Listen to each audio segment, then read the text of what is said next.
I think J-Swag and Baywak are the two that we have seen, G-Geek.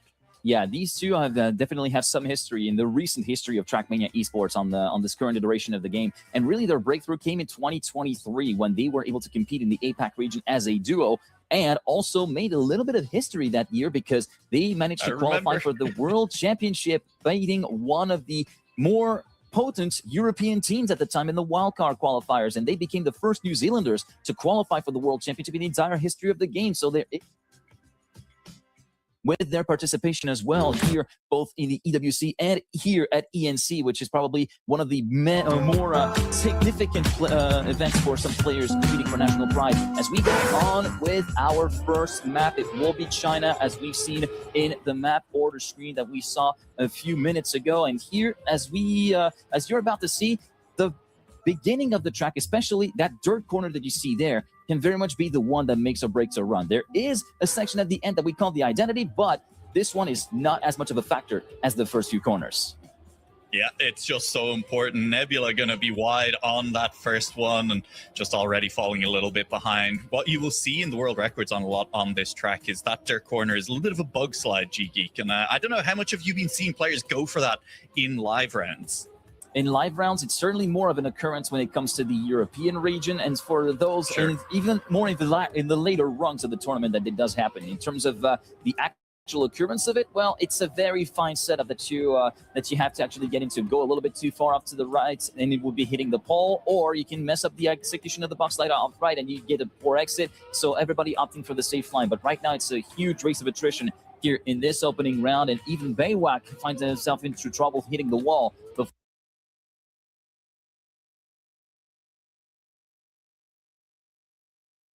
checkpoint number 8. Nebula Nix will be towards the back end of the field. In the meantime, it will be Booney at the head of the race. If we can actually get a little bit of a gander at him, the Australian player looking to get his very first round win of the day here. He will be doing so with lots of gaps, 0.8 of a second thereabouts compared to Baywak. The early reference time, a 106.858. It's not the fastest of rounds that we've seen, especially when you compare to the overall tournament records and world records, but we're starting off a little bit on the sedate stripe. It's round 1 of the first match of the day. Everybody's going to be a little bit rusty. Yeah, there's an interesting one, though. Booney, not a name that we've been super high on, I guess, in our intro to the day just here, but picking up 10 points early on. And as a reminder, it is that 120-point limit the players are racing up to. As you can see there, 10 points for a first place. It takes a bite out of what that score that you need to get is, and maybe Booney the dark horse to make it through here as well. Not a dark horse, you did say he is one of our top 2 likely to make it through, but making it through ahead of Baywak I think would be a little bit of an upset here, G-Geek. Making it through ahead of Baywak would definitely be a bit of a shocker, but as far as the top 2 lock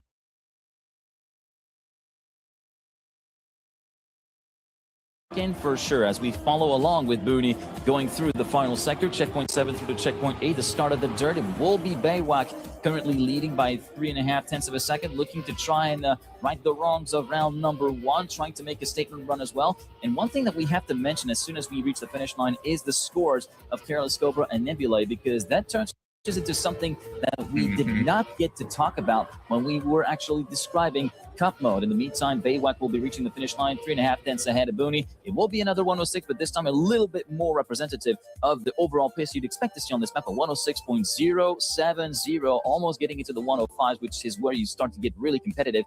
But you can see first points for Carlos Cobra and Nebula. They didn't score in round number 1. That's because after the first player reaches the finish line, there is a 10-second timer that starts. And if a player fails to reach the finish line within those 10 seconds, he does not score any points. Early on in the game, it can be easy to come back from, but if it happens later on in the game, this is where your chances of advancing through can be completely wiped out.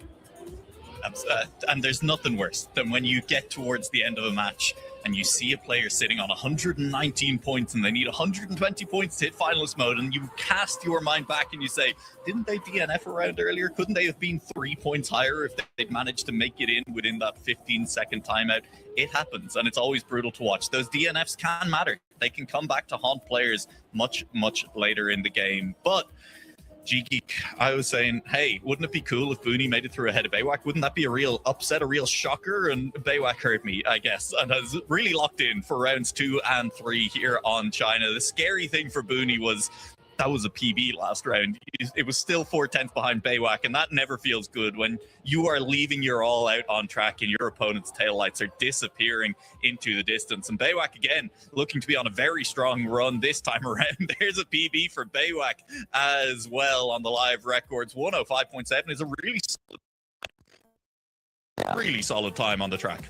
Now we're talking. This is more of the. This is getting more and more into the run-of-the-mill round pace that you would see, even in the more stout regions like Europe and Europe, Western Europe East. This is the sort of ballpark that you'd be aiming for if you want to be competitive overall here on this map in Trackmania. As we go into the fourth and final round on China, it will be Baywak having some troubles in the dirt corner, briefly brushing the wall on the left-hand side with the left rear, and thus it will be Booney taking the lead, and Careless Cobra also moving up to second, and will desperately need to get to the finish line, go to A to B to get those points. Right now sitting in single digits, might be going into double until he reaches the ice slide of checkpoint number 4 and doesn't get the car in the proper angle, thus sliding out and up the bank, hitting the barrier, and that will be bumping him down to 4th, and Baywak promoted up to 2nd, and hello, here comes the lead again, with the New Zealander taking the first place away from Booney before the start of the dirt of checkpoint 8.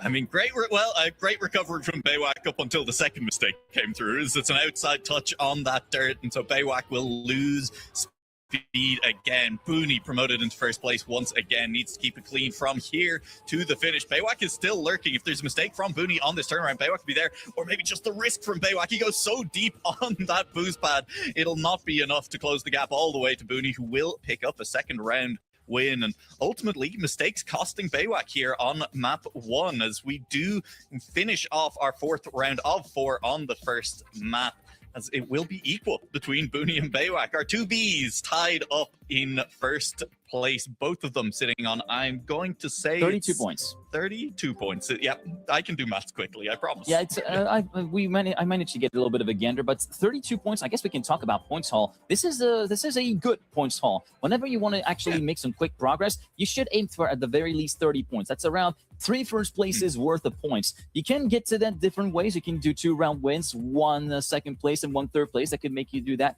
But really, 30 points is really where you want to aim for when it comes to actually making progression early on. Of course, if you're on your A game, then you could very much come away with 36 points. That's 3 first places and 1 second place. Or you can clean sweep maps, and at this point, everybody is like, okay, sure. I'm just throwing my hands at this point, as we're going to be going on to our second map, which is Booney's pick. It will be Brazil. And here it's going to be very interesting because at multiple points during the map, the cars are going to be going from on land to over water and transform into unlimited hydroplanes, which has its own set of characteristic physics as round is now underway, and you'll be able to see that in just a second. But first, there is this loop that you have to attack in a specific gear, keep a specific speed in order to get out of that with the most amount of speed, and then the 2 bounces over the water, and that transition here can be very tricky because you can also get a bit of a bump that slows you down, and that could send you down all the way into last place. But now here comes the glider section, and you see here the cars sort of hover over the water, and the key thing is to never get wet wheels because it completely changes the steering and the grip complexion of the car, which can send you off of the map and make you lose a lot of time at the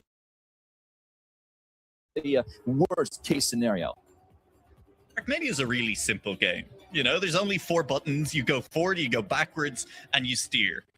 It's a lot of depth, though, and this is definitely one of those tracks that highlights it, where there's for the players to be keeping track of in terms of how they're driving the cars, how they're attacking these corners, and all of it culminates in some really exciting rounds sometimes. As you can see, Booney managing to overtake right at the finish line, and Cobra didn't actually get across the finish, has to respawn to the previous checkpoint, eventually making it across the finish line in 3rd place on that round. But Baywak untouched and clean up front on that one. Brazil looking strong for him. Brazil looking strong for him, even though the times were a little bit more on the chill side, I guess one would say, a 104.7. Whenever you're looking at competitive times, get a 103 as much as you can. 103s are extremely stout times. Even if you don't get it to the 103s, get a 104.0, 104.1. This can save you a lot of rounds and win a lot of rounds here in Oceania, and can make you very competitive in other regions as well. Baywak getting the best start, and a little bit of attrition behind as Nebulae Nix currently sits 3.5 seconds down. Careless Cobra has an 8/10 deficit to make up for. This is a little bit touch and go now for the Australian, as he finds himself completely isolated. Well, not completely, because Booney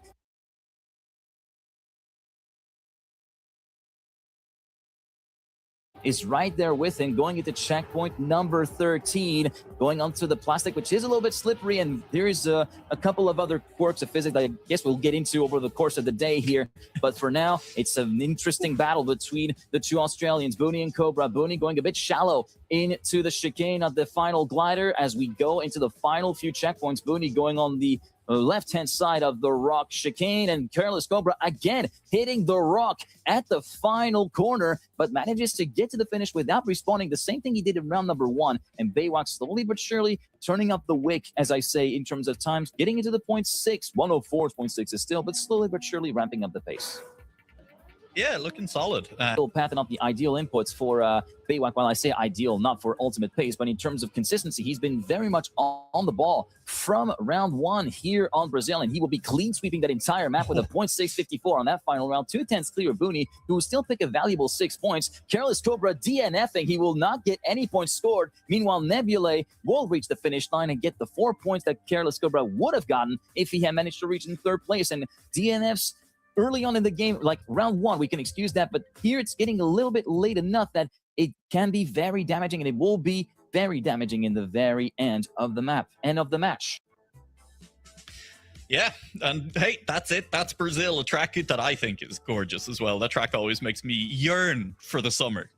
I'm deep in the middle of my Australian winter right now, G-Geek, and I can't believe I have to see Brazil probably several more times today. I'm going to be very sad. Every time. No, you don't. Listen, heat always clears. We love the warm. Hey, speaking of warm, we're heading to the USA and deep in the deserts of the USA as well for this one. A track that definitely features some dirt, definitely features a bit of tech along the way as well. Those cars drifting around those turns. And despite the fact that we're in the middle of the desert, we're going to get a little bit of ice in there too. Yeah, there is going to be some ice in there. I'm suspecting there is a big freezer on one of the ice patches that we're going to be seeing throughout this map. But the first choke points, quote unquote, of this map is going to be happening in a few seconds. There is this first bobsleigh turn. If you approach it nicely and keep it within the 2 red lines, you'll be all fine. But then you've got this quarter pipe where you have to manage the speed in the air with airtime by releasing the throttle, and also manage your landing, because when you land on the other side of the quarter pipe, you still have very, very cold tires. They are not come up to temperature yet, which means that if you turn in a bit too early, you'll be sliding out of the corner, potentially falling off of the map. So you have to be very careful of that. Everybody manages to clear it. It will be Baywalk and Booney first and second. And here comes the ice path before another choke point. The dirt flick here, another mechanic court that we'll get to later on. But right now, it's been cleared by Baywalk and Booney. But Baywalk absolutely dominating and completely leaving Booney in the dust. Half a second ahead as we go to the identity, a series of Neo slides, as we call it in Trackmania.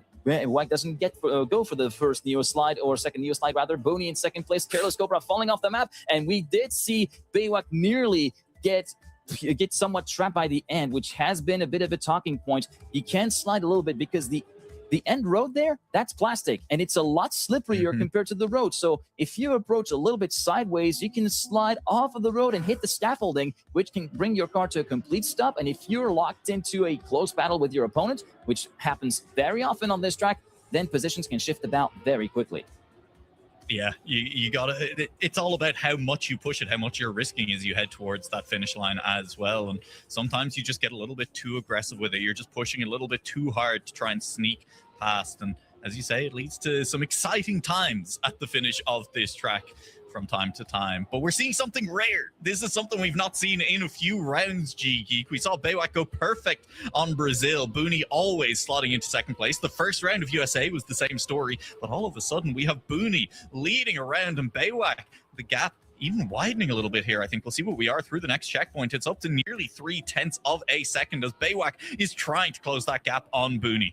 Yeah, but he still has a very solid opportunity with the identity coming in. It gets a proper setup for the first turn, and then you have a very specific timing in order to initiate the second turn. Baywalk goes for the no-slide approach, doesn't go for the drift to get himself set up into the corner, trying to go for the set, and here is the end, ringing the bell as I was talking about. Booney going a little bit high early, thus entering sideways onto the plastic. As soon as he landed, he could not control his car and just reached into the scaffolding, promoting everybody up a place. Baywalk up in first, Careless Cobra in second, and Nebulae managing to reach third place.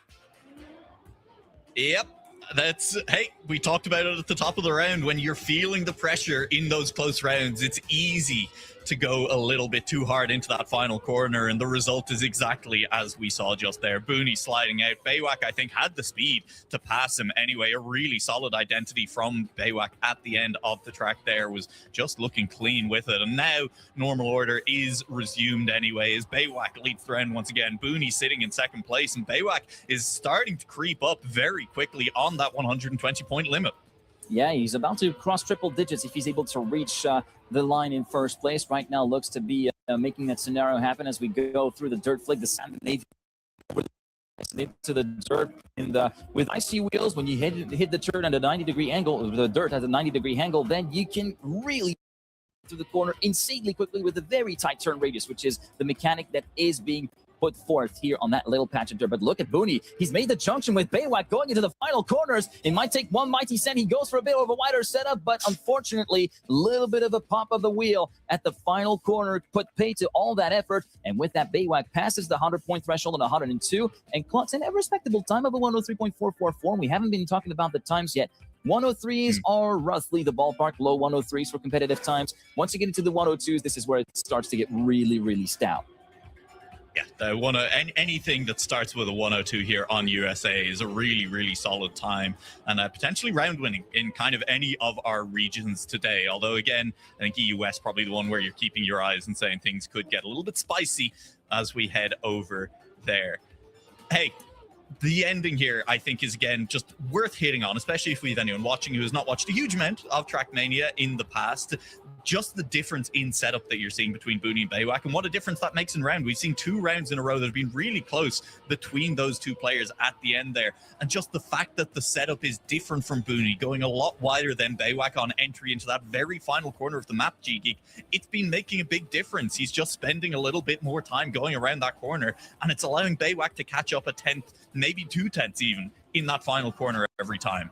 But right now, it's a bit of a different outcome because, look, Baywak is in trouble. He has completely messed up his round, and it will be Booney taking the 10-pointer in a very safer manner with a .492 at the finish line. Baywak a second down, having completely bunged up a little bit earlier on during the map, likely at the entry to the very first dirt part that is somewhat banked, where you can actually run up to the wall and brush it with the right-hand side, which can completely wreck your momentum as we now go on to the next map, which is going to be South Korea. This is the map pick from Nebulae, and this is our second interaction with reactors. We've had reactors over water, now it's just reactors on their own over the air, and there is a very interesting thing that you can do if you time your inputs correctly, called a zoop. Basically, as soon as you approach the ground, if you time your throttle input just right, you will basically shoot out of the corner and catapult yourself all the way through to the next straightaway. This is the mechanic that is being put forward here in this identity, and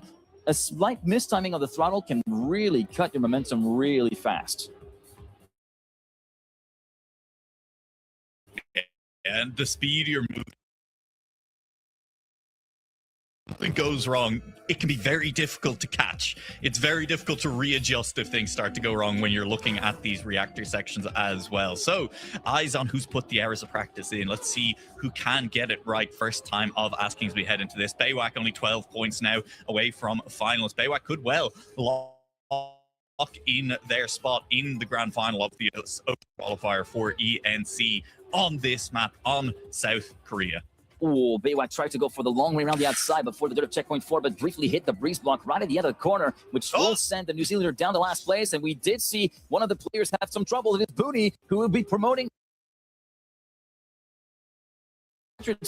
Completely flipped the script and how the turns have tabled now, Noah. It will be Careless Cobra, likely going on to 52 points. Hey, never say it's over until it's over, am I right? It's unlikely, let's say, that Cobra and Nebulae make it through, and Nebulae will get swallowed up by both Baywak and Booney. You're having a great battle in the middle of the pack at the moment. Baywak coming out on top in that one. Cobra trying to get away from the both of them still as they come down towards the last end of the track. Will Cobra manage to pick up that round win? Last turn around, Booney so close to the inside wall. Cobra one more turn around and just heading towards the final jump and then into the finish, and Baywak has closed the gap so much it will will not quite be enough. It's 1,000th of a second between Baywak and Cobra at the finish line, who holds on for their first round win of the match and hits the rest of the lobby with the easy in chat. Cobra was so close. He did not really have as much speed as he would have liked in that final zoom that we were talking about. And that speed difference is what this little mistiming can really cost you. And Baywak was just a little bit too far behind, but by a single millisecond. That is an astonishing margin of victory to be able to resist and get the 10-pointer for Careless Cobra, as we do see a little bit of teleportation on the part of Baywak. And yeah, he's definitely having issues, but he continues to be along with the lead battle. From what we can see, it will be Cobra and Booney, the two Australians, in first and second through that little hover section, and Baywak still holding on for dear life with Zinter, and also holding on for dear life, still pointing himself into the lead midway through the map, but it's looking very touch and go at the moment. Yeah, it's a little bit scary, all right. The nice thing about Trackmania, asynchronous, you know, the players can drive their times. Those times get validated by the server. And so even with that slightly unstable connection, Baywak's still able to compete and everything is still legit, we promise. But even with everything being legit, Baywak does appear to have, well, held on to that lead. Still in front of Booney, heading towards the back half of the track. We'll see how things look at the finish line. Baywak may now have actually fallen behind. Is Booney in first place or not? Is this the round win for Booney? Will Baywak manage to get those 6 points needed? It does look like it. It is a first place for Baywak, who will now be on finalist mode as Booney settles into second.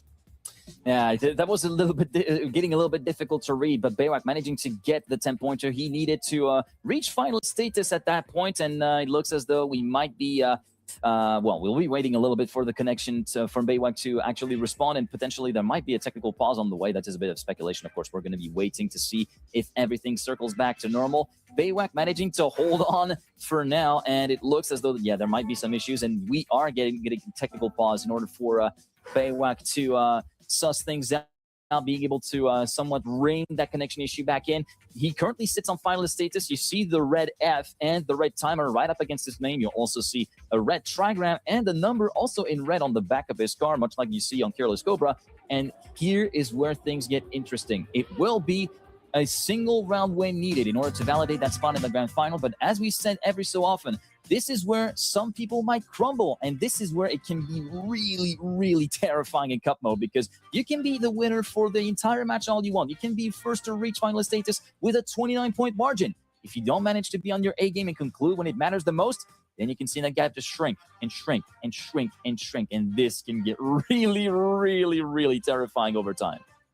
Yeah, and I mean, especially when you consider what's happening as you fail to convert your finalist, because every round you don't convert finalist, someone else is getting 10 points for winning that round. And at the moment, I mean, Booney is down, but if Booney wins 3 rounds in a row, Booney is right there as well. Is not quite on finalist, I think, but is only a couple of points away as well. And Booney definitely looking like the player most likely to be denying Baywak. So while Baywak has reached finalist first, it's definitely not over just yet. Nothing is guaranteed until you get that round win in and you actually manage to secure your place as well. And, well, I'll say it though. Look, G-Geek, I still think Baywak's looking pretty solid to actually get that round win and move on to the final. He's looking really strong in this lower bracket.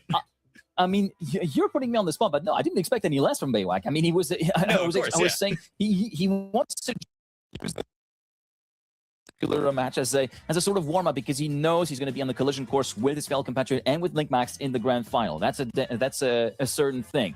As for how he's been approaching it, well, he's been doing very well. We did see the clean sweep on Brazil, 32 points on the first map as well that we saw on China. He's been doing a very solid haul, and let's hope that those technical issues are only a temporary setback that he can set aside, because there are some players that we refer to as glass cannons, right? Baywak doesn't really seem to be that sort of glass cannon. It's a bit more of a diesel engine. He gets a little bit of time to warm up compared to some other players who can be on the ball directly. But there are some glass cannon players who are very momentum-based. If the momentum is with them, if they are feeling good, then they can be absolutely unstoppable. But if there is just one single slip up or one grain of sand that stops the entire machine working, it can be difficult to get that started back up again, and that can really start a very vicious cycle of negativity that completely hampers performance.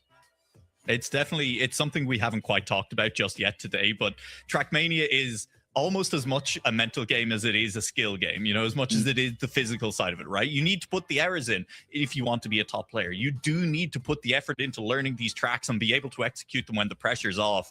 But executing when the pressure is on, that's a whole different ball game. The thing that separates the very top Trackmania players from other players who are really good players that you will see get world records on hotly contested tracks offline when the pressure isn't on is that ability to perform when the lights are on, when the pressure is there, when you're in finalist mode at the end of a tournament, when it's been 6 hours of gameplay so far that day and you are now sitting with your opponents on finalist 2. The ability to clutch up and make it happen is really what does separate the players. And there are some players that absolutely spring to mind when I think of that. I mean, over the last couple of years, Epos over from the UK has been one of those players who absolutely has that ability when, no matter what happens, will manage to pull rounds out. And historically in Trackmania, the player that has been the best at that, we have to say the Canadian, Carl Jr. himself, has been that guy, right? Like it whatever happens, you can never count some of these top players out of a match, even when it looks done, when their opponents have reached finalist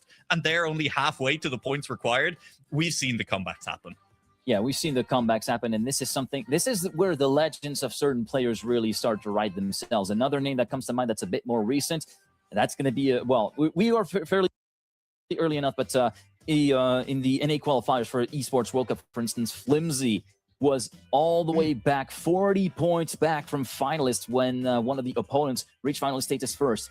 He was completely unfazed, kept plugging on, kept winning the rounds that mattered the most. Meanwhile, those at the front crumbled, and he managed to reach finalist status himself and win on the round that mattered the most. It's those kind of displays of resilience that Cup mode is all about when you reach those very late stages where you can have that lead, but it's all about getting very much done as early as you can. And for those that are behind, just hanging on for dear life and just keep your eyes forward. It can be very difficult to kind of distract yourself from the potential wrongs that could happen on the round, as we are now back underway with Baywak having rejoined the server and with the car now moving in sync with the rest of the opposition. This time, Baywak on his very first finalist attempt, looking for a spot in the grand final against his fellow countryman J-Swag and against LinkMax. I feel like we've got a little bit of Baywak going, okay, my internet's back. I don't know how long it's going to last, but hopefully it's long enough for one round and let's just get this done.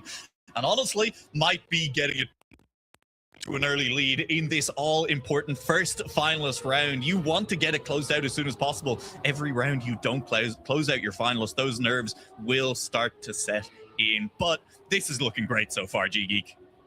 This is looking very good indeed. Over half a second of an advantage over Booney right now for Baywak, as Careless Cobra fell compatriot. Booney sits a 10th behind. Will still be in the position to kind of strike if there is anything funny happening in the identity. But right now it looks as though the gaps are continuing to widen at a quite steady pace. It will be Baywak, half a second still ahead of Booney, going into the first glider. Second glider will be attacking. The first one was clean, second one even cleaner, and Baywak continuing to pull a little bit of an advantage. We'll be curious to see what the stopwatch says at the end of that round. It will be another 113, a 113.306, and with that, Baywak is the first player from the lower bracket final to advance into the grand final. Booney will be moving on to 97 points, and as for Careless Cobra, he reaches 60 points on the dot, meaning he's at the halfway mark. And we have a very exciting grand final setup, I feel like.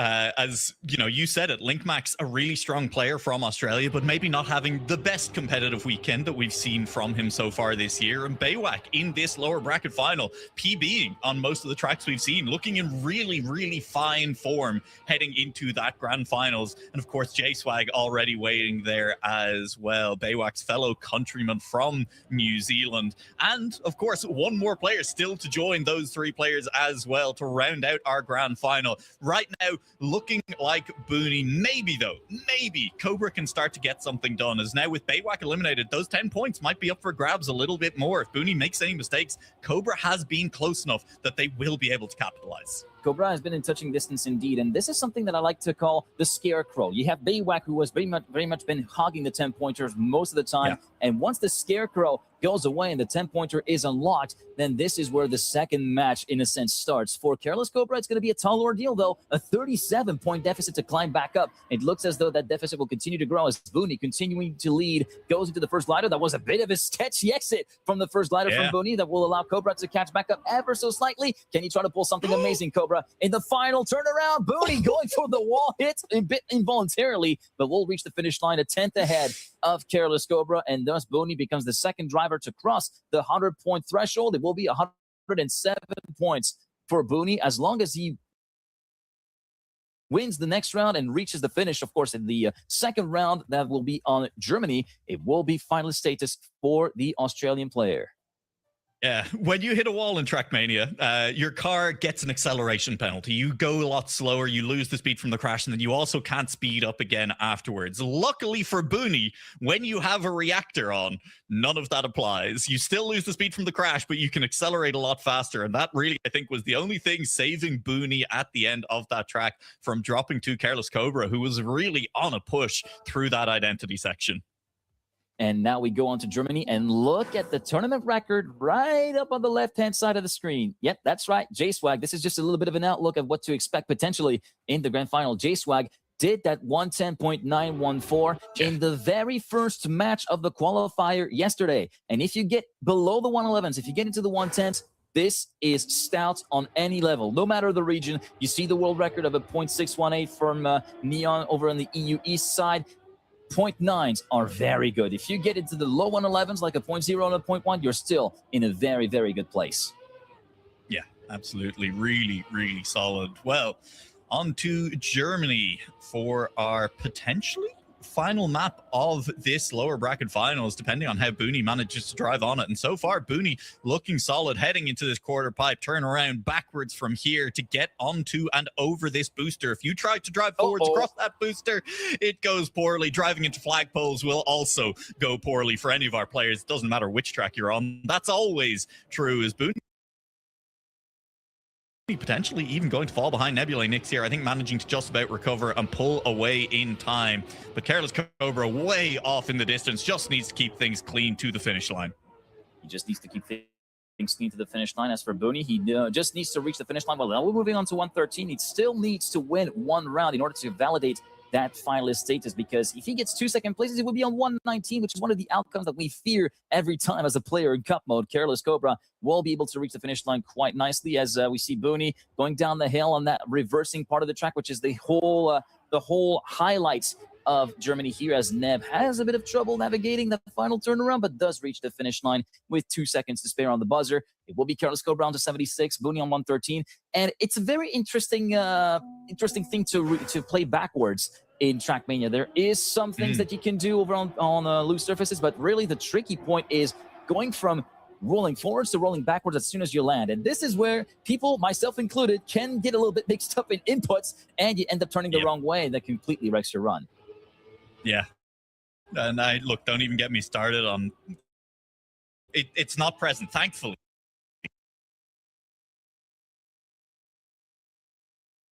In any of these maps, when you start talking about things like alt cars backwards and which direction the inputs were sometimes, and that things is a like story that, it for can get another time. Very confusing. Absolutely. Luckily, less of an issue here. It's all about just getting a little bit of a drift. As going backwards in these cars, you do get a little bit more speed, accelerating if the car is drifting while you drive backwards. So that's something that the players will want to be doing in that section of the track for sure. And Booney looking really solid.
throw the rest of your round off and the rest of the approach for the final sector off as well, as Booney right now has a really solid round start altogether. Cobra briefly popping a wheelie, hitting one of the flagpoles at the first turnaround, which will likely seal the fates of this round and of this match altogether. Yeah, careless Cobra just getting a little bit of airtime, and then, as you said, popping the wheel on the corner as well. Airtime is slow. If your wheels aren't on the ground, you can't accelerate, which feels obvious, but is genuinely a very important tenet of Trackmania in general. You want to keep that car on the ground as often as you can. And I think that's going to do it. Booney well out in front. Booney well out in front and going to cross the line in first place. Rounds the final corner and will secure a spot in the grand final. 2 players from New Zealand, 2 players from Australia fighting out for those 2 spots for Oceania at the ENC. And with that, we have an exact rematch of the winner bracket final. It will be J-Swag and Link Max versus Baywak and Booney. These 2 have had experience, of course, playing a little bit earlier on during the weekend. And as we said, in the first day of action between the 2 New Zealanders, it was J-Swag who has the upper hand, and he did show it emphatically in the very first match of the day. Let's see if that's going to be exactly the same case, or if Baywak was able to kind of get back on the saddle and thus try to make the job and the match a little bit more interesting when it comes to actually getting one of those 2 Oceania East NC qualifier spots. Yeah, I'll say it. I hope for Link Max's sake that he spent the last while warming up, because I think Baywak is coming in looking really hot off the back of that lower bracket final. There was a lot of really strong rounds. There was a lot of delivering under pressure as well from Baywak there. There were times when those mistakes were made early on in the rounds, and Baywak still able to catch back up, still able to overcome. Let's not forget as well, we were talking about that mental resilience. The first round of this match was Booney just looking really solid, just straight up beating Baywak in a head-to-head on round 1. Yeah, indeed. But then you come on to Brazil and you see Baywak just absolutely relentless. He came into Brazil on 32 points, exited Brazil with 72 points. The first clean sweep that we've seen today, and that really set him up in a beautiful way as we see the overhead shot of the battle between Booney and Baywak going into the final corner. And you see you can attack so much on USA, but you risk clipping on the inside there, which can very much throw your entire round off. As we see Booney now getting a little bit of a gander, and he did hit the wall, which would have been a little bit more consequential, but given the gap that he had compared to Nev, he's still sitting around in third. But meanwhile, up ahead, you saw 1 millisecond between first and second, which was Careless Cobra at that time, and then Baywak getting it done on round 3 of South Korea with a 113.306 to claim the first of 2 grand final spots. Yeah, and I will say, just looking ahead to that grand final as well, if South Korea shows up again, there's Booney's trip to the flagpole. A little bit unfortunate on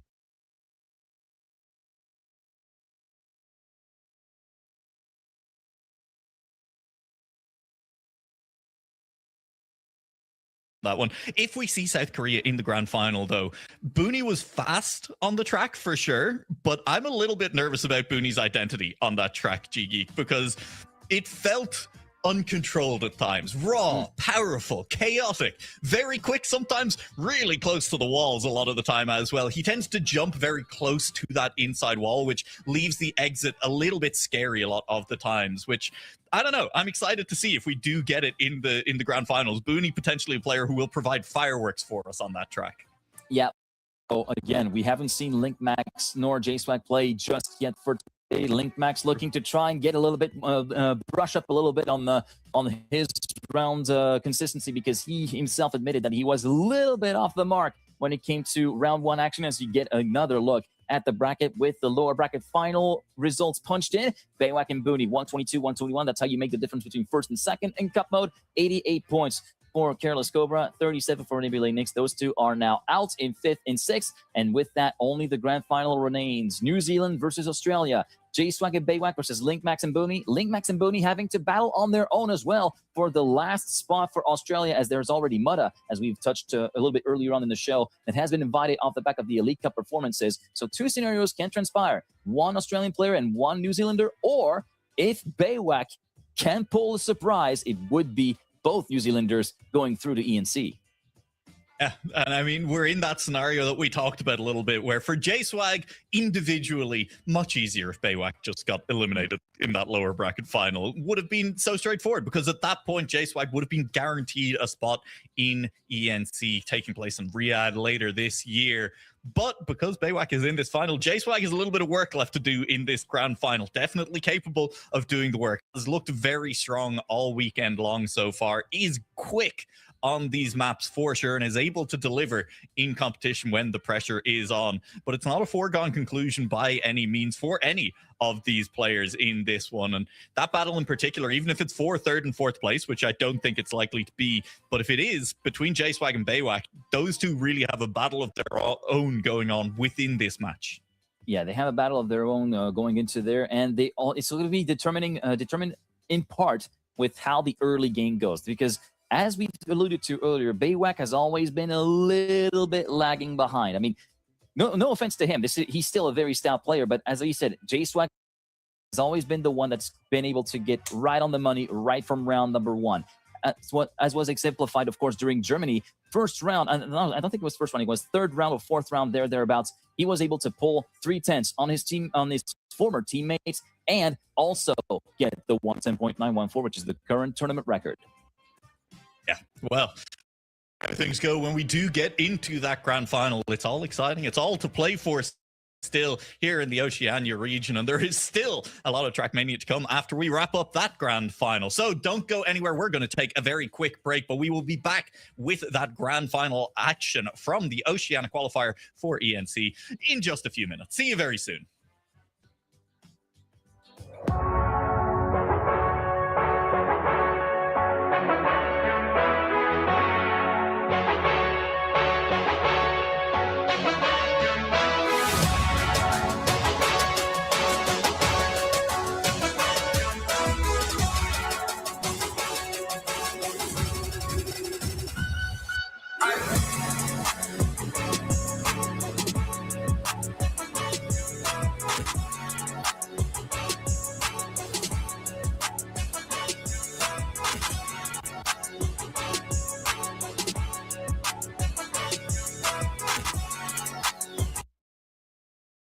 Final section of the identity, that second downhill as well. And I mean, Baywak, we know he can keep him clean on that section, so just got to see it cleaned up for this second round. Oh, Booty, that was not the right approach for the transfer right there. I saw it coming from a mile away as he clipped the edge of the block, and Baywak having issues of his own as well, forced to respawn midway through the reverse part. So we're down to our main two protagonists coming from the winner bracket, J-Swag and Lingmax, and once again, it will be J-Swag having the leg up on everybody with a 3/10 lead, popping the wheelie, the fronts lifting up on the ground over the crest. That's always an impressive sight to see, but J-Swag just enough up the road to keep the car controlled and thus keep the lead somewhat intact. He did lose a little bit of time on that final sector, lots of airtime there on the way down the grass hill. It will affect his elapsed time a little bit. We'll still see what the stopwatch. It will still be a 111 on the 0.304, as expected, a bit slower than the 0.1 we saw in the opening round. But, man, the bravado of this man is just without any limits, is it?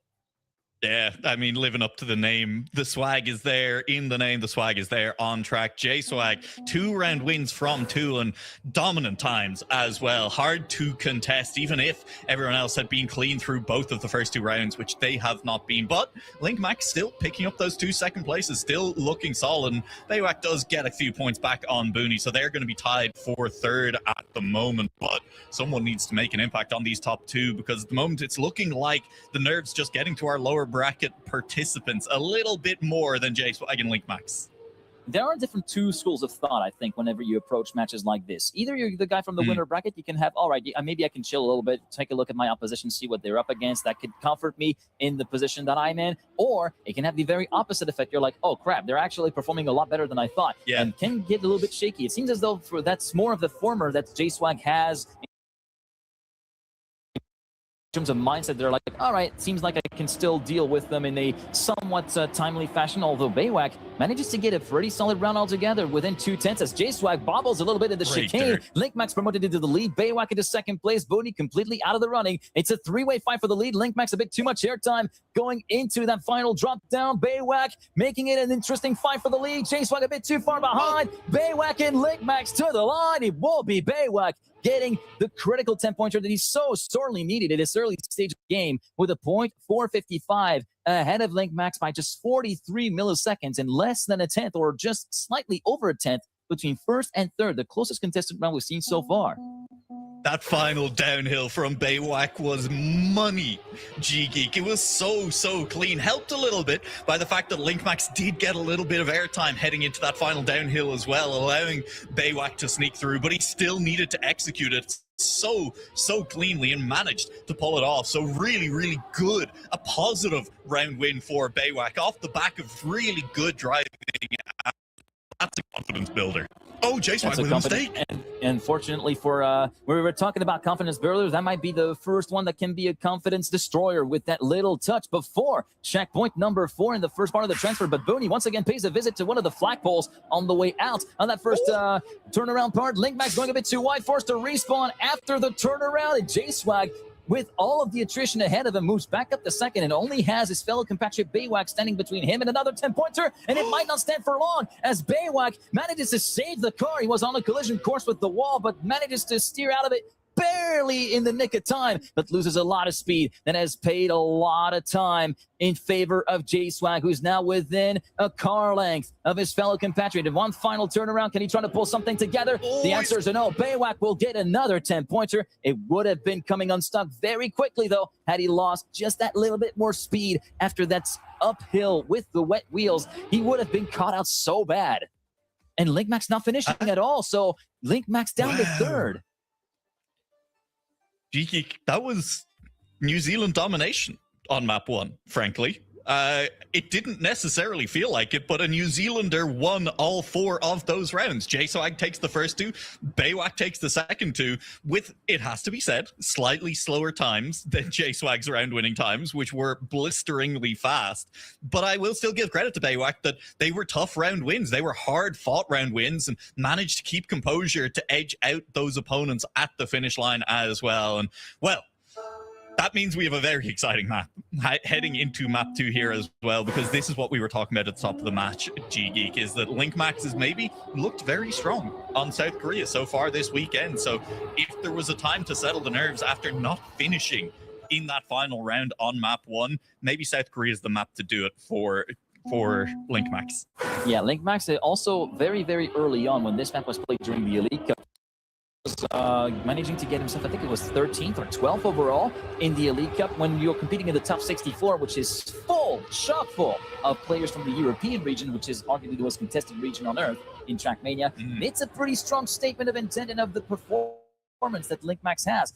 But he knows he has to compose with South Korea, knowing that his favorite map of the map pack, Hungary, had been banned during the process. We did see one of the players, that was J-Swag, the current points leader in the match, is completely at a standstill at the first ice part, and the first reactor part. Booney also clipping the wall a bit further behind. It will be Linkmax versus Baywak battling for the lead. Look at Linkmax trying to go a little bit wider, carrying a bit more speed before checkpoint number 8.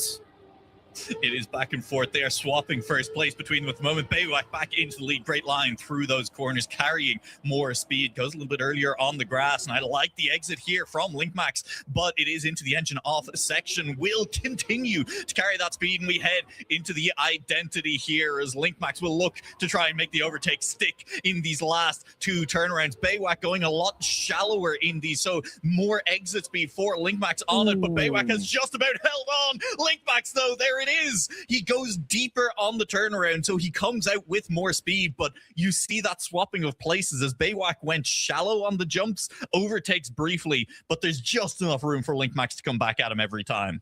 Linkmax catapulting out of the final turnaround. You put it that right there, Noah, as that will allow Linkmax to be now within contention, within 5 points of the 2 leaders. It is a shared lead between the 2 New Zealanders with Baywak and J-Swag, 33 points apiece, 28 for Linkmax. Booney still trying to find his footing, currently sitting at 18 points in this match so far. Going to long left-hander before checkpoint number 4. J-Swag briefly avoiding the breeze block, but in the avoidance maneuver will lose a lot of time and pulls himself into the wall. I think it was. No, that was Baywak, the other New Zealander in the match that did also have the similar crash that J-Swag had in round number 1. And Linkmax, amid all the attrition, now has a boulevard of a gap ahead of him. Half a second to manage to reach the finish line in first place to get another 10-pointer in the books. Linkmax looking really solid in this round. And J-Swag, no big mistakes as there were in the first round, but definitely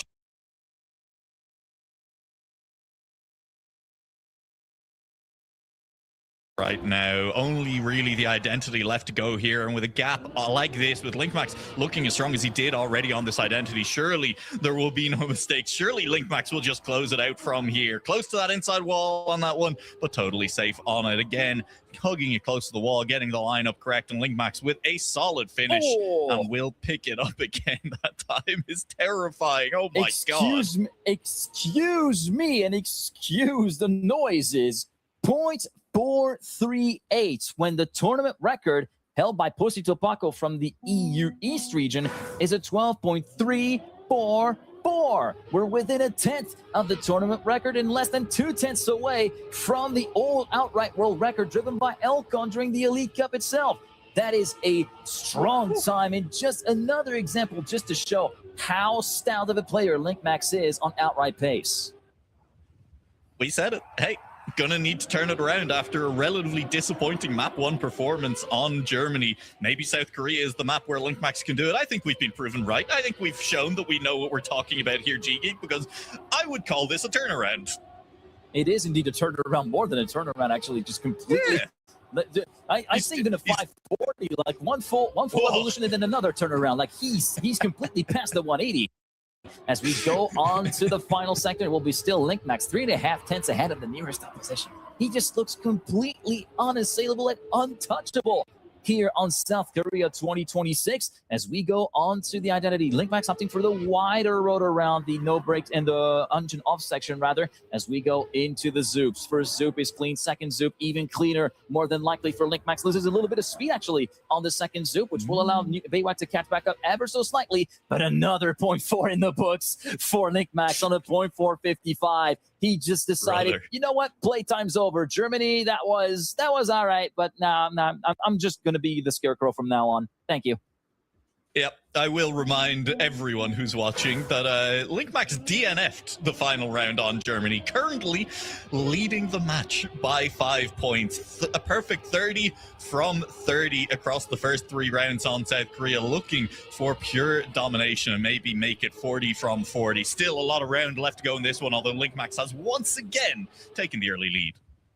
Linkmax with the early lead and might just be on the way to sweep the map. He started this map on 18 points, remember, after the DNF that he had on Germany. Right now, pulling a gap of almost 2/10 of a second there. They're about a 10.5, a little bit less, as we see J-Swag trying to reel him back in, along with Baywak as well, a little bit further behind, acting as a more of an independent adjudicator. Doesn't really have a say in the proceedings for first place, but could still very much pounce on any opportunity that is given to him. But look at how Linkmax widens the gap at the start of the third sector, going to checkpoint 8 and 9. He gained a 10th on J-Swag right in the space of 2 checkpoints. This is looking stout until he completely messes up the line in the no-break section. It won't be the New Zealanders picking up the spoils first and second, but it went shorter. J-Swag leading his fellow compatriot by 27 milliseconds. A bit of a deeper second Zoop for J-Swag taking the lead, and it will be the lead retained as Baywak has nothing for J-Swag. It will be a substantially slower round on a 0.975, but still the New Zealanders taking 10 and 6, and with that, Linkmax will be conceding the lead, but a solid points haul nonetheless of 33 out of the 40 that you can gain has really patched up everything that happened on the first map for the Australian. Yeah, you called it earlier as well, right? You want to be targeting if you're looking at pulling away from people, if you're looking at a good map as someone who wants to win a match. 30 points is a solid target. So anything over that is gravy. Linkmax had locked that in 3 rounds into a 4-round map. And so 33 points, still solid. At least it wasn't another DNF, right, G-Geek? Yeah, at least it wasn't another DNF, and it looks as though we might not even be seeing the buck slide here on China for the start. Everybody opting to go for the safer route, although since this is warm-up, it might be a little bit of a red herring. So we have to wait until the first few corners have passed. Let's see how everything shakes out. I believe LinkMax was doing it yesterday. Oh, there's was LinkMax. going for it. LinkMax will right go for it again, yeah. And he doesn't get the best of exits, though. Went in a little bit too aggressive and took a huge leap in the air. And that is going to be completely flipping the script around for him as he finds himself half a second down compared to BayWak. Yep. Good demonstration of why players have maybe not been going for that in every round in competition. It is risky. You run that risk of losing contact with the ground for extended periods of time and going much slower as a result. Though, LinkMax not out of this round just yet. Booney might be. That's a big crash on the inside just there, unfortunately, for the second Australian in this match. But LinkMax has closed this gap back to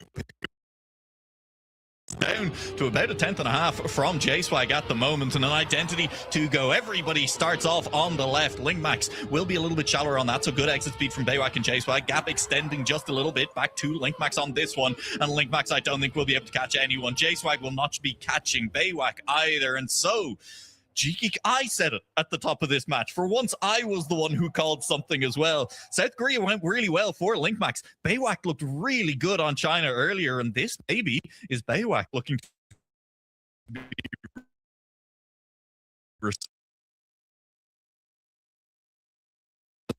that he was the same thing that he did on Brazil, which was sweep the map, making it 40 out of 40. Of course, we're only one round deep in that particular match, but also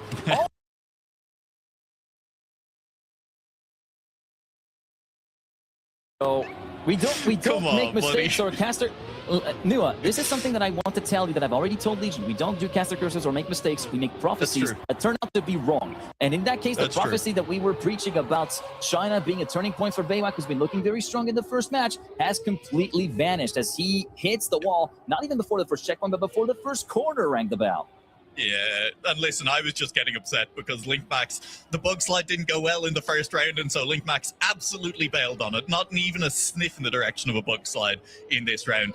It's worked out, it has to be said, because honestly, even with a very slow bug slide in round one, LinkMax was still fast, although that's a touch. Booney also touches. LinkMax will hold on to second place. BayWak is about a second half back. He's arriving, and he is lagging his way into frame as well. Booney will be respawning. BayWak is going to do his best trying to catch up to everyone, but I believe JSwag should be able to close this round out. Will LinkMax in second, and BayWak did close that gap all the way back to LinkMax, but not able to overtake. Will settle for third place. That's such a shame to have also those connection issues come back into view for BayWak. We thought we had them sussed out, so it looks as though we might be heading towards another technical pause, depending on how quick those things can be turned around, or if it's just a temporary lull in the stability of the connection for BayWak. But as a result of that, JSwag with the nicest score you could possibly ever get, right next to his name, 69 points, and as per expected, right on cue, will be the technical pause. BayWak looking to try and solve the internet issue that he currently is faced with, and that means we'll be having a bit of a break. Having those technical pauses seems to be really, really of those things that you have to learn how to deal with, and it's something that you cannot really be prepared for. You can't simulate. You can't simulate technical issues. Those things happen on the and you have to kind of improvise. You have to compose with what you're being dealt with here.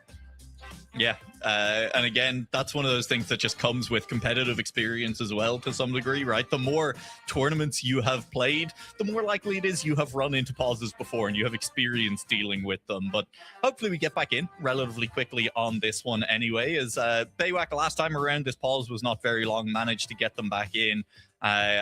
I think it happened probably near on exactly an hour ago, so maybe there's just something that's happening on the hour every hour. BayWak's internet drops for a little bit. Yeah, well, the thing about Trackmania is that when you get technical pauses in other games, it can be somewhat long. But here, or rather in terms of, when I say somewhat long, it can be a bit more of a drawn-out match. Depending on the discipline, the technical pause might not really be that much of an impact. But here, by the nature of Trackmania, it's a 60-minute all-out fest of speed, and you have to be on the ball. And you only get maybe 5 seconds of a respite, and then you have to get back another 6, 7, 10 seconds. So you have in condition to be dealing with that. So whenever you get technical issues where you get an extended period of time where you're not in the action, you're kind of go out of that butter zone, and then the real trick is to be able to get back in that butter zone. And it's a lot harder than it may seem at first glance. Yeah, absolutely. And, you know, we talked earlier about Trackmania is at least 50% kind of a mental game. Where you put that scale depends on the player, depends on you as a person, how you view that. But this is part of it, right? You know, is your ability to switch in and out of that mode, in and out of that kind of mindset that you need to be in, because it's very kind of flow state, I think, is maybe the best way to describe the mental state you need to be in to win Trackmania rounds. You know, you can't be overthinking things, and occasionally we see players overthink corners and things go bad for them. We do see someone who is potentially overthought the start just there, as Booney touched the wall early on and will drop into 4th place. And with that, it will also be the New Zealanders in 1st and 2nd, as Linkmax went a bit over conservative, or maybe even had a brush of the wall in the first corners of the track. So it will be a half a second gap between Linkmax and the 2 New Zealanders, and rather specifically the leader, J-Swag, who completely leaves Baywak in the dust behind, or rather in the ice of the ice slide at checkpoint 435, because that's where he made the bulk of his gap right now. J-Swag half a second ahead, looking to try and upstage his fellow compatriot by saying, hey, you've been pretty good on China, I can be pretty good too. Which is worse, you know, being left in someone's dust or being left in someone's ice chips? I mean, neither is pleasant, you know. I'm just, one of them's more likely, I guess, to chip your windshield. I don't know. Hey, we're into the final identity here on China, and honestly, I don't think we're going to be seeing any overtakes, barring any big mistakes. And I trust these players there won't be any major mistakes, and there has not been any major mistakes. J-Swag will come in first in the round, Baywak settling for 2nd, but big for Baywak. That does slightly extend the lead back to Linkmax in this moment, and J-Swag now daylight between himself and the rest of his competitors. And also passing the halfway threshold. Remember, we're up to 140 points for finalist status. The halfway threshold is 70. We are past that point for J-Swag. Baywak is just 1 point behind that threshold, and for Linkmax, he's just 5 points behind on 65. Going on to the 4th and final round here on China, and it looks as though this time J-Swag is on the back foot after the start. Baywak now picks up the slack for New Zealand, taking the lead 3/10 ahead of Booney, who had a okay start, all things considered, but Linkmax is the one that really is suffering here on that 3rd map, as Booney slides out in checkpoint number 4, promoting everybody behind him up a place. Strange round so far, G-Geek. Honestly, that first kind of dirt corner where Booney was very far inside, we were on board with him, and so I saw slow speed from Booney, and I was like, oh, there goes Baywak overtaking with more speed as you'd expect. Where is everyone else? Because I kind of expected Linkmax and J-Swag to be zooming past Booney as well. Both of them had early touches and are a long way back, but it is going to be Booney who's made the biggest mistake in this round. Once again, a very separated field as we head through this identity. Once again, you expect these players to have put the errors in. They're able to get that cleanly, and honestly, that identity is not easy if you don't know the tricks to it, but they will get through it cleanly pretty much every time. Baywak wins around. Very nice. You love to see it, right? You love to see a bit of competition. You love to see the scoreboard getting tighter.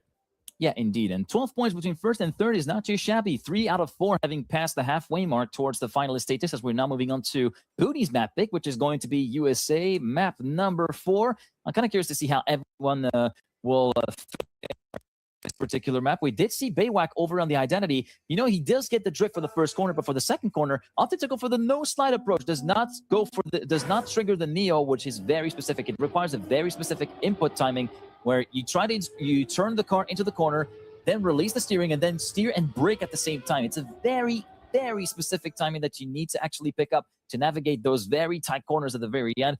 He does not opt to do it for the second corner, and so far it has worked well enough, at least in the lower bracket final, but I suspect he might need to trigger the Neo this time. Yeah, we'll see. J-Swag and Linkmax are 2 upper bracket qualifiers to this grand final. How are they looking when we get to this identity is definitely the question on this one.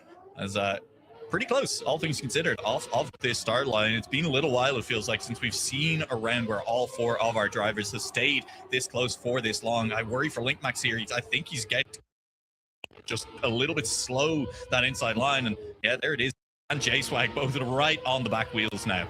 Yeah, he had to steer quite significantly to avoid brushing the wall on the way to checkpoint number 5. He still holds onto the lead proverbially into the dirt flick, but he ends way too shallow and ends up drifting way wide on that flick. Hits the wall, the breeze block forced to respawn, and with that, LinkMax is out. It will be J-Swag in the lead, Booney in second, and Baywak up in the third. As we go into the identity, it will be the Neo successfully triggered for J-Swag. Booney and Baywak have no answer for J-Swag's pace right now in this round. It will be a 103.3. There was a bit of a struggle, it looks like, at the very end between Booney and Baywak, but it will be the favor of the Australian, who gets the +6. Yeah, it looked like Baywak had Booney for just a millisecond there. Got a nose in front, but that wider line for Booney paying off and holding on to second place in this one. Booney also not out of this just yet, but would need to overtake both LinkMax and one of the New Zealand players in order to book that spot at ENC, whereas J-Swag and Baywak, well, I guess the same thing for them. They both need to beat both of the Australians in order for both New Zealanders to qualify. Right now, everybody making it through the quarter pipe nice and clean, over-rotating, and everybody being mindful as well of how much steering they put in, because remember, as we said earlier on in the show, whenever you land on the end of the quarter pipe, you still have cool tires, so you do not have as much grip and you can slide out very easily. Nobody has done that so far, but what's happening right now is that J-Swag did not get the best of entries into the second sector, so he finds himself on the back foot, 4/10 down compared to LinkMax, who gets the dirt flick nice and clean, very close to the apex on the inside, canceled at the right time, and has now a 2/10 lead over Baywak going into the identity. Yeah, and again, though, all 4 cars are here. There is definitely a chance if anyone messes up, they will be losing spots. LinkMax, though, looking clean up front. J-Swag overtaking Booney at the back. Baywak nearly sliding out, and J-Swag finally just holds off Booney by a nose. And Booney, honestly, G-Geek, looking really solid on this final corner of the identity in this match. Yeah, and especially managing to take advantage of some of the clips that you can get on the inside, because J-Swag will look to have tried to go a little bit closer to the apex, trying to, well, of course, go past the path of least resistance, right?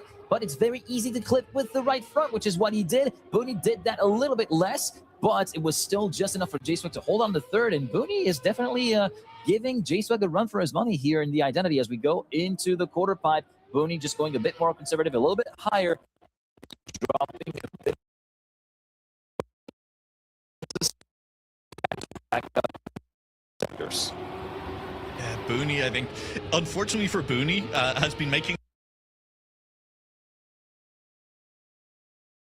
much less mistakes here on USA than on previous maps, but that goes equally for everyone else in the lobby as well. It has been very clean rounds so far, and Booney has struggled to really pick up big points from it just yet. Maybe a chance here as Booney sneaks on through into second place. Just LinkMax, his fellow Australian, in front of him at the moment. A little bit wide from Booney just there, but still holding on to second place at the moment. LinkMax first into the identity. Here comes Baywak charging back at Booney. 2 corners left to go. Baywak with a nose in front. Booney looking to go wide on the finish. Here is J-Swag as well. And J-Swag will sneak in front of Booney, who gets knocked down to a very, very undeserved 4th place in that round. Booney was in second, looking very, very racy, but then all of a sudden, final corner, he might have gone a little bit too wide, thus allowing Baywak through, and then J-Swag coming in, putting the dagger to his heart, dropping him down to 4th, denying him 1 extra point, as J-Swag becomes the first player to pass the 100 points, going to triple-digit scores, 101 for now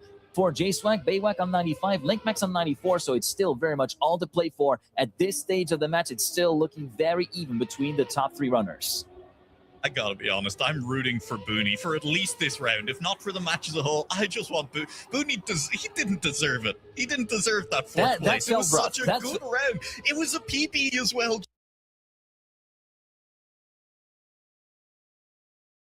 2 players. That's not fair. You can't do that to him.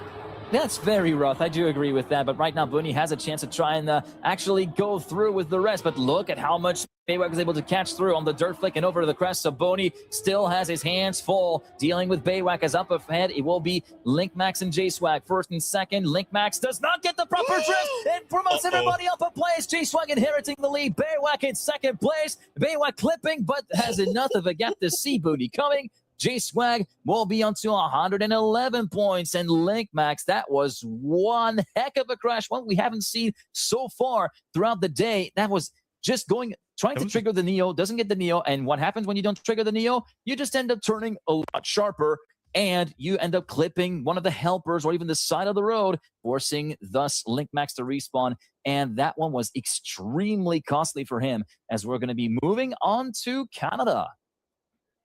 That's LinkMax's second DNF of the match, G-Geek. He's lost 6 points, 2 DNFs now.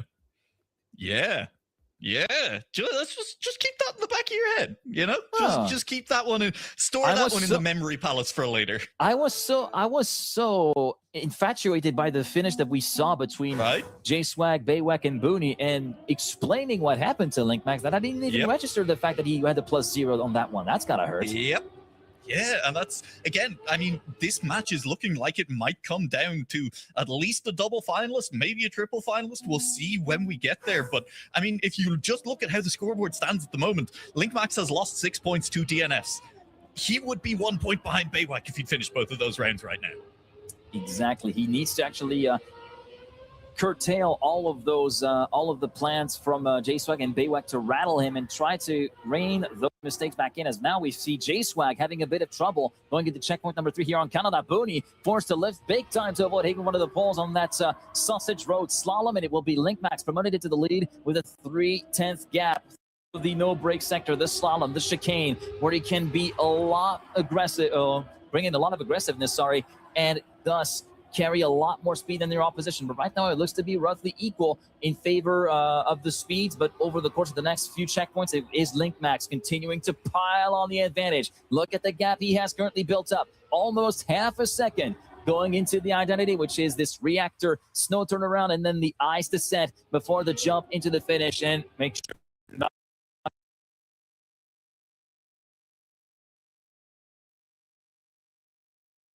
go left-hand side to avoid hitting the arch. It will be a 102.532. Decent time, all things considered. If you want to go a little bit lower, if you want to be really competitive, if you hit it to the 0.1s, 0.0s, and even into the 101s, this is when you start to get really looked at and saying, okay, this is looking very stout. Yeah, and hey, I just want to highlight Booney again. First half of this match, we didn't about Booney all that much. Very involved. Out at sea on points compared to everyone else in the match at the moment, has definitely been getting involved in the last few rounds and on the last couple of maps, and definitely has a part to play still as we head towards finalists for the other 3 players in this match. Potentially could deny in a couple of important rounds, could definitely cause some upsets as we head towards the end of this match. But right now, what a battle for first place going on. LinkMax and J-Swag, they are wheel to wheel through the middle sector of this track. Ooh, LinkMax sending it all the way into the entry to the dirt chicane, and look at how much it's paying dividends for, and a 10th of a lead exiting that dirt part compared to J-Swag, who opted to be a bit more conservative on that sort of banked right-hander before jumping into the dirt. And right now, J-Swag having to ponder an attack, but he goes a bit too wide before the final identity and will be hitting the wall and dropping down to 4th. LinkMax will thus inherit the lead quite handily and take another win with another 5.515. Baywak and Booney, 2nd and 3rd. J-Swag in P4. LinkMax now up to 114, just 3 points behind the leader, and the gap is just 4 points between 1st and 3rd, with Booney, as you said, just quite a bit behind in points, but definitely able to play a bit of a spoiler role in the next few rounds. I mean, specifically has been spoiling J-Swag's life in the last 2 rounds. Both times J-Swag has made mistakes on that final section of the track, and both times Booney has been there. I mean, the difference is 3 points versus 4 points. It's not nothing. It's 2 points that Booney has cost J-Swag just by being there in the last 2 rounds. And as you said, there's only 4 points separating 1st and 3rd. Those 2 points can matter. Those 2 points can matter, but right now the order might shift again as LinkMax cut the wall before the Sausage Road slalom. Booney is completely out of the running as well, so it will be the 2 Aussies denying each other valuable points, as it will be Baywak and J-Swag, who have not put a foot wrong so far this round, in the lead, separated by 48 milliseconds at checkpoint number 8, still keeping within each other's ghost's reach. Going on to the final few corners, the identity, the turnaround with the reactor over the snow, and Baywak goes too wide and gets breeze blocked in the identity. J-Swag take the win. It will be Booney up into 2nd place. LinkMax will be moving up to 3rd.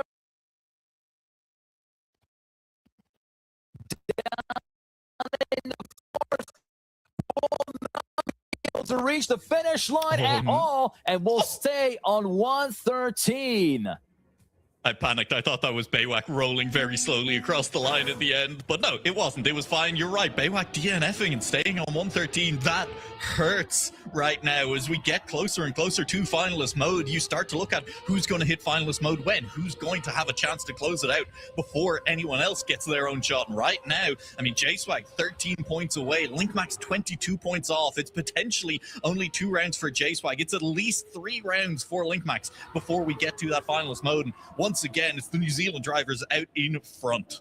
New Zealand drivers out in front, but they have a Nazi that is looking very hot on their heels. Although he did lose a little bit of time there, LinkMax into the no-break sector. He still is there waiting to pounce. And look at how much pressure he's putting on Baywak, carrying so much more speed compared to the New Zealander in the dirt chicane. It's a battle 2-on-2 for second place, or 1-on-1 for second place. It will be LinkMax prevailing for now. Can he try to parlay that into a win? It looks as though it will be a yes as Baywak goes for the pinball machine. One wall, then the other. It will be LinkMax up to second. JSwag will be taking the round win with a .710. LinkMax and Booney second and third. Baywak will be reaching the finish line with 3 seconds to spare. And with that, JSwag 3 points away from finalists at the end of the final round of the final map of the rotation. You know what that means, Noah? We're moving back to Germany. And remember who picked it? It was JSwag. It was JSwag, and JSwag looked really good on the first 2 rounds of Germany. But don't forget who looked really good on the last 2 rounds of Germany either. Baywak closing out the round wins on both of those, and LinkMax in particular struggled to make a major impact on those 4 rounds we had. And I think now is as good a time as any, G-Geek, to remind everyone what the stakes are right now, is our top 2 players will go through to the ENC happening later this year in Riyadh. They will represent their nations and territories when they get there, but there's already 1 Australian player invited to the event, and there can only be 2 players from any given nation or territory. And so, I mean, Booney's fairly well out of this one, but if LinkMax makes it into the top 2, he will manage to go through. If Baywak and JSwag make it in top 2, either of them will go through as well. I mean, Booney being out of it really clarifies the picture right now. It's just looking like it will be whoever finishes top 2, G-Geek. Yeah, but right now the lead driver on this map is looking a little bit worse for wear. Doesn't get the best of starts, JSwag. He finds himself 3/10 down compared to the lead battle between LinkMax and Baywak at the moment, as LinkMax continues to fend off the attacks of the New Zealander. Second sector, we didn't get the proper slide on the hairpin for JSwag, so he looks to be out of contention. He knows that he can afford to have that kind of round, because as long as he reaches the finish line, he will be reaching. Whereas LinkMax and Baywak still have some gap to catch back up. And LinkMax tried to steer away from the wall, but was a little bit too late and hits the breeze block at the very end, promoting JSwag up to second. Oh, and it's Baywak into first as well. There's still a chance on this downhill here. LinkMax a little bit of airtime. That should have JSwag through into second place. Just a little bit more speed. It's neck and neck. It's wheel to wheel. Good turnaround from JSwag. Will beat out LinkMax to the line. But Baywak, the big winner there, will pick up the full 10 points, closing the gap essentially up to LinkMax. And JSwag hits finalist. And that might be just a little bit of intra-nation help there, as even though JSwag could have just reached the finish line in 4th, him finishing ahead of LinkMax still has a very noticeable effect. Yeah. It tightened the gap quite significantly, because it denied LinkMax the 2 extra points that he would have had if he had finished in second place. As we now go on to the first finalist status attempt for JSwag. This is where the rubber meets the road for the New Zealander. Currently, LinkMax in the lead by 1/10.5. He is followed by his fellow compatriot Baywak in 3rd place. Booney out in 4th, currently 3/10 down. Man, if JSwag had not beaten LinkMax as well, LinkMax winning this round would have put him on finalist too. JSwag helping out both Baywak, but crucially himself too. If LinkMax does win this round, JSwag is in contention though, and if JSwag wins it, it's all over here. He will be qualified for the ENC. LinkMax trying to extend that gap. It's up to a couple of car lengths and 1/10.5 now. JSwag though coming back. That's where LinkMax made his mistake last round, and he was very cautious through there this round. It's allowed JSwag back into it. They are wheel to wheel. There's nothing between it. Looking at this last backwards downhill section, it's identical from both drivers. Similar airtime through it, and that should mean surely early with the turnaround. Linkmax will deny J-Swag on this one, although good speed from J-Swag. He will not get there in time. Linkmax will deny, but he finishes 2 points off finalist, and G-Geek, I cast our minds back across this whole match. Linkmax has lost 6 points to DNFs, got denied in the round before this from a further 2 points by J-Swag. So many things could have gone differently for Linkmax this match that would have him on finalist right now. Instead, J-Swag gets another bite at the apple with nobody else on finalist. Indeed, but here is a potential dream scenario that could happen. Baywak winning, Linkmax up in the... Well, Linkmax just has to finish the round, but Baywak denying his fellow Patriot to move us onto a triple finalist for the 2 spots for Oceania ENC, and it could very well happen. Right now at the start, J-Swag a little bit conservative, looking to try and optimize his line into the first transfer, manages to make it work. Baywak looking a little bit slow, drifting a little bit wide, and it looks as though the chances of Baywak reaching finalist in that round have completely evaporated. It's all down to Linkmax now, who gets a much better crest of the hill, who moves up into the lead. It's up down to him now to try and make it a double finalist situation. Here is the wet wheels sector where Linkmax got kind of caught out in the first round of that second rotation on Germany. Right now, he is completely clean with it. He still holds a 2/10 lead. Going into the final turnaround sector, a little bit of airtime for J-Swag, which is going to be costing the New Zealander a little bit of time. With second straight denial for J-Swag when it comes to validating finalist status, Linkmax will take the win and make it a double finalist with a 111.417. For all of New Zealand, this is the worst possible time for Linkmax to lock in on Germany because, I mean, Linkmax is now guaranteed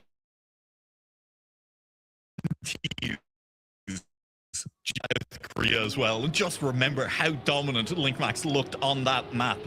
One player could qualify here. It could be Linkmax, who has looked great in the last 2 rounds on Germany. Never mind going back to South Korea. J-Swag could still do it. Baywak definitely has the chance to deny both these drivers, but it is those 2 cars in red out in front at the moment. And Linkmax and J-Swag, surely one of them closes out here. Surely Booney, of all people, doesn't manage to come back and deny both of them this round. That would be cinema. Second sector is going to be critical here, and we do see Booney fading a little bit early as we saw him go a bit high on the transfer. J-Swag leading Linkmax. Baywak in third, trying to make it a bit of a spoiler roll. Linkmax clipping the cliff face on the exit of the turnaround before checkpoint 7, and it's now New Zealand on top and completely on their own. J-Swag in the lead by 0.3 of a second. He still needs to reach the finish line. Anything can happen in Trackmania, and usually does, but right now he still has that 0.3 lead that is just so favorable for him and will somewhat ease things out a bit as we go through the final turnaround. The ice patch, ladies and gentlemen, give a round of applause for J-Swag, who is your first Oceania player confirmed into the Esports Nations Cup at Trackmania, and 111.135, 0.2 clear of Baywak, who gets the points needed to continue the double finalist fest as we will circle back to South Korea. Yeah, I mean, great time to finish things off from J-Swag there, confirming that Germany was, in fact, his track, holds the tournament record on it, will hold that tournament record, unless someone can take it away today as well. We have a lot of regions left to go, but overall, very, very impressive performance from J-Swag all weekend long. And unfortunately, things are about to get really scary for Baywak because Linkmax has looked so good on this track all weekend long and looked even better, honestly, going into it in the first rotation in this grand finals. It's going to be much effort required from Baywak in order to deny Linkmax, or even just to deny Linkmax at all, to be honest. To quote Booney, cinema is incoming, and we are all ready for it as we go for the first round of that second rotation of South Korea, which could very well be the last. It all depends on if Booney is able to somewhat keep the pace with the rest of the field, but right now it looks as though it will be a straight fight between Linkmax and Baywak. Linkmax trying to make it 2 Australian players in ENC, joining the likes of Mudda, already invited, but it's still not over just yet. It's a neck-and-neck battle between these two. Linkmax goes a bit too far, goes a bit too long air time. Baywak inherits the lead.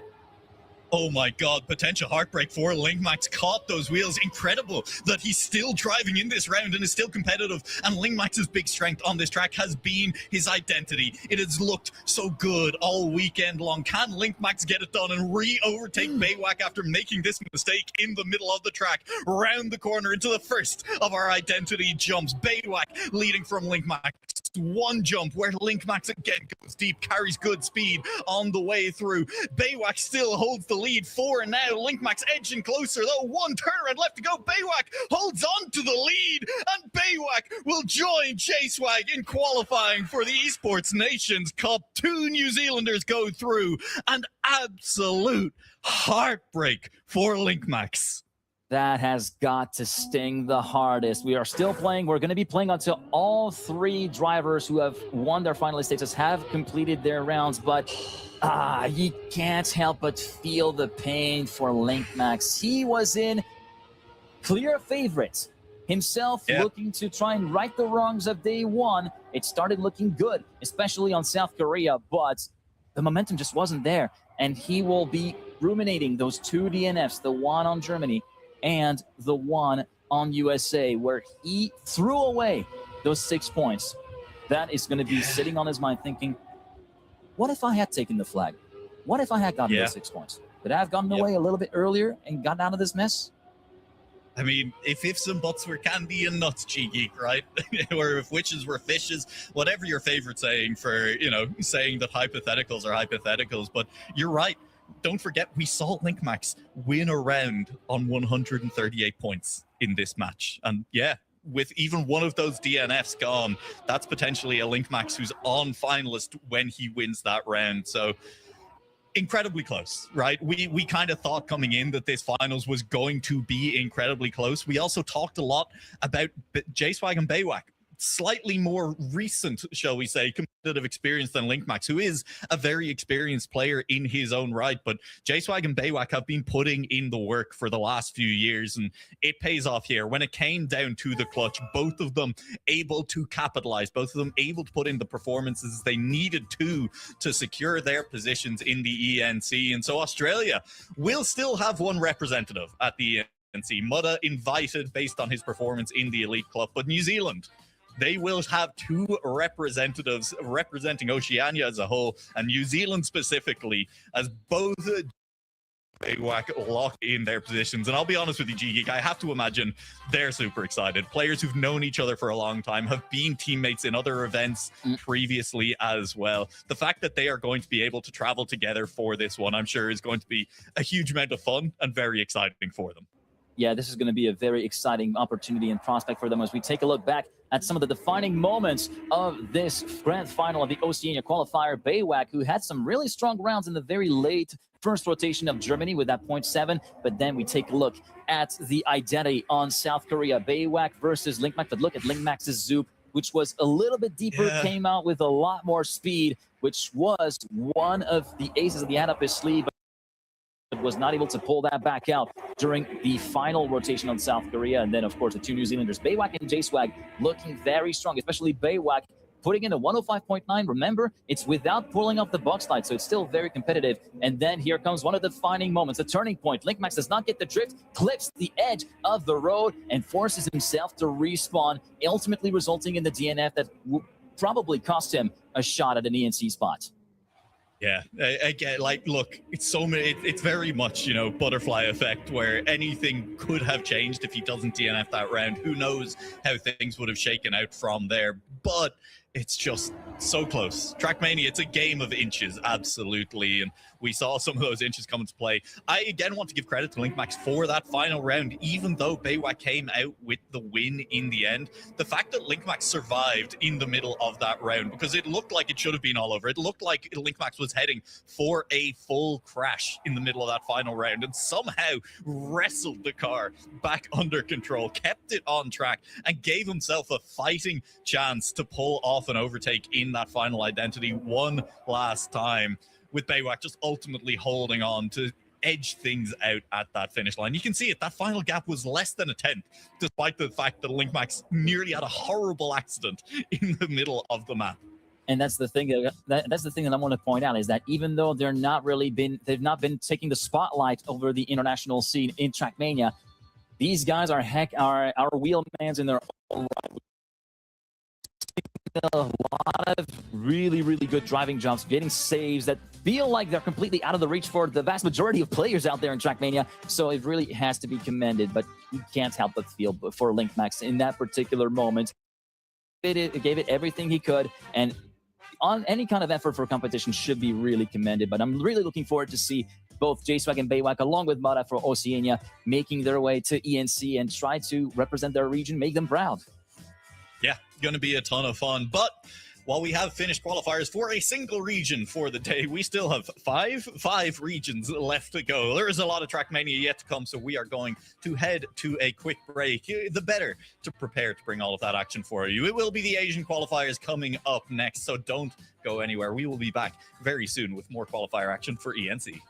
We'll see how it goes, G-Geek. And I mean, hey, you're gone. You're out of here. And so we're going to break to get rid of G-Geek. I guess it's what's actually really happening. How Let's go to break. Goodbye, G-Geek. All right, see ya.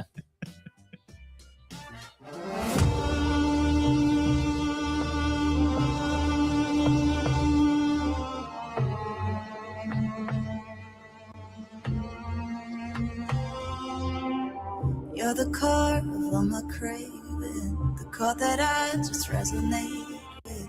I'd rather die than let it fade out. A little brighter, the heavy days a little lighter. I'll be with you down to the wire.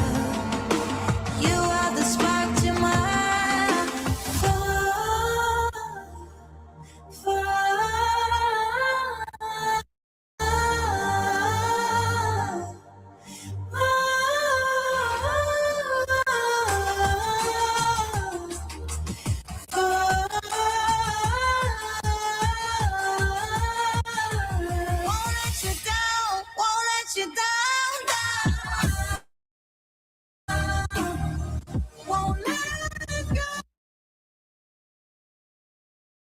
Was going to join me on that. Yeah, I'm going to accompany you on that one, because look at that. Surely he's not going to throw away a lead of 0.7 of a second. Maybe Kang can join him for a joint top 2 position here for Indonesia. But Newbie playing a great match. And you were mentioning it, consistency is key, and that wins you a match in the long term. Zach getting a great turnaround here, is driving backwards. And Kang drifting a little bit. You don't gain speed with that. You actually lose speed because you're not on the backward skill. But now Zach makes it across here, and he finally gets first position. Newbie playing a very good match, though. Another PB as well as a PB for Kang. Newbie still in the lead, 22 points, and it's looking good for him. Yeah, I have to say that. I mean, Zach, pretty time for the match there as well. And 12.8 to win that round. And the scary thing for the drivers behind, the drivers in second and third place turbo, both PB, and both of them, Zach didn't. And still he won the round by, you know, a fairly comfortable margin on that occasion. So Zach definitely has the pace available on this. But as I said at the top of the match, right, this is going to come down to consistency. And we're kind of waiting to see that from Zach. Yeah, we're still waiting to see that, as he's a bit further behind right now. Great start from Pran and Kang here, but Kang, very risky jump. He slightly clipped the first quarter pipe there, but still made it work. That was incredibly fast. Look how much time he gained towards Pran, who made a mistake, but now Kang with a mistake. So Zach back in the lead, and this is his round to lose yet again, because everybody made a slime mistake. And I think Pran also doesn't finish. He presses the DNF button, and he's out on this round. I'm gonna call that a tactical error.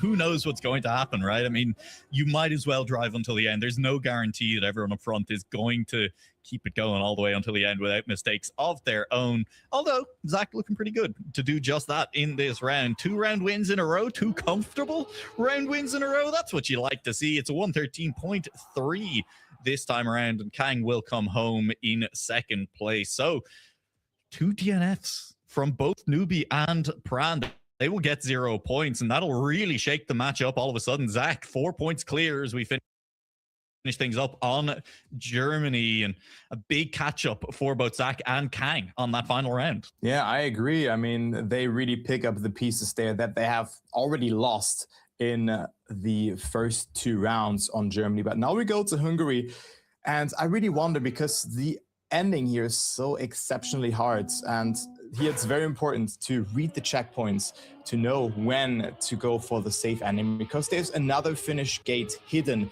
behind 2 or like one or 2 slow-mo blocks that are just making it a bit longer to go there, because else everybody would just go for this one if you only lose 0.5 of a second, because that's so hard to do. But I think this might be very important to just be consistent again, and maybe even sacrifice like a risky finish attempt for maybe a safe 10 or even 6-pointer. But let's see what is happening here, as we have Zach with a good start, but look who's in the leads, the Indian, one of them who hasn't finished the round beforehand. Yeah, Pran looking pretty solid to start things off here on Hungary. And can we hold on to this lead? A little bit shaky on the outside dirt just there. Is going to lose speed. And I'm not sure there even was a full touch just there. I think just ended up a little bit too inside, trying to avoid touching on the outside. So Zach into first place. Zach into second place. Kang into first place. Excuse me. As the battle up front rages on, but it is a battle between 2 Indonesians right now. Yeah, that's a great fight between Kang and Zach, and also Pran made a mistake, but let's take a look who's gonna win this round here. It will be so close between them, and both players go for the jump, but it's Zach who only survives it, and also good save there from Newbie, who still made it across. But yeah, that's the risk that you take. I mean, Kang was in a battle for first position, but then had to opt for the safe ending in the end, and got only 3 points out of this round. So that's the risk that you take, because the standing is so hard to aim. You have so much momentum, so much.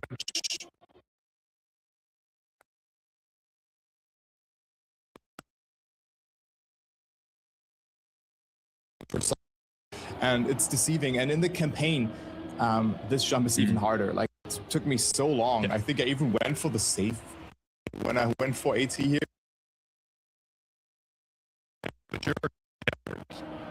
Hey, what do you mean? I mean, you know, just I call it like I see it. You know, I mean, like I've just these players would never go for the safe way. That is okay, Turbo. You've turned me on to a point that I did actually want to hit at some point today, which is that these players are really good. These players are really good. Even kind of the players in. I think people will watch this, especially watching some of the other qualifying regions that we're going to see today. And it's easy to look at it and be like, damn, these times are slower. And they are, a lot of the time, a little bit slower. These players are still top 1% players in the world. You know, like these guys are nuts at the game of Trackmania. Yeah, it's just that as things stand, Kang, he still made it just about. They're still absolutely incredible players of the game of Trackmania. And do you know what's been really nice is I was watching some of the streamers who were co-streaming yesterday, and I really appreciated that a lot of kind of the top streamers of the game, you know, a lot of people, the pro players we had who were co-streaming as well, were really making the effort to point that out to their viewers yesterday as well. To point out that, like, hey guys, yes, these guys may not be hitting the level of gameplay that you see on those pro streams, that you see in other major tournaments sometimes as well. They're still better than any of you in chat. Like, these guys clear. They're incredibly good players. I agree. That's very well put, because sometimes it's very easy to just get dragged away and also compare yourself with others. I mean, if like just people joining into others' Twitch streams and be like, okay, how can I become better in Trackmania? Or I've achieved this or that much of ATs. But I think it's very hard to just have a perception of how the average Trackmania player looks like when it comes to skill level. And yeah, those players are doing an exceptional work and driving like 1 or 2 seconds away from the world records. I couldn't do that on a consistent basis, that's for sure, because I would drive world records. Jokes aside, like that's an exception round. I think that's a good display of skill here from both Pran and Kang. Very, very impressive to see that. 1:681 as the winning time, but sadly a DNF here from Zach, but also Kang here picking up some points, and it's getting quite close, especially for second place. Zach still in front, but only 5 points between second and fourth position. But yeah, well put there. But I think everybody can make that jump in chat.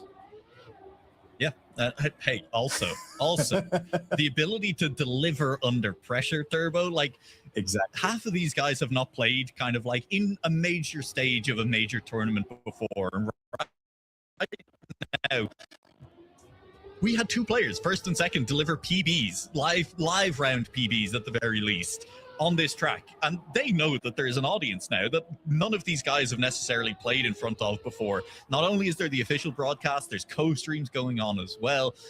It's really impressive to be able to still lock in and deliver the same performances again. I love Trackmania, and I love people who are good at the game, and I love seeing these guys come out here, give it their all. And I love the fact that we're going to be seeing two of them qualify for the ENC in Riyadh later this year. Yeah, and also what you mentioned is just that is happening, but also a $250,000 tournament where you can represent your country or region. Hang on, snipe. Oh, there's a snipe. Yeah, newbie got sniped. But like, I think that's even like more intimidating that you know that you can represent India or Indonesia at the Esports Nations Cup. Just think about that. That must be so fantastic to do that. Yeah, absolutely. National pride on the line for these players as well on this one, and particularly in this lower bracket final, to lock back in on exactly what's happening in this match, particularly for the players from Indonesia in this match as well. India already has two players waiting in that grand final, right? If Pran and Nubi manage to make it through into that grand final ahead of both Zach and Kang, then that's it. We're sending two Indian players from the Asian region to the It just comes down to what are their names going to be.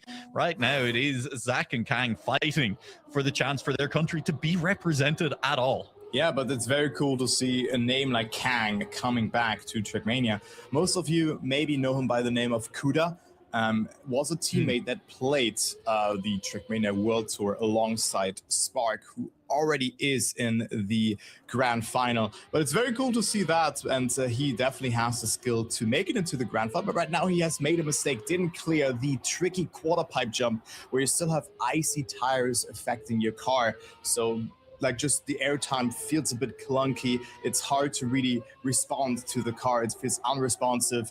But look at the round here from Zach and Pran instead. They are in the lead and getting a very, very good sector there as well. Newbie is on third position right now, and Pran also now even further because Zach made a mistake. Yeah, Zach, strange line through those turns there. I think recovery lines more than anything else. It's allowed Newbie through into second place. Pran looking clean up front. We have seen mistakes on this section before, though. You can definitely slide out on this plastic as Pran shows there. And he's overtaken by two as both Newbie and Zach will go through. Just Pran not quite able to get the grip on that final plastic beam. Hits the finish and gets overtaken. That really must hurt, but we have seen this mistake so many times, also from pro gamers on this particular identity. Stufts has made it a lot of times. The teammate from Spark, if my memory serves me correct, has been making that mistake, of course, which is very, very hard to do. But it can be very, very difficult to do. I confused Wizzy with Stuft, so I was just forget what I said there. It's all right. Let's just go into the next round. And Kang having a great start here. Pran is on second place, and Newbie a bit further behind.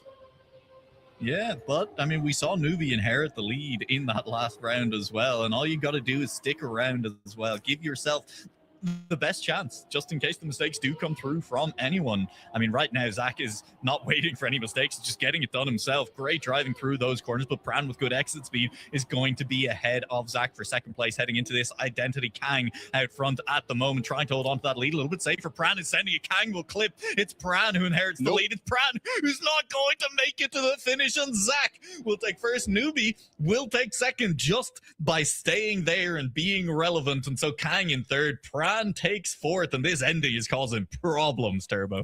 That ending is content, ladies and gentlemen. There's Zach with another win, up to 72 points. So it is looking very good for him so far, since he's 18 points ahead of second position. And again, just surviving the ending sometimes is enough, right? Some people just clip the inside, do not make the finish because it's just a gate that is not connected with the outside.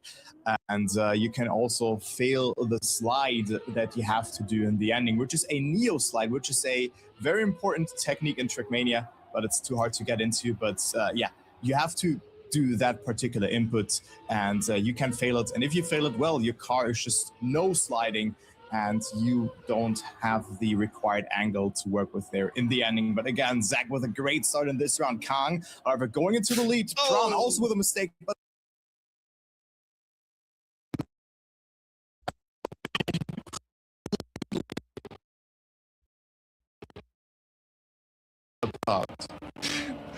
Newbie looked like he had a rocket attached to the back of his car through that section. Everybody else clipping. Kang not clipping, but was forced into a slowdown. And Newbie just flew. He is gone into the lead, 7/10 the gap, and that came out of a single sector in the middle of the track. Moves through into first place. And hey, full credit to Newbie, who has been there to capitalize all map long. Whenever anyone else makes a mistake, Newbie's inherited 2-3 places the entire way through and has gotten a huge points haul as a result. Yeah, consistency is the key, and Newbie with that is on second place. Prawn and Kang have to do something here in order to not get eliminated, because only top two make it. Only top two make it into the grand final, and the bottom two are eliminated. Zach with a great start, having to readjust a little bit. Look at this aggressive jump from Prawn. It doesn't work out, and he has to respawn to the previous checkpoint. And we have an Indonesian top two again. Kang can finally pick up some points. Zach is on second place, though, not too far behind. And we still have that dirt sector that caused so many issues in the rounds beforehand. Yeah, here goes Newbie, and again, we've seen it. That has been the story all map long. Inheriting places this time around, it's Newbie who will slide straight into a wall, though. And so Kang and Zach so far in front at the moment. They will still be battling it out for first place, though. I think not that there's no love lost between the countrymen here, but it is definitely every man for himself in these qualifiers as well. And Kang will hold on for that first place. No mistakes at the end, as Zach will settle for second. Newbie still taking third, and Brad will not finish. It got very close. I thought a wheel was sneaking across the line just there, but that's a DNF instead. Yeah, that is unlucky here, of course, to not finish this round. Just leaving 3 points on the track as we move on to our next map here. And it is South Korea as our next map. I really like the scenery on this map as well. In general, like all the maps that are like just themed around and the territories are just like themes in their specific way. Yeah, it's very cool. I've been saying for years that I'm like, look, I understand why it doesn't happen for a lot of Trackmania community events and things, that we don't get kind of themed scenery, because my God, it's a lot of work. It takes a lot of effort from some very talented people to put a map with a huge amount of themed scenery together. You know, I mean, you need 3D modelers, you need someone to place it, you need people to test it to make sure that the scenery doesn't break the route in some way as well, because this is first and foremost a racing competition. But it's so cool to see it when it does happen, and it has happened for these tracks. You know, I absolutely love them. Yeah, they're breathtaking. I agree. It's just so cool to see. And additionally to that, we have seen identities, as we call them in Trackmania.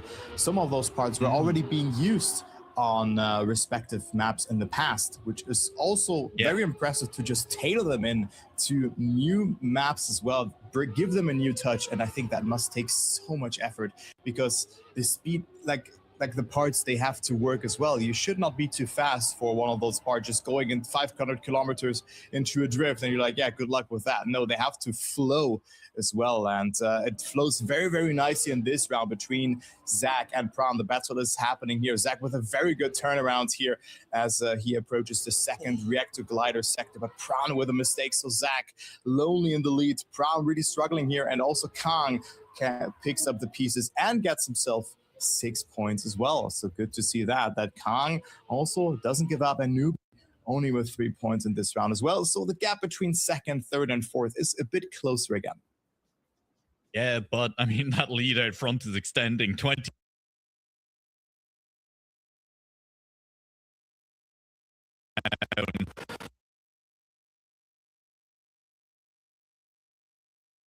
Bracket final, so Zach is starting to close in on that finalist mode for himself in this one. And I mean, hey, the more chances you give yourself to close it out before anyone else gets to finalist mode, the more comfortable you feel in any match. Yeah, definitely. I mean, it really relieves a lot of pressure if you have a big gap to work with, and if you can just close out that finalist mode, because like we have seen so many matches where a player was finalist within for 4 or maybe even more of those rounds, and he couldn't close it out, and the others coming so much closer as well. But right now, it really seems like Zach is losing a lot of points as he's on last position again, and it is Kang and Pran who can get some good points here in this round. So, the match is far from being over. Oh, but Kang goes into the wall. There's a very unusual mistake, and Pran, he just has to survive. And all of a sudden, Zach is in that battle for second position as well. That is a great line here as well, getting low speed into it, and now the reactor boost turnarounds coming into play. Pran is struggling, and Newbie in the lead, but who's gonna win this round? It's still so much track to be cleared. Newbie looking good. Kang also does survive it, and Newbie wins the round. But what again happens here in the ending? So many mistakes, and it was far from being over. Man, fascinating. In some ways, this is a more interesting match than the matches we had in Oceania. Again, pace is maybe a little bit slower, but just because of that kind of inherent slightly slower pace as well, we are seeing that consistency from Newbie make a much bigger impact, right? The fact that he is so consistent is really, really making a difference here in this lower bracket final. The different play styles, the different approaches to how they're coming at the maps. Everyone else in the match, it feels like, going for pace, going for the rounds that they can get as fast as they can. And Newbie is just making sure he gets through the rounds. And Turbo, it's paying off. He's sitting in a pretty comfortable second place right now.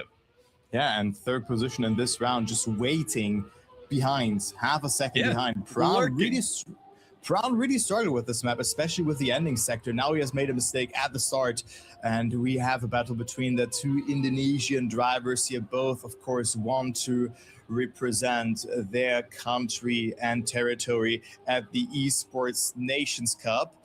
But who can do that? Firstly, they have to qualify. And I mean, at some point, neither of them could, because we have no player who has been qualified or has been invited from the Elite Cup so far, from the Asian region, of course. So it can be anyone. It could be 2 Indonesian players. It could be 2 players from India, and it is Zach who has made it, and Kang with a mistake, so he's 6 seconds behind, and Zach now up to 104 points, so he's only 16 points away of reaching finalist modes.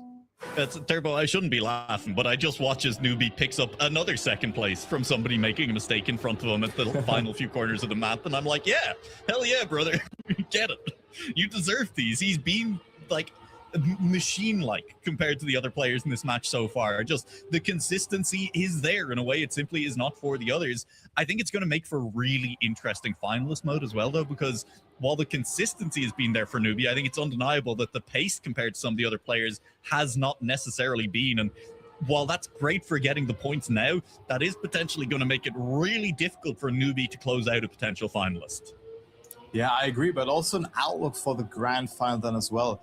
Is this consistency, just staying behind by 0.7 of a second just before the ending, is that enough to just wait for mistakes? Because I think in the grand final, it might be maybe a different story where you just have to, you have to commit, you have to be the pace setter, you have to close out rounds and not get an occasional first position because 2 players make a mistake. But firstly, let's take a look if it works out for Newbie the way again, since he has a great ending section.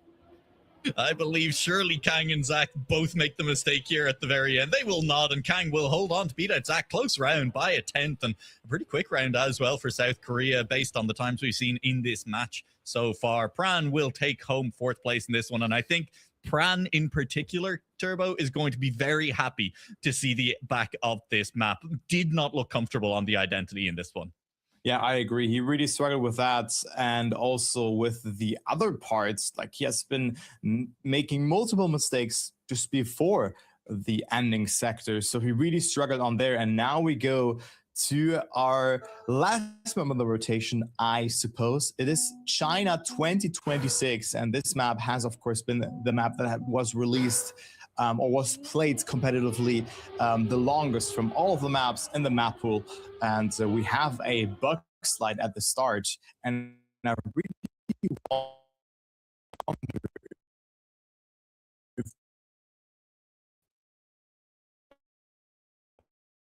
it's it is a technique very hard to. They will not.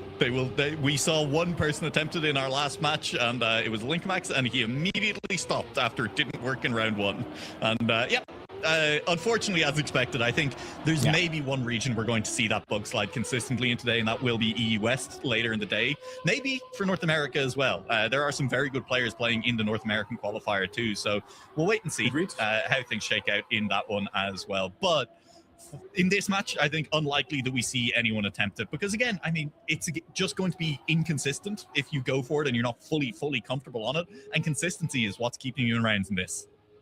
Yeah, and it only saves 0.3 of a second in comparison to a perfect outside dirt line that you jump into, of course. So it's not really worth it to go for it, because as we said, and as we also see here, the proof, consistency is very important. And if you have to respawn and, well, you're 5 seconds behind, that is not really the thing that you want to do. Pran, oh my, so much speed here, and barely stays on the booster here again, but that was still an amazing ending from Pran. But also look at Zach. He was only in need of a first position only, and he has made it. 120 points, and he is in finalist mode. Finalist mode means that he has to win one more round to close out this match, whereas the others, they can still collect points. You don't lose the finalist mode if you don't finish, or if you get 4th position. First or bust from here on out up until the end of the match for him. Exactly. And I mean, honestly looked really solid in that first round here on China as well. As you said, this is one of the maps that has been out the longest in the map pack as well. So makes sense to some degree. The players are going to look comfortable on it, as Zach inherits the first place, as that was Pran going head first into a pole. Zach now in with a chance to close things out on his first time of Ascion finalist. Yeah, he's looking very good here. It is Newbie who went for a very inside line, sacrificed some speed. But look at the battle here between Kang and Zach. Kang came to play in a very good drift sector here. Much better apex for Kang. Seals the deal temporarily for that first position. But Zach still has a trick up his sleeve, as he doesn't go for an air brake there, but still having good speed. Only 0.15 away from Kang here. Good turnaround, but doesn't control the car, which is still affected by the ice a little bit after that. And Kang does deny Zach, and also picks up a huge 10-pointer, going up to 1 points, now tied with for that second position. And Pran doesn't finish, sadly. Yeah, a little bit unfortunate there.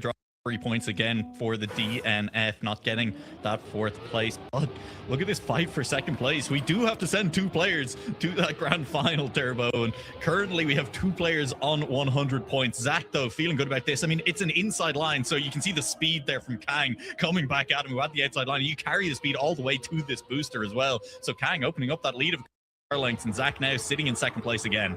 Yeah, Kang looking amazing on this map here, from what I can tell you. But also Zach is really fighting for his dear life. And look at this speed here. What a battle we have between the 3 players here, between Newbie from India and then the 2 Indonesian drivers in this match. Now Zach gets a much better drift here, still having to readjust a little bit, but also Kang doesn't get too much speed out of it. Zach still holding on to the speed that he had accumulated beforehand, and Kang is not too far behind. But this is Zach's round to lose here. He's now the one who's 0.2 ahead. He is the one who can make it into the grand final if he survives the last turnaround here. He's 1/4 second ahead, and this is looking really good for Zach. And Zach is our 3rd player who accompanies Spark and also the Curiosity into the grand final of the Asian qualifiers of the Esports Stations Cup. Yeah, congratulations to Zach. Looked really solid all match long and will take that spot in the grand final. It will not be an all-Indian affair to close things out for the Asian qualifiers, which is always fun. We love a bit of diversity in the nations getting represented at this event. Brad's going for the bug slide. Oh, that's clean as well. Huge. Yo, that was so cool from Pran going for it, but maybe he also plays like that he has nothing to lose anymore, since he is 27 points behind Newbie. And Pran, I mean, consistency is really the key. And I think if we do see him in other competitions playing as well, and I hope he will be trying next year as well to qualify for the Esports Nations Cup, that will consistency is the thing that he has to work on. Of course, he plays exceptional. We already talked about that, but consistency is the key in Trackmania. But also, Kang and Newbie don't really pick up significant points here. They will not come closer to the finalist mode. Kang, if he gets second or third position, well, he still needs a first position in the next round. And also, Pran will move up to 87 points. Newbie will be at 108 points. So that is a huge pickup for Pran.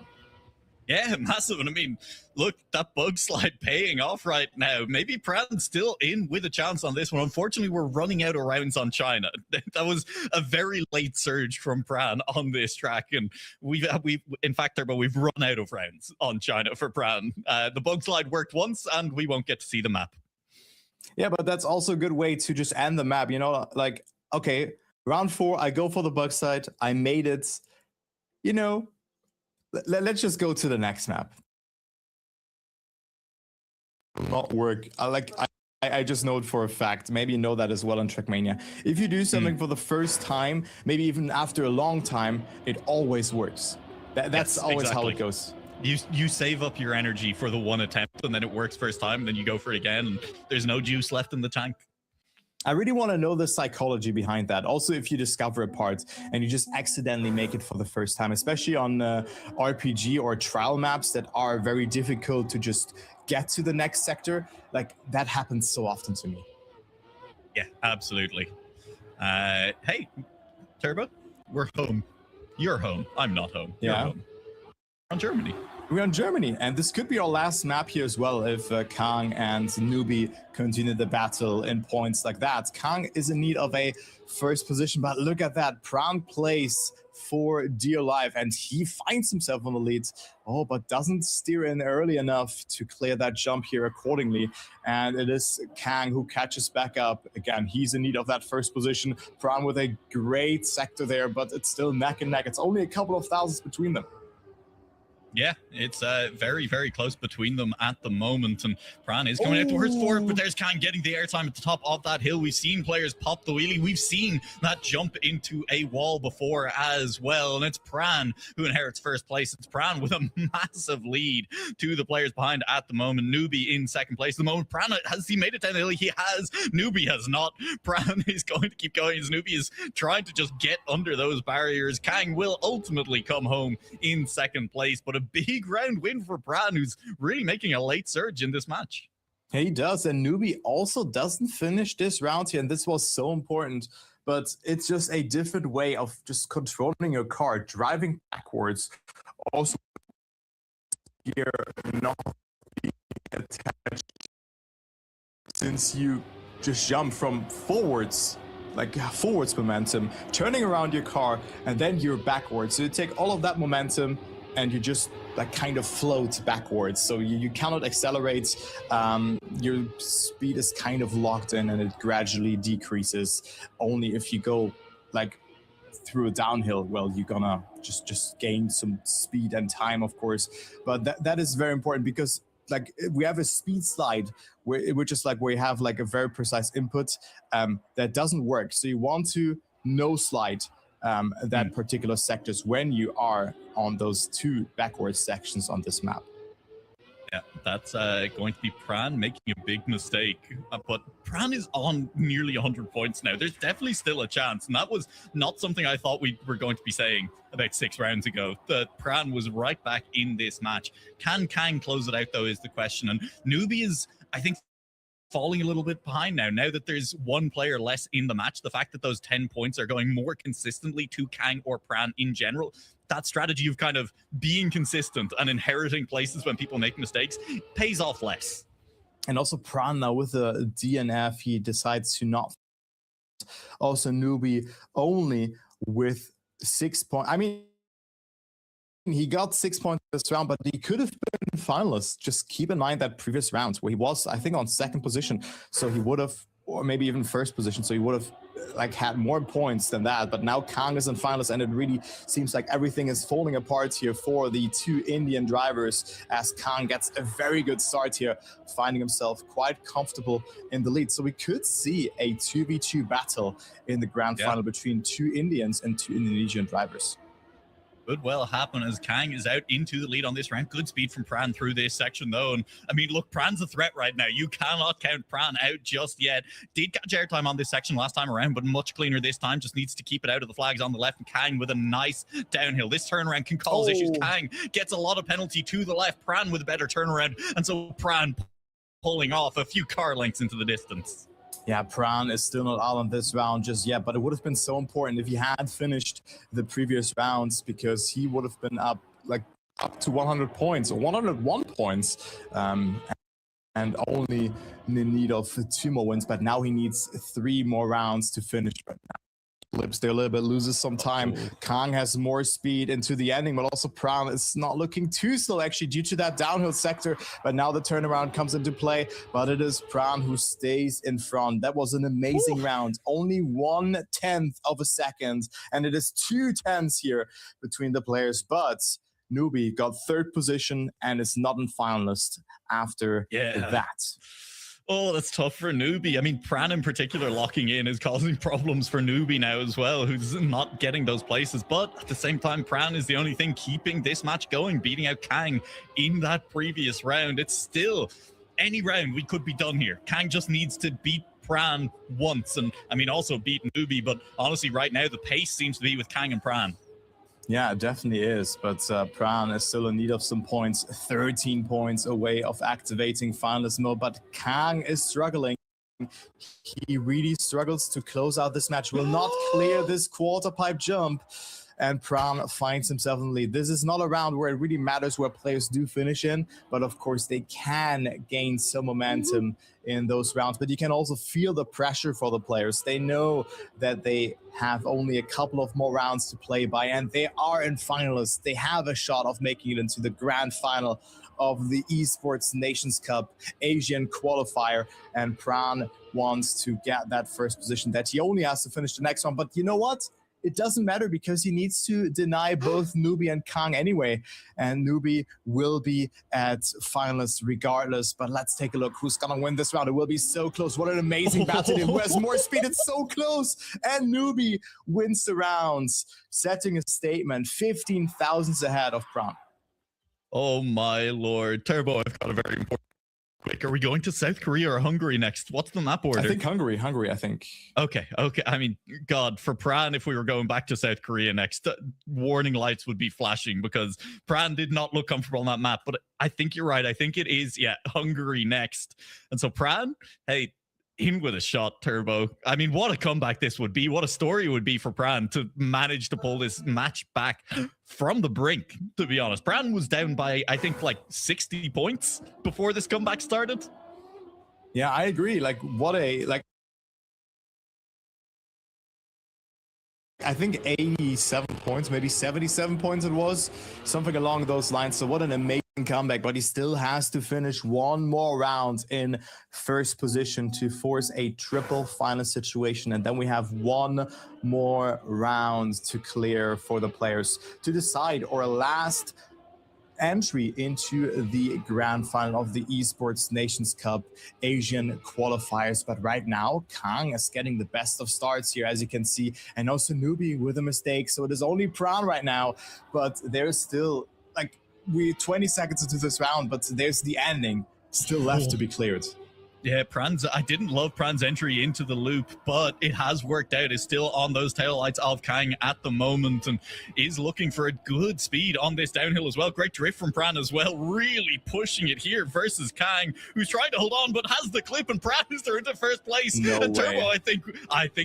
I think we're heading to triple finalist. I mean, I don't want to jinx it.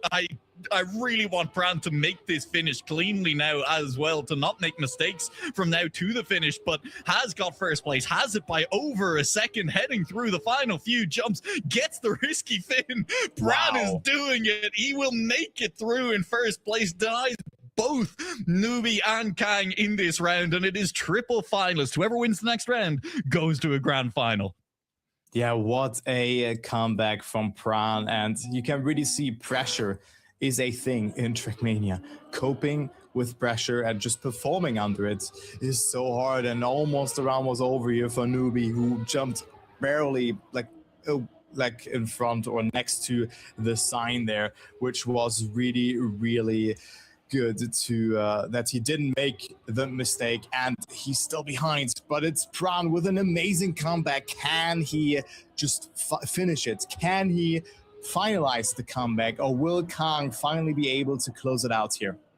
Oh, Kang. Oh, he touched.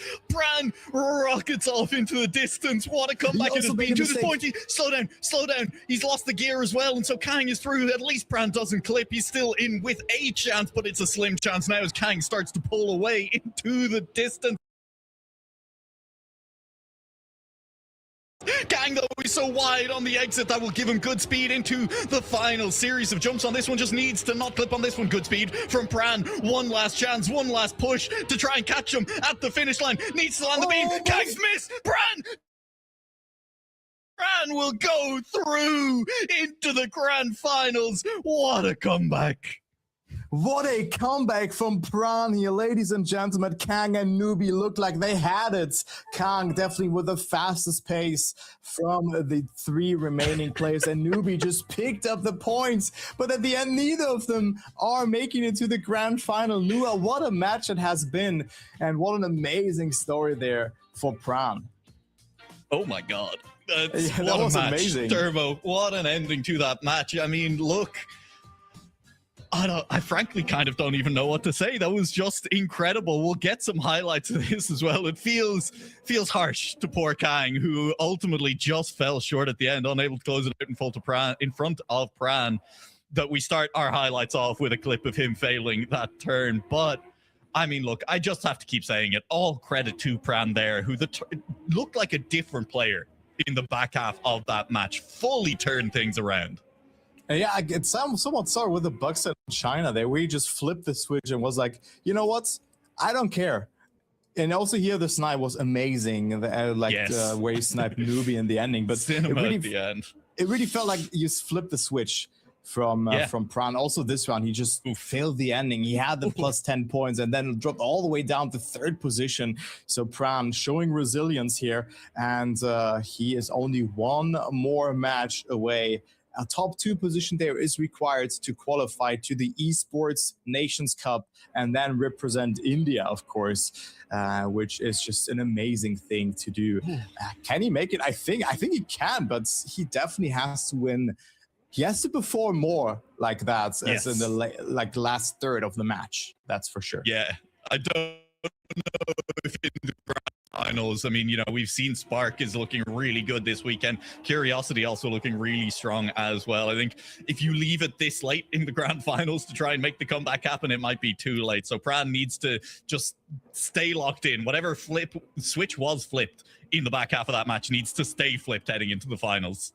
He was at 74 points, whereas the others were at 100, which is crazy. And he still made that comeback. So that is really something else. And then also here, he didn't win this round, but still got up to 113 points, which gave us the triple final situation, because he has just just stone cold cleared that ending with no effort. He could have even gone into the this safe final round, there. Turbo. Yeah, this final round, look at it. I mean, Kang doesn't make it. Pran nearly doesn't make it as well. He willed this car up onto that block, right? I mean, that looks like, I feel like 90% of the time you have that clip and you don't make the finish. You know, the car bounces pure willpower. off.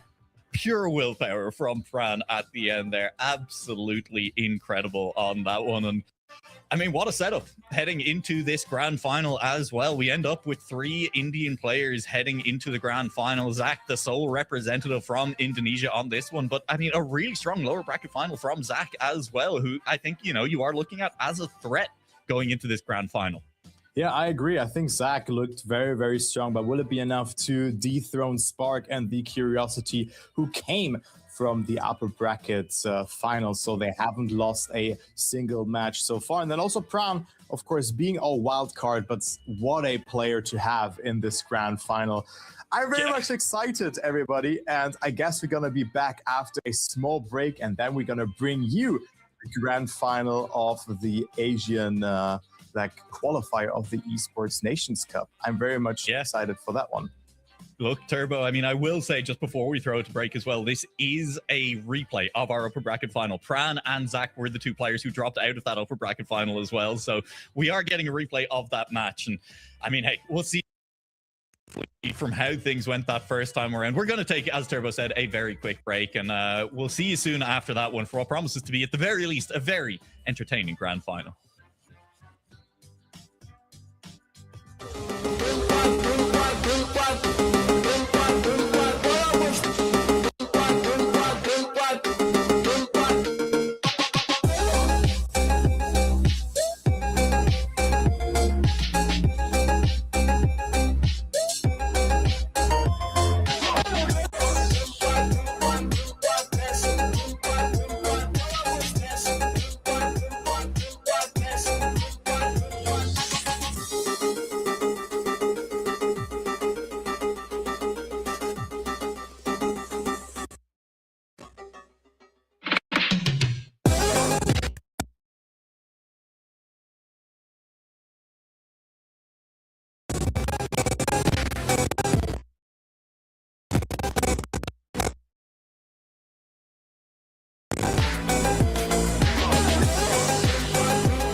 And I think, you know, really a lot of the buzz for this Asian qualifier has been around Spark. So it's going to be super fun to watch him on the main stream now as well. And already out to a big lead. Curiosity slots into second. We see Pran with the first big crash of the round there, just off to the side of Zach, who is sitting in a comfortable third place at the moment. But Spark is just continuing to extend that lead out front. It's half a second, and it doesn't look like it's closing anytime soon.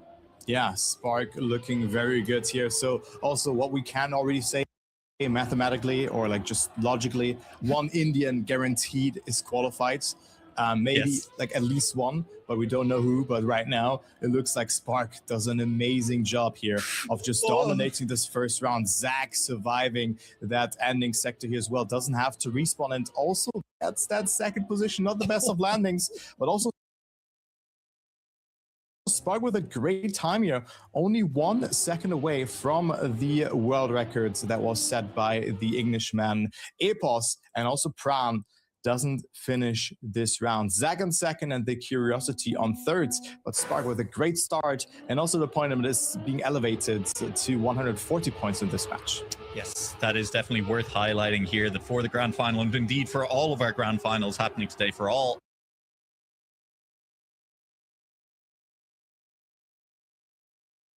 qualifiers yet to come as well, the points limit is that 140 points, as you say, Turbo. Pran having a rough time of it in these first two rounds, and I fear we're seeing first half Pran rather than second half Pran to kick off our match here, which is a little bit worrying. You don't love to see it, because second half Pran is a dynamic and exciting player, and first half Pran is definitely a little bit less dynamic, shall we say.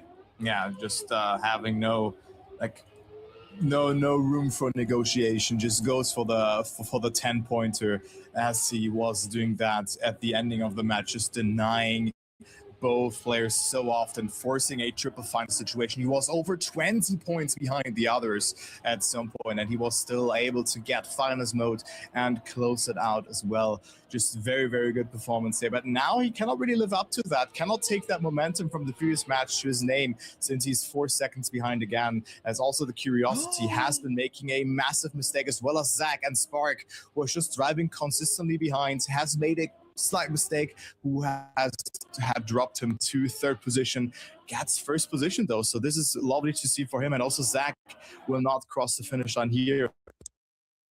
So we only have 2 players who have finished this round. Yeah, and I will say we were praising Newbie a lot in the last match for the consistency. You know, was allowing Newbie to pick up big points at times in the middle of the match when other players made mistakes.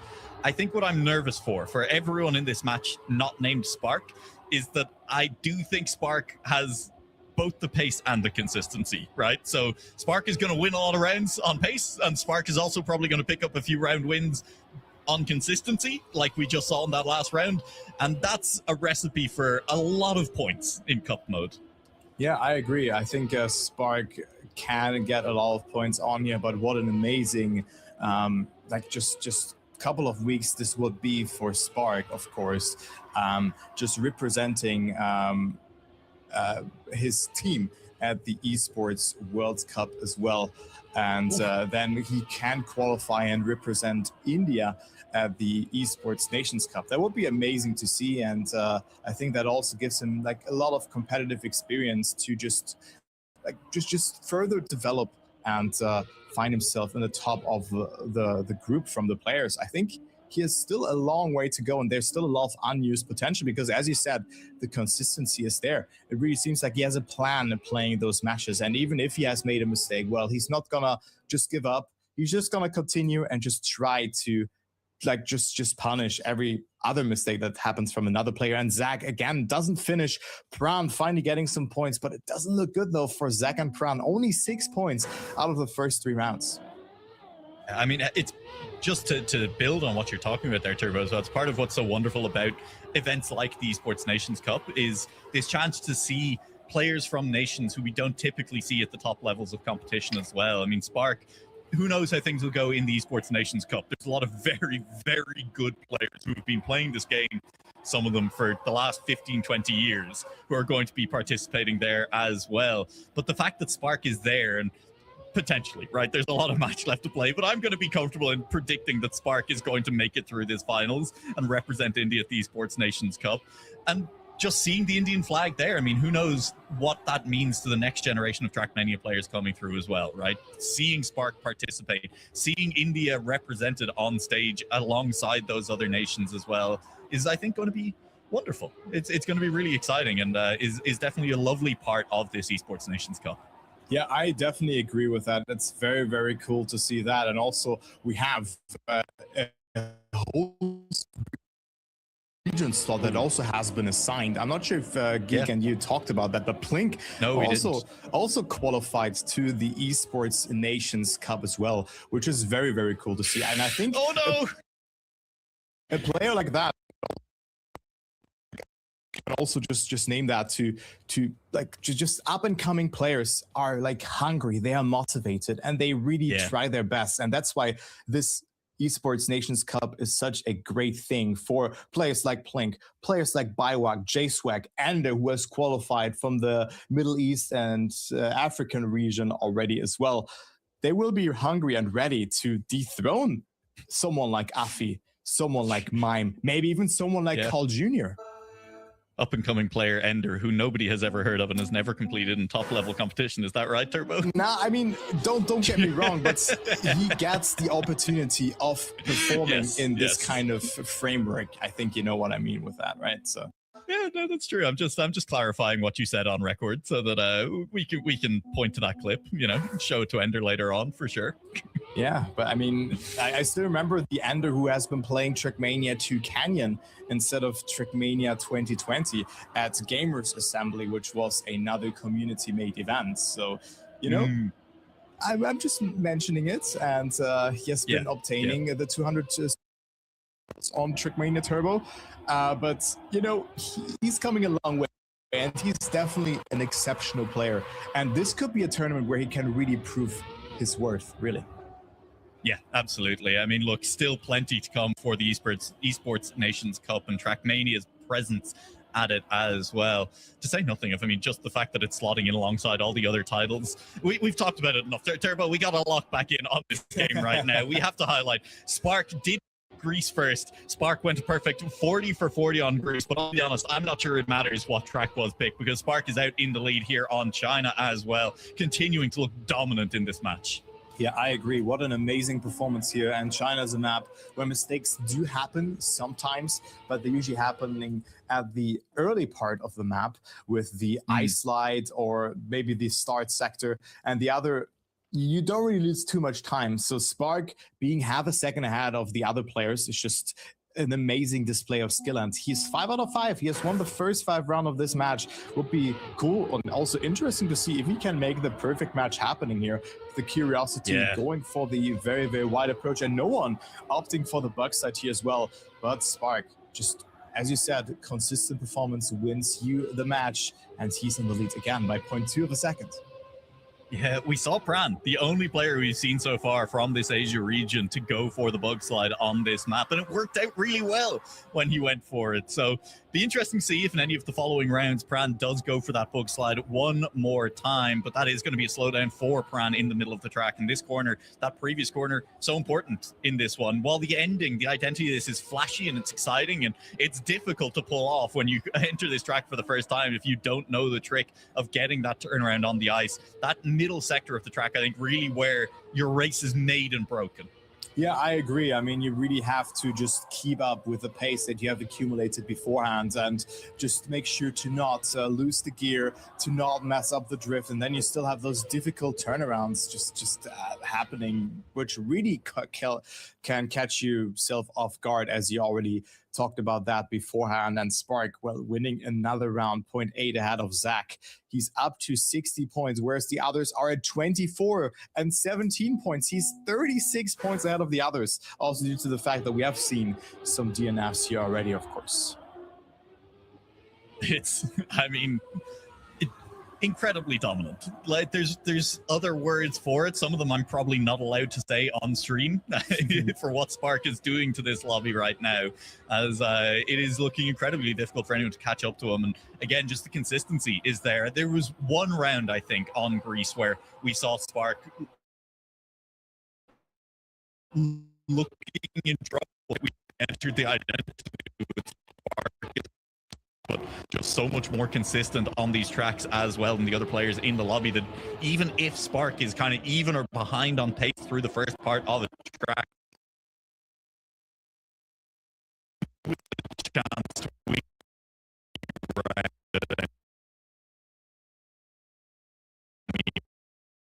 time. Yeah, that's for sure. Spark I'm just mesmerized by his performance here, as he's 0.8 ahead again of Zach in this round. It looks like he is not making a mistake. He is like a machine that is very, very well programmed and just copy paste the runs. Every time he just does what he needs. 1 second away from the record, which is an amazing time. Additional 1 second, we have Zach behind, and Spark 7 out of 7. I hope we don't jinx it here, but I hope that we're going to see a perfect match from Spark. Yeah, I mean, at the moment, to quote a Trackmania streamer, a specific one, Spark making it look ultimate PF deluxe right now. It's not sure pretty straightforward. No idea. There's probably multiple streamers who say that. Pran, with an interesting line through the first corner, kind of took the bug slide line without bug sliding, and so unfortunately has dropped a long way behind on this round. Spark way out in the lead once again. Entering the ice slide, surely no mistakes. Again, these ice slides in Trackmania, you're trying to keep the same gear on the car the whole way through. If you change gear, the car is going to go sliding way out of the corner, but no errors for anyone in this round. Yeah, no errors there other than Pran, who again went for the bug set in the very last round on China. We have seen that already in the previous match as well, where he has been executing it perfectly, and he found himself 0.4 ahead. But again, Spark being so far ahead, and right now he just seems to be the person getting those 10 pointers. And I think the match for second place will start once Spark is out of this match, because even if he doesn't make the perfect match happening, well, I think he's going to win most of the rounds just seeing his performance. Like, it's just amazing again. Again, a time that is roughly 1 second away from the world record set by the German Massa. Pran doesn't finish this round here as well. Look at this. 80, 36, 32, and then 20 points. All of those three players, they almost have as many points as the first player, which is just complete dominance. You know, Turbo, I did say, I was like, oh, well, at least we'll get to see France on stream. You know, our first time seeing it will happen in this match. I don't think Spark's going to get to see France. I do think so. I think that he will not see it either. As we now go to Germany, map number 3 in the rotation. Of course, here we have 2 tricky turnarounds that players have.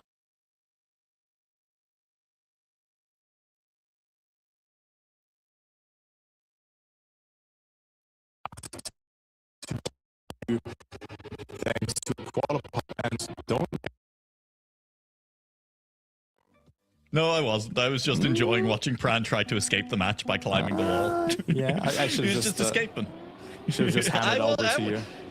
It was no warm-up cast. I was just enjoying. I knew what was going on. Excuse you. Thank you very much. Yeah. Hey, look, here's Pran not trying to escape the match. He is, in fact, catching up to Spark. Maybe we get...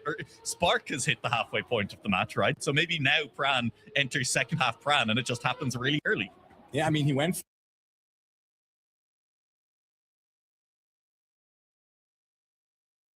China as well. That's his activation sequence, is going for the bug slide on China, and then he just locks in from there. Yeah, and you know, like the code that you enter in GTA. Yeah. So now he just activated with a bug slide. That's the input that he has to do, and right now he's on second place, so it looks very good. It's working. It's just not working that he overtakes Spark here, who's very far ahead. I simply don't understand how this works. Like, Pran goes for a bug slide on China and all of a sudden drives much better on the following tracks as well. I love to see it, although with that said, Zach is still very much in the race here. Pran is going to land a little bit earlier, so potentially able to accelerate down this hill, but just better speed from Zach, holding on to second place.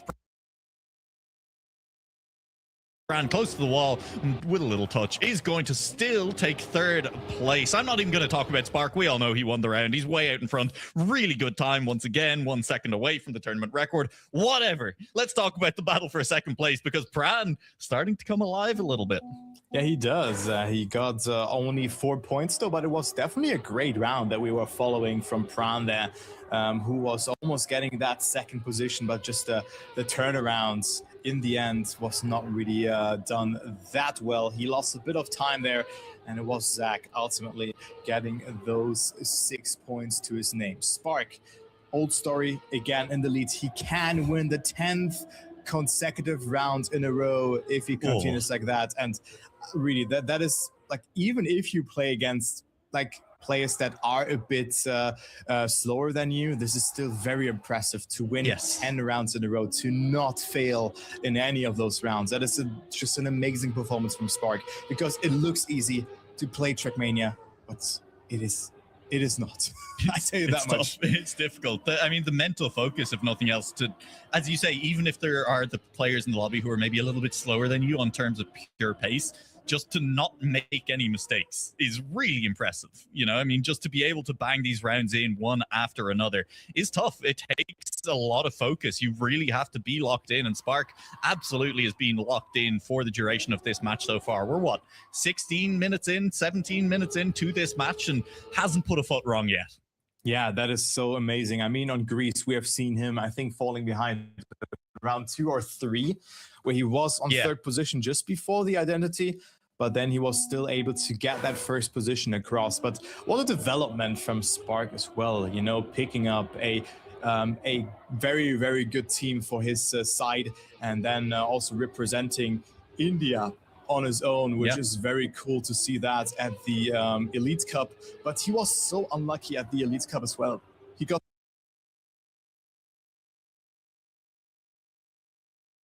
65th, where top 64 just make the Elite Cup cutoff, and I think 66th in one of them as well. But then everything just worked out for him, because he qualified to the Esports World Cup, and now he can also represent India at the Esports Nations Cup if he continues to perform like that. And I think throwing this kind of lead away after winning the first 10 rounds, I mean, theoretically it can happen. Yeah, but I do think that's Spark, he has already qualified, right? Sure. Yeah, I was ready to call it after like 4 or 5 rounds, honestly. And at this point, Yeah, I don't think it's possible for anyone else in the match to catch him at this point. Really, the question comes down to, will it be the perfect match? We are getting there. It is so close now. 2 rounds away for Spark from making the perfect match happen again. A really good time. 140 points. You're right. It's not 120 point limit. 4 rounds away from whatever. It's the same amount. Spark's perfect. Yeah, he's perfect. I mean, we're still gonna go to map number 4 of the rotation, but for that, we still have to clear the very last round on Germany. But very impressive to see that 11 round wins in a row, and also the Curiosity, who comes from the upper bracket match as well. Currently a bit further behind Zach, who picked up, or who just maintained that momentum that he has gained in the lower bracket final. 13 points ahead. And then, of course, there's still Spark, who is like 10,000 points ahead by the looks of it. 56 points out of second place. That is just, that's so much. It's unfair. It's unfair, yeah. Who let this guy play? Someone check him computer, and so on and so forth. As you say, yeah, this battle for second place, I think it's really interesting, especially once Spark does the inevitable and qualifies through this match, because all of a sudden those 10 points are going to be up for grabs again, and we're going to see some shifts very quickly then once that starts to happen, as Pran in second place in this round, and it's pretty comfortable second, really within touching distance at the moment. Zach looking to pick up third. Spark will go 12 for 12. You thought, Turbo, I heard it in your voice. You thought for a second that there might have been an error, but there was not. Yeah, there was no error there from Spark, so he still survived that. And also the Curiosity doesn't finish the round here, so Zach extends his lead here to 17 points, despite him getting position in this round. He heavily capitalizes from that, and now we go to maybe the last map from Spark. 3 more round wins and he is through. We go to USA. Also very, very awesome scenery on this map. I was talking about it earlier, right? I love the scenery on all of these maps. It's so sick, and the US is a beautiful country, right? There is so much, just so much gorgeous geography on that entire North American continent, Canada included as well, and Mexico, of course, as well, and I suppose Greenland, which I always forget is a part of North America, but it is. I was never there. Like, I'm very curious to go there as well at some point. That is for sure. But firstly, yeah, we have to cast some Trackmania here, of course. And I mean, traveling has been very expensive in the last couple of months. So that is for sure, especially when you live in Ireland for 3 months. Ireland is definitely very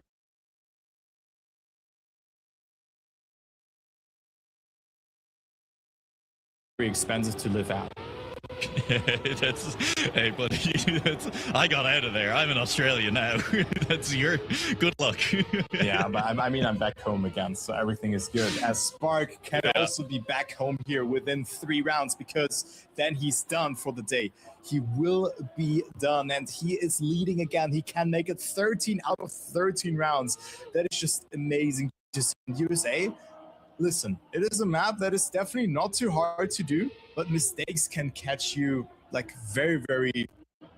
or you can catch mistakes very, very easy on this map with the ending, with the quarter pipe jump, but Spark just clears them effortlessly. 103.9, 1.5 seconds away from the tournament record, and Spark is at 130 points. Brown picking up some points as well. Curiosity does finish the round as well, but Zach still capitalizing on that. 18 points now between him and third position.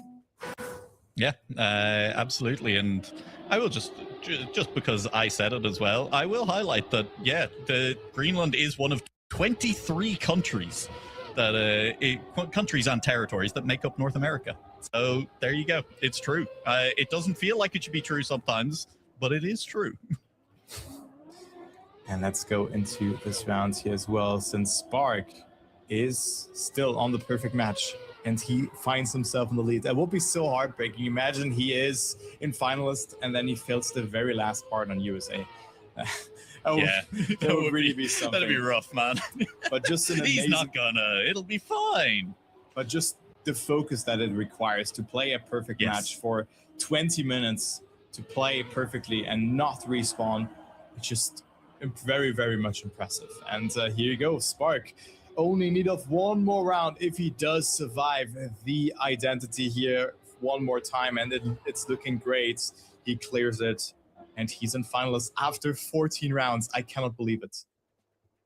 Yeah, I mean, incredible focus from Spark all match long so far. I mean, it's only been 25 minutes or so in order to get to this point. He's been blisteringly fast on track, and just in terms of pace of trying to close this match out as well. And honestly, Turbo, it's felt a little bit like a waiting room for the second half of this match to start, when we decide who is the player that will be joining Spark in representing their nation from the Asia region here, as well. As Spark has just looked so dominant all tournament long, all qualifier long, and now all match long as well.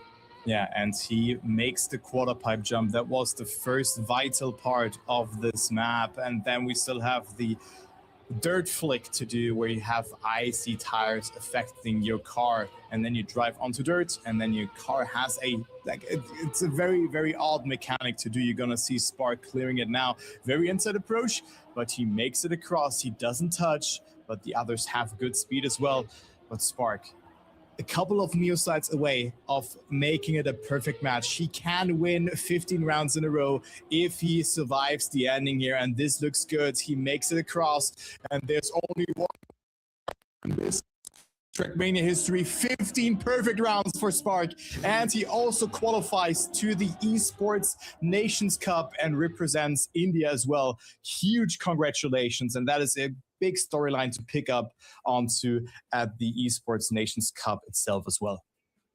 Yeah, 2026 is the year of Spark. I don't know what to tell you, man. That was an incredible match from him, going to the Esports World Cup, now going to the Esports Nations Cup as well. And what a match to do it on too. That was absolute dominance from beginning to end. Literally, as you said earlier, one round where it looked like he was in any danger of not winning the round. A single round out of 15.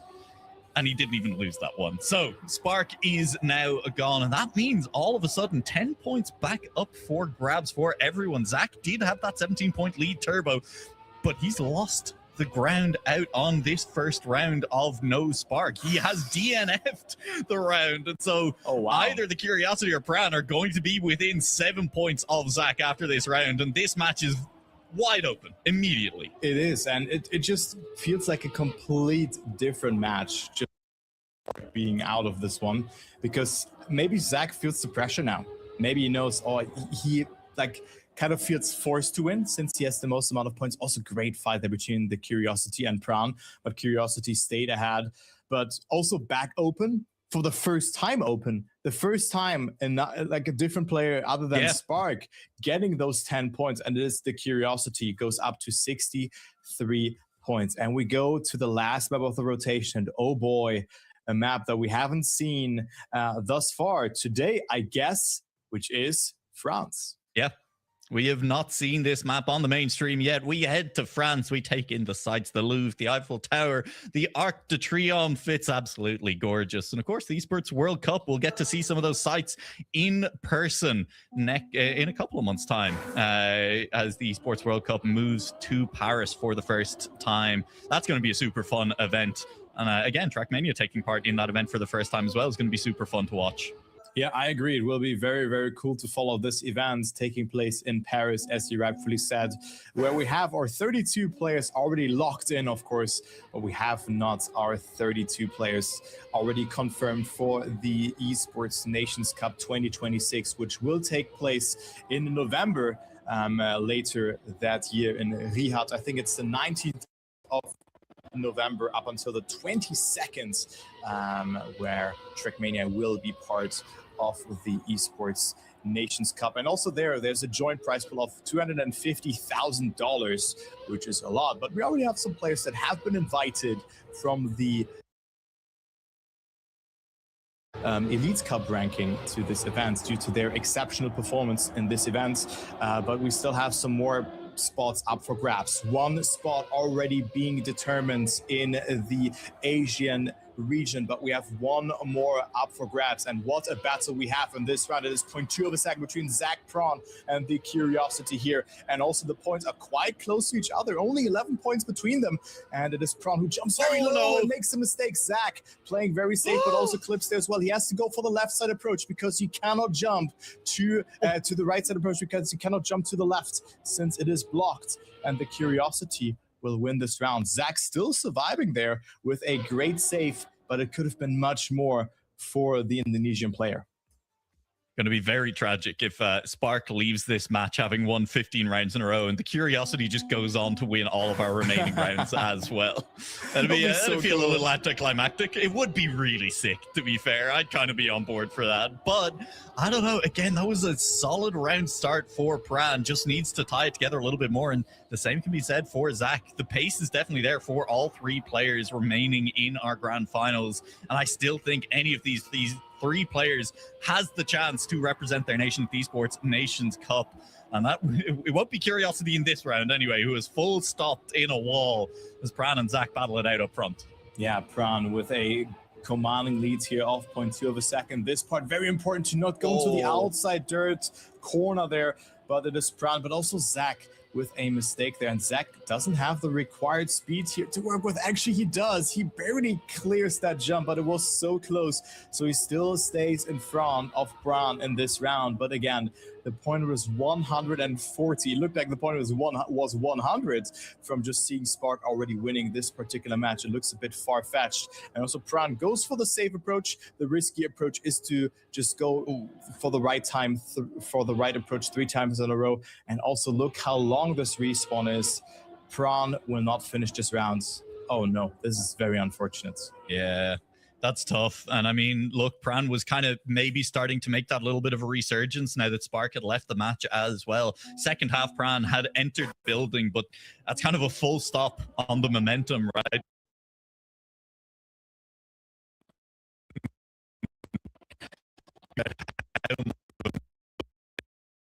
Trackmania is, how much you need to stay in that flow state as well. We're going to have to see, can Pran recapture that now, having had a kind of rough couple of rounds where it looked like there were big points up for grabs for Pran and then not quite able to take it. This is a good start to the next round. I'm impressed, frankly, at Pran's resilience in these last couple of rounds. And I really think, that's so tough. Yeah. That is so tough. That's what happens. Because right? you start to overthink it a little bit. You start to kind of be like, right, well, I got to push, and where do I push? Where do I go on the track in order to make this line the fastest it can be? And yeah, it's left, but if you're thinking about it, it's just so much harder to line those up. Especially when you lose that, or when you lose traction to the players, when they just move away in points and you're like, I have to act, I have to move something. I have to risk, yeah. But now he's 13 seconds behind, and Zach and the Curiosity, they're only 7 points away here from each other, and Zach can pick up a huge chunk of points because the Curiosity fails it as well. And can he make that jump? The gear there is very important, but the Curiosity makes it, and that was another great save. But again, Zach extends his gap here to 96 and 85 points. So it is 11, and Pran doesn't finish yet again here. Oh, I mean, he has to act now. That is for sure. He has to make something happen. He's 22 points away from third position in this total match standing. Yeah, and look, a lot of our Trackmania players, they will play in these rounds with the HUD off. They won't see the other cars. They won't see where they are in relation to them. They might a few times around flick the HUD back on just to see what's going on around them, but generally they're very locked in.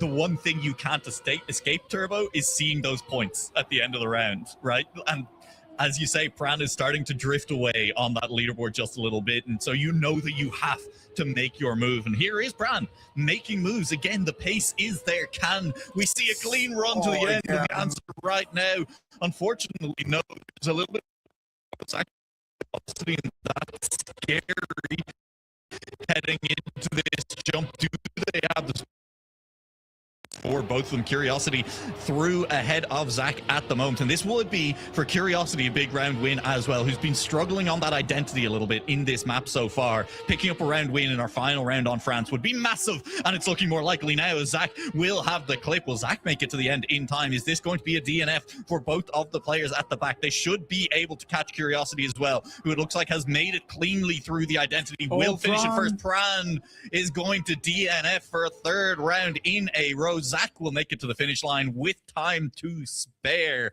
but that's a big round win for Curiosity, who's not out of this one just yet either. Yeah, it is, but also Pran just messing up the input there for the penultimate quarter pipe jump. He steered in a bit too early to the left, so he jumped too low there. And, well, we're going to go all the way back to Greece here, which is map number 1 in the rotation. Spark, of course, looked very, very good on this one. But I think we also had 2 players only being at 6 points after round number 3. Yeah. And it might have been Pran and the Curiosity, or maybe Zach. I'm not sure. I think it was Zach. It was Pran and Zach, I'm pretty confident. I think both of them were having real struggles, specifically on the identity as well. So we'll have to see how the identity goes for them this time around. I think we're going to see another DNF. I'm not confident in calling which player it's going to be, but just based on how this identity on Greece was going the first rotation, I think we're going to see at least one player in one of these rounds really struggle to get through it. And I'm nervous, Turbo, because it feels like it might be Pran again. Yeah, I mean, Pran now 63 points, 3 consecutive DNFs. And this is, it's not really just giving him any favor when it comes to his points, because he is now over 30 points away from the Curiosity and then almost 40 points away from Zach. Curiosity and Zach also getting a much better start in this sector, as you can see, and Pran is a bit conservative. He plays the safe card. He wants to just live off of a mistake here, and the mistake does happen here. Zach is falling behind. He still is on track, but is 4 seconds behind. I think he had to respawn maybe, and now it's between the 2 drivers that's still remaining in this match between the Pran with a great approach there, has good speeds, but it's still all coming down to the ending. Pran, oh, does he survive that? That is very wonky. He does so, but it is the Curiosity who wins this round. Pran does survive it as well, but he actually gets first. Curiosity still finishes, but only getting 6 points here. Oh my lord. Oh, that's so unfortunate for the Curiosity. And look, I have to admit it, I've sounded biased Pran's way for the last I've been talking a lot. I've been sounding very sad and maybe critical of the mistakes and the DNFs that have been coming through. But when you see a comeback like we saw in the lower bracket final, how can you not be rooting for the drama of something similar again? And maybe there's a step in that direction as Pran picks up that round win. Curiosity, the mistake at the end, not a full fail of the identity like I was predicting we were going to see from one of these players at some point, but definitely just shaky on the exit. And credit to Pran, who had a shaky entry, as you called out, Turbo, but managed to hold on. Yeah, I was really thinking that he had to press the respawn button there, but maybe it's the map now where Pran switches flips the switch like that, as he's now at 73 points, and he's on second position in this round here as well, fighting it out with Zach for this first position. And again, it's very important. It's like who can represent their nation at the Esports Nations Cup. Right now, it's looking that the momentum is shifting a bit towards Pran again, who can pick up some massive points. Keep in mind, the point was 140 points. The Curiosity and Zach on second and third position, but one mistake at all that it takes, and Europe back up into the lead as Pran makes it very, very nice. The Curiosity and Zach fighting it out. Zach clipping, though, still clears that jump, but Curiosity with a mistake there, and Pran does win another round. Zach up to second, and Curiosity still finishes this round here, but only getting 4 points out of it. Bro, Pran's comfort zone is his opponents being over 100 points and him being on 70. That's he doesn't activate until that happens. We were wrong. It's not the bug slide on China. It's his opponents being 20 to 30 points ahead while he's exactly on 70-ish points and they're exactly on 100-ish points. That's what it is. Yeah, it is, and he can come back from that, but he still has a tough mountain to climb here, as he, of course, slowly but surely picking up points. He had some DNFs. Imagine he had finished those rounds on the previous map on France. He would have been up to maybe even 96 or 94, something like those kind of points. You know, this would have been amazing to see, but now like he still has to like catch up more than that. Now we have Zach, who's a bit further behind, gets an okay approach there, but is still 0.4 away. But again, it's only a mistake that it takes, and you are getting promoted into the lead. Yeah, and hey, I mean, look, Curiosity is still having a great match. So is Zach as well. Both of them have done a lot of work to get to this point, north of 100 points at the moment. And this battle up front is close as well. Both these drivers still definitely very good. Curiosity, it's going to be rough, but does stay alive and will be okay on speed to enter this. Zach is sending it in front of Pran just here. Will he be able to hold onto it? It looks like yes. I think Pran with a little bit of wobble, maybe dropping behind him further. Great identity from Zach. Deserved round win at the end there. Full send and comes away with a PB for his efforts. Yeah, 122 points, most importantly as well.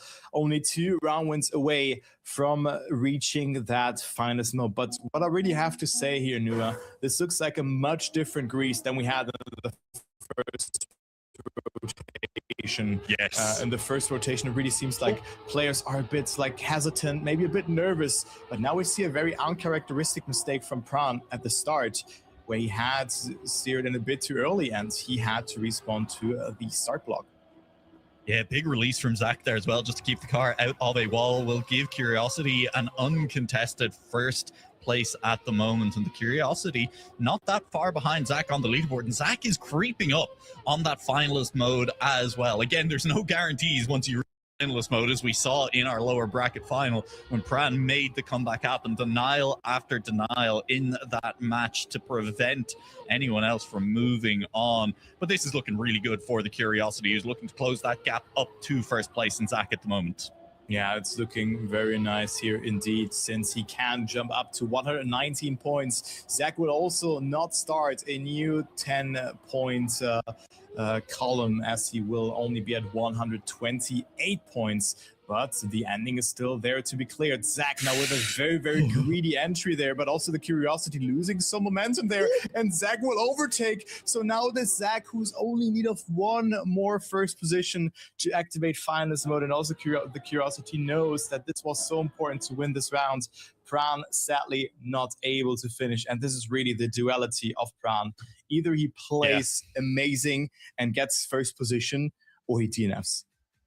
Yep, absolutely. The pace is there. The consistency, maybe not quite so much for Pran in these matches that we have watched so far. But, I mean, what a performance overall anyway. And Pran at least is making things at the end of the qualifier for Asia as we head to China. And you know what that means, Turbo? It means there's a chance for the bug slide. Oh, yeah. Pran went for the bug slide in the very last round.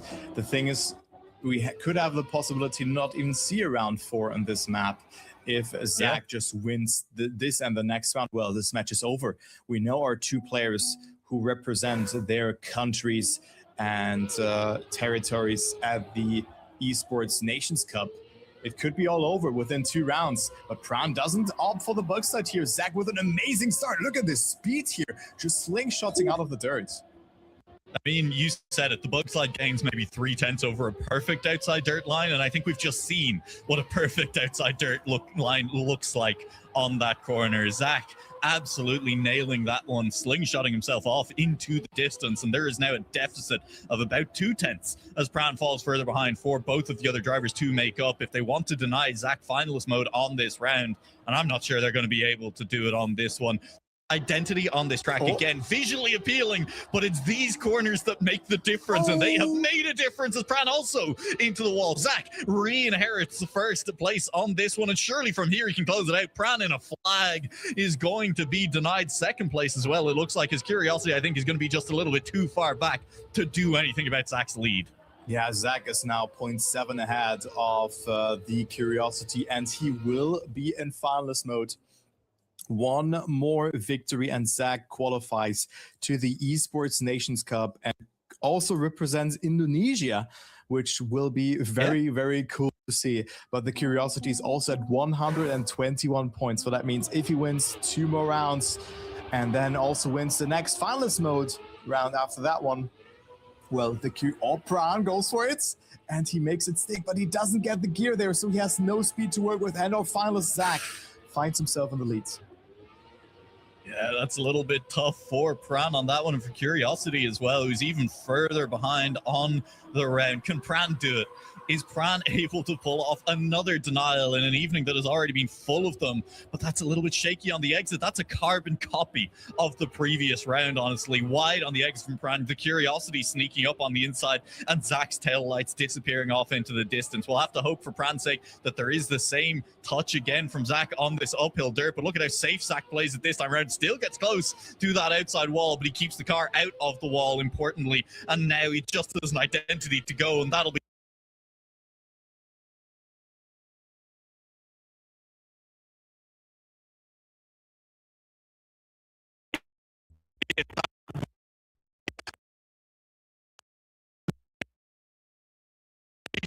Cup. Turn around to go here on China. One more slide, and just don't slide out the back. He's done it. He's made it through. He will cross the line in first place in the final round and will be going to the Esports Nations Cup. GG's to Zach. Yeah, what an amazing performance there in the ending. Just staying stone cold there, doesn't let the pressure get to him. And we have Zach and Spark qualifying to the Esports Nations Cup 2026 and represent their countries and territory. So we have an Indian player and a player from Indonesia. And really have to say that Indonesia and also India, those are regions and countries that are not really that active or not really that represented in the esports circuit of Trackmania. So I'm very much looking forward to see what Spark and Zach can do at this respective events on the 19th to 21st of November 2026 in Riyadh. Yeah. Super cool to see that. And I'm a big fan. I'm happy about the fact that we have, you know, a player representing South Asia, that there's a player representing a nation in Southeast Asia as well, is really nice to see, because both regions have kind of had their own impact on the Trackmania scene over the last while. Spark is kind of the player who has been making the impact for South Asia and for India in particular over the last few years. We've seen some really good mappers from Southeast Asia. My mind goes to Lin in particular, has really kind of been a competitive mapper and has been one of those people who's been producing maps for top level competition in Trackmania over the last while. I believe Lin is from Vietnam, but don't quote me on that. That's hey, someone will fact check me. We'll see. Things will be closed out shortly here. Close things out, heading to Curiosity. The Curiosity, I think, probably going to come third in that match. Playing things out just for posterity, just in case anything else happens, that there's a record of where the players finished in that one. But barring anything else happening, which hopefully it shouldn't, Spark representing India, the first place qualifier, in dominant fashion through this Asia qualifier in second place. We do end up with Zach from Indonesia, and GG's to both of them. Super excited to see how they go in the Esports Nations Cup itself. Yeah, but also the Curiosity and other player in the fields with an amazing performance. It was just so cool to see how well Pran played there. And yeah, commiserations to them, of course, not making it, but still, I think that was an amazing tournament for them to play as well. There's still a lot of things to look out for from them, where they can just still improve as players, as we already said. I think it's quite new for most of the players to play Trackmania esports events, but I think they still have they know what they have to improve on, and I'm very much looking forward to see what they can do in 2027 as well. So GG's to them, and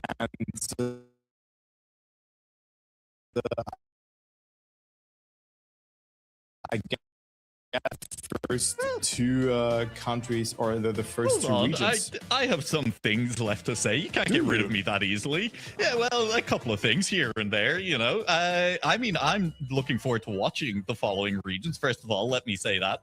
And I've been delighted to be a part of this so far. I mean, really entertaining qualifiers. And I'm glad I got to cover Oceania and Asia in particular, firstly, because it suits my time zones, but also something we've talked about the entire way through. It's really nice to see players that we don't necessarily get to see at other times when it comes to other kind of community events and events where the nations are less involved. So managing to see those has been really, really fun. And I am really hoping we get to see more out of these players in future. As you said, there's definitely a pathway to some of these players becoming staples, or at least players with these same flags coming from these same nations to becoming staples on the international scene as well. As much as kind of we've talked about how the Asian scene is maybe a little bit less represented, I've been seeing their community events, right? They pop up on the Twitch homepage, or on the Twitch Trackmania page at least, relatively often. You know, they have been working as a community to kind of make sure that there are events for players to play in if they want to. And you love to see that being rewarded with having players put up these types of performances on the big stage and be able to compete. That doesn't come from nowhere, Turbo. That comes from players, even if they don't have experience in competition at the higher level, being able to, you start at the community level, you start at the local level, and being able to work your way up, having experience before you even get here. Yeah, I agree. And I mean, one player that came from, or comes from, those kind of community-driven events is Spark. And I mean, 15 out of 15 round wins speaks for itself. That is just like not an easy task to do. Not feigning any of those rounds on those like exceptionally hard maps. Really, that is an amazing performance, and like that will be hard to beat. This kind of thing to do like consistently is key. Consistency is key, and Spark was making it very, very nice. But what a battle we had there between Pran, Zach, and the Curiosity for that second place as well. As you can see the highlights here as well, where Curiosity failed the ending here on Greece, and Zach got that first position. It looked like the Curiosity picks up momentum on that round, and also on the previous round where I think he got first as well, but he didn't. And then Zach closed it out in his first finalist attempt. So good job to Zach, and also to Spark, of course. GG's to them. And wow, that was the first two regions wrapped up. And Nua, I'm going to give the last word to you, since Geek will be joining me after this, after a short break. That is true. I believe we are heading to a break at this point, and I'll just reiterate that I think we're not going to a break, and that's it. We're not going to a break. Turbo, we've got an interview. Hold on, Turbo. Nice. You're too eager to get out of here, all right? You got to calm down, buddy, because we're going to get an interview in on this one and chat with one of the players who was in that match just there. To be confirmed in just a few seconds who it is going to be. But what I was going to say, hello, Zach. Never mind what I was going to say. It's not important. It's lovely to see you, Zach. Congratulations on the qualification. I mean, first of all, things got dicey, it feels like, towards the end of that match. How are you feeling? What's the emotions right now? Honestly, I'm just so happy, and I'm just speechless. I don't know what to say, honestly. I would just like to ask, I mean, at what point did it start to feel like you had the chance to win that match, right? Like, was it kind of literally as you crossed the finish line in finalist mode and you were like, okay, yes, I can win this? Or like a couple of maps before that, were you starting to be like, okay, I can do this? Honestly, when the pick and ban happened, I really had a feeling that I would win, because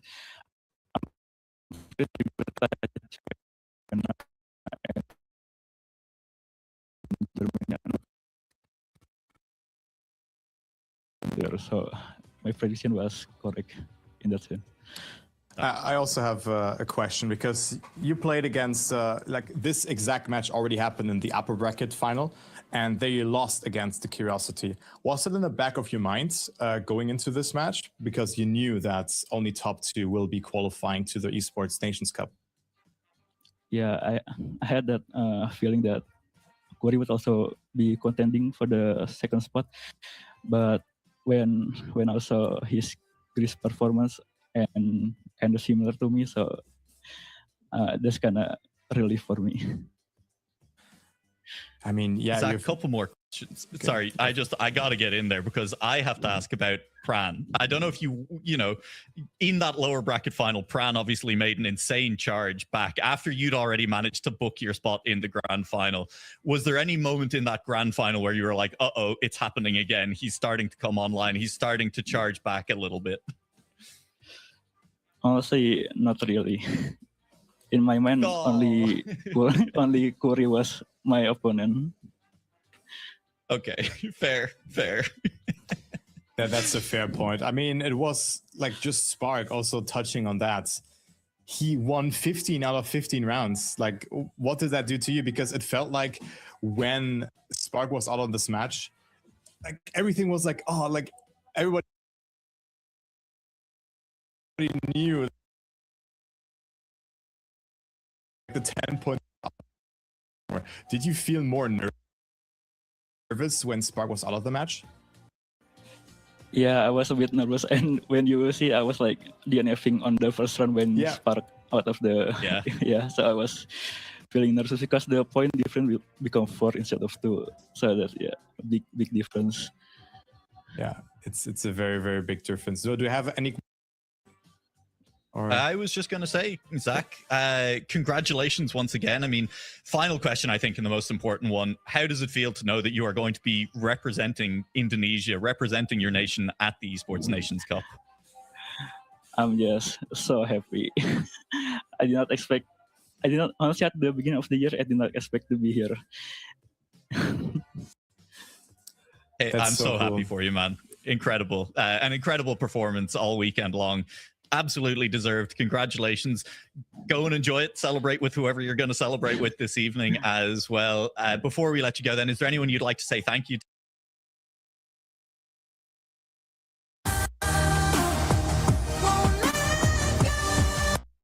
Players that I've just mentioned will qualify to the grand final of the Middle East and African qualifier for the Esports Nations Cup. But only one Turkish player can still make it because Chemko is already invited, as you rightfully said already. Yeah, and you can see the map order: France, Greece, Germany, South Korea, and Hungary. Your map order for this lower bracket final. Also talking about the bans, we did see Australia being banned, China being banned. That was banned by Birdie. This is very much a map that Birdie kind of tends to avoid like the plague. One of the maps he did not play at all throughout the entire year. We'll see if that, it will likely be a ban throughout the entirety of the qualifier if he's able to pull through to the grand final. USA and Brazil also banned out, so we are seeing 3 out of the 5 maps from the early part of the year that have been put by the wayside and put on the back burner, as we are going to be moving on to France, the half-pipes, which have seen plenty of drama early on, and also a couple of other sectors in this map that can very much make the difference, including that long dirt right-hander in checkpoint 3 to 4, where if you snap it just in the nick of time to get your car back straight, you can very much get a huge speed boost. Yeah, you can, and this is so important to get. I mean, there's also no side that you can. And let's go ahead into the first round here, and let's take a look who from Turkey is qualifying to the grand final. Ignite, we haven't really seen too much this year all along. Was a teammate from Huzo, of course, who's already waiting in the grand final. Look at the start here from Ignite, already finding himself quite comfortable in the lead here with 0.2 of a second. Birdie on second, Tunafish on third, and Huba Bibi has made a slight mistake, had to readjust, is on 4th position, but Ignite, what a year that would be to also qualify to the Esports Nations Cup and qualify Turkey as well. That would be great for him, but still a long way to go. Still a lot of Trackmania to be played before that. Still, it would be very great indeed for Ignite, who hasn't really been showing himself too much to the international side, but of course one of the main players in the MEA region. Unfortunately for him, he went in a bit too tight on that checkpoint 9 turn, promoting Birdie up into the lead. Birdie opts to go for the safer strategy. Same for Tunafish. Huba Bibi had a clip midway through the half-pipe crossing, so he will be dropping down to last place, or to 3rd place more than likely. Birdie will take the individual round win for first round, 108.628. Tunafish up to 2nd thanks to a late mistake from Ignite, who still reaches the finish line. Huba Bibi starts off with a no score. Yeah, no score here for Huba Bibi, and we have already seen that in the previous matches. It's so important to just finish every round, even if 3 points do not sound like a lot, but this compounds by a lot. If you don't finish 10 rounds, well, minus 30 points. That is so much. And also Birdie with a dream start here. 10 points for him accumulated after the first round. Then we have Tunafish of course, with 6 points, but now Birdie with a bit of a weaker start and Ignite, again, finding himself quite far ahead. Good exit there as well. Look at the speed here in comparison to Birdie, even though I thought he had a bit more, but still, it's Ignite's round to lose. Can he make it happen? Look at the fight for second place as well. And Tuna Fish and Hubabibi both having their troubles on the long slicks on the left-hander towards checkpoint number 7. So Birdie will get a bit of room to breathe. Ignite did not have enough speed on that second jump in the dirt. Will be clipping the top of the barrier on the exit of the jump. And thus Birdie once again finds himself on his own in the lead, about 7.5 tenths ahead of the nearest opposition in the form of Ignite. And he does not decide to go for the alternative strategy, the right, left. It's Ignite who goes for that strategy, trying to catch some time back up in the event that Birdie makes a mistake, but Birdie will not make a mistake and get his second consecutive 10-pointer with a 108.473. Hubabibi finishes in third, Ignite in second, and Tuna Fish on the buzzer, not quite. He finishes a couple of pixels away from the finish line and will not score any points.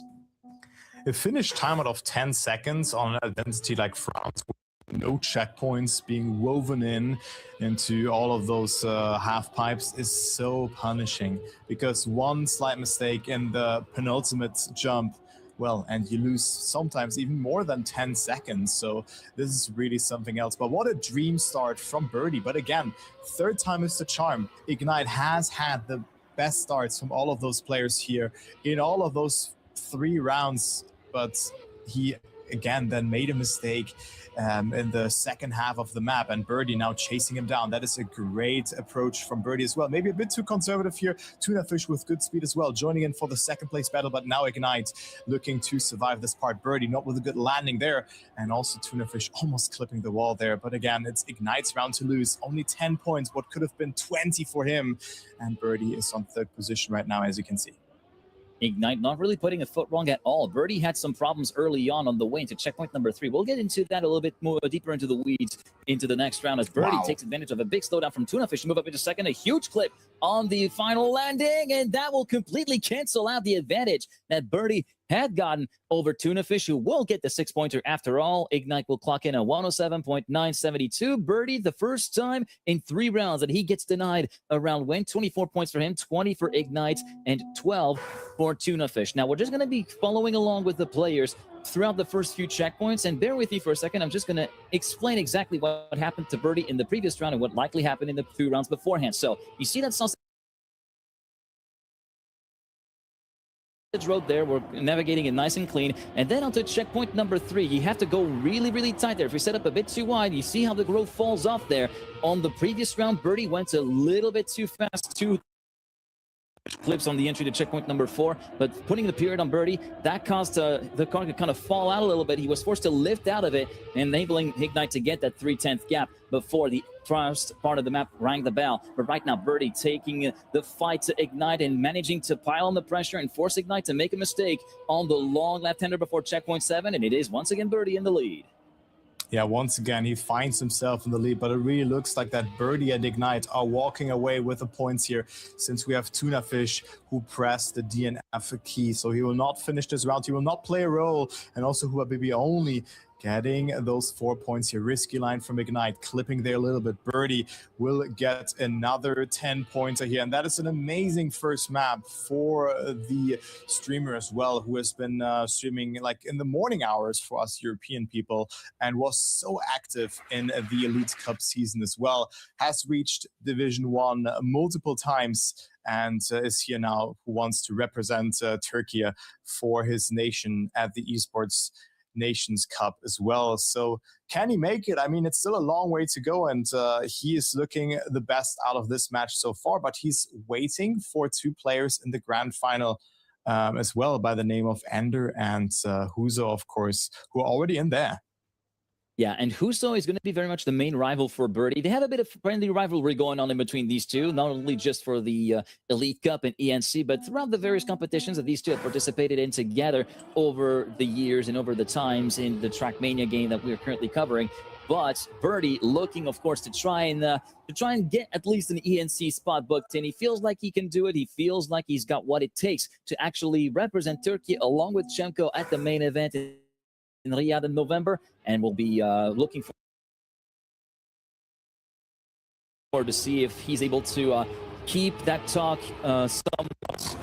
keep that talk very much true and keep on delivering on the promise of being able to go to ENC. As we go on to round number 1 of map number 2, we are going to Greece. Yeah, we're going to Greece here, a map that we have seen in the previous rotation, or in the previous very, very cool map, with the ending, of course, being exceptionally difficult as well, because you need to control your car over so many successive jumps that just that are just coming up. And right now it is Birdie, who again has great pace here, is in front of Ignite, and then Tunafish and Huba Bibi at 12 and 11 points. It's not really looking like their match so far, but maybe it can change in that ending here on Greece. But right now they're also a bit behind. Birdie and Ignite are defining the pace on this opening round here on Greece. Yeah, right now they're looking to make a bit of a breakaway run for freedom in the points, 34 and 26 for Birdie and Ignite respectively. As we go on to the identity, it will be Ignite catching a little bit more speed compared to Birdie, thus entering a little bit more aggressively in the first couple of drop downs. But right now the advantage is kind of staved off by Birdie, although it will be a better nose slide in favor of Ignite, who will take the first round win on Greece with a 114.173, a tenth and a half ahead of the current points leader in the match, and the gap gets slashed from 8 down to 4 points. And for Tunafish and Huba Bibi, they need to actually somewhat pick it up, although they're looking to be struggling a fair bit on that opening round. They do. I think they still haven't gotten into the top 2 at all. But also I want to pick up on Ignite here as well, because he was very active in 2024 and also 2023 alongside his teammate Huzo. But in 2026, he has only been playing one competition, which was the Trackmania games, where he played tag and the mixed event, both solo and duo. But other than that, not really anything. So it was very silent around him, but here he decides to pick up the game again. And I mean, it's, as I also talked about with Nua, it's just a very friendly, competitive environment in here. Everybody can try their best and try to qualify to the Esports Nations Cup. And you can see it's working out very nicely for Ignite here also in this round, finding himself in the lead. The battle for second place is going on here, since Birdie and Tunafish, as well as Huba Bibi, only 0.1 away, and also Ignite losing some time. That is a very close round here, and we approach the identity. Birdie having to oversee a lot. Tunafish coming closer here as well. This is looking very good for Birdie, but he clips on the outside there, as well as Huba Bibi and Tunafish can maybe get the lead because Ignite loses some speed. Will it be enough? The answer is a no, and Ignite still wins the round. But what a hectic ending that was here, Geek. Yeah, closely contested identity as well. And Birdie, that round came from bad to worse. It started right before the identity. It was actually on the big NASCAR turn from checkpoints 9 all the way through 10. He went in a little bit too tight, was forced to actually lift a little bit off of the throttle, which promoted Ignite up into the lead. And then Birdie had his hands full battling against Tunafish and Huba Bibi. He had lost a lot of speed initially with that full stopping on that second platform, but then saw Huba Bibi fall off of the map completely, thus taking solace in the fact that he will be getting 1 extra point, and that has completely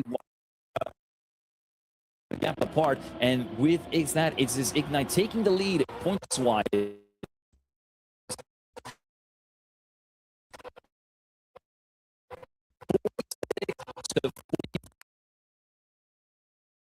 As we go on to round number 3 here on Greece, Birdie and Huba Bibi second and third, although Huba Bibi is battling with Tunafish. Birdie and Huba Bibi having competed together. Of course, you mentioned the Trackmania games, Huba Bibi the team captain, and Birdie being the coach of the Turkey delegation over at the Trackmania games, and they're looking to both fight for individual pride and the honor of going along with Chemko, as you said, in the main event. In the meantime, Ignite once again looking poised to make it another 10-pointer for himself, trying to get closer and closer to the halfway mark towards the 120 points for finalist status. Birdie catching back up, though, on the start of the final sector. Going into the identity, it will be advantage to Ignite, who gets the best nosedive. Best entry into the penalty grass, it will be Birdie, who has completely wiped the gap clean, and now is on the attack on the identity. Great drop downs, great still landings. Although Birdie bobbles a little bit, nearly clips the edge of the hole, which could have sent his car flying, but it will be Birdie winning with a 114.175, 29 milliseconds ahead of Ignite. Yeah, and this ending, a lot of things can go wrong there, but Birdie was able to control it, reclaims the lead here, but most importantly,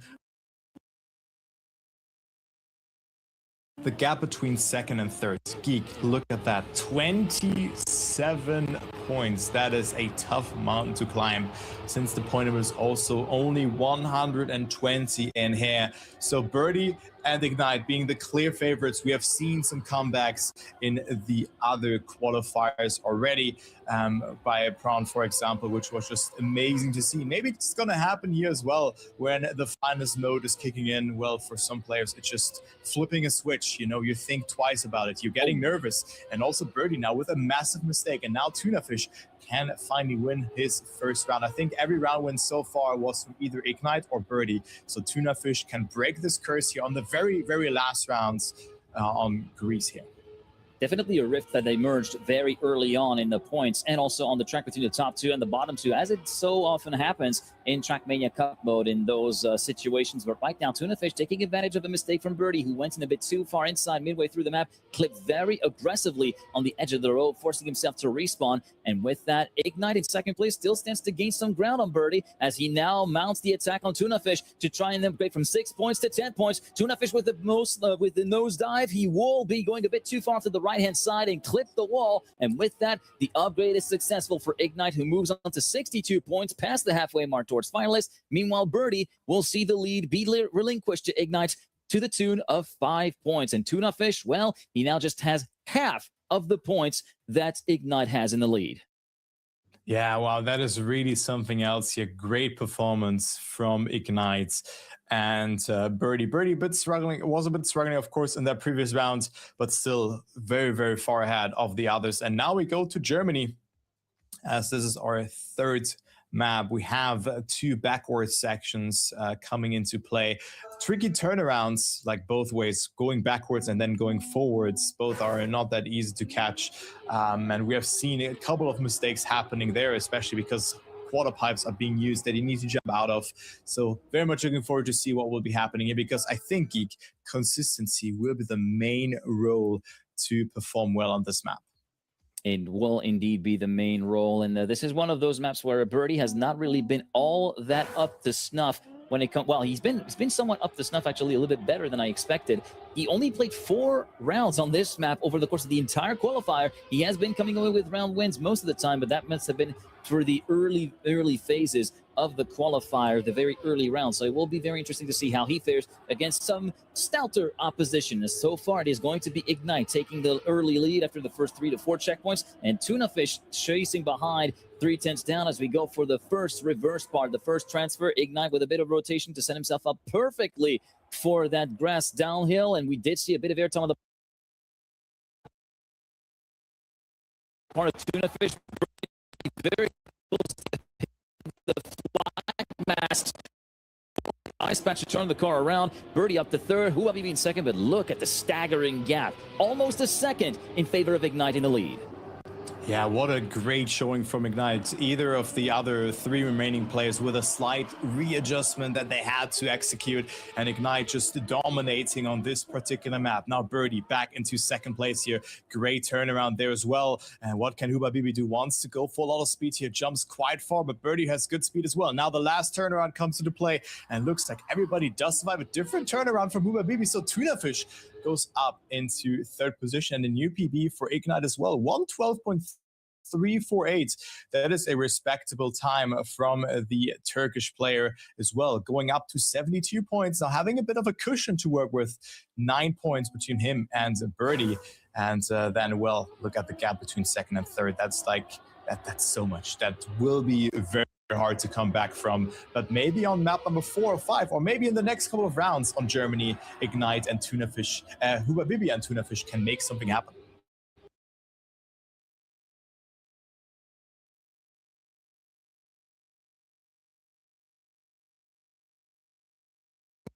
To run out, because remember, we're playing until 120 points, not 140. 140 is for the grand final, so there's not going to be as much leeway and room for wiggle room for the standings to shift about compared to the grand final, as Hubabibi completely clubbers the side of the landing block on the first transfer and will be forced to respawn. It will be Birdie promoted into the lead, Tunafish in second, and Ignite now on the back foot. Now, we're talking about the time being respectable. We call it respectable, even though it's not that as stout of a time as it could be, as you can see from the world records and tournament records. But don't let that gap fool you, as Tunafish full slow picks into the wall after the wet wheels part. I was going to say, don't let that time between the that gap between the times fool you. these maps are very, very difficult to get on a consistent level. So already, this is a very, very strong showing. Right now, Birdie looking to get a 10-pointer that he's been sorely missing since the beginning of the match, and he will be taking that round win with a 112.124. Ignite still comes away with 6 points, albeit 1.6 seconds down.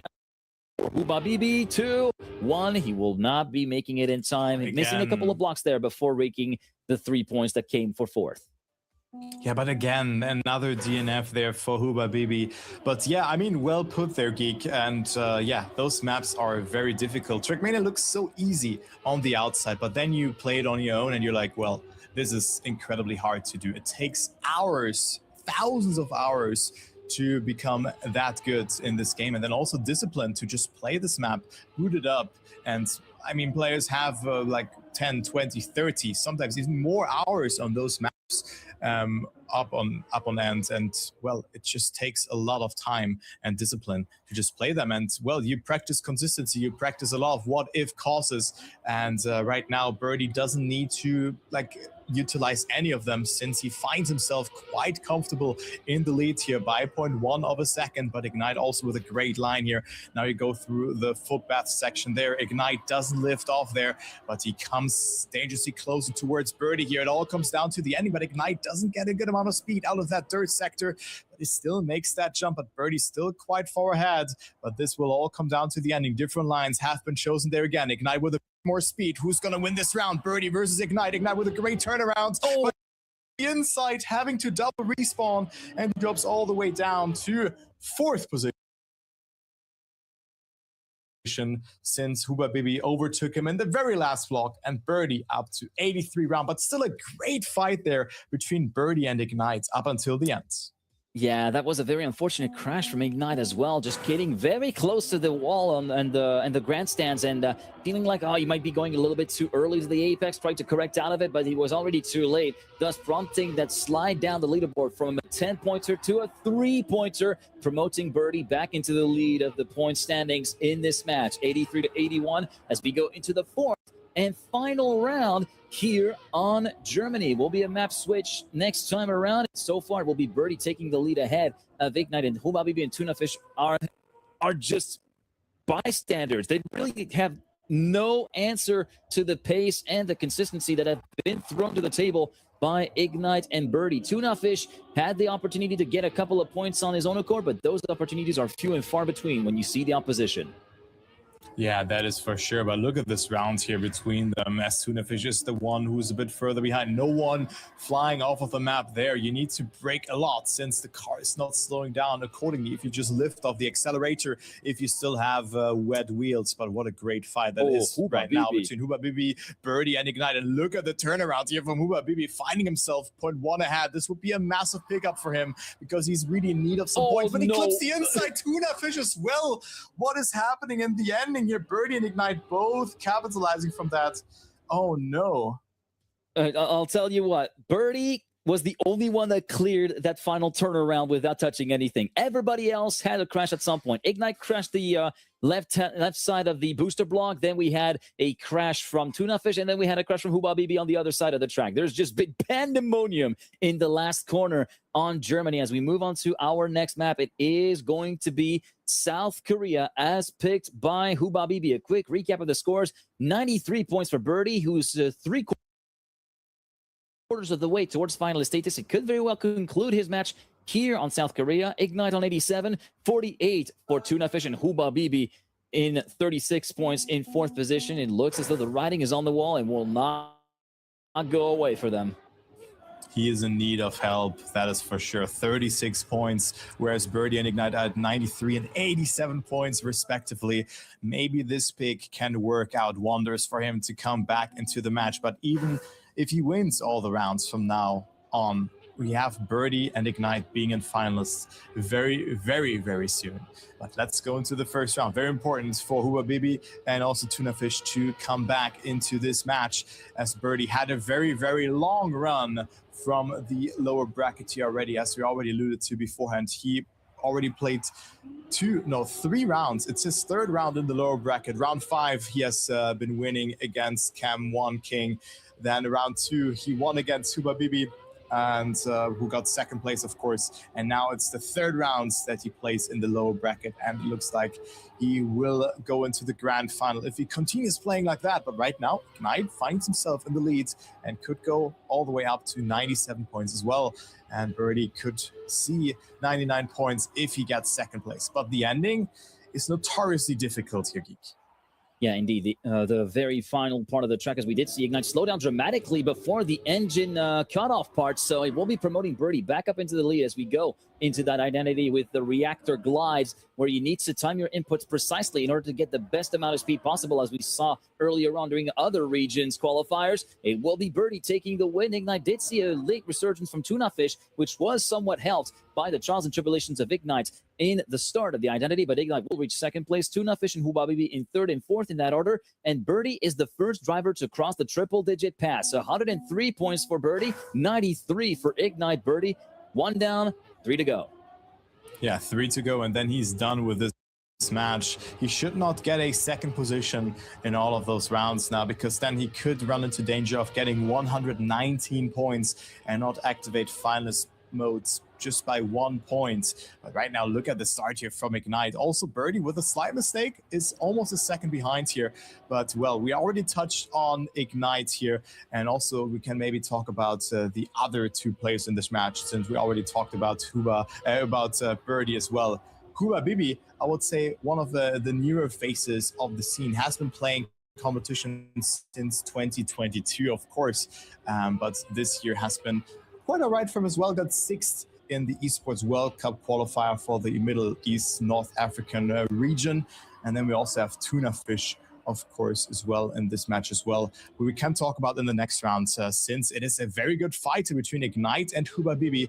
They're only 0.3 away. Hubabibi with a good approach there, good speed, but Ignite still holding on to it, still holding on to the lead. Will it be enough, though, to stay ahead? Hubabibi with great speed going into the lead, and he will finally win a round here and go up to 49 points.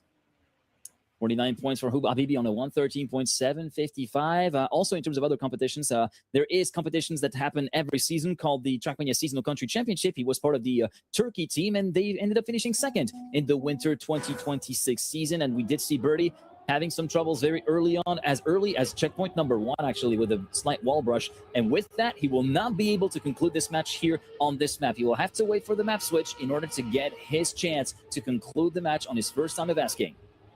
Yeah, he definitely has to do that, but maybe he's not too sad about that, because Birdie looks very good on all of those maps. He has been extensively practicing those maps on stream as well, and played the Elite Cups as well.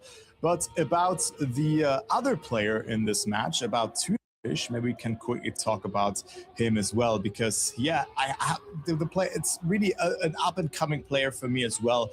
But he has also been playing the EWC qualifier.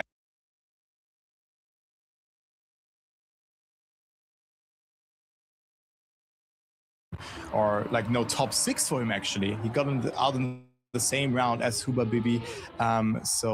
Yeah, they're very close on like very close when it comes to skill level, and it's just a very good competition for them to just grow, to get some experience in, and maybe also to win some rounds like Hubabibi did in the round beforehand. So that was just an amazing showing. But in this round, it will be Birdie setting a new PB and winning the round, and also Tuna Fish with a new PB going up to 61 points. Ignite, right around the same time that we did a couple of rounds ago, had a bit of a hard time in the no engine part on the chicane before the start of the identity, dropping in from 1st to 4th, and Birdie dropping into the 112s at 112.9, the round winning time this time for the Turkish streamer, who now just has to finish the round. Basically, he's sitting on 117. As long as he reaches the finish line within the allotted 10-second timer after the first player crosses the line, he will be in the finalist status going into the next map, which is going to be Hungary.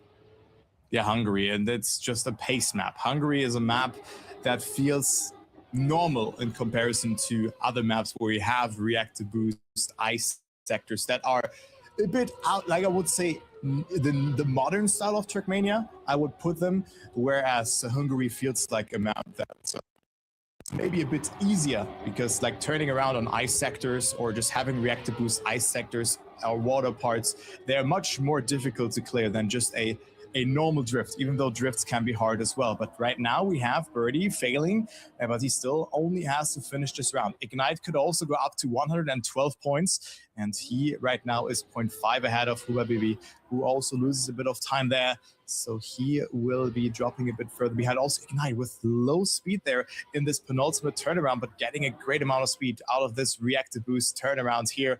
And Ignite wins the round with a PB. Birdie overtaking Hubabibi, and Birdie will be in finalists, and Ignite is only one victory away. And now we go to Hungary. Everything could end on map number 5 here, Geek. Everything could end on that map number 5, and will likely end on map number 5, given the dynamic of the match that we've seen so far. Ignite, well, he's been doing pretty well. Just looking at some of the statistics that I could gather over the particular qualifier, has a median pace 101.0, like on the dot, 0.000. Has won one round, did finish one round at last. He also has won the NF against his name, so it looks as though Birdie might have the upper hand. Birdie has a lot more mileage on this map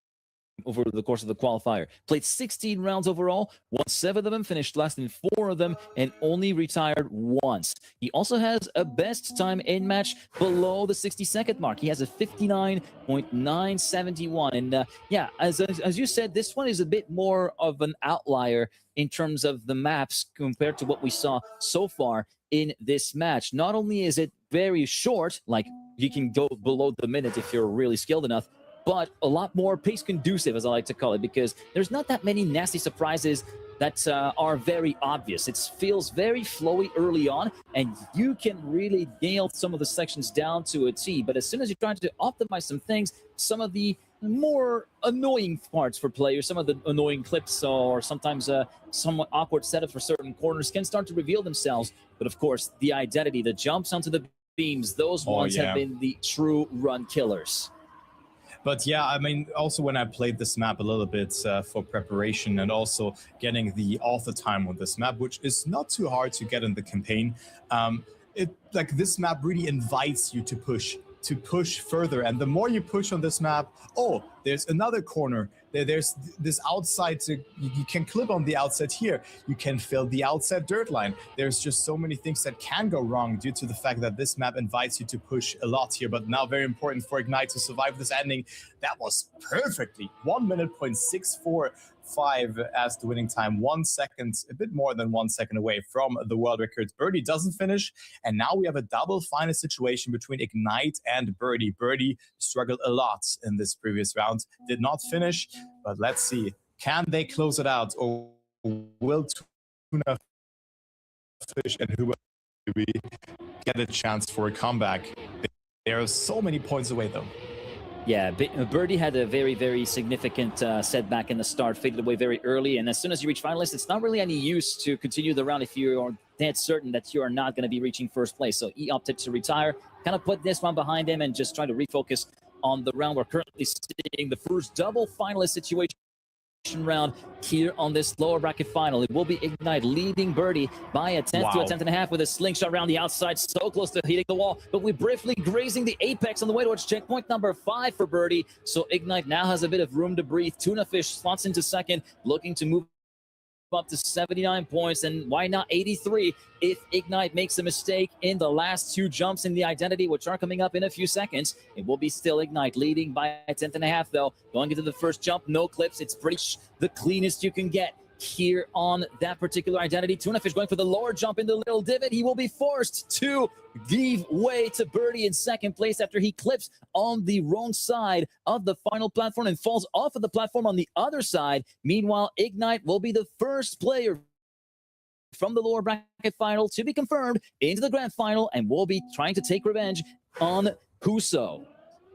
Amazing stuff there from Ignite, especially in that ending jump. That was just so well executed from the player from Turkey. And now we go into maybe the last round. If Birdie manages to close it out here, Hubabibi and Tuna Fish will then again get 5th, 6th position, same as in the Esports World Cup qualifiers. But still, amazing showing. They definitely get there, and they are improving. So I cannot wait to see what they can do in other community-made events, so also at the Esports Nations Cup next year. And now Birdie, good lead here. 0.4 of a second, maybe 0.3. Maybe he lost a bit of time in that sector here. Actually, he gained a bit of time there. So Birdie is only one more jump or two more jumps away of reaching the grand final of the Esports Nations Cup qualifier here. One player's out. It is Huba Bibi, who will not make it into the finish before the end. Birdie makes it, and that was a great time as well, a sub 1 minute time off here. And we have our four finalists, Geek, in the Middle East and African qualifier. We have Huzo, we have Ignite, Birdie, and Ender.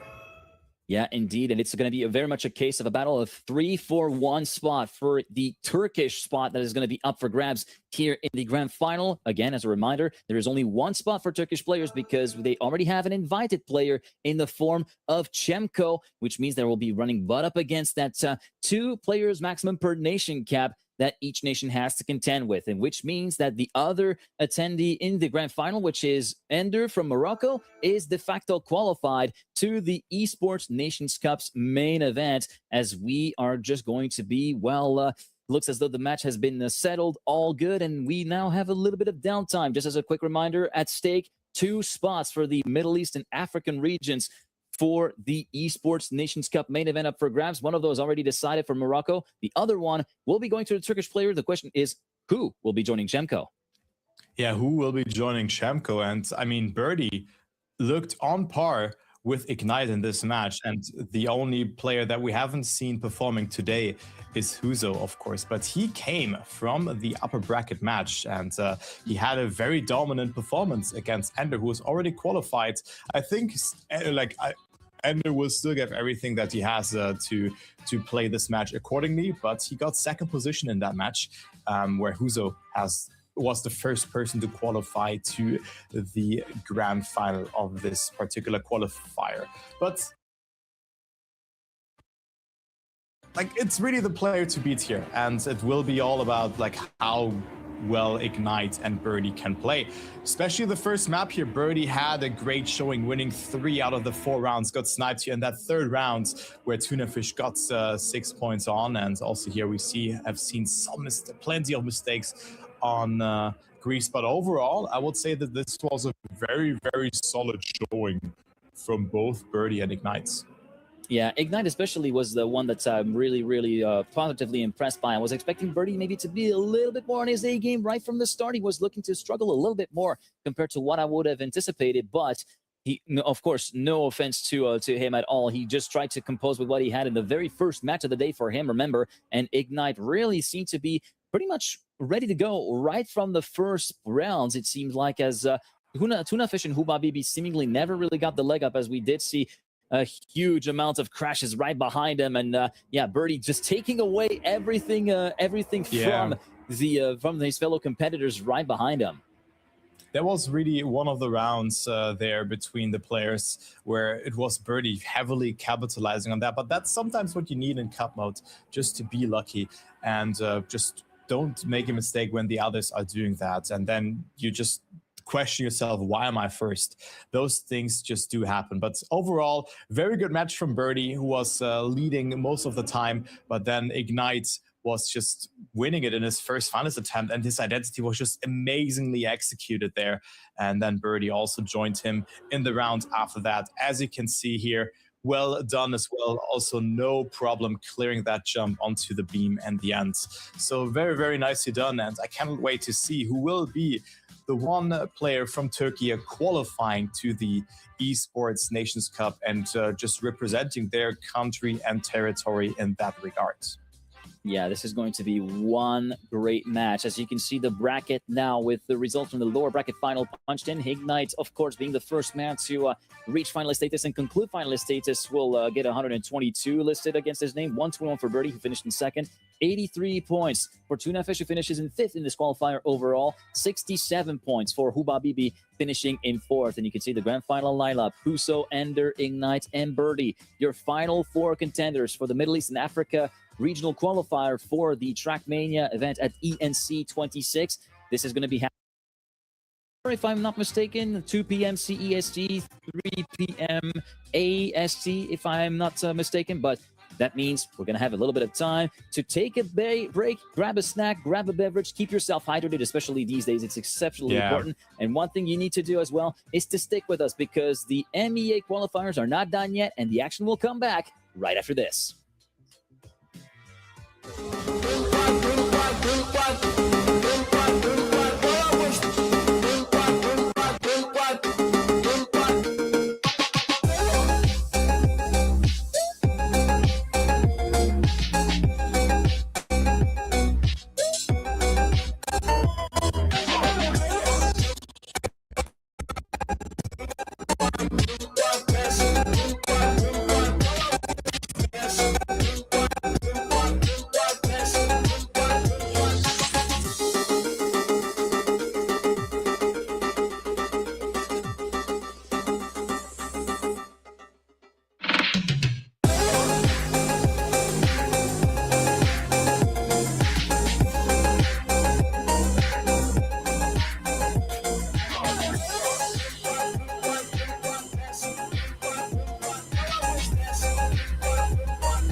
But rightfully you said it because there's only a maximum of 2 players per region or per country and territory who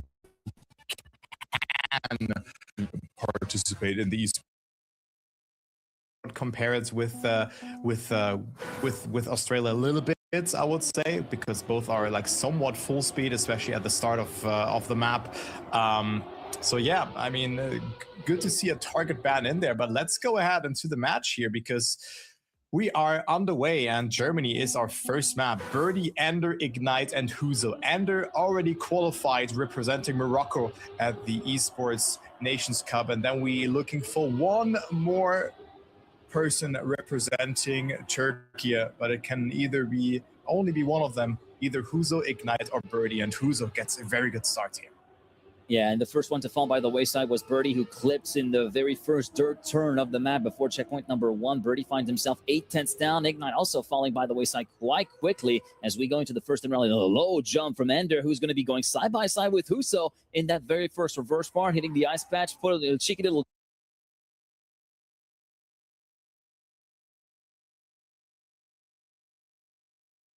J-turn to get the car back in the right direction. It will still be Huso leading with Ender 2/10 down, Ignite in third, and Birdie already a second behind. Yeah, Birdie is second behind, but he should just make sure to finish this round. But sometimes that is so difficult. If you see the 4 on your car and you're like, yeah, I just play for nothing right now, nothing in terms of battling it out for the positions, but all you have to mention or just think about that, like even finishing is a victory in itself, because the finish time is 10 seconds. Huso, oh, that was not a good line. Ender coming closer. Ender might have more speed, but slides out here and stays ahead of Birdie and Ignite as well. Birdie overtaking Ignite in the ending, but Huso with a great start, and also Ender driving a PB. He hasn't touched on this map all along so far during this competition. And well, Huso with 10 points. He's the clear favorite to qualify from the players here from Turkey, but never count out Birdie and Ignite. They played an exceptional match here in the lower bracket final. Yeah, indeed. But Huso, who you're rightfully to point him out as the favorite, he's one of the drivers that did manage to get a big break as part of the sweeping changes that we've seen in the Trackmania scene early on during the year. He's also been one of the front runners for the challenge of trying to get qualified for Turkey early in the Esports Nations Cup through the Elite Cup, or rather get invited through the Elite Cup results.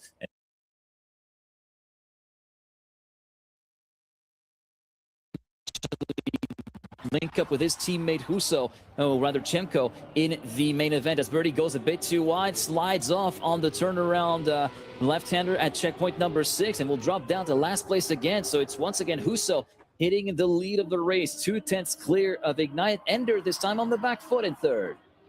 Yeah, Ender is a bit further behind, 2.6 of a second, but let's see what the former teammates can do here against each other.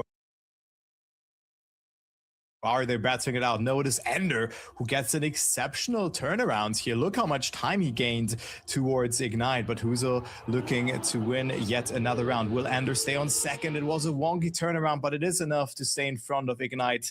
And also Birdie only with 3 points in this round, 1.1 seconds behind. Another mistake here from Birdie happens, and Huso commanding lead here, 8 points already ahead of Ender, and then 13 points ahead of his next fellow countryman by the likes of both Birdie and Ignite, who are tied in last position with 7 points. It's still very early on in the game, though, so there is still a lot of leeway to things to shift around, as we did see the first little touch of the wall at checkpoint number 2. It will be Ignite who will be paying the price, already a second down compared to the leading trio of Birdie, Ender, and Huso. So now Birdie in the very first sector has already had some problems in the first 2 rounds. He kind of fall by the wayside at the turnarounds here.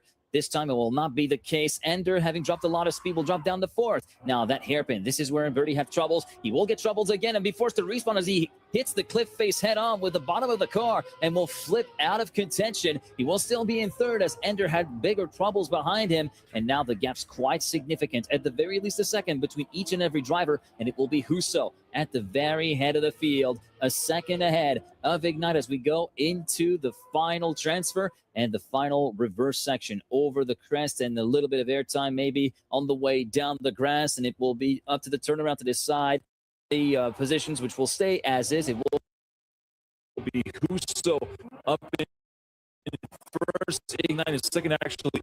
Ender taking advantage of a Birdie mistake into the final turnaround. So Ender, the Moroccan player, moves up to 3rd, and Birdie coasts his way to the finish line with 2 seconds to spare in 4th. Huso 3 out of 3. Can he go for the clean sweep? It looks very likely.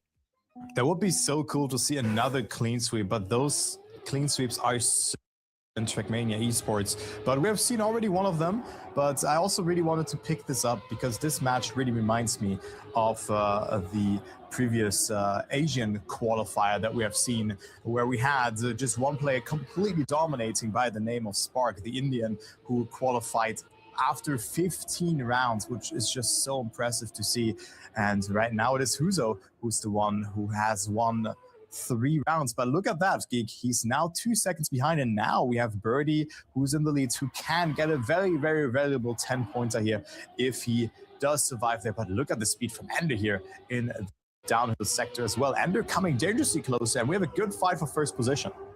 Yeah, that second sector looks to be a little bit more touch and go than it ought to be for Birdie, as we do see Ender going too close to the inside and trying to turn it a little bit too early and hits the wall before the end of the crest after the little dip into the water. So the Moroccan player drops down temporarily to third at the very least, as he gets a great transfer compared to Ignite, who's going to be struggling a fair bit, avoids the flag mats on the either side of the grass downhill, and Birdie, at long last, it felt like we'll be getting a 10-pointer in the books. A 111.493, a second ahead of Ender, Ignite in third, and Huso, 1 second left on the buzzer, will be able to reach the finish line with a couple tenths left to spare. Still, a 33-point haul out of the 40 that is possible is more than respectable. And also Birdie doubling his points here. 10 up to 20 points. Very important pickup to not fall majorly behind. And now we go to Brazil. The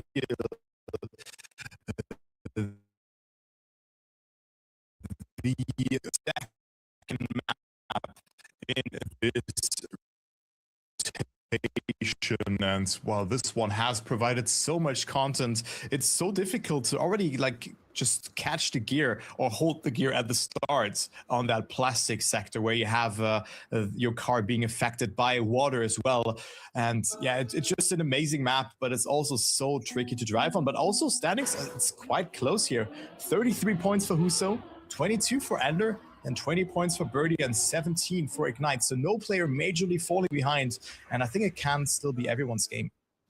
It can still be everyone's game, although it is worth pointing out that the standings still look this close, in big air quotes, despite the fact that Huso won the first 3 rounds in a row. It has been a little bit of shuffling about in the honorific positions, getting +6s, +4s, and +3s. And whenever the Scarecrow kind of left the building early on at the very final round of Germany, and that will really open up the opportunity to get the 10-pointer. Birdie seized that opportunity as much as he could to get within 2 points of Ender, and that is very important at this stage of the game. But despite that, as you said, the second through fourth drivers only separated by 5 points. Only Huso trying to make a bit of a breakaway run for freedom. Yeah, and also here he finds himself in the lead. Birdie had a good line as well, but was not able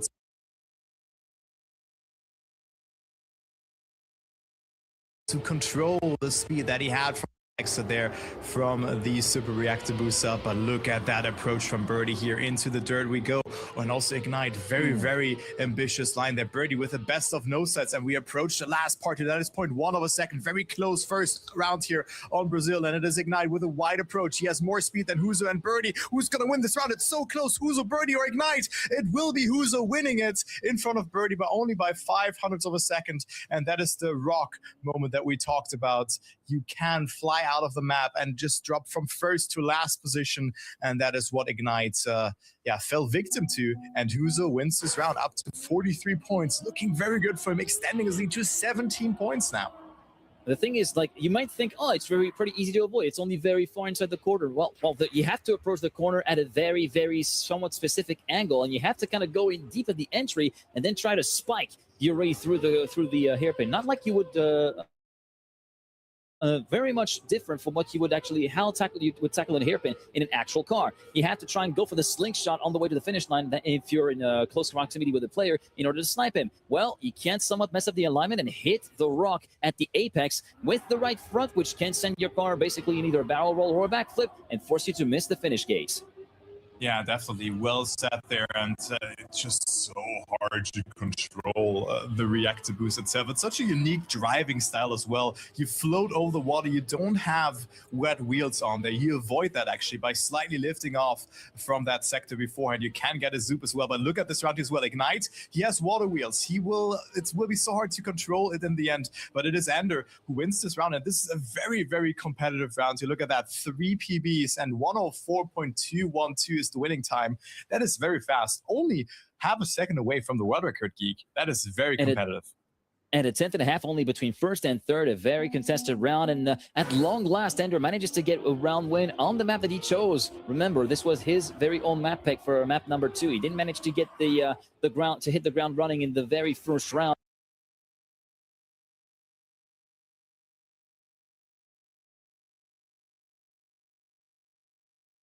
of competition here on Brazil. Now manages to make amends on round number 2. Let's see if he can continue carrying the momentum forward in round number 3. This time it will be Birdie a little bit on the backside in the start. He will be about half a second down compared to the rest of the field, but Ignite gets the unfortunate bump on the transition out of this beach onto checkpoint number 5. So Birdie moves up to 3rd. Yeah, Birdie in 3rd position here, but look at the gap here from Huso in comparison to Ender, as it is 0.3 of a second. So Huso can extend this lead to even further, up to 59 points he could go, but for that he still has to clear the ending. But of course, in comparison to the other rounds, a lot of more mistakes have happened here in this round, but that's just how Brazil plays out. I really like to spectate this map. I think getting the alpha time on this map is very difficult. Oh, also Huso almost losing control. They're going over that rock, but that is an amazing time as well. 104.008. That is very fast. Nice time from Huso. Yeah, Huso managing to put the pedal down, and I would like to say now that is pod racing, because that was really very much a lot of floating action, gliding action over the water that Huso was able to carry through. And just that little bobble before that rock chicane that preceded the final corner, that was a bit of a squeaky bum time moment, as I would like to say, because, yeah, if I was in that situation, I would overcompensate, probably have the wheel skim the water, and I would get zooped out of the map, because that's what tends to happen whenever you get the wheels touching the water when you get the reactor boost up. Everybody regrouped nice and clean at the exit of the loop. A little bit of a bump on the way in for Ignite, popping a wheelie, but he's still very much in contention. Only a 10th and a half between first and last, as Birdie goes a bit wide on the sand before the first glider. Yeah, very good rounds here between the players. Ender, look at the wide approach. He has so much speed and also good apex in that turn. Only Ignite falling a bit behind, but that's 600ths of a second between Birdie, Ender, and Huso in this round. Huso with a very aggressive inside approach has to readjust a little bit more. And look at the speed from Birdie in comparison to Huso and also Ender. He will not play a role in this round, and it might be Birdie winning the rounds, coming a bit closer to Huso, but I mean, Huso's ending was exceptionally well executed in the previous round as well, and he comes closer, cannot opt for the inside approach, and Birdie wins the round. And another great time, another 104 low here, and Birdie up to 44 points. And Geek, this was a very, very good like 4 rounds on Brazil. We had only 1 round where it really felt like, yeah, there's some mistakes happening, but we had a 0.0 in that one. Yeah, we did have a 0.0 in that particular round. And Ender, unfortunately for him, not able to get any significant inroads whatsoever in terms of points collected. Only got up to 45 points so far, just 1 point ahead of Birdie. Birdie still has a little bit of catching up to do. He's about 2 victories worth of points behind the current race leader. 65 points for Huso, 44 for Birdie. Ignite 30, not having a good time at all. As we're moving on to our 3rd round, which was picked by Ignite, it will be the turn of the Halfpipes of France to be the judges. Yeah, Halfpipe of France be the judges, and this one has already provided a lot of heartbreaks, a lot of times where players couldn't reach the finish line, and it might happen in this match here again. Standings, Huso almost halfway through, so he still is it's still a long way to go in this match. I think we're gonna go back all the way to map number 1 in this particular match, especially when players like Ignite and Birdie or Ender like just pick up an amazing map, and it might happen here on France. But look at the start from Huso. He doesn't want anyone to come significantly closer towards him, as he gets a great turn there as well. Ender with a great nose slide though. Look at the speed from Ender.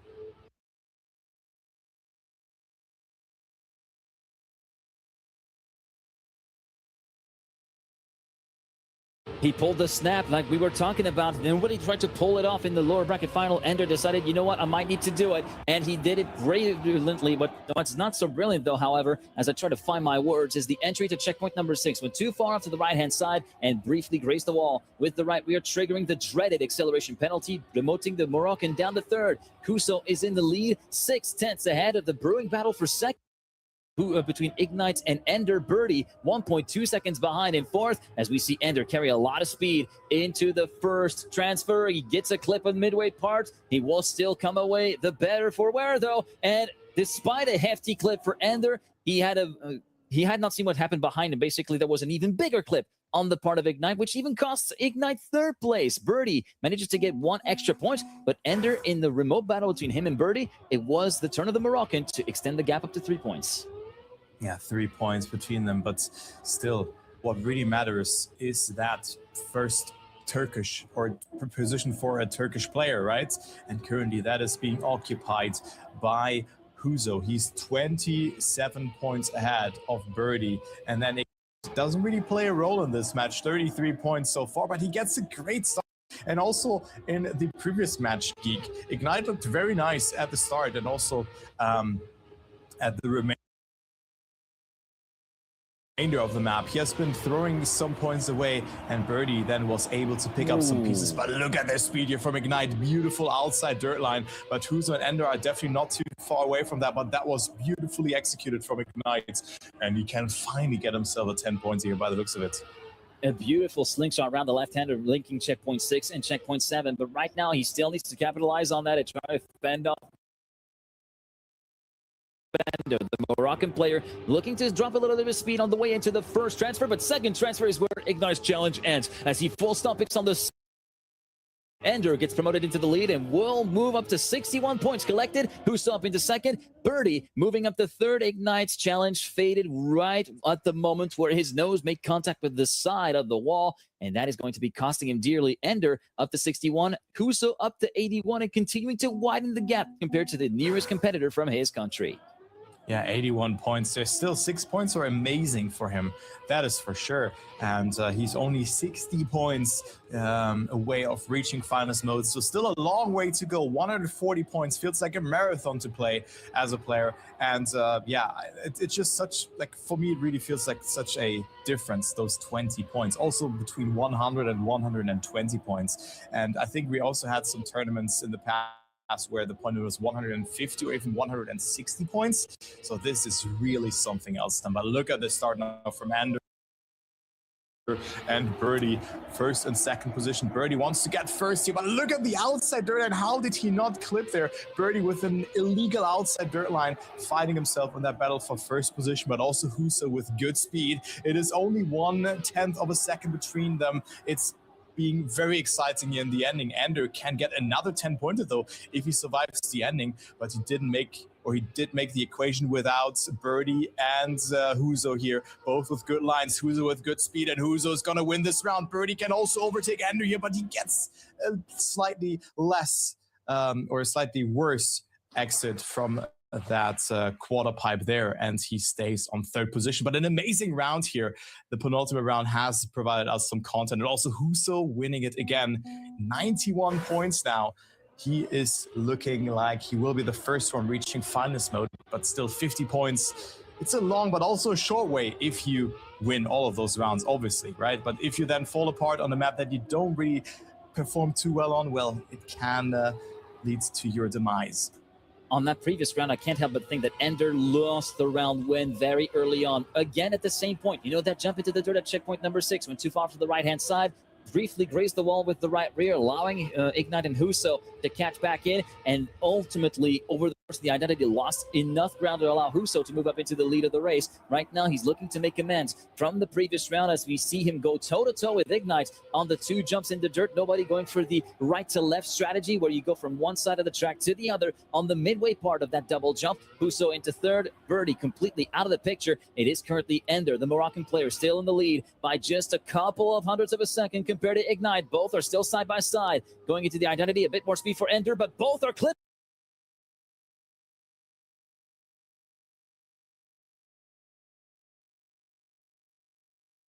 And Huso is there to pick up the spoils up to second. Can he try to make a challenge for first? No, he full stop picks on the side of the final transfer jump, and it will mean Ender and Ignite confirmed at first and second. Birdie down to fourth. Huso slots into third. We'll move up to 95 points, and Ender moves out of the unfunny number to a more normal number. 77 points for Ender, 95 for Huso, is getting closer to the triple-digit round. Yeah, we have 2 funny numbers now in that range, that is for sure. But yeah, also very, very lucky there for Huso that he didn't have to respawn, because like he barely survived it and held on to dear life to the track and still was able to finish the rounds. And again, finish is really sometimes all that matters. It still gives you points, right? And now we go to Canada. One of my favorite maps when I play through the new maps, but to be honest, all of those new maps were very, very cool to play. since they were also part of the official campaign, I really enjoyed hunting the author medals on that. But this map felt very special, also with the ending that we have seen a lot of times already on competitive maps in the past. Indeed, as we go on to Canada now, Birdie's pick, and this could be the one that Ender could really take advantage to completely stifle the progression of Birdie and Ignite compared to Huso. Huso not really the hottest player on that particular qualifier, currently sitting at 4 round wins out of 8. No DNS on any part for the 4 players that are on the server here on this map as we make our way up the Sausage Road Slalom. It will be Ignite, Ender, and Birdie second and third, and Huso, the match leader, currently down in 4th as we go through the no-break slalom section where you can carry a lot of speed, and right now it is Birdie on the back foot, allowing Huso back up to 3rd. Yeah, Huso is back in the battle here for 3rd position. Birdie not with a good line there, but look at the speed here from Ignite. He's so far had half a second out of Ender, Huso, and Birdie, all with slight mistakes, of course, but still a very, very good run from the Turkish driver, former teammate of Huso, as he now goes into the very, very unconventional slalom section in the ending. But look at that time here as well, 102.4. That is a very respectable winning time. Ignite wins the round, and I think that might be his 1st or 2nd 10-pointer of this match, and he needs more than that since Huso is very, very close to that 100-point gap, but Ignite also up to 55 points. This might be his map to come back. I mean, if he wins all the remaining rounds, he's up to 85 points and is somewhat closer towards Huso. Indeed, and Huso currently moving up to 99 points with the somewhat troubled round that he had to kind of suffer through in the big air quotes on that opening round of rotation here of Canada. As we go once again through the uphill slalom, it will be Ender this time exiting the reactor slalom part with the lead, although Ignite is trying to pile on the pressure on the Moroccan as we go very close to the wall. That was a supreme attack angle from Ender, who still retains the lead and has a 10th to work with compared to the first Turkish player, which will be Huso, leading the charge along with his former teammate Ignite, and Birdie acting as an independent adjudicator in 4th place, having to pray for a mistake for those up front to happen as we now go on to the final few checkpoints. Checkpoint 9 crossed now to checkpoint 10, and the run into the identity with that snow turnaround with the reactor. Wow, Birdie Huso sliding out it completely out of the running. Huso looking to try and pile the pressure on Ender. It's not going to be enough. Ender will still be kicking the 10-pointer home with a .670 at the end of that round. 78 milliseconds ahead of Huso, Ignite in 3rd, and Birdie will reach the finish line 2 seconds back. Birdie and Ignite losing some valuable points in this round. Huso and Ender finding themselves on 1st and 2nd position here, 105 and 93 points. And yeah, that is just a great showing from both of them. And yeah, Ender now with an amazing start yet again, 700s ahead of the others. So that is a very, very good start from Ender, and also Huso playing a very good match here all along. Do not really give, at some rounds, of course, Ignite and Birdie have gotten themselves just an amazing round, just an amazing point collection. But then afterwards, well, he just came back and got himself a 10-pointer and just made that gap just onto the normal gap again. And right now it is Huso, though, with a mistake. It is Ignite with a mistake, his teammate. And Huso is on 3rd position. Birdie and Ender fighting it out here for those 10 points. Would be so important for Birdie to get them here. Ender with a good approach as well. Huso touching there on the inside. This Birdie versus Ender, and Birdie wins the round unless he messes up the ending jump, which will not be the case. And now Birdie with a PB and a 10-pointer up to 75 points. Huso, yeah, well, of course, 3 points, but he's already at 108 points. It will be so hard for Birdie and Ignite to catch up back to that. Yeah, it seems as though Huso can afford to kind of tank that map a little bit and really kind of more inch away at the gap rather than make big leaps and bounds in terms of getting close to that 140-point final status threshold that he needs to cross. Right now, it looks as though Huso is not really in a position to really make amends in terms of the previous performances on Canada. He's not really been on his A game in this map. He'll be looking to bounce back and make a bigger statement on Greece, which will be our final map of the rotation. It will be Ignite making the first mistake, getting ahead of one of the Neons on the uphill slalom, and Ender mounting the pressure on Huso, who goes a bit wide, and look who's there to pick up the spoils between the two fighters. The third one wins. It will be Birdie taking the lead. Yeah, Birdie is the lucky one here after that one and finding himself in the lead here in front of Ender. And this really might be Birdie's way to come back. Huso struggling a bit in the last rounds. Of course, he has gotten, I think, a 10 points in the first or second rounds, but now it is Birdie and also Ignite who can catch up here significantly, especially Birdie who couldn't go up to 85 points if he wins the round. But look at the speed from Ender. Ender snipes it, jumps into the ending here, and that was a great ending from Ender. Huso is like, thank you very much. Do not let Birdie catch up to me. And he just, I mean, with 2 points, of course, but still, it's 31 points. This would have really been the round for Birdie to win. But that was a great ending from Ender there. And now we go to Greece, also a map that provided a lot of content in the past. Yeah, a map that's provided a lot of content in the past, whether it is the Elite Cup, the DreamHack Birmingham qualifier for Esports World Cup, the online qualifiers as well, or any kind of map, kind of competition that this map has been used in. Over the course of the MEA qualifier, it is Ender who has really shown through in terms of the median time that he was been able, a 114.166 median and a 113.552 best time in match. That is around 4/10 away from the current tournament record held by Leicester. And also, one thing to note, out of 8 rounds that have been reported that Ender played on this map, it is a 75% win rate. 6 rounds out of 8, he finished in first. That is a very, very good performance from Ender. And we could see our first finalists here on this map, maybe even Huso closing it out if he wins all 4 rounds on that one. But right now, he doesn't get a great start into that one. Birdie, very wide approach there as he comes back with a bit more speed, but it's still anyone's game. Ender, I think he lost the gear there by the looks of it. It wasn't the best speed exit there from that ice slide. But also Huso having to readjust here, and it is Birdie still in the lead. Oh, but he clips on the outside. He wanted to get as much speed as possible, but with that, he drops all the way down to 4th position. That is gutting. That I saw that coming from a mile away. I was like, nah, Yeah, he's not gonna. He's gonna exit way too wide, and I was like, maybe he can get away with it by a couple pixels, but no, just overextended a little bit, and that career is going to be costing Birdie dearly, as we see a very tight battle between the top 3, making that a top 2, as we saw Ignite briefly brush the wall on the exit of the checkpoint 13 turn, but it's Ender and Huso side by side. It will be advantage to Ender, as Huso seems to have clipped the edge of the ring or the hole before the start of the identity. So Ender in the lead, Huso versus Ignite for second. It will be advantage to Ignite, as the landing was not quite optimized for Huso. You saw his car kind of had a very heavy set landing and bouncing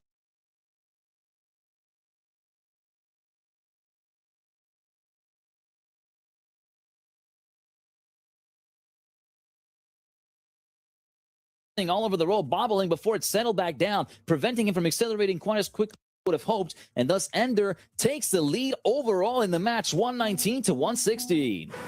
So you can really see how important this landing is in the ending eventually. But the battle for first and between first and second is really unfolding here.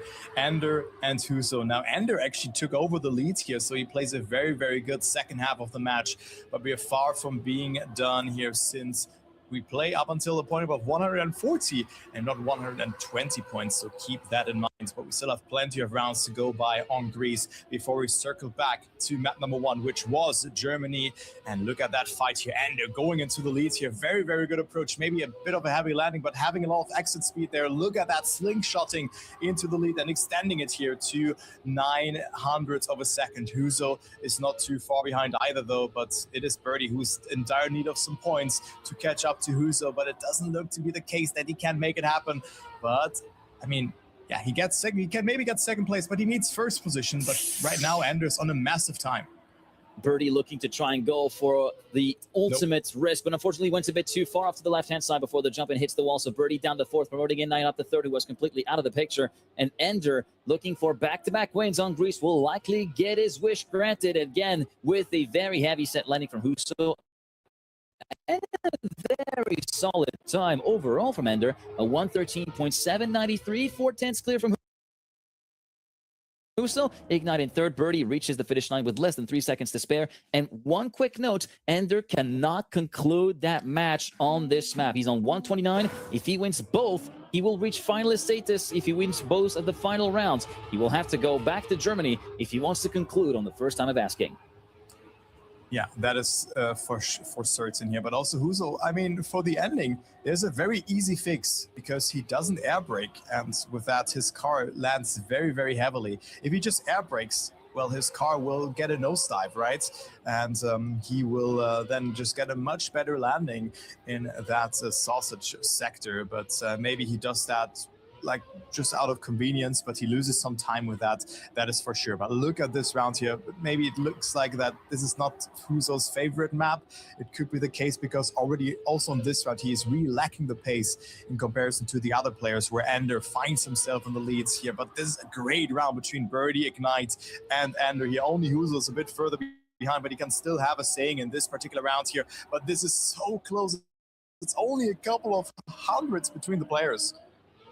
Only a couple of hundreds between all three players at the moment, and Huso not that far away as well, a quarter of a second behind as we go into the identity, and we know mistakes can be aplenty here in the drop downs, but look at the attack from Ignite on Birdie, and Ender making it a three-way fight. Who's it going to be at the stripe? It will be Birdie taking the 10-pointer, Ender falling all the way down to last place, and Birdie taking the win with a 113 as well, a .968. At the end of that round, it will be 132 for Ender, who needs to take the round win if he wants to reach finalist status at the end of this round. Huso up on 126, 97 for Birdie, who's getting closer and closer to the 100-point mark.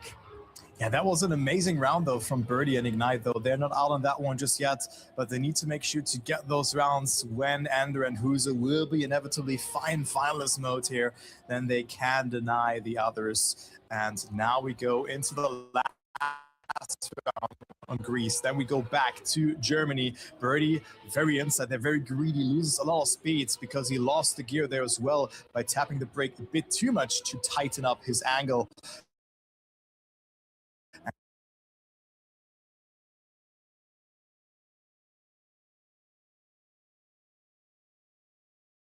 And Ender now finding himself in the lead alongside Huso. Ignite has no answer here because he didn't have so much speed to work with, but still .2, he can live with that. But now it is Ender's shot of getting that first position. That was a very good NASCAR section there as well. Great NASCAR section on the part of both Huso and Ender as well. Huso still very much piling the pressure and making Ender work for it as I try to find the proper words for this. It's a scintillating battle we're seeing right now with only 14 milliseconds, make that 55 on the way to the identity. Turkey versus Morocco. Advantage to Turkey with Huso with the early landings, but the late landings are not that good. It will be a better nosedive. Maybe he overheard your words from the casting booth there, Kai, because he applied that beautifully and got the leg up on Ender in the finish and got the win. Birdie not reaching the finish line, stuck on 97 points, and with that, Ender and Huso will very likely both entering finalist status on Germany at the end of the first round. As long as Ender reaches the finish line and as Huso finishes third or better, it will be a double. This could be it. This could be the last map for the Middle East and African qualifier here if the players just survive it that are on top, because we have 4 rounds on here. Ender, as he said, only needs 2 points, and we have Huso, who's in need of 4 points. So this could be it, but let's not call it too early because Birdie and Ignite can also run on a comeback arc. But I think the first couple of rounds on this particular map, they looked very good for Huso in particular, and also Ender, I think, had a good couple of points in there. I think Birdie won one round, the very last round, where he doubled his points up to 20 points. So it's still a long way to go for Birdie, 97 points, and the others only, or like 2 players only have to finish here to reach finalist modes. Oh, it will be hard. It will be very hard for both Birdie and Ignite to get into the top 2. But let's jump out of things. Let's see how the first round does develop as Ignite is in the lead, and also Birdie with a very aggressive jump going into the lead. That's a nice fight for first position, though. Yeah, nice fight for first position. Ender faded away very early with a very early touch on checkpoint number 1. Huso taking the lead. And remember, if you weren't with us a little bit earlier on in the grand final, that first map was won by Huso quite handily. 3 round wins and 1 last place. 33 points out of 40 collected. Birdie popping a wheelie over the crest with the wet wheels, continuing to pursue Ignite for second position in dire need of extra points. Ender retires. He thinks he will not be able to make it to the finish line within the 10 seconds allotted. And Huso now slides off. He will be very lucky that Ender DNS, because it means Huso is all on his own in finalist status as Birdie takes the round win ahead of Ignite, moving up to 107 with a 111.898, 1/10 ahead of Ignite. Huso in third, but Ender seemingly feeling like that round wasn't meant to be. And now Huso, first uninterrupted attempt among the Turkish players to punch his ticket to the ENC main event for Trackmania. Yeah, one more round between him and representing Turkey at the Esports Nations Cup on the 18th of November up until the 21st in Riyadh. Can he make it though? Because Birdie, Ignite, and Ender are there to play. They are not too far away from him as Huso finds himself on third position right now. Ignite jumps very far here, so he will not play a role here for that first position. But look at this speed here from Huso. Very, very good no side, and he comes dangerously close towards Birdie. Huso played exceptionally well in the first couple of rounds on this map, and he can do it again. He does it again at the moment, but he still has Birdie in front of him by just a couple of thousands here. Look at this battle here. Huso is risking so much, finding himself in the lead. Can he make it happen? Only one more turnaround to go. Huso gets away with it. He doesn't lose the gear. This is looking very good for Huso to make it across, but it is also Birdie with good speed. Huso with a great no-side in that sector as well, and Huso only needs to turn around his car one more time and he will qualify to the Esports Nations Cup, and Birdie doesn't turn around, and Huso makes it. He is through, and he represents Turkey at the Esports Nations Cup. GG's to him. It could have been so different. Birdie had a lot of speed compared to Huso going into ice patch, but mistimed the start of the turnaround. The car refused to pull the J-turn. It just stayed locked in that reverse position. And with that, we now know the next representative of Turkey with Huso joining Chemco in the Esports Nations Cup. Ender also reaching finalist status, looking to conclude his match at the first time of asking after reaching the red trigram and the red F along with his name. And Ignite and Birdie are going to be battling it out. We're still going to be playing the match until 3 players have won their finalist status for overall classification purposes. Right now, Ignite goes a bit too far out wide and hits one of the flag masts, and thus will be relegated down, not quite in last place, in second place, because Birdie had a lot more troubles than Ignite had bargained for, and even slow to stop at checkpoint number 6. So it's very much a attrition-laden round that Ender is leading a 4-second buffer. Yeah, he's 4 seconds ahead of the others. He just has to survive the ending, and Ender will be our second place. He was already locked in to represent Morocco at the Esports Nations Cup just before the final had started, since there can only be 2 players per country and territory representing a country or a territory at the Esports Nations Cup. So Ender was already through there, since we already had Chemco, who had been invited due to his performance. And yeah, it is Ender who also takes it home, and now it's a 1v1 between Birdie and Ignite for that third position. 1v1 between Birdie and Ignite for that third position, and we've got a fair bit of way to make, actually,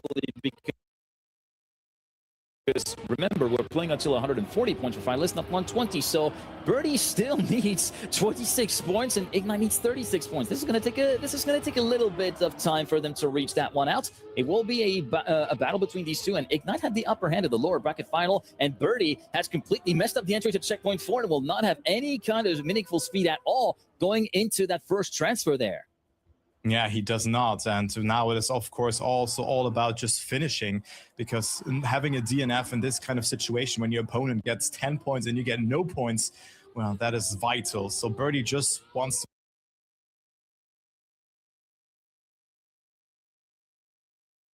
finish this round, and then he will go up to 120 points, whereas Ignite is at 114 points. But Birdie flies off of the map here. You can see that the car interacts with the water very, very harsh, and it's very hard to control that. But Birdie should still be able to finish here if he doesn't fail any other part in the ending. Looking good, makes that one very nicely. Oh, he doesn't have so much speed to work with, but he has plenty of time to work with, and Birdie does finish and still gets 6 points to his name. And thus avoids having Ignite wipe the slate completely clean. If had he DNF'd, it would have been a 114 points apiece at the end of that second rotation of Germany, as we now circle back all the way to Brazil, which was Ender's pick as map number 2. And this was one of Bita's former favorite maps. It seems like if you're not familiar with Birdie as a streamer, he tends to have a bit of a what's it called? I only have the French word for it. He's a bit of a girouette. His mind tends to vary between best map of all time or worst map of all time. And at one point, Brazil was best map of all time. At what point it was worst? I wonder in which case it will actually be landing in that particular instant. Yeah, that is for sure, because this could be the last map if he performs very well. I think we can go back to the next map, to map number 3 as well. And yeah, let's take a look what will be happening for Birdie here, because we have seen some very, very good rounds on this particular map. And I cannot wait to see the 1v1 unfolding between Ignite and Birdie here as well, since, yeah, we have seen a very, very good performance from Birdie here. I think he has been driving a 104.2, I think, at least twice in those rounds. And right now he finds himself in the lead as well, whereas Ignite is a bit further behind, but gets a great approach there as well. But also kudos to Ignite as well, kind of returning to Trackmania and just deciding to sign up to the Esports Nations Cup and trying his best. Made it into the final, and it was definitely a great showing here from Ignite, as he was so close, but yet so far. But Huso was just looking a bit better in this match, but still, it was a nice showing from him. And also Birdie, I mean, 3rd position here, or a 2nd player from Turkey in this particular qualifier. Must be a bit gutting, but he has been improving a lot as well in this particular year. And now he's at 130 points, 10 points between them. Birdie only need of 1 more victory in order to activate finalist mode. Here we go then to round number 2 of that second rotation of Brazil for Ignite and Birdie. Birdie, of course, probably ending this qualifier with a bit of a bittersweet feeling, because he felt like he had the shots to actually get that 2nd Turkish spot for ENC. Unfortunately, it seemed as though it never really clicked in the right way right from day 1, and day 2 did not really feel any better from what we could see in the lower bracket final. And it seems as though the strength that he had in the first round on this second rotation of Brazil is kind of evaporating, as now Ignite gets the leg up on the Turkish streamer, moving up to first place with a 1.2 second lead, looking to make his own points account move up to 130, and allowing Birdie to only move up to 136 and denying finalist status going into the final sector. 45.8 set point number 13 split that before the final dirt turn that you just see here. It looks as though we'll be heading into the mid to high 104s there thereabouts for the round winning time. Going into the final glider section. We actually both go for the slalom in between the rocks. Birdie clipping the rock on the entry into the chicane, and Ignite will take to the finish line with a 105.064. Birdie needs to reach the finish line. 3, 2. He will reach it with less than a second to spare. 136 for Birdie, 130 for Ignite. Birdie just needs to finish the round. Ignite needs to win to make it a double.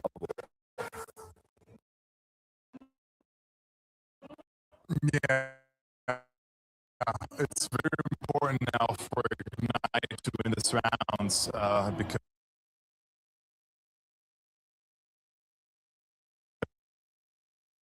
other than that, it will be Birdie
maybe we're seeing that from a couple of these players, but we're now seeing Oris down in 4th position. Oh, Bestie clatters into the wall as well. It's Hill and Bimmy up at the top, and things are going to shake up in the standings if this stays the case here. Oris down in 3rd position, trying to claw back some of that time, but now eating the dust of Hill and Bimmy, it's going to be pretty difficult to do so. We'll see now if anything can be done. Who is going to cross the line first? Bimmy with so much speed coming into that final checkpoint just ahead, flips over the car, but still manages to make it work into the finish line. 10 points for Bimmy, and things even out quite significantly there in the point standings. You know, that's the thing I love about Brazil, is that this map can go any which way. I think out of all of the maps, this one, and I would honestly say Greece, and I believe G-Geek and Turbo said the exact same thing, is that is a map that also produces some pretty hectic rounds, and you have things decided either very early on or right at the end with these identity sections. And well, Brazil is going to have that in a host of many different ways, but it is RS starting to take a little bit of a comfortable lead. It's only 5 points over Bimmy, but of course everybody's getting points in these rounds. So you might say, oh, well, 2nd place only gets 6 and 1st place only gets 10, so you can definitely overcome that. But you've got 3 other people to deal with. You don't know how you're going to perform in that round alone. You don't know how your opponents are going to perform. So it's never really a point to rest. Aris, though, finding himself in last position right now. I thought he would have gone for no slide there on exit, but I guess not, as he is stuck behind Bestie. That's given Hill and Bimmy a 1-2 battle here for the top spot. They're going to go through the rocks on the slalom. Hill is going to have the advantage going into the final turn. Bimmy looked like he might have had a bit more exit speed, but just not enough to overcome. So Hill getting 10 points, and that is going to put him 1 point behind Aris, and Bimmy's 2 points behind that. So I guess, I guess that 5-point difference is a little easier to overcome than I would have thought. Yeah, we're getting real close to each other now. So we're going to head to USA next. And of course, you're probably going to see these maps from 6 months ago favored a little more over the ones from 3 months ago, unless you discovered one of those last 5 tracks and were like, yeah, actually, you know what, this is my kind of thing. I can do this. Just practice is always what makes perfect in Trackmania, especially for consistency, right? Speed, sometimes you can have certain surfaces and certain types of track that you're more accustomed to, that you feel more comfortable on. But in terms of just being able to set a time repeatedly, having 6 months to practice a track, definitely heavily favored over any kind of inherent skill that you might have on a certain track. Yeah, I always think back to some older tournaments and earlier days of Trackmania where they would just have a set of 5 maps and the tournament went on for like 2 months, and that's all you would play and that's all you would really have to worry about. But here, with how we've been doing things in this new, I guess, age of competitive Trackmania, it is that little map rotation. Of course, I've grown quite accustomed, quite fond of these tracks from 6 months ago, and I think the players are too. And that does lend itself to some rather close rounds. When you have these maps that players haven't really had as much time with, it's a little more chaotic, which is great. But I always enjoy that level of consistency, that level of closeness between the players on maps that they've been playing for months. And speaking of closeness, as we go on to the identity here, it is Hill and Aris battling it out. Aris trying to find some inside lines to get ahead, and Hill's just going to hold on. How many rounds have we seen get decided on that last little beam twiggy? I mean, I don't count. Only amateurs keep track, but I'm fairly certain it is a pretty high number. Yeah, we're not going to do maths on broadcast. Never a good idea. But yeah, it always is. I mean, look, that identity as a whole, I mean, it's not the most difficult one out of the 10 tracks that these players are practicing, I don't think. I think if you asked any of them, this one's relatively straightforward. You're just driving over some lines. We've only seen a couple of failures where people have dropped down into the water, which, well, water USA track, it looks more like oil, let's be honest. But, we've only seen that a couple of times where players have fallen off those. But at the end, flying off into the distance, I mean, the amount of speed that you take up that plastic ramp is so monumental when it comes to making up a 10th or 2 tenths in that final turn, that we've seen so many rounds decided by it. You're right. And I think that is probably the craziest part about this map, is that for the most part, I'd say it's the easiest for players to really kind of just run through. But then you get to the end, the very, very end, and we have seen some massive commitments. And speaking of massive commitments, it's going to go wrong here for Hill as he tried to go to the inside. Now RS on the attack of Bestie, and once again he's bested to the line. It is going to be that 103-28 for Bestie. 10 points, desperately needed 10 points to get back in this. Bestie has already been falling off the pace quite early, 11 points off of a tied first RS and Hill, but importantly 4 points off of Bimmy. So not entirely out of it. I don't think we've seen too many massive gaps early on, but that's got to be a breath of fresh air for Bestie, a little bit more confidence for him as a potential representative for Czechia later on. But into the next round, it is going to be a big touch there. I believe that was Bestie. No, actually, I apologize. It was Bimmy. That is also another spot, Twiggy, that we've seen players mess up, is that quarter pipe jump. And you want to get it as low as possible, you know, get the least amount of airtime, get the tires moving on the ground again. And surprisingly, he hasn't actually lost too much time, only a second or so back. And I think we just had another crash there as Bestie pops out the other side. Yeah, unfortunately, for especially Bimmy over the course of this map, it's not been looking too good. Of course, now overtaking Oris in that last section, although it goes back the other way. I'm not sure what happened to Bimmy down there at the back, but the two Czechian players crossed the line holding hands. Bestie gains some more points, catches back up to the rest of the pack. But as I was saying, Bimmy having a difficult time on USA. Currently, statistically, as I'm taking a look at it, kind of right in the middle of the pack of everybody that has participated in this qualifier specifically. You know, out of the, I don't know how many players exactly, let me check, 174 players that have participated in this qualifier. A whole, he's down at, here we go, 67th out of that group. So on USA specifically, this is not a favored map for Bimmy. I mean, compared to the rest of these players, you know, there are plenty that outrank him in terms of median times here on this one. He's just going to have to hold on, get to the next track, essentially. Yeah, for Bimmy, it's been 4th, 3rd, and 4th again here on USA. Has not been a strong suit, but someone who has benefited greatly is Bestie. Back-to-back first places.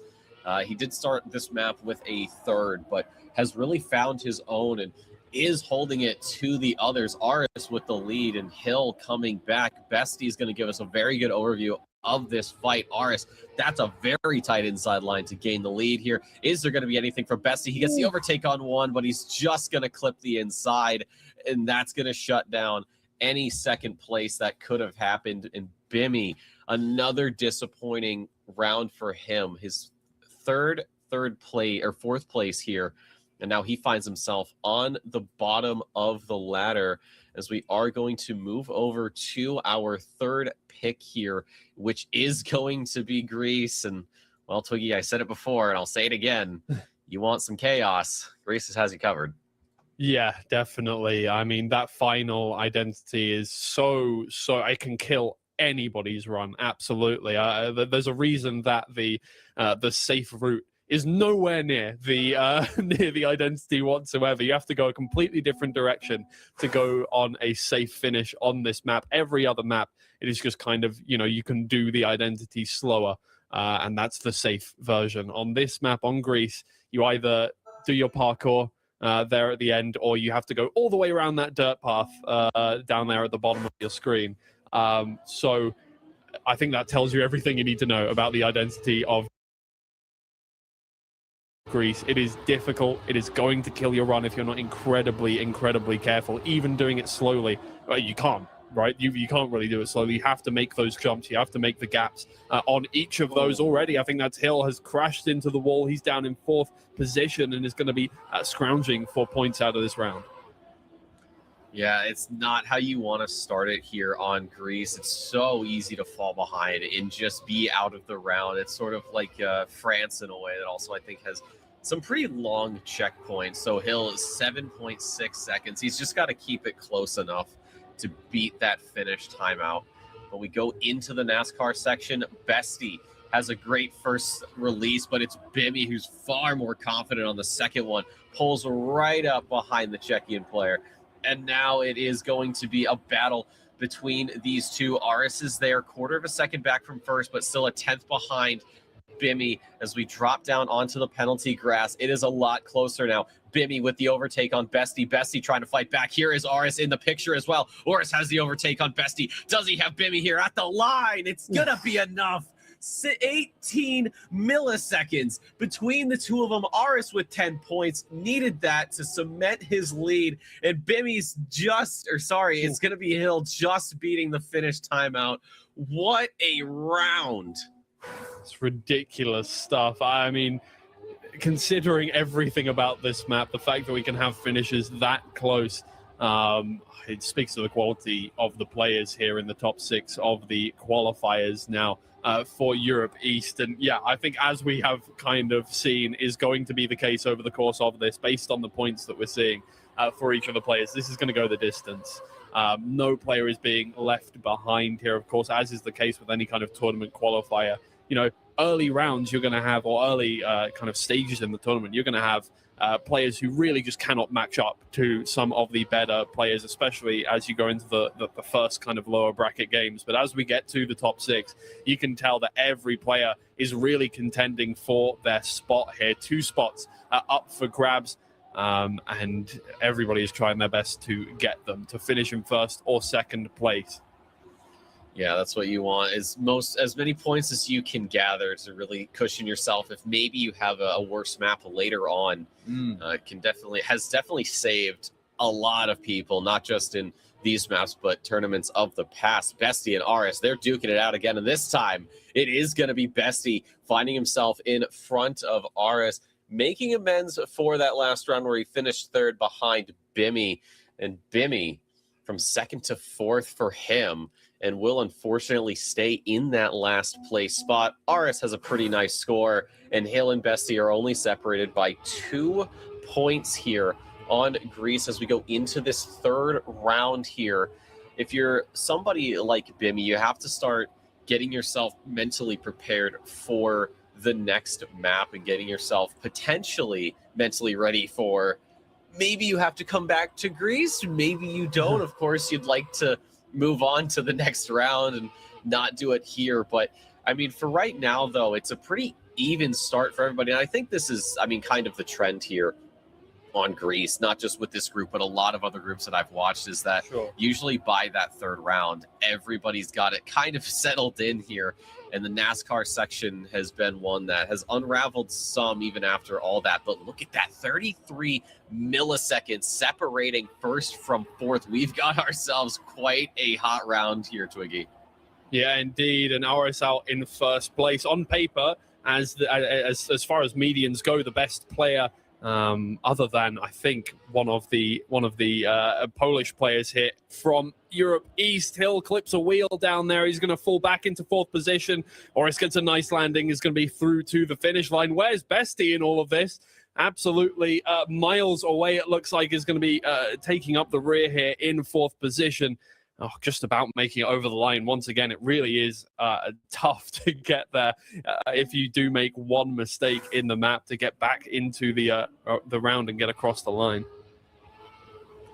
I think Bestie might have gotten a little sidetracked. Could have been tasting some of the finest Greek cuisine. I mean, I certainly would. Yeah.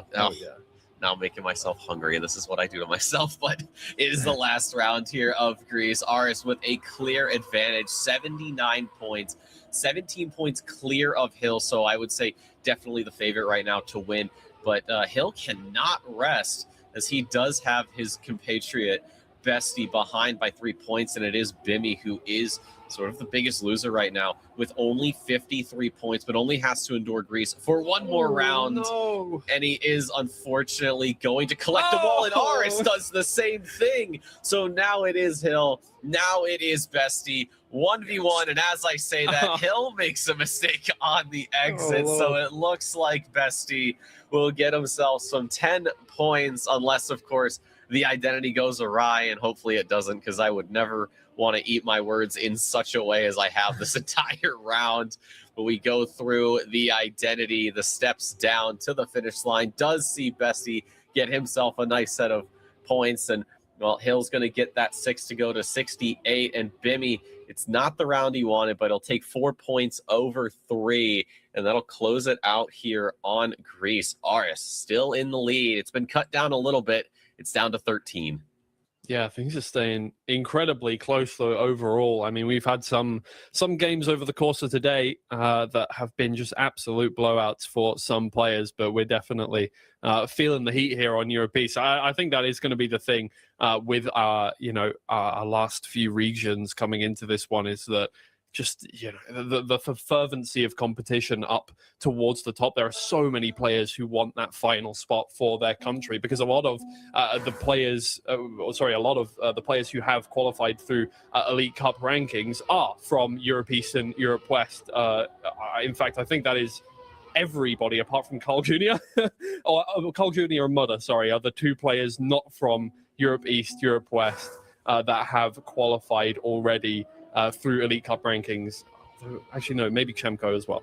But that's it. That is everybody who isn't from these two regions, which means that, of course, if you are from the same country or territory as those players, you only get one spot. You have to push even harder to get into that one. You don't get anything for free over the course of this. And as was the case with the MEA tournament just a second ago, just 30 minutes before this, the amount of Turkish players in the finals meant that you had to contend against everybody just to get through in their one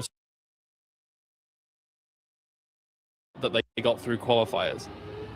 Yeah, and I think that puts a lot of added pressure on top of those players, because when you have something like, say, Bestie and Hill, who have a little bit of leeway, or even Neon and Evon that we'll see later today, I wouldn't say you're a shoo-in, but it's certainly going to be, a little bit less stressful. But when you are just stuck with having to compete for one little spot, it does put so much added pressure onto your performance. And we have seen mistakes come out from that. And we've seen leads completely crumble for certain players when it comes down to it. But I think here right now, players are more just worried about surviving more than anything. Canada, one of the maps that I don't really have that many issues with personally when I've tried to run it, at least, it seems, I don't want to say like the easiest map, but it doesn't offer as much in terms of, how do I put this? Fireworks, if you will, but it's still an exciting map to see, because it's so consistently, I don't want to say average, but it's sort of like, I don't know. Okay, it's like a race at Monza. Everybody's raced Monza. You know what's going to happen. It's a lot closer than, say, a race at like Laguna Seca, for example. Okay, I get you. Yeah, I like that. I think, especially here with Hungary as well, right? The two things that you need to watch out for are right at the end. Everything else other than that is going to be wheel clips. It's going to be close things. And there you go, right at the end. As I said, the two players who come in last into the identity come in first and second, because Oris and Bimmy both don't manage to make it onto that final platform. Both miss out on hitting that finish line, and they're going to be falling down in the rankings because of that. Things even up so much. Oris is going to be dropping down towards Bestie and Hill here. I'd like to apologize to all the Hungarians out there. My bad. I got to say, Tsugi, that so was boring. Nothing ever happened. Oh my God. I don't know. I got up like an hour ago. I'm still getting into it. I will say, the fact that I don't think I've seen a more ridiculous caster call in that. You're like, they could clip the platform, double clip. I'm like, all right, Twiggy's just a trickster god, apparently, just knows what's going to happen. But this round, it's great. It does even things back up, like you said. RS had a comfortable lead going into this, and all of a sudden has vowed himself back into the fire, if you will. And having to battle it out with Hill here for first place, 7 points clear of him, and then Bestie and Bimmy. Oh, it is going to be Bestie with that platform clip, so he's going to be out of it. We're going into the jump. Aris is going to take it a lot safer, but Hill is going to push that confidence a little more forward and does find himself with a sub 1 minute along with Aris, a 58-second time for him. And that will not put him in the lead, but it is going to keep that gap to 3.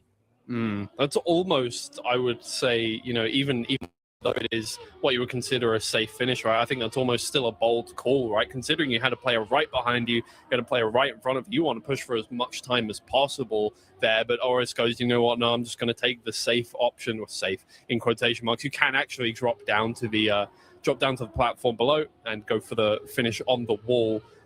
If you're willing to lose out on a few more tenths, because there is a slow motion block right in front of it that you lose time out on. However, obviously, if you have a player right behind you, not the idea you want to go for there.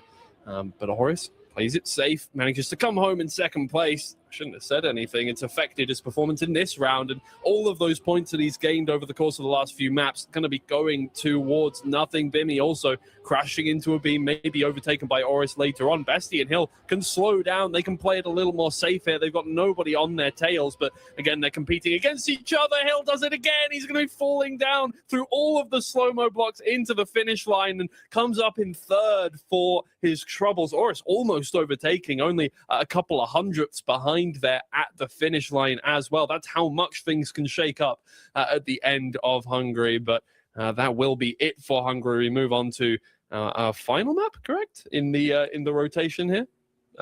Yes, it is. It is going to be Germany.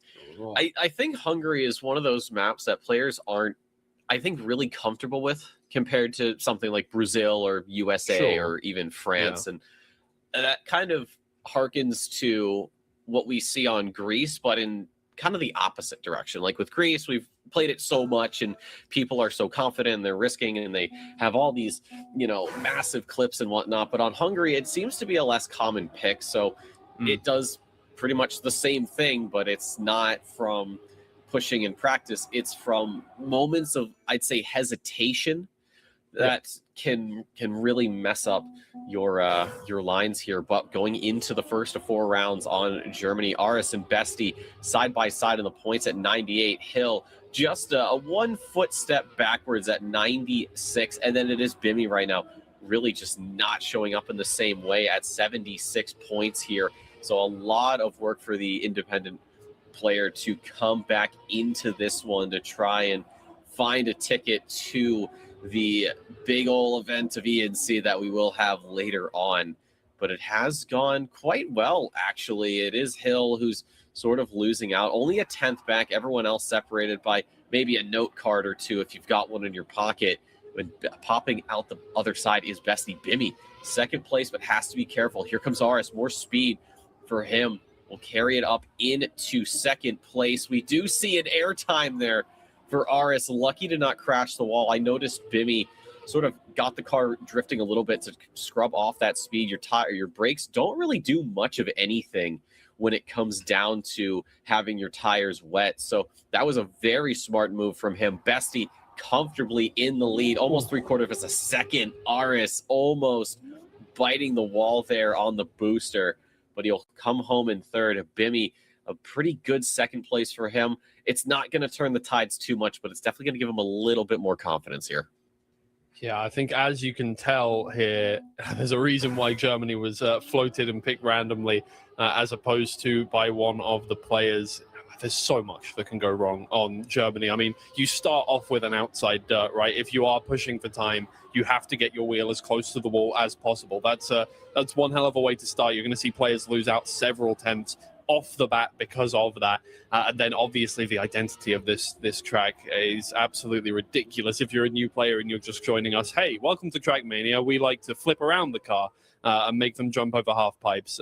This is not the same as the other racing games you have watched, as that is exactly what we're looking at here. And players have got ridiculously consistent at it, but it looks like Oris has not made the first jump, down by over 7 seconds now. Everybody else trying to contend for those places here, but there's so much that you can lose out on time on with those 2 jumps. The second one now coming up, we'll see if Bimmy can hold on to the lead here, but it's all about how close to the floor you are, how quickly you can get into the reverse, how quickly you can get over that booster there, and then of course how quickly you can turn your car around on the ice to get that speed booster all the way through. We saw one player almost clipping into the wall on it that time around, but it's absolutely fine in this round. Bimmy comes home with 10 points here. RS gets a lot cleaner this time too, but will only have to settle for 3 points out of this round. We're starting to close in here on that 120-point cap.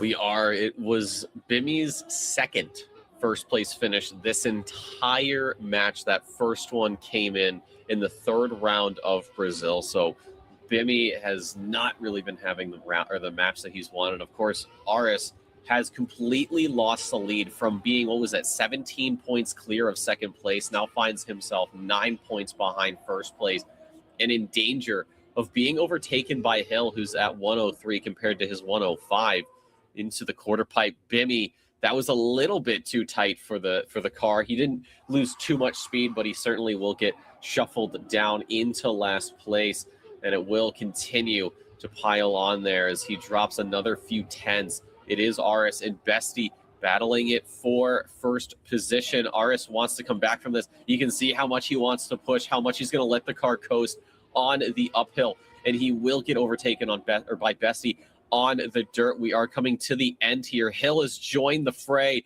He is bringing it to the Lithuanian player. Does he have any extra speed as we go into the ice turnaround? RS almost got it. So much better than Bestie. Hill makes a crash, and RS steps in and does get himself 6 points here, as he is going to see Bestie's trigram go red as he crosses that 120-point barrier.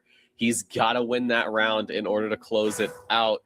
And RS has only gained a single point over Hill to go up by 4. Can Bestie do it here, Twiggy? Oh, man. I mean, this is the map to do it on, right? It seems like everybody else has been making mistakes left, right, and center. Hill not having completely non-slick wheels by the end there, just did not get the grip that he needed to make the turn with all that speed that he had out of the booster.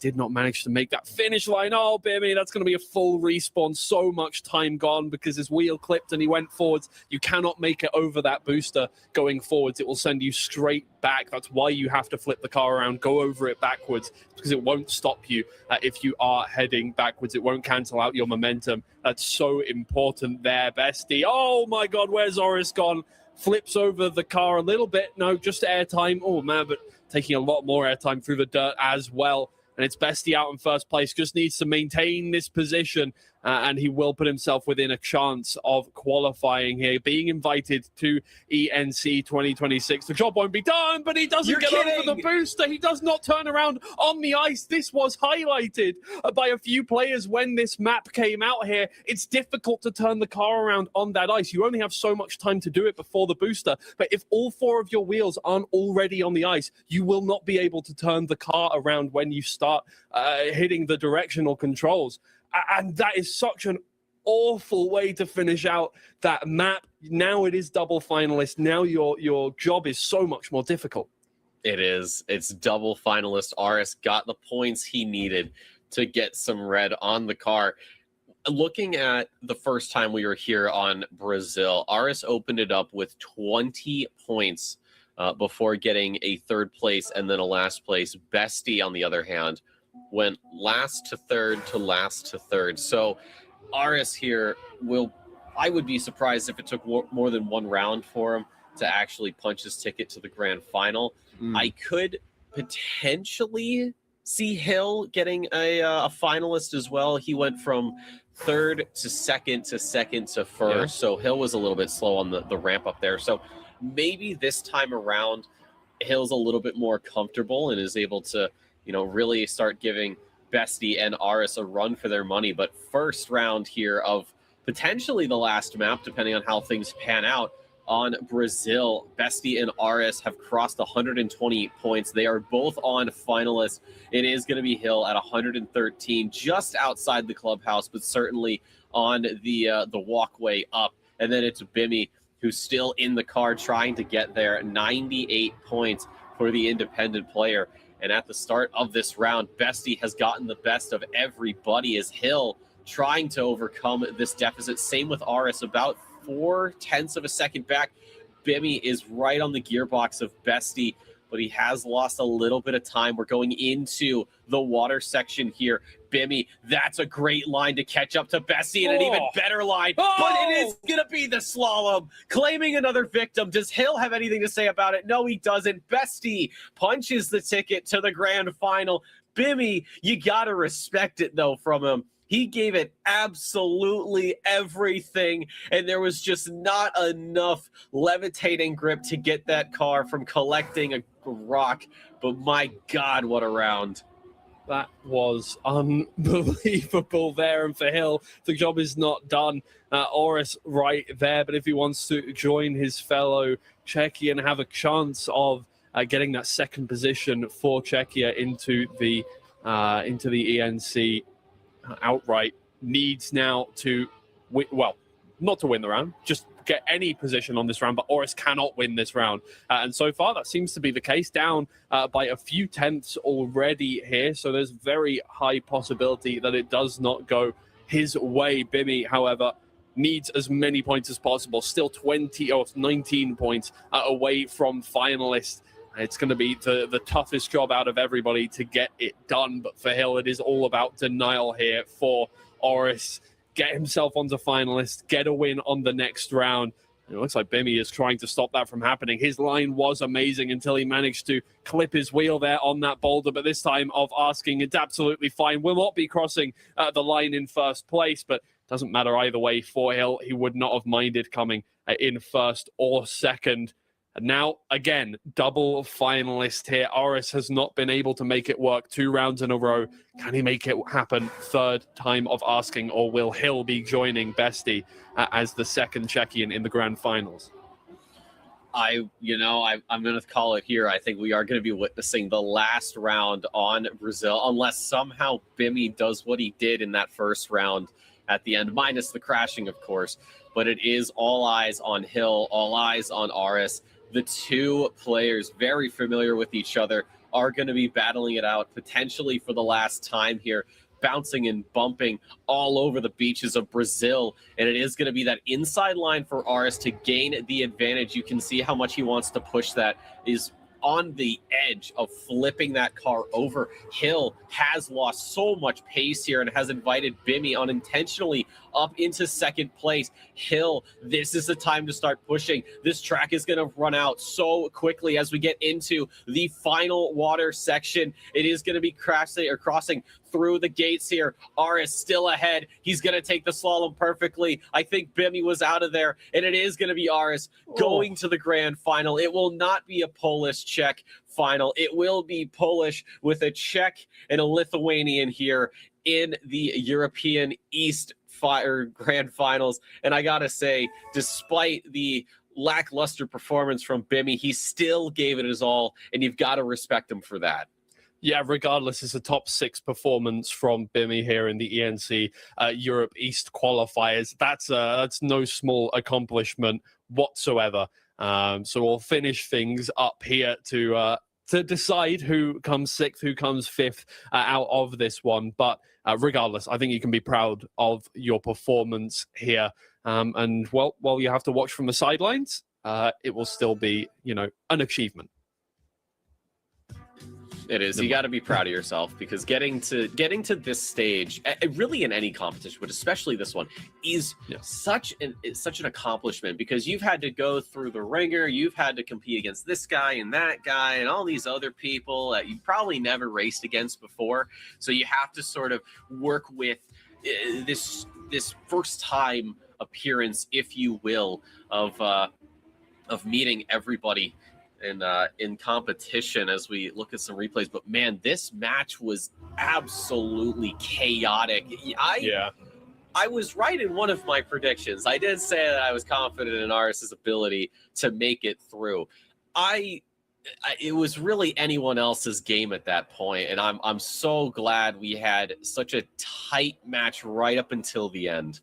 Yeah, I mean, look, these two as well have had one hell of a day, right? Both Bestie and Oris have been fighting their way through the lower bracket. Well, not one hell of a day, sorry, one hell of a week, fighting their way through the lower bracket. I mean, Oris and Bestie have done such hard work to get to this point at all, let alone now be in the grand finals. It is kind of insane that both of the players who just dropped down to the lower bracket in their last game are both eliminated in this one. But hey, I suppose just better preparation here on the day. Whoever performs the best in the server are the ones who are going to get through, and they're going to reap the rewards, right? They have that chance now, as long as they finish in the top 2 of the grand finals to represent their nation. Yep, still a long way to go, though. It's going to be 140 points for that point limit in the grand final. So those extra couple of rounds can absolutely make or break players. We've seen it time and time again where you just get so used to that 120 point that the second you just tweak it a little bit, you make it just a smidge higher, it just completely goes out of whack. And we have seen some pretty major upsets in this competition and many others like it. So how everybody sort of handles being in a new environment, if you will be something to behold. Of course, we have lost Bimmy, who has raced against Evon before early on in the first round, and Neon all the way in that third round. Hill as well has had that, but it will be Bestie, it will be Aris who are going to be making it to the grand finals. Oh, and Bestie has also played against Neon and Evon. And it was actually that matchup in round 2 that booted him down into the lower bracket. So Bestie has a little bit of a bone to pick. Yeah, it will be that way. I'm excited to see what happens. I mean, pretty much no matter what in the grand finals, the top 2 players are going to qualify. There's a stipulation to that, and only one of the Polish players can make it through because they already have a player representing Poland in MIME for Na'Vi in the ENC. Already through the Elite Cup ranking, so only one of them can make it through. But apart from that, the top 2 players are going to be representing their country or territory in that next stage over in November. It's exciting stuff, and it is not over yet. We're going to have a quick break before we get to the grand finals here of Europe East qualifiers, but we'll be right back, and it's going to be a ridiculous one, so don't go anywhere.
have to come first. Yeah, and between those two, they've out of any player in this tournament so far. Only 40% of rounds he comes first, but only 1% of rounds. Only one round so far out of 57 he has come last. Has not DNF'd a single round. And therefore, for Evon, technically has performed better over the course of the tournament, but it's all going to come down to how consistent Neon can be, right? You have to reach a certain level of consistency to contend with a player like Evon. Absolutely. And I mean, this round already, Evon got the short end of the deal, so he's a second back. But for Neon, what I think in that stats, first of all, having 60% of your finishes being first, that's impressive. That's an incredibly high number considering the competition that surrounds you.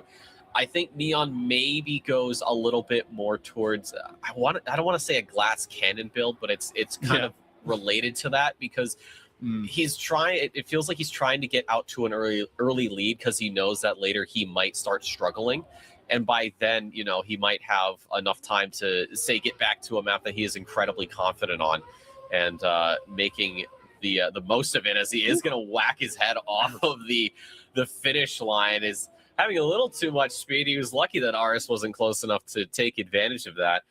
Bestie getting in third, and Evon with that fourth place. So I do have to agree with you, Twiggy, that the consistency from Evon is important. I think that's sort of why he's been able to, maybe, I don't want to say passively, but it feels like it might be for some matches, just passively making it into a position where he's pretty much guaranteed to move on once Neon's out of the picture.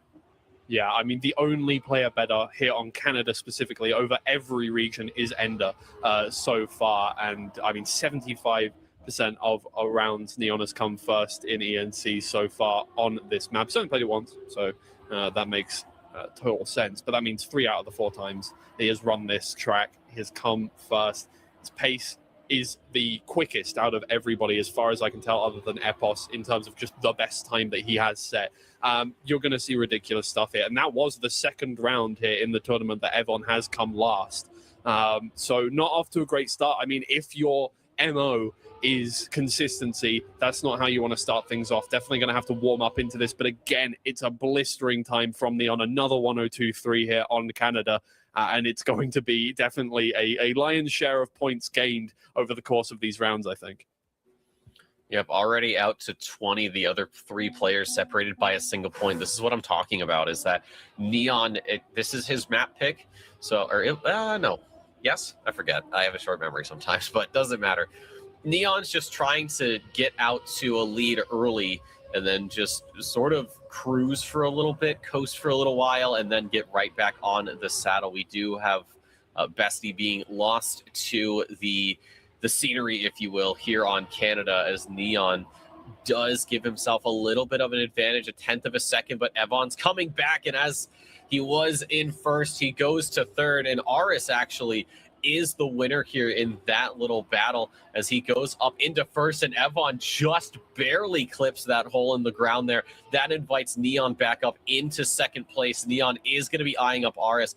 I think Neon wants to go for a perfect map here, but he's got to find a way ahead. He's got to get around Aris. He's a 1/4 of a second. Look how much he's pushing, though, as we go into the end here. Oh. He is going to push a little too hard, and he is going to grab the light pole. I know we've had plenty of discussions of not having it there, and Bestie gets ahead of him. 2/100ths of a second at the line for Bestie. That is a better result than he's had the last couple of rounds. And Neon, he is still in the lead, but he does not have such a commanding position. That is incredibly unfortunate. And there you go, Glass Cannon coming on through. But for Evon, very uncharacteristic right now.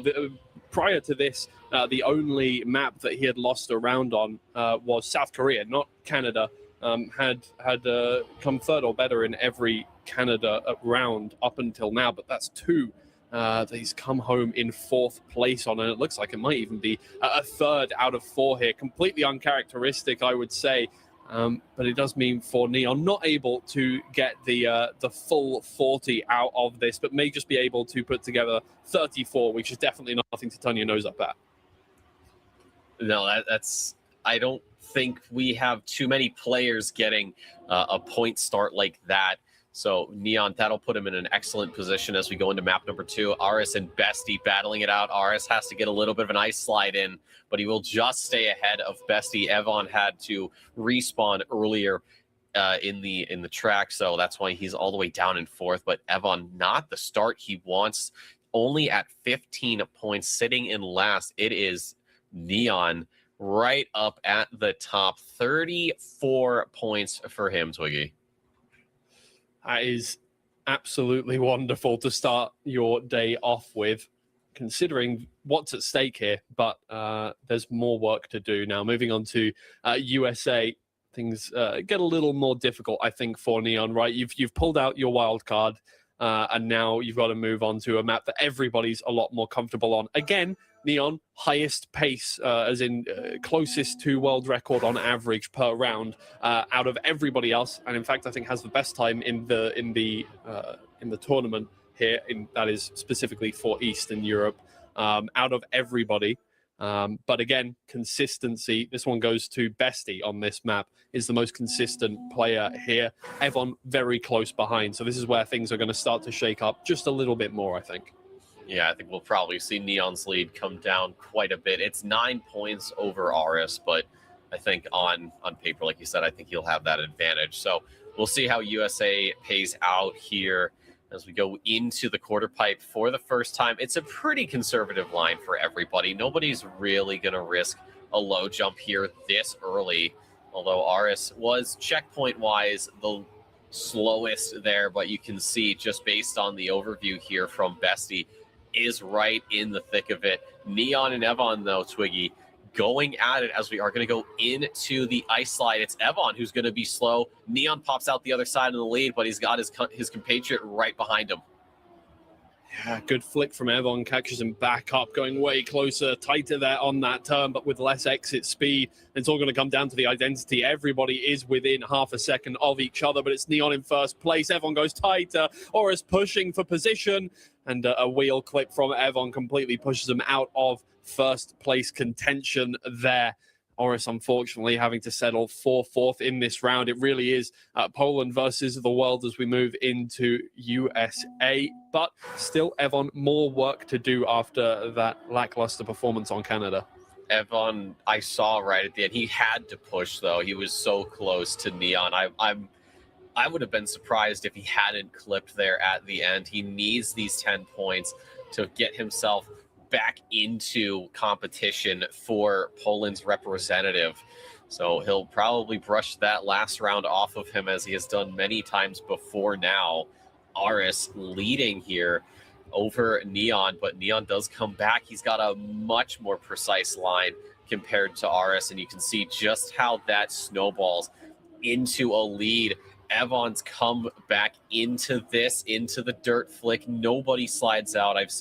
I couldn't even tell you how many times I've seen players slide out there in all other facets of competition here on USA. But going into the identity, Neon, the clear favorite right now, 0.3 of a second as we go through these ring checkpoints. It's Evon who's pushing. He's battling with Aris. Aris has fallen back to Bestie. Into the finish we go, and it is going to be 0.4 of a second separating first from 4th. No mistakes from anybody. That's all pace right there, and it will be Neon grabbing another 10 points here. This man is an absolute animal because he's finished first in every round except for one.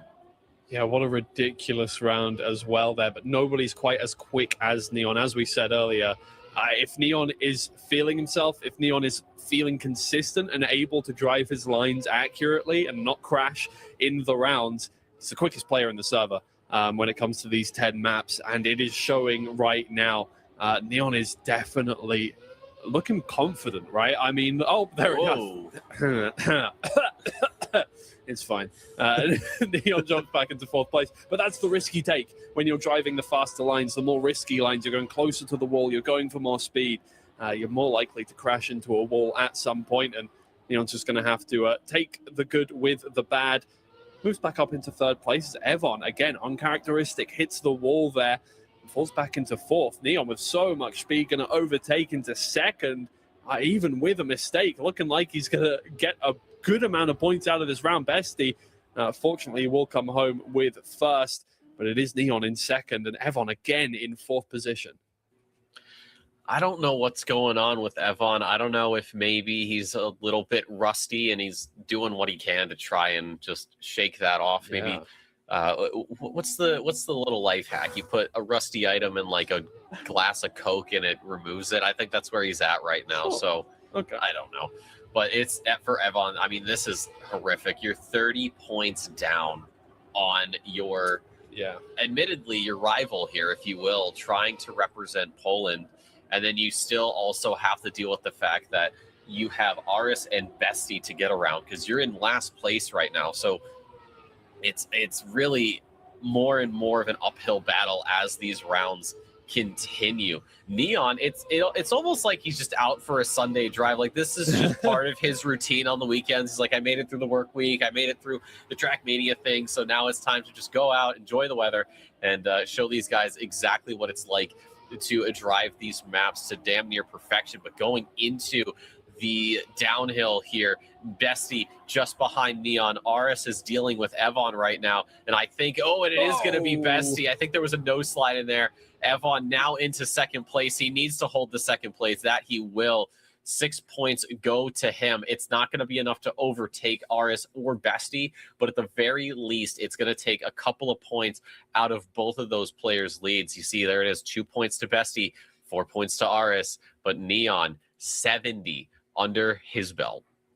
Yeah, it's absolutely ridiculous at this stage in the competition. Nobody should be pulling that far ahead, but Neon is really feeling themselves here. I mean, like, absolutely ridiculous stuff. We knew the potential was there for Neon to do this, but the consistency hasn't been there over the course of the tournament. Right, has obviously gone into the top two in every game he's played so far. Otherwise, wouldn't have got through the upper bracket into the grand finals. But still, compared to every other player, I mean, look, came second in the round 3 upper bracket game, and Evon got the win on that one. But this time around, I mean, just ridiculous stuff from Neon. If he can sustain that for the rest of the game, nobody's even going to have a chance. No, and I think one thing we should mention, Twiggy, Neon is already halfway. He is already halfway to the 140-point marker, and we've only played 2 maps, folks. We've only gotten through 8 rounds of competition, and Neon is already halfway home to represent Poland. So Evon, he wants to make it, he's really got to start putting the pressure on. He's really got to start getting the power down here. The consistency that has been following him this entire competition maybe got lost along the way, so he's got to turn around and find it, because Neon has been having all the consistency here, as has Aris and Bestie so far. And as I say that, it is going to be a clip there from Aris and Neon. The consistency slipping away out of his hands for just a moment. So Evon promoted to first, and he's clipping as well. So the consistency also missing him. Bestie, can you please not clip? No! You've got to be kidding me. Neon still wins the round. Neon still wins the round. What? I have no words. I have no words for this. I don't know. Everybody made a mistake, and somehow Neon was still there to win the round. Yeah, made the smallest mistake, I suppose, in the end, right? That's a tough round for everyone involved. Bestie had it right there.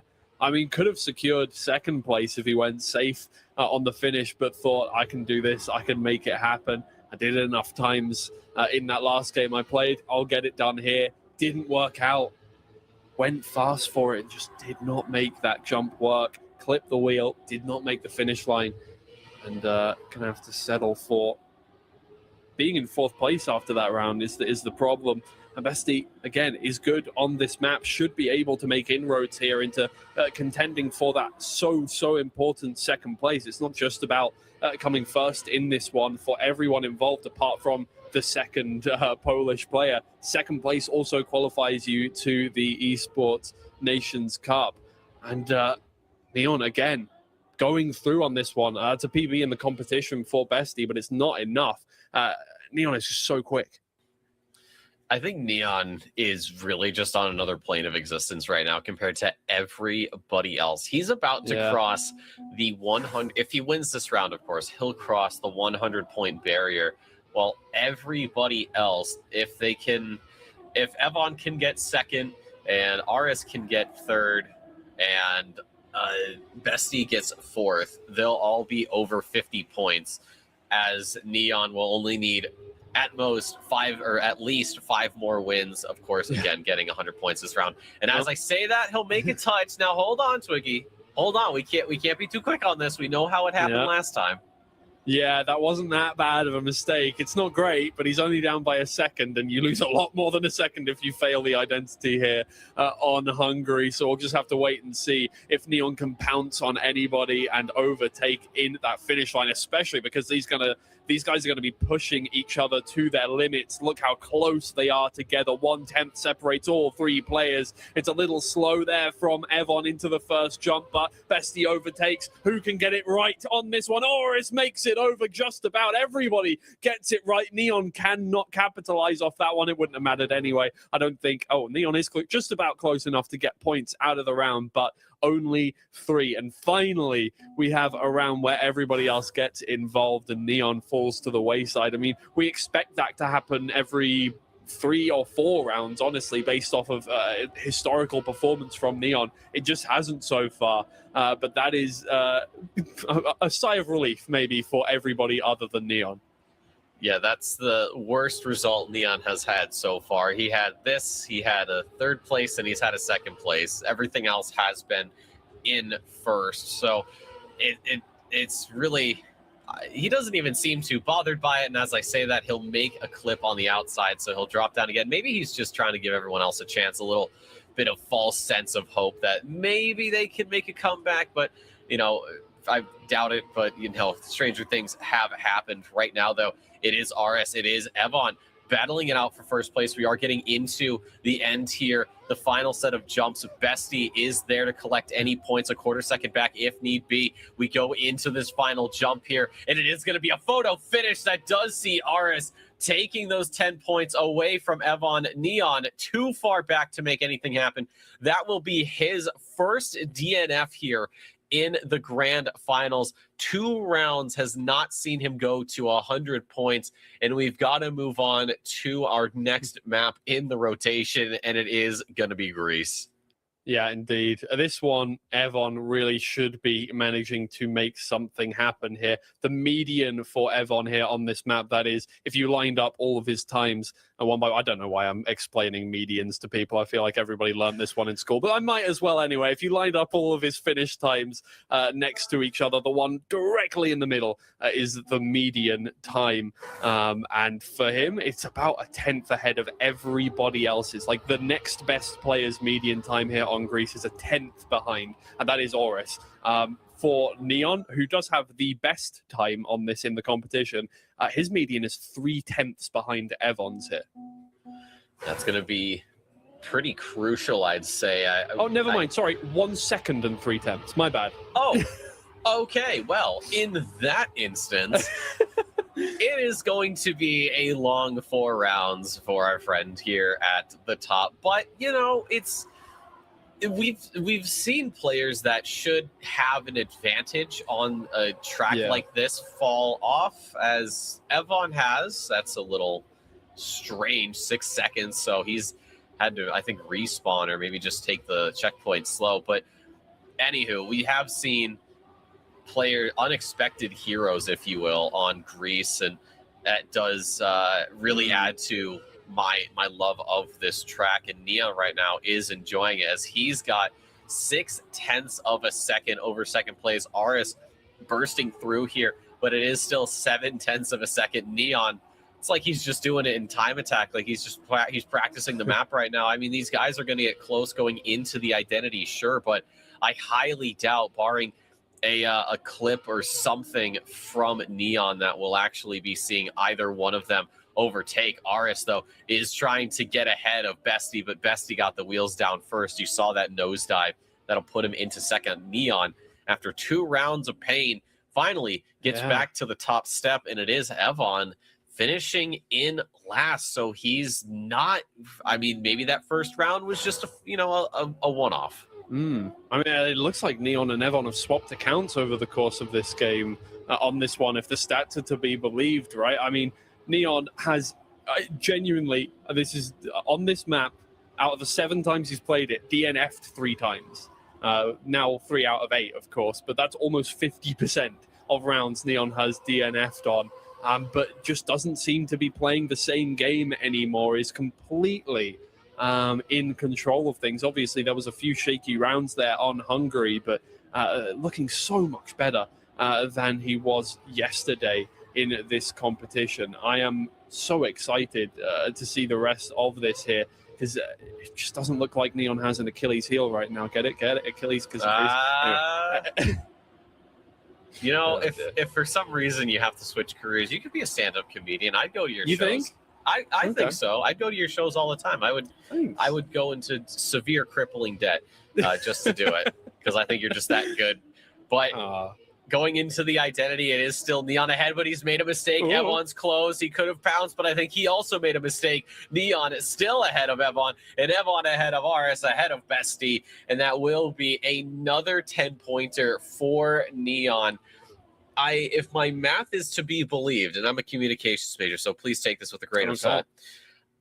He is not going to be able to make finalist here, but he will be 7 points short. So if he wants to get it on Brazil, if he'll have to get finalists on that first round, or else at that point he'll have to play at least 2. And knowing Neon, I think he wants to get that as done and dusted over and out as quickly as he can. Yeah, see, I'm an audio design major, so I really can't speak to anything at all about that. No, you can't speak to anything because you're an audio guy. I can speak to anything. Yeah, exactly. But I definitely not got the maths brain going on here. But I'll tell you what, you don't need maths for is to see that Neon is winning right now by a long margin, not just in the round, in the game as well. Almost double the amount of points of everybody else in the server. I mean, absolutely ridiculous. He's found a how many gears does a Trackmania car have? I forget, like 5. Yeah, he's found a 6th gear here, and I don't even know. Nobody is able to touch him right now. It's all going to come down to the identity, of course. That is, the one part of the track where players are really going to make or break everything, right? You're either going to come in first or you're going to DNF here, and that is the story, it looks like, for Bestie, who falls back down there. Horus will come home in 3rd. Neon, again, another really, really solid time, getting himself another 10 points. Bestie not able to finish. If you fail the identity on this map, compared to any others, you're DNFing. You spawn so far back compared to it. I'm beginning to wonder. You mentioned, of course, that Neon's median time was, you said, what was a 2nd and a 3rd behind? Yeah, 15.2 seconds is median time. Okay. So I'm wondering, because you said he had only played it about 7 times before now. I wonder if Neon, said, you know what, Greece is not my best. I wonder if he's been doing nothing but no life hitting and practicing this map. Because, I mean, he's already got a 1/4 of a second over Evon, who you said should absolutely have the advantage on this map. This should be his map compared to the rest of the competition, because ours here was 3/10 back, if I remember correctly. Oh, Neon's actually got a bit slow. He does clip, so that will put him down into last place, as Bestie also gains an extra position. Aris and Evon, it's a 1-on-1 right now. Neon's coming back on Bestie. I don't know if he'll be able to make that stick, but we're going into the identity. Evon and Aris, it is going to be even, and we are going to be seeing a crash from 1 and from 2. Bestie's all over the place. Aris has fallen behind Evon, and it will be just enough for Evon to get 10 points here. That will further cement his first place, or his second place right now in this match. And Neon is managing to crawl home in last, 126 points. So he's still got 14 to go. And if I had to bet on it, Twiggy, I think he's going to reach finalist here. I don't know if he'll close it out, but he'll most certainly get finalist. It's very, very, very possible indeed. The thing is here for Evon as well, now in 2nd place, does not matter. A fellow countryman is in first, and that precludes him right now from gaining anything from being in any position other than first, which is so tough to swallow here for Evon, being 40 points behind the only person you need to be beating here in this competition. At this point. And Oris and Bestie, they're competing against each other right now. I think for them, they're like, okay, Neon's a little far away for us to do anything about. We've just got to fight against each other here. Evon is now completely not in the picture whatsoever. It is all about beating the player from Czechia or from Lithuania, depending on who you are rooting for in this one. Now on this map, again, Neon, fastest player. That will surprise nobody at this point, but also relatively consistent as well. So for Neon, it seems like a foregone conclusion here. For Evon, again, the most consistent player here, but that doesn't really matter. It is between Bestie and Oris for everything else, and they are so dead even on this track that it's all going to come down to everything after this when we go back through our rotation again. Well, the thing is, though, Bestie still has to overcome that 10-point gap, and realistically, I don't believe either of them will be getting 10 points as long as Neon and Evon are present. So this is a good chance for Bestie, at least in this round, to gain some points. He's got a couple of tenths over Aris, but we have seen plenty of rounds get decided here, and Aris actually does burst into third place, and he is going to clip, but it's just going to hold on. He just holds on. 100th of a second. He got a little shaky there at the end, but I don't know, maybe a slight zoop saved him, but he still maintains that lead over Bestie. I can't believe that. That was less than 1,000, less than 100th there that separated the two by the finish line. So crossing it upside down seems to work out. Maybe that's the new strat, or that's the new strat. Let's go for that every round. Maybe not. It was exactly a 10th of a second, or 100th of a second. Yeah. Well, for Neon, as long as nobody as long as he doesn't finish last.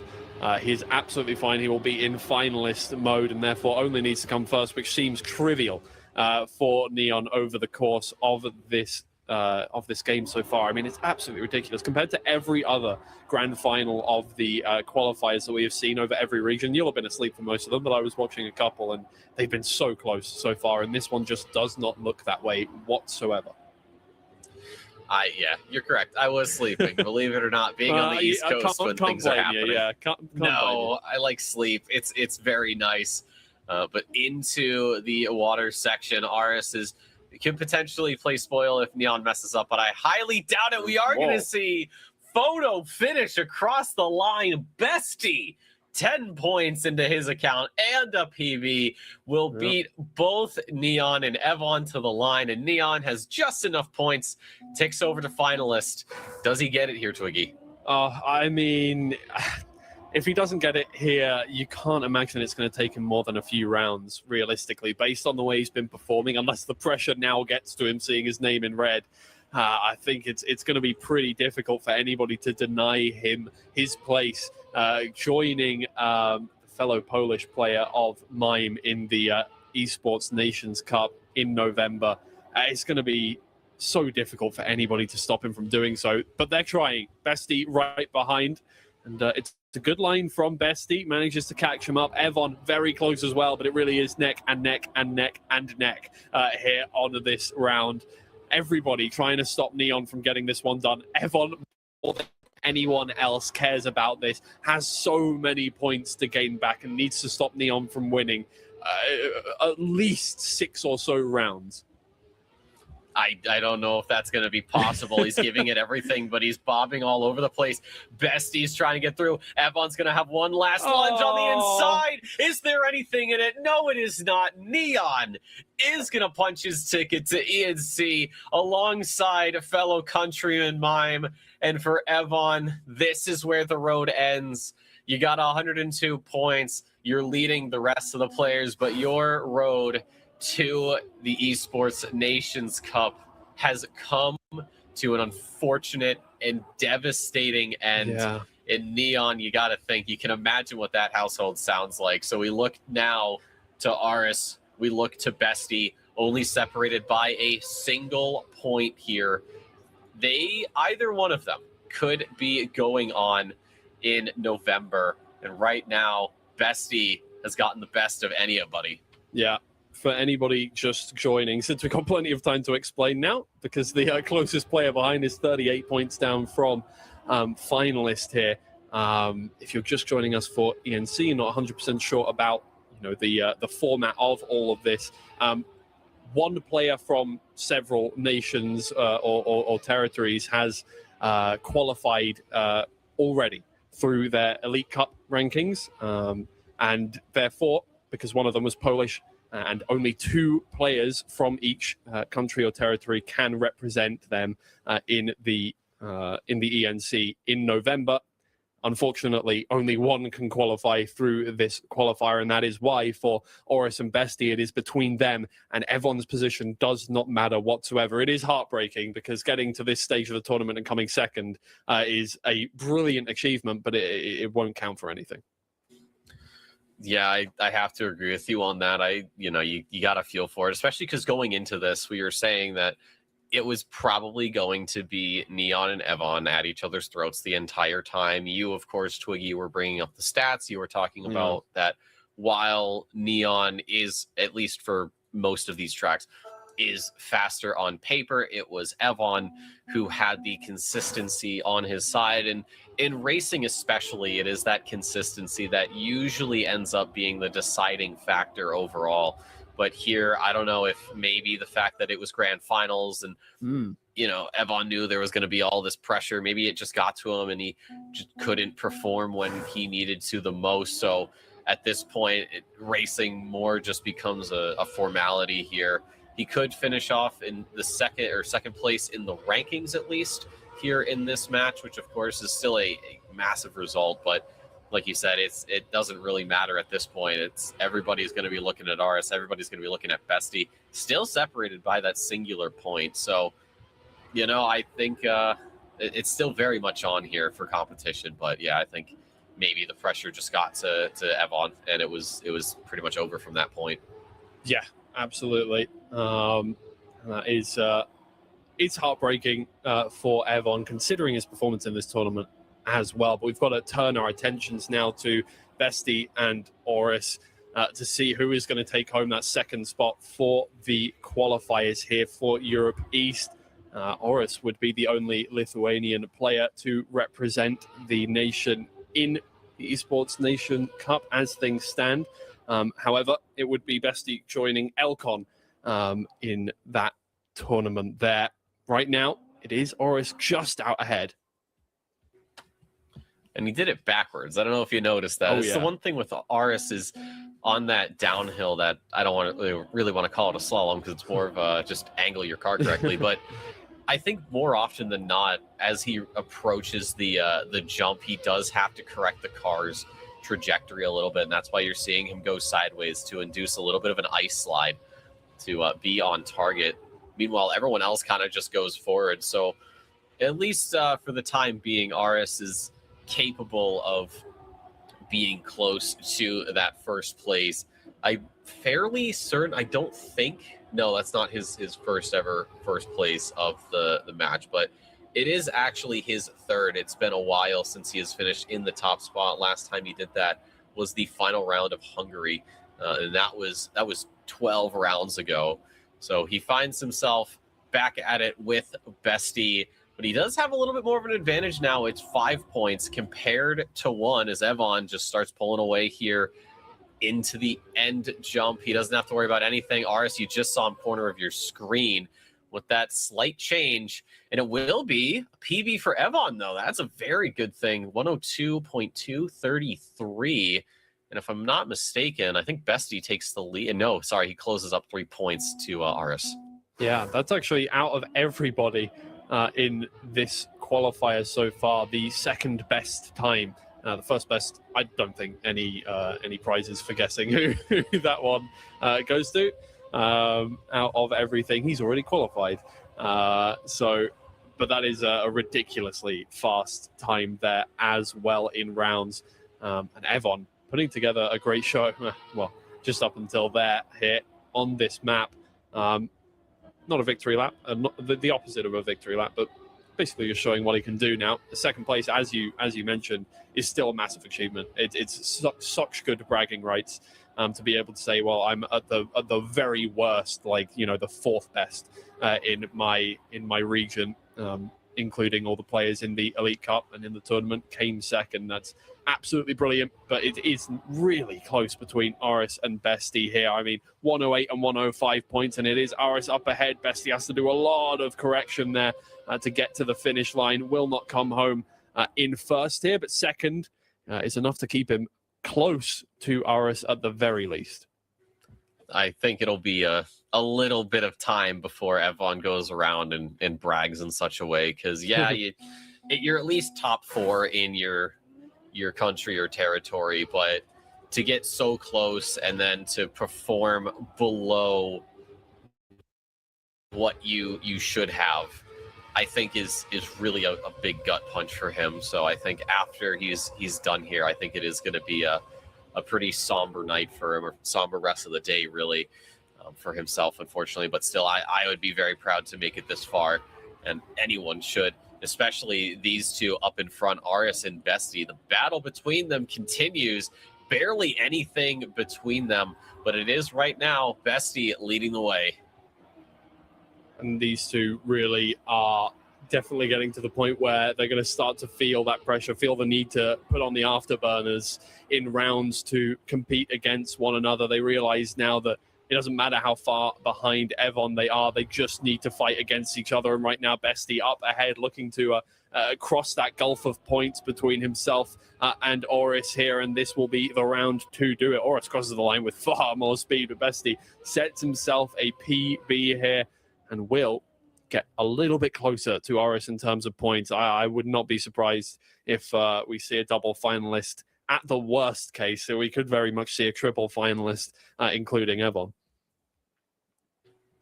Indeed, and we'll move on. We'll go back to the US of A. I noticed at the end there, Evon doing a little bit of Tony Hawk's Pro Skater with those spins, so I'd give him some bonus points for that. USA, though, last time around, of course, we had 4 players to deal with, so it was a little bit of a different landscape. But with Evon, this was a relatively consistent map. He was finishing in second. He had one round where he finished in last. That was the third round when we were at this point. But compared to Bestie and Aris, those two were pretty much exactly the same. Bestie went third, fourth, got a first place, and then a fourth place. Aris, though, got fourth, third, third. So Aris is a little more consistent. Now that we have Neon out of the picture, 10 points is back up for grabs. So could we see Bestie maybe get to finalist here? I would say so. I think we could very much see Aris do the same as well, but he's really going to have his work cut out for him, I believe. Yeah, for sure. It's going to be a difficult time to get that one done. And of course, it is just such an interesting game mode here in Trackmania as it stands. Right, you've got it. You can get all the way in second place, and you can grind up those points and make sure you're up there in finalists. Doesn't matter. You need to get that first place in the end. And for these players, I mean, they have been trading back and forth wins all over the place. Oris is not going to be in contention for this round unless someone falls off. Although Evon clips a wheel as well, gets overtaken by Oris here. It is going to be, however, Bestie in first place by a decent margin too, and will finally just about pull ahead of Oris in terms of points. Evon is going to be on finalist, but as we've mentioned, I don't think the other two are particularly worried about that. No, either one of them, if they finish in first, will also get finalist. And, well, at that point, any other points you get aren't going to tick you over that 140-point limit. So all eyes pretty much on Aris and Bestie. We can take a look at Evon, though, see if he can finish second overall here. But into this quarter pipe jump, very low from him. That's sort of what we were talking about earlier, is players will, at least in later rounds, if not a second rotation of USA, once they've really felt the confidence flowing, is they will cut that quarter pipe down to as little airtime as humanly possible. And well, that's what can happen there. It's a temporary advantage that is eventually lost, but it is still in the fight. Bestie taking the lead here. Aris has fallen down into third place into this downhill drift. It's so important to make sure your skid marks do not overlap, as you will be unable to drift. And speaking of which, it is going to be Evon taking a little bit of a swim, perhaps the desert heat getting to him. But Bestie finishes in first. It is going to be a double finalist situation. And Aris, this has not been a kind map to him. He's got to pray that somehow, some way, Evon can finish in front and keep us going for one more round. But I'm not confident in that one, Twiggy.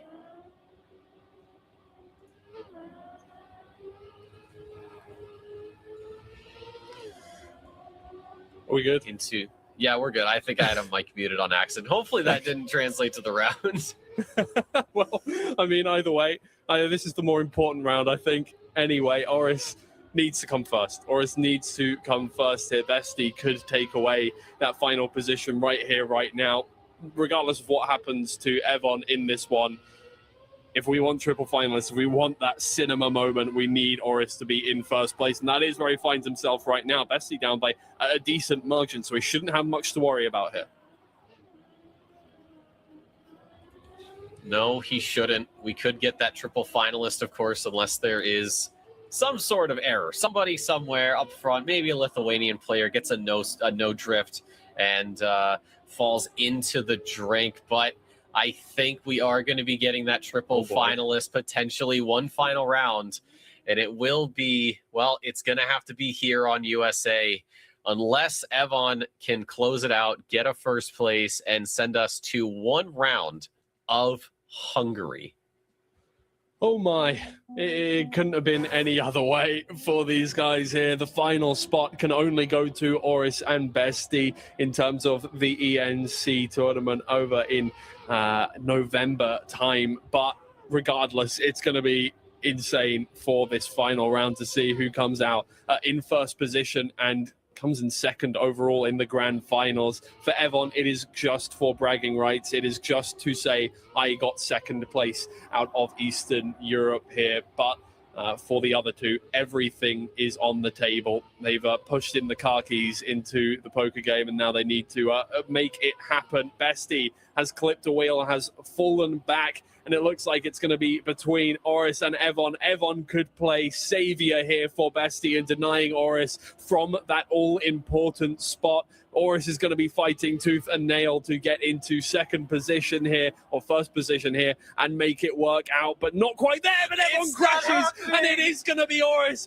that qualifies, the sole player from Lithuania to make it into ENC 2026. It's all over for the other two. It is heartbreak for Bestie. It's heartbreak for Evon. Oris joins the rest of the players.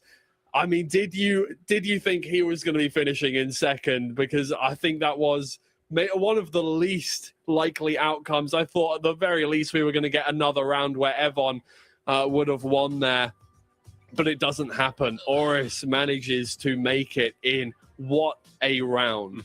I cannot.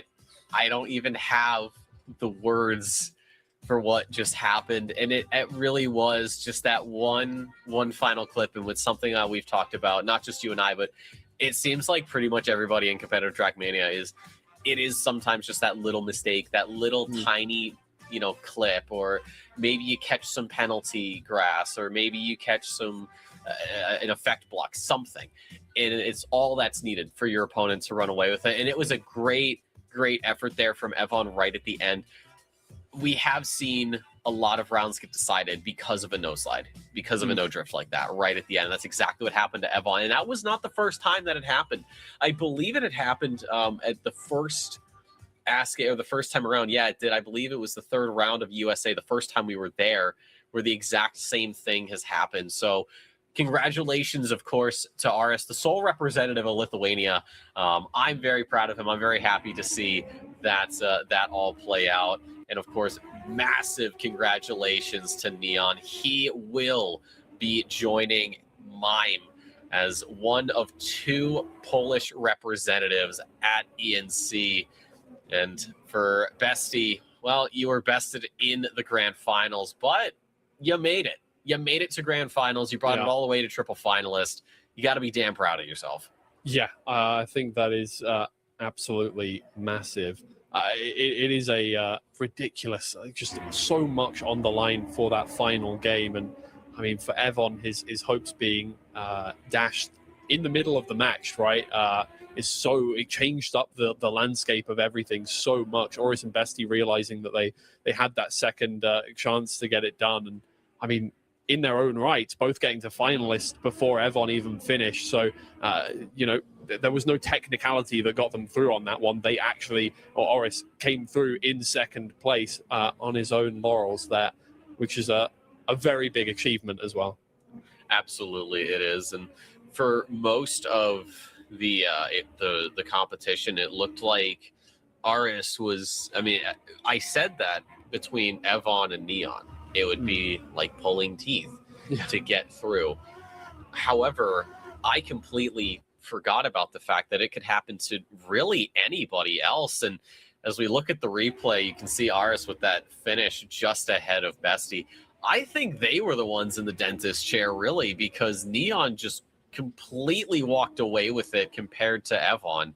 So I'm glad that we had that incredibly close competition between the Czech player and the Lithuanian. And, well, absolute cinema, really, from both of them. Yeah. Impressive stuff. I mean, look, we're going to see a lot of that. I think EU West is going to be very similar in terms of the amount of drama going on, especially because I think it is predetermined the nations that are going to be competing for spots, right? Just in terms of who has qualified out of that one. But we'll talk a little more about that later when we get import into things. I mean, your thoughts finally on that one before we, I think, possibly get an interview. We'll see. We'll have an update on that one. Like, did you think it would end that way? I think that was such a dramatic ending, considering the players that we saw coming into this one and how much we thought Evon was going to perform in this. I couldn't have predicted it any other way, and I'm just looking at the bracket here, seeing Neon and Evon. Neither one of them ever parted ways from the other. I mean, besides the first round where Neon was by himself and Evon was by himself, but once they met up in that second round, it was hand in hand all the way down to grand finals. And then looking at the lower bracket, it wasn't until the semifinals down there where Aris and Bestie finally met up and then took out Bimmy, took out Hill to make it to the grand finals. I'm glad I got another prediction right. I usually I'm not good at that. That's usually the weak part of my abilities. But I couldn't have predicted Neon to just run away with it. Like I said, I really thought Evon was going to make it more difficult for him. Between Aris and Bestie, that one really for me was up in the air. That was closer, but in a completely different sense.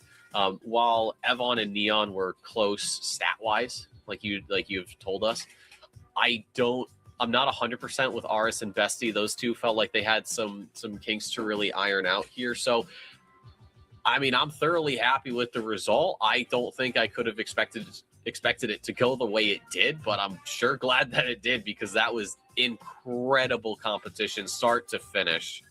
Yeah, I mean, Mime is definitely gonna have the work cut out when it comes to contending against Neon, I think.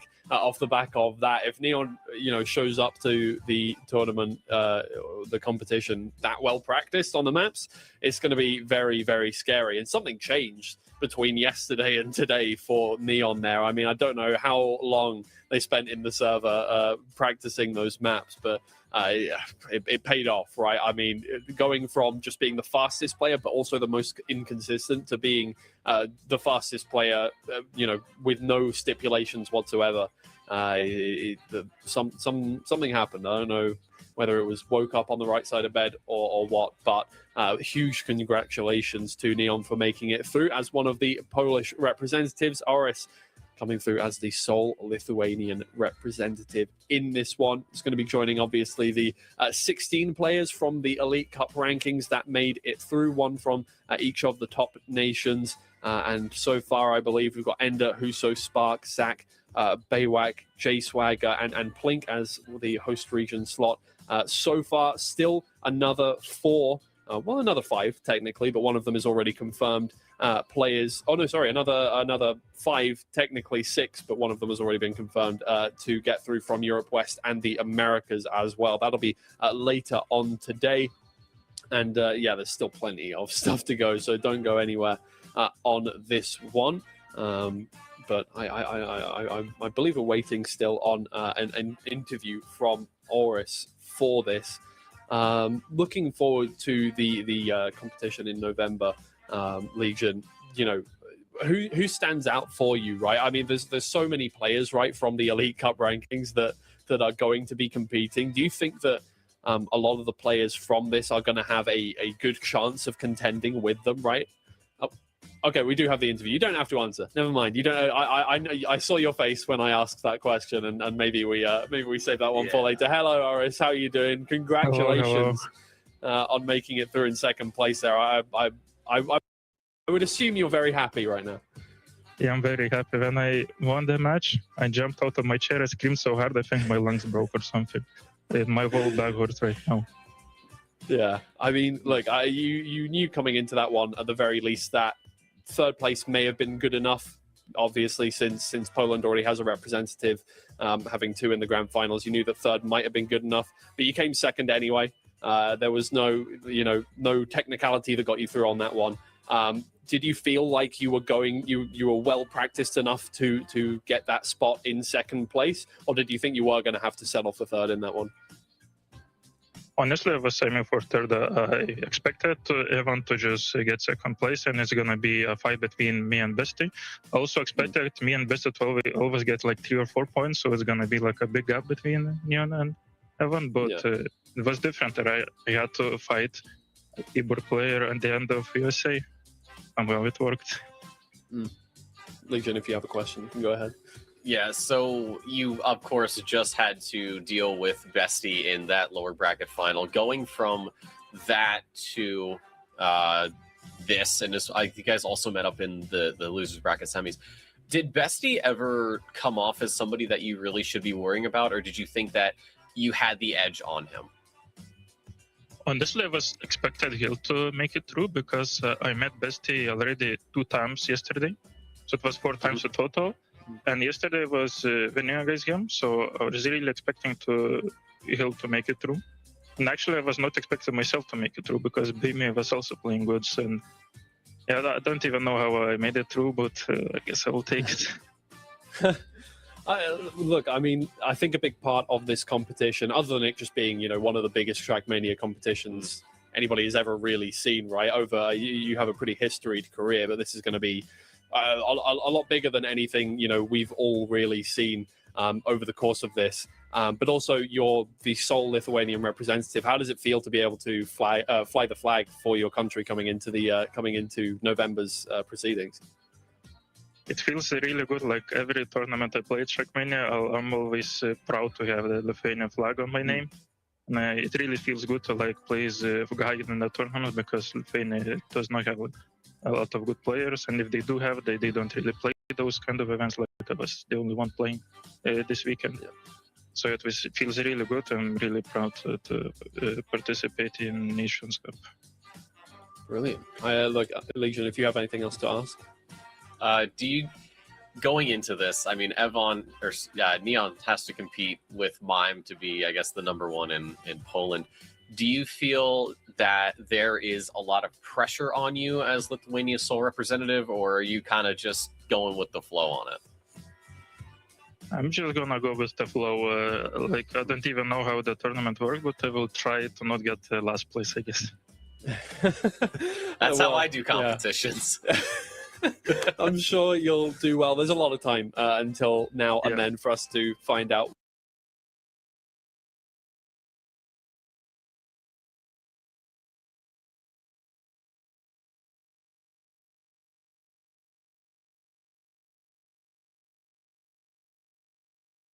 With the respective players, and USA decider.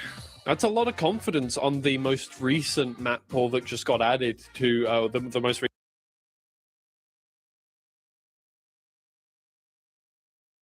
across the team, but it's going to equalize here pretty quickly on this jump. And now we see Bren taking the lead over the pack with a nice 0.2 almost lead here, but anything can happen. It's so maps like these, especially when it comes to this type of Grand League style of mapping, there's always going to be changes in position. It never really ends until the finish is there.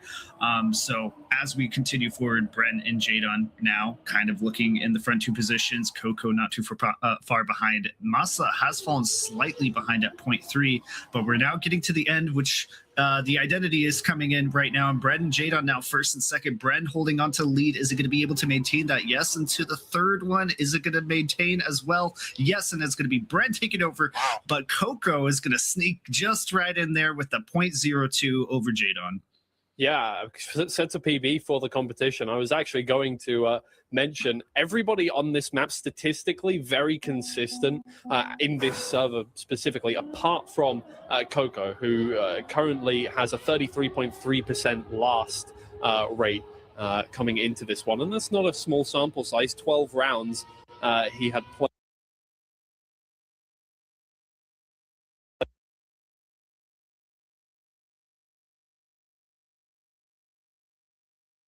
Before coming into this matchup here on South Korea. Seems to have cleaned up his act a decent amount there with a second place, looking good. But yeah, the other three players pretty consistently fast as it stands. Jadon has a median of 112.6, which is blisteringly fast. Only Gwen beats him out on that one in terms of the best median times over the 112.5. We'll see him later on in the day, but yeah, for Jadon, this is your opportunity to gain a good amount of points, I think. But yeah, definitely Brent and Massa are going to be close behind in terms of the points gained out of this one, and in fact, right now ahead. Yeah, right now they're fighting side by side at the moment into the identity. Brent again leading into the identity, might be able to pick up another 10 points for himself. Masa is going to find him though. Unfortunately, Jadon's going to make a little bit of a clip there and force himself to the back. But who is going to be finishing in front is going to be the question. It's Masa and Brent. Brent is going to take it in first. Masa in second. Brent's going to put himself up to 26 points and create himself a little bit of a gap from the two players he does need to worry about in Coco and Jadon. Yeah, all important from Brent. Has some of the best times on this map, but again, consistency is what the players have been struggling for a lot, especially on the newer maps in the pool. Consistency is still that thing that hasn't quite got over the line yet. You know, you can be as fast as you want on all of these maps. You could have set a world record time. That does not mean that you can drive it every single round, and that's what really matters here. And we're seeing players, you know, in real time cleaning their act up as it stands. I'm interested to see how far Brent can take this lead forward, especially leading into the next map. With every map change, you're going to see position changes, not only in rounds, but of course in the overall standings, because obviously these players have maps they prefer. Hopefully they're trained on everything as they should be, but of course there are some maps that some players lack, and that's why you come into specific picks. Going into this round, we see Masa trying to take the lead over Coco and Bren. Unfortunately, Jadon having yet another struggle, a second and a half behind already, so he again is going to have to settle for last place. But we have a three-way fight for the finish here. Who is going to make it? It's going to be Bren coming out just barely, and then Coco sniping over Masa, as Masa seemed to have a little bit of a difficulty at that last reactor boost at the end.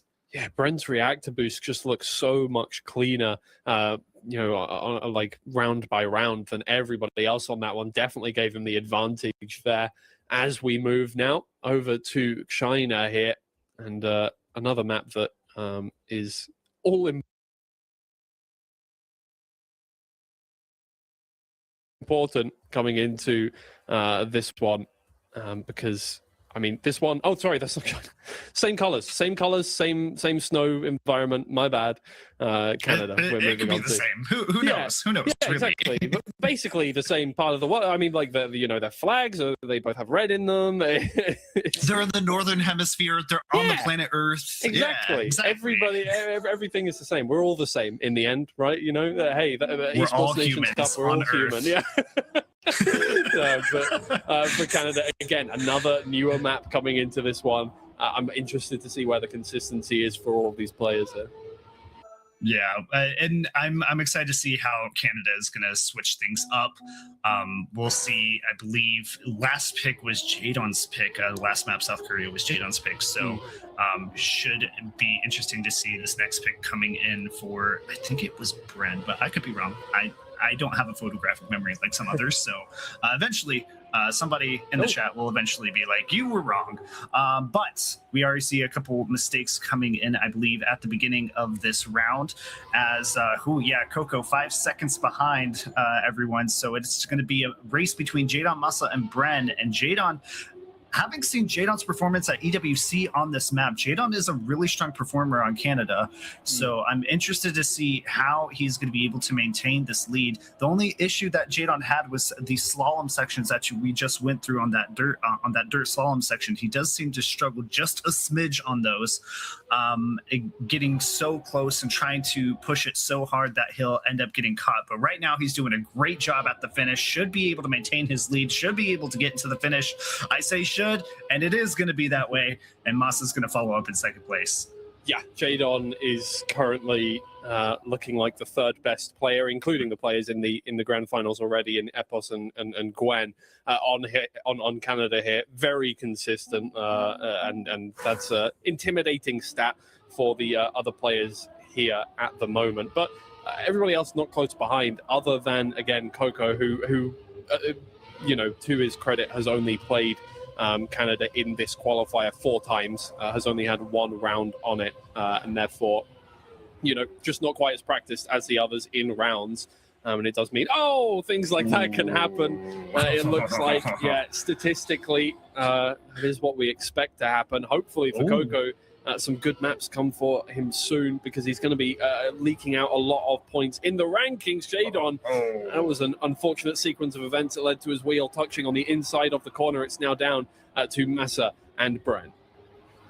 Yeah, Bren, for a second there, Bren had to do a little bit of a slowdown to avoid one of the corners, and I thought maybe he had slowed down too much, but he's clearly maintained his lead. But yeah, then Jadon coming afterwards, making that mistake. So now it's just Bren and Masa. Masa should get this second place, but he does have to adjust here a little bit, but he should be okay. The adjustment was enough to get into the second place, but Bren now with a massive lead coming into this next round, sitting at 50 points. Nearest opponent, 28 points. Yes, Masa is there, but Masa, it doesn't matter. It matters about Jadon and Coco. Yeah, again, obviously Masa, we're hoping he competes well, and it looks like he's definitely playing, at full speed. But again, he's already secured his place in ENC. He's the final remaining non-French or British player in this tournament. That means it's an automatic spot, considering there are three spots coming out of these qualifiers.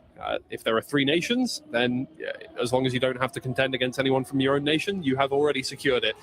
So Masa, as a representative for Germany, has already got that place. It is really down to the current remaining 3 French players and 2 British players in this one, in terms of actually things that you can gain out of this qualifier. But still, Masa is giving it his all, as you can see, in first place right now. Bren right behind. Coco just goes a little too wide, a little too much speed, and it's going to be awkward from here on out. This identity is incredibly punishing if you don't get it right the first time. Jadon smacks the crossbar, flips backwards into the finish line, but that lost him out on a few tenths there, and that is going to be a 4-point gulf that he's going to lose out on for that.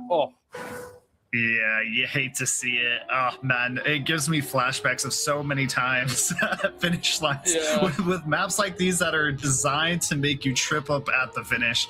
Just how many flashbacks. We have the common meme of GG's to Germany with Grenadi when he smacked the lower bar before the finish, and it cost him an entire tournament. So yeah, it's one of those things where it's just like, these maps are crazy. But yeah, we're already seeing a couple victims on this round as well, and that time it's going to be Coco, and so it's going to be up to Bren, Jadon, and Masa, you know, to try to get as many points as they can. But Bren is going to be the one that we're also looking at still, because he is in the lead with such a commanding lead over his next opponent, which in this case would be Jadon.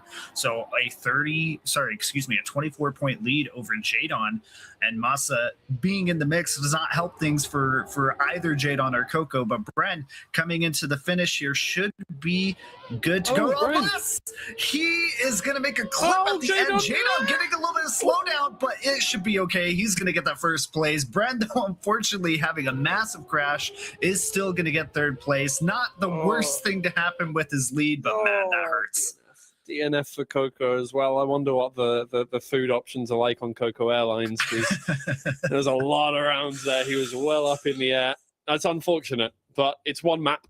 Plenty more to go, and plenty of opportunities to gain back your points. But if you know, we're probably going to go back to Canada at some point, so Coco's going to need to clean up his act there, because if he's on finalist by that point, you know, he didn't get any first places, obviously, in those rounds, so he's not going to be able to make it through on that one.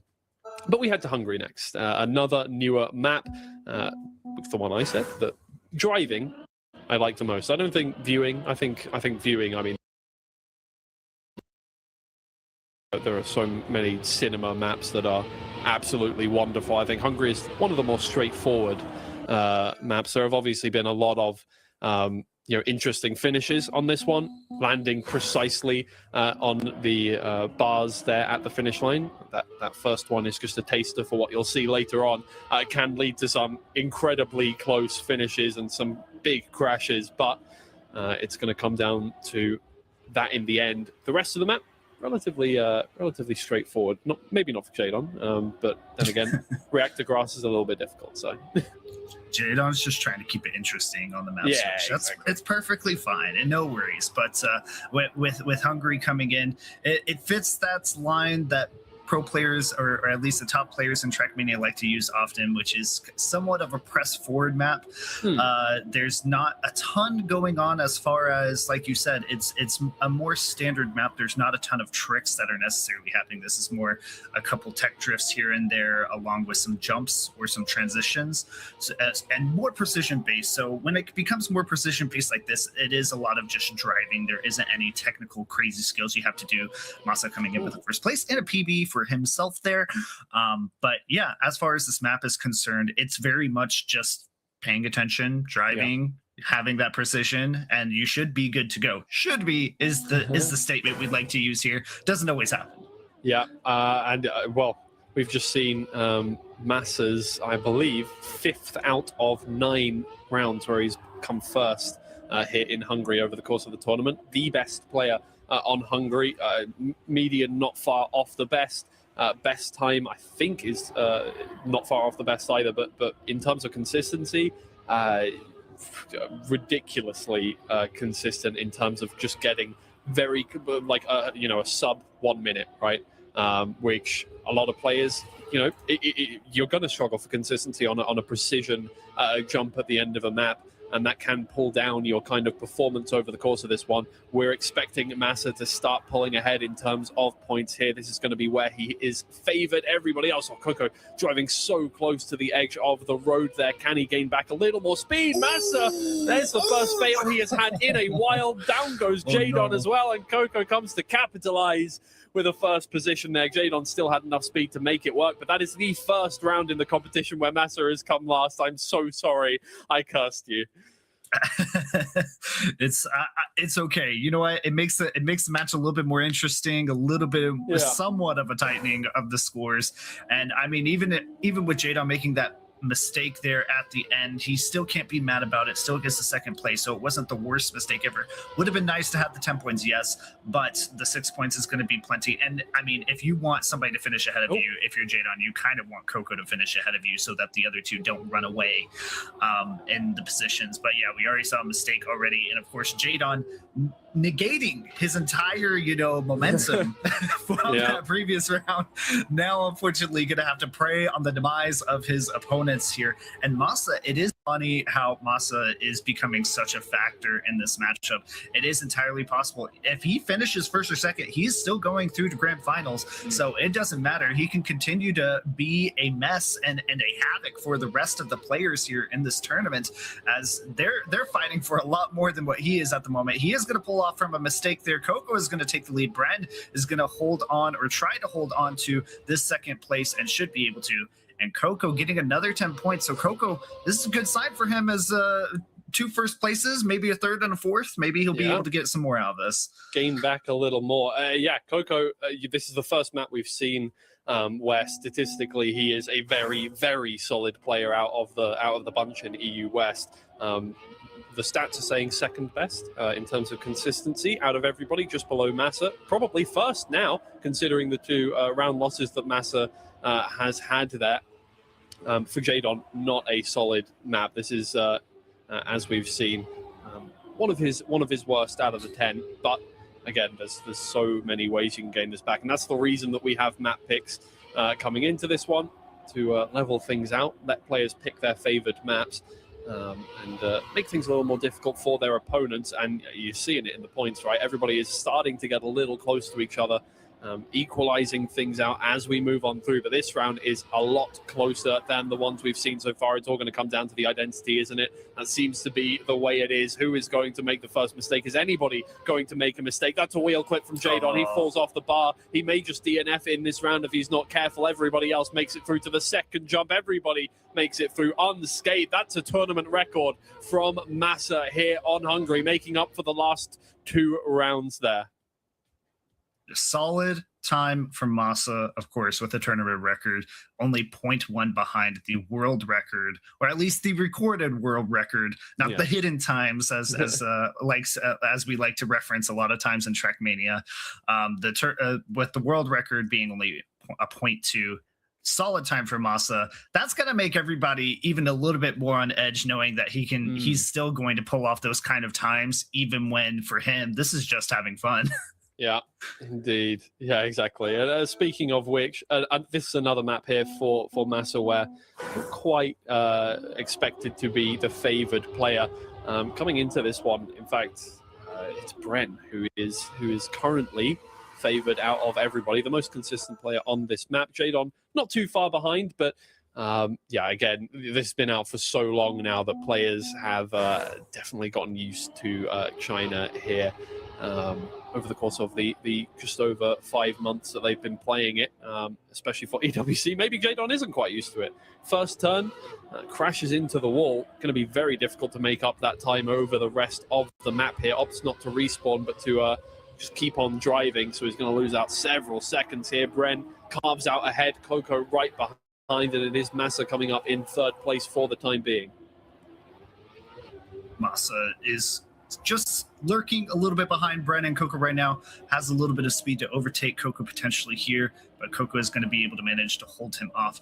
But Bren, the story maintains with him. He still has maintained a large gap over the 2 people he needs to worry about, and he's honestly cruising in this match so far in such a comfortable position. Coco trying to contest here as we get to the identity of this map, and Jadon, unfortunately, just 2 seconds behind isn't going to be a factor, but Bren coming into the final elements of this map is going to lead out, is going to get that first place. Massa almost overtaken by Coco, just need a little bit more track, but unfortunately Coco is going to have to settle for 3rd. But Bren, yet again, another first place, 92 points, a solid lead over everyone else, 30 points to the next opponent that he needs to worry about. And yeah, for him, he's feeling good right now. Yeah, for sure. And I can only imagine those points are going to or that point gulf is going to start to go up more and more. But that's a brilliant, brilliant line from Jadon. Gains a lot of speed over the rest of the group here, and he may just put together a very good time here off the back of that. Bren right behind, wheel to wheel as they move on through. It's going to overtake a little bit out of the ice. Really is neck and neck between the French and the British players. Coco and Massa right behind. Massa has made a mistake that's led to a couple seconds of loss there. Coco is close enough to capitalize off of anything that might happen just behind Jadon. But again, for the Brit, it's so important that he makes some points happen here, keeps along with the group so he can make it through into the grand finals and hopefully try and contend with Epos in that match. But it's going to be down to the wire here. Bren still just out ahead. Jadon falls back into fourth. And Bren, again, a personal best here. A really, really solid time, very close to the tournament record set by his fellow countryman of Gwen. Yeah, unfortunately, Jadon, I think, had an improper setup on that first U-turn and had to reset, forcing him all the way back to last, which is so heartbreaking when you're fighting for first place and then you just a mistake like that comes at the end and you're just punished so hard for it. We see somebody be claimed as victim already on this round. That was going to be Coco, I believe, who first decided to eject himself from the map and have to reset there. So now we have a Jadon and Massa fight. Hopefully Jadon is able to redeem himself a little bit from that last round. He does need to be competitive here, even if as long as he can stay within about 10 to 20 points within Massa, Jadon still has a chance here because finalist mode is a thing. It does exist. People trip up on it all the time. Does Massa trip on it a lot? I wouldn't say so necessarily, but Jadon has beaten Massa at XP Evo from a double finalist or triple finalist situation where Massa crashed at the finish. So anything is possible with these two as they have some history of playing against each other. Even in the match in this tournament, the match for winners final, Jadon was ahead of Massa by about 20 to 30 points, even though they both did not qualify, of course, to the grand final. But Jadon, with a PB there, a 1:05.4, solid time from him, 0.2 away from the track record. And those are some points that Jadon needs. Yeah, exactly. As you're talking about finalist, the only stat that matters when it comes to that is first percentages, right? How many rounds have you come first in? And Jadon, out of these four, does have the highest in this tournament so far, sitting at a very respectable 37.5%. That's 30 out of 80 rounds that he has played, that he's finished first in over the course of this one. Brent closest behind, just under 30%. Everybody else bringing up the rear on that one. I mean, other than the two grand finalists already, who are both above 50% in terms of first places in rounds. That is a very good sign for them. Jadon, coincidentally, in the tournament has the lowest last place as well. So coming into this, we have to think about the fact that we're about to close out China here. Jadon and Massa are in the front of the round, but I want to focus on what we're about to get into. It is USA as the decider map. And from what I've seen out of the players who have performed on USA, Jadon has one of the probably greatest performances on USA. Oh, yes. I'm looking at the stats, and it's by a long way.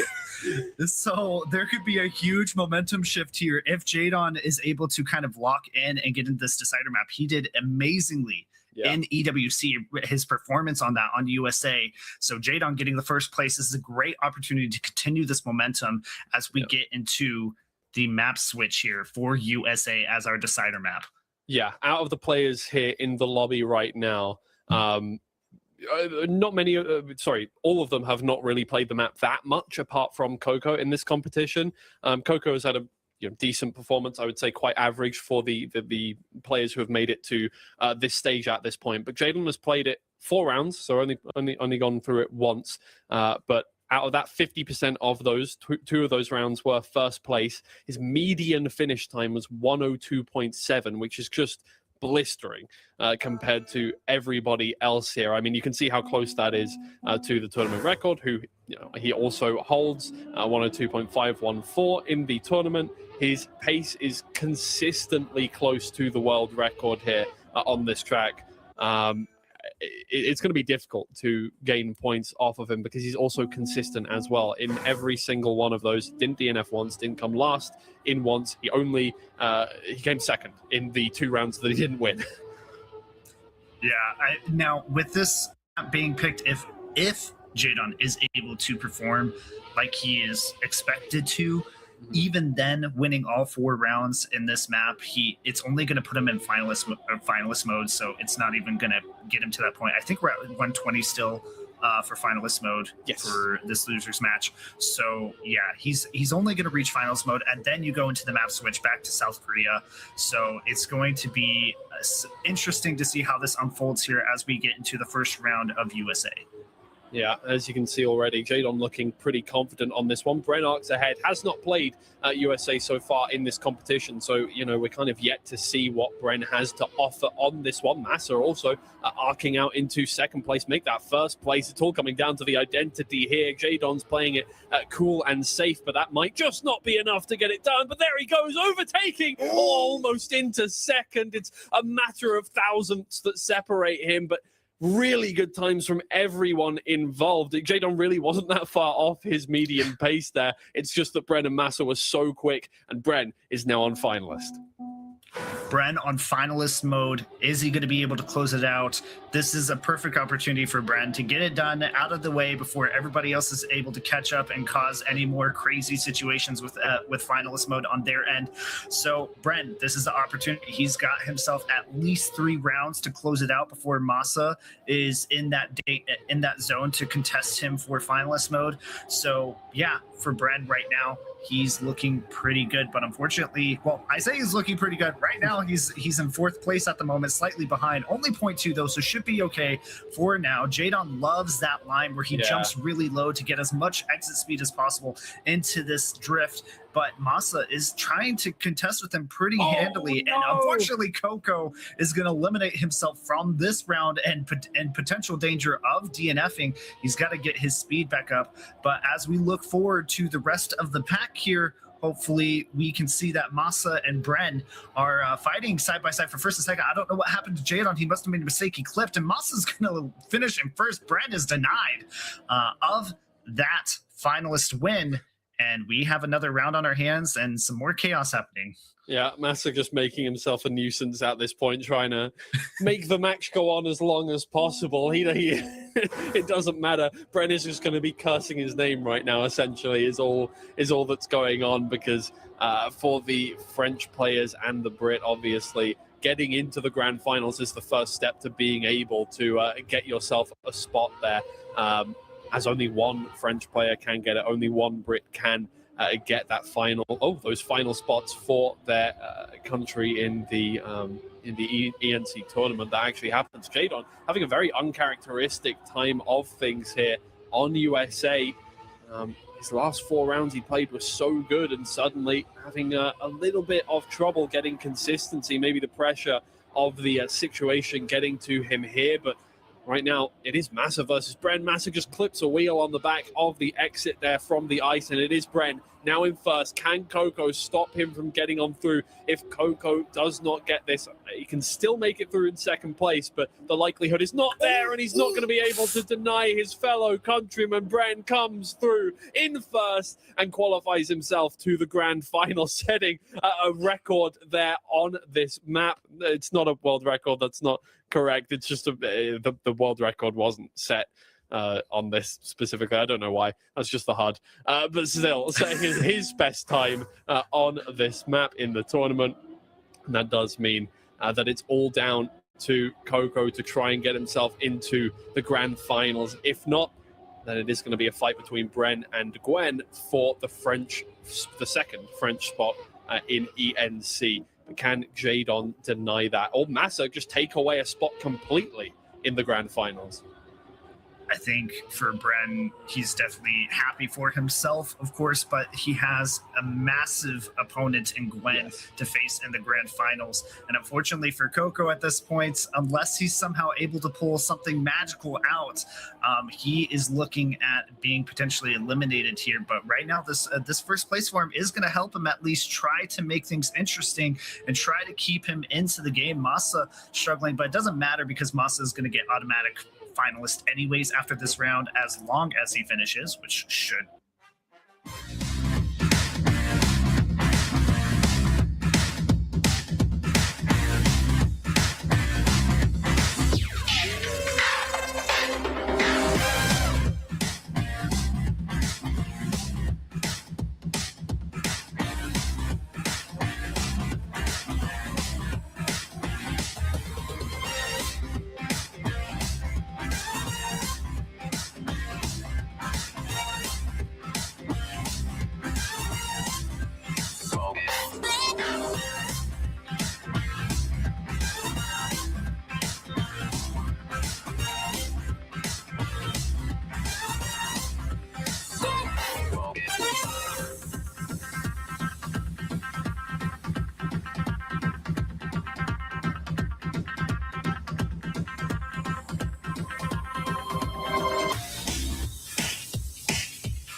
Gwen by a hair. Genuinely by a hair comes out of this one on top. I think Epos is going to win, simply because he has the most first places and the least last places out of everybody in the tournament. I think Gwen will come second by just a little bit. That's my prediction. Okay, I feel that. I think Bren, with having a little bit more practice coming in today, with the actual match practice, I think that he is going to be able to perform a little bit better. He did really well in his losers final match. Even with Masa being there, Bren really didn't have that many consistency issues. Maybe on one of the maps, which I think was Canada, I think is where he struggled a little bit, where he kind of tripped up a couple times. Maybe it wasn't Canada. It was Canada. I had to think back, get out the Rolodex in my brain there. But for Canada, I think that was the one he tended to struggle on a little bit. But for the rest of the maps, he was getting at least, at minimum, half of the first place finishes per map. So, I mean, at that point, you're doing really good.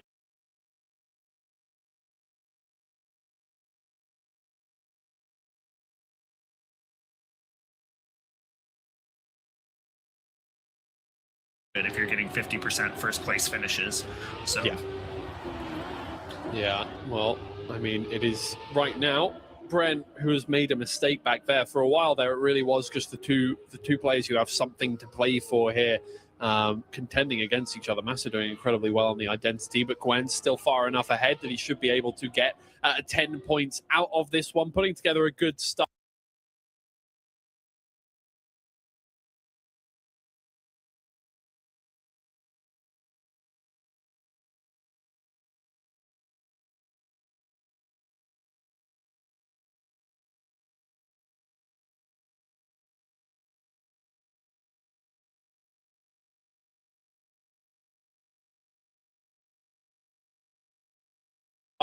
Epos with a very early mistake comes home in fourth, but Brent managing to get 4 points out of this one as well. Already a pretty decent margin between the two.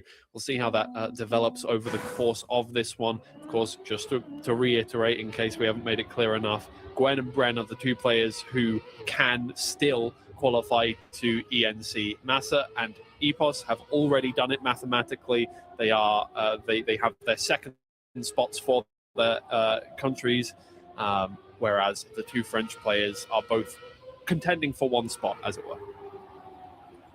As we get into this next round, let's see if Bren is going to be able to kind of recover from that previous round, getting that third place spot. Epos and Gwen now sitting up in front here as we get to the high section of France. Epos getting really close to the edge, maintaining his speed for the most part. Actually, no, he did get a little bit of a clip. He did fall back a little bit there. And Masa getting a bigger clip, going to be ejected to the back and no longer a factor in this round unless everybody else decides to make it interesting. But hopefully that is not going to be the case. Gwen is going to lead us out here on the identity and already going to make a clip. Now it's Bread and Epos fighting for first place. Epos getting ahead, getting a solid jump, and is going to get the first place. Bren is going to have to settle for second. And unfortunately for Gwen, getting fourth, excuse me. Yeah, I mean, Epos, what an identity, can sometimes seem robotic in the way that he plays, in how close to the kind of ideal line he gets a lot of the time. Overtakes over to the finish line, and it is Epos and Gwen with 13, Massa and Bren with 10. Things equalize out in the second round there. What a start from Gwen! Oh no, it was such a good start, and he just had too much speed. Flung himself over the edge of the sausage block there. That does mean down in fourth position, not by an inalienable margin. He can come back from that one, but it is now once again up to the two players who have already set their flags in the ground for their spots in the ENC to deny some points from the French players. Yeah, Massa making a mistake on the outside dirt there. Uncharacteristic for him because he's usually pretty good on those types of elements. But Epos leading ahead of Bren going into this uphill section, and Epos maintaining his speed, and Bren sitting not too far behind in the identity here. Epos getting clean jumps, third jump, and the final jump. Is he going to get clean as well? Yes, he is, but Bren is not, and that's going to allow Gwen to get second, and Bren gets ejected all the way to fourth and allows Gwen to start pulling away. Yeah. We're a long, long way away from 140 points, but these kinds of mistakes can really compound themselves as we get that, get closer and closer to that margin. As we have seen, we've had some close finals over the course of the day, especially, specifically in the MEA regions, in the Asia region. It was very, very close, if I remember correctly, in the finals. But here, I think, EU West is one of the strongest regions in the world when it comes to just pure concentration of players who make up the top players in at the very least right now in the elite cups. So you're always going to have, when you get down to the top 8 kind of players, ridiculously close games. Yeah, I agree. EU West is kind of the region to beat in pretty much any competition that is Trackmania focused. And yeah, this is kind of proving the point with the pace that we're seeing here as well from all the players and just how chaotic it can sometimes be with the placements. But that's just because they're all so good and they're all pushing so hard. Epos is going to take that first place for himself. Gwen is going to sneak into second, and Bren, unfortunately, is going to get another fourth place. That is unlucky for Bren, and Bren needs to be able to turn it around into the next map as we go to the map switch that was picked by Epos. Yeah, this is such a difficult lobby that even when you're setting a really good time like Bren there, it's difficult to get yourself into the top 3 of a round. But moving over to Canada here, I think, as far as I'm aware, let me check. I'm gonna check some stats. How about we do that? Yeah, Epos definitely up at the top in terms of stats here. Bren might find it difficult to gain too much out of this one. The least consistent player in terms of gaining times that are as close to his PB as possible of the lobby, and yeah, that's a difficult one to go through. I think for Epos, however, this is the only map he's ever DNF'd on in this tournament. Interesting. That's considering it's the map he also picked as well. Yeah, so. Yeah, exactly. But sometimes players do pick maps that they feel that they're weaker on, and so they will just pick it to get out of the way. But in this case for Epos, I don't think that's necessarily the case. He's usually pretty on top of things But right now, we're already in the first round of Canada. Oh. And Gwen is going to be the first victim as he takes a pull to the face and allows Epos now with his nice exit speed, pulling away from Masa and Bren here just a smidge to get into that first place position. And now we kind of get through these slalom sections. That's kind of the theme of this map, is a lot of slalom snaking back and forth on different surfaces before we get to the end, which is that ice downhill. And right now, we're getting to that at the moment. Epos is leading. Masa's taking a tighter line, but Epos is slightly ahead. Masa has a little bit more speed, but Epos is able to maintain that first place and get the 10 points and cause even more chaos in this matchup. Yeah, what an impressive round from both Epos and Masa there, both setting ridiculously good times. I mean, the best time set in the competition by Neko, as you can see, is just ridiculous. I don't think anybody's getting close to that. Everybody in this lobby right now, their best times are about 2/10 off of that record from Neko there. But yeah, getting even a 0.2 here on this map is blisteringly fast.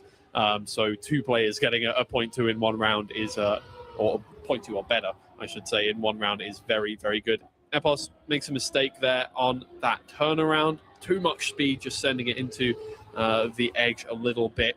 But this time Gwen has managed to make it through unscathed and is contending with Masa for first place as we head to the final section of the track. Gwen and Masa fighting up at the front for first place. Gwen could really use this 10 points to even widen the gap further with Bren as we get to the final downhill. Gwen is leading out, should have a good angle here, does have the good angle, and he's going to make a finish just cleanly and nicely there. And Bren, unfortunately, taking another 4th place. Gwen is starting to look pretty good here. It's still way too early to decide anything, but this is a good start for Gwen. Yeah, Gwen, the only other player in the tournament who has a 101 best time in the tournament. That is not including times that they've set anywhere else, but also has the lowest median time. Again, if you, I feel like I don't need to explain median to people, but just in case, if you put all of their times right next to each other, you pick out the exact middle one out of all of that. That's your median time. His median time is a 102.14 here on this track over the 11 rounds that he played before this game, which is so fast for your middle best time. It's not mean, because if you DNF, how are you gonna do that? But it is that's almost impossible to get that consistent of a good time here. But this round, unfortunately, he's going to be adding to the back half of his times. And it is Masa who's running away with things. Bren might just be able to capitalize on this and gain a few more points back, but it's a shaky ending. It should be good enough. Gwen had to respawn. He's fine. He might not be fine. He's going to get a DNF here is what it's going to look like. Ouch. That is going to be a DNF from Gwen, which is great for Bren. They're making the race tight yet again within 10 points, 9 points to be exact. But Epos and Masa are the ones who are leading this matchup so far. We were talking, unburdened. We were talking in the middle of the break. It will be interesting to see that there's a potential world where Epos and Masa finish first and second, and the final slot for ENC is decided by 3rd place finish. So exactly. We're in that situation potentially right now, but there's, again, of course, a lot to go. We're not even halfway through. Gwen is going to make the clip here in this round. Masa, Bren, and Epos, so on the other hand, are going to be pretty close to one another within about a 0.15, which is plenty of distance to be able to catch up to one another here. But Masa and Epos right now side by side, the two unburdened players fighting and just having the time of their lives, honestly. Masa is going to be the first victim, though. He is going to touch that outside barrier. Epos is going to take the downhill here, goes a little bit wide on the exit, but is going to be safe here and gets that first place. Bren getting the 2nd place and only closing 2 points closer to Gwen, making it 7-point differential. Yeah, Gwen doing a good job of, at the very least, damage limitation, stopping himself from losing out on too many points. But it really is, at the moment, Epos who's pulling ahead by quite a long way. Keep in mind, it's possible that I don't think it's likely, knowing him, but I think it's possible that he could not have just watched the last game. He doesn't know that he's qualified yet. So still, all to play for, right? You know, wait, no, never mind. Of course he knows, because there's no other British player in the grand finals. Of course he knows, but still, you know, it's still all to play for, and especially because, you know, you're getting practice in, even in rounds, as you know, regardless of whether or not you're doing it offline or online. If you're doing it online, it's a different feeling, right? I think when you are in a server against other players, tournament practice is so much different from, you know, having your music on, sitting alone in an offline lobby and just running a track over and over again. Because if you make a mistake, you have to live with it, and you have to finish the track, and you have to adapt, right? And I think that is what this situation gives to you, even if you have already qualified. And not only that, but you have to think about the fact that this is one of the most unique ways to train for an event, and that is for Masa and Epo specifically, where they get to train against players who are literally trying their hardest because this is do or die for them, while they're taking it obviously very seriously as well. So they're able to get the most amount of training and training experience out of that. Also getting a look into their opponents going forward, because everybody here in this matchup are qualified for EWC, different event, of course, but same group. And this is great insight into how these matchups could go into EWC when they're playing live. So yeah, well, exactly. You are looking at 4 of the best players, you know, in the world, let alone in the region, right? Obviously, otherwise they wouldn't be here. As it stands, you know, there are only 3 players in the region who didn't have to, you know, beat them to this level, right? In the 3 players that they are looking to join, right? That is Pac, Grenadi, and Binks. So, in a sense, even if you come in 4th place in this match, you can say right now, I am the 7th best player in Europe West, let alone, you know, the world, right? So it is that kind of fervency of competition. These are such good players that this kind of matchup is indispensable. It is such a rare kind of matchup that you're going to have, right? It isn't like other games, you know. People are friends with each other on Trackmania. They will play with each other from time to time doing things, but you don't have scrims. You're not gonna go, oh, can we get the 4 best players in the world together to just run a few games of South Korea, right? It's not like a shooter game where you know, other games that are going to be the ENC, you know, such as Valorant, for instance, where the best 2 teams will just play against each other because they want to get practice in. You don't get that. You are an individual. You play against yourself in Trackmania. That's where the difference lies. So when you get an opportunity like this, you have to make the most of it. And even with training together is very sensitive when it comes to Trackmania players, because they have often lines that they don't want to share with everybody. Not that these lines are necessarily the craziest thing or going to give them this massive advantage, but sometimes these advantages are maybe 0.1, 0.2 advantages. Yeah. And for at least this top level, those are huge. So oftentimes what you'll see is that maybe there's a separate group of players who will train together and specifically only train with each other for the entire year, because they don't want to show or share the knowledge that they have, because any little bit of information or any little bit of knowledge and practice can cause somebody else to potentially leapfrog over you. But at the end of the day, Trackmania is a consistency type of game. You can have all the lines, you can have all the precision you want, but if you're not consistent about it, it's not going to matter at the end of the day.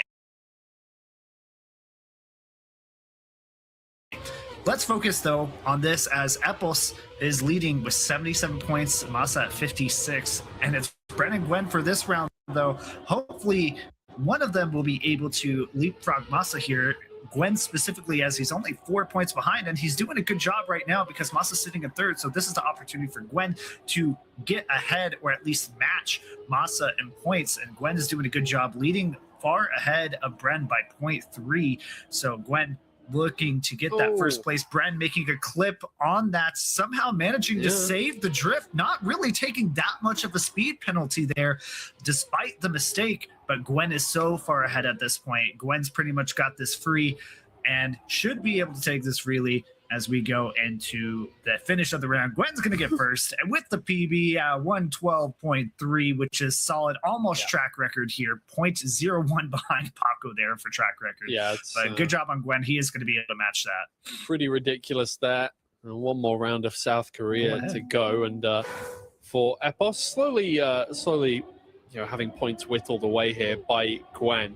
Who, I mean, look, here's the thing. Regardless of the fact that you only really care about your performance against one player, and that is Bren if you're Gwen, you still want to come in first. You still want to stake your claim as first, because all of these players you're going to see at ENC anyway, and let alone EWC, right? And therefore you want to kind of have that victory over them. You want to say, going into ENC, I already beat this person. I already beat this person in a tournament.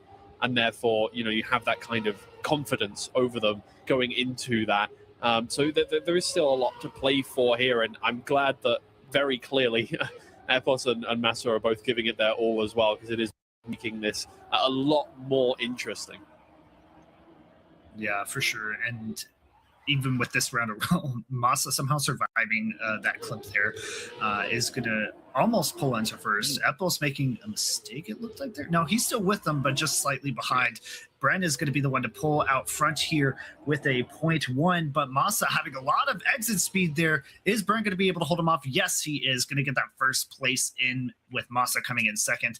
And now Bren trying to claw back as much as he can, and that helps with Gwen finishing in last. Yeah, absolutely. Getting closer and closer now. Close the gap to 7 points as we move through the map pool once again. And looks like it's going to be you're close to the finish line here for those two. It's very interesting to see how close they are getting to each other. We're moving over now, of course, to Hungary. Here we've seen a lot of drama on this map over the course of the day.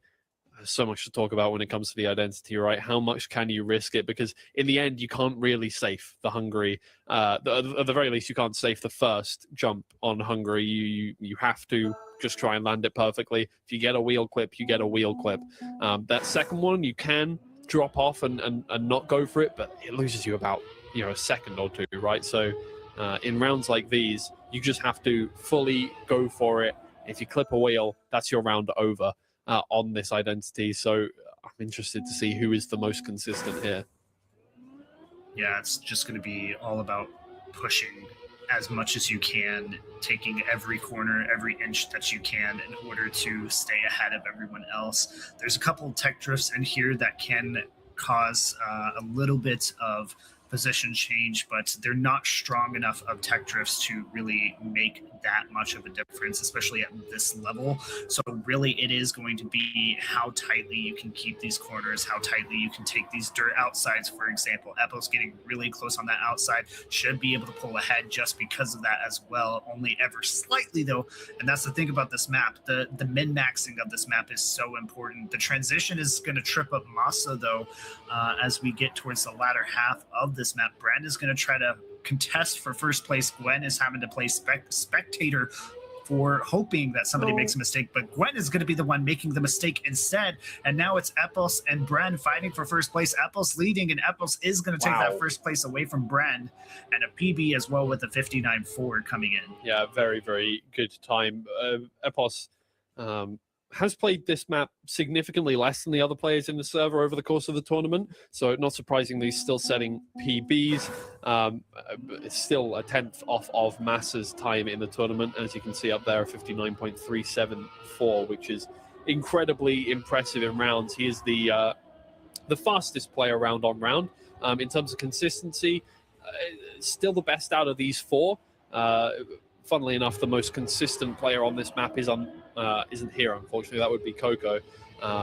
Lost out in the last game to his fellow countrymen. But regardless, it's, this is one of those ones where it's so easy to make a tiny little mistake and therefore come in second, third, fourth. It's less likely that you're going to see a DNF, but yeah, Gwen and Bren are going to be fighting back and forth for points here. Yeah, and just speaking of tiny little mistakes, we saw Bren just eject himself just by clipping ever so slightly on a piece of plastic, and that is what has just ejected him a second behind the rest of the field, as it's a three-way match for the finish there. Epos is going to get that exit speed at the end, and Gwen is going to sit in second place, pulling himself back again ahead of Massa, as Massa still tries to play spoiler between the two Frenchmen. What a round. Epos is our first player over 100 points, but of course we're up to 140 to get to finalists now, so still a lot of work to do. This is a lot closer than, well, maybe not a lot closer than we expected, but a lot closer than other games that we have seen over the course of the day. No one player is really pulling away too much. Obviously, there is a gulf of about 26 points between Gwen and Epos right now, but that is, I mean, that's, a couple of rounds, right? That can quite easily go his or go against him if he has a couple of shaky rounds, such as this one. He has touched the edge of a wall there on the outside dirt turn, and Gwen and Massa pull ahead by about a second. Bren trying to overtake Epos, gets a little more speed out of the transition there, might just be able to get that done, but Massa goes a little too inside, clips the pole, and it is Gwen arcing out in first place, looking to extend the lead from Bren in this one, stake his claim, place his flag on the ground for France here. It's a good finish. It's a PB from Gwen, and Bren is going to have to settle for third here. Bren, unfortunately, falling behind yet again, behind Gwen, but they've been trading for a lot of the maps, so it's not terrible. A 14-point difference isn't the worst thing. Right now, what you're looking at is potential triple finalist if the trend continues, because Epos right now, with his gap that he has, it's very possible that he could get to finalist first and close it out pretty quickly. Of course, things change as finalist mode comes into play, but right now, if the trend continues, that's what we're looking at in the situation. Brent is going to be ejecting himself from this round, unfortunately, which is something that does not need to happen for him, as we just explained, that there's a 14-point differential between him and his primary opponent, Gwen. And so Gwen is now getting effectively free points as long as he decides to, drive cleanly here.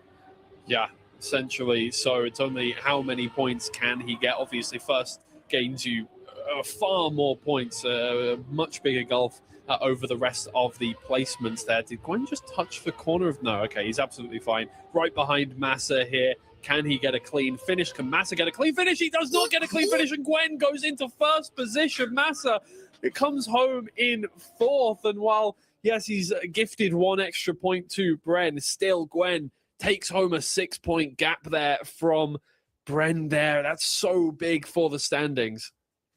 That is crazy. Gwen basically saying, thank you, Massa. I will gladly take those 10 points. I'll take that extra 4 points over my opponent. Appreciate it, fam, as we go into China for the next map. And this is the final picked map before we go into our decider.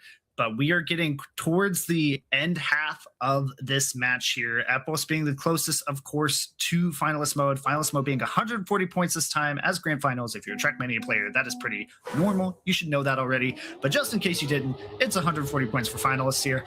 And Epos only 3 wins away before reaching finalist mode and potentially closing it out. He could close it out on this map here.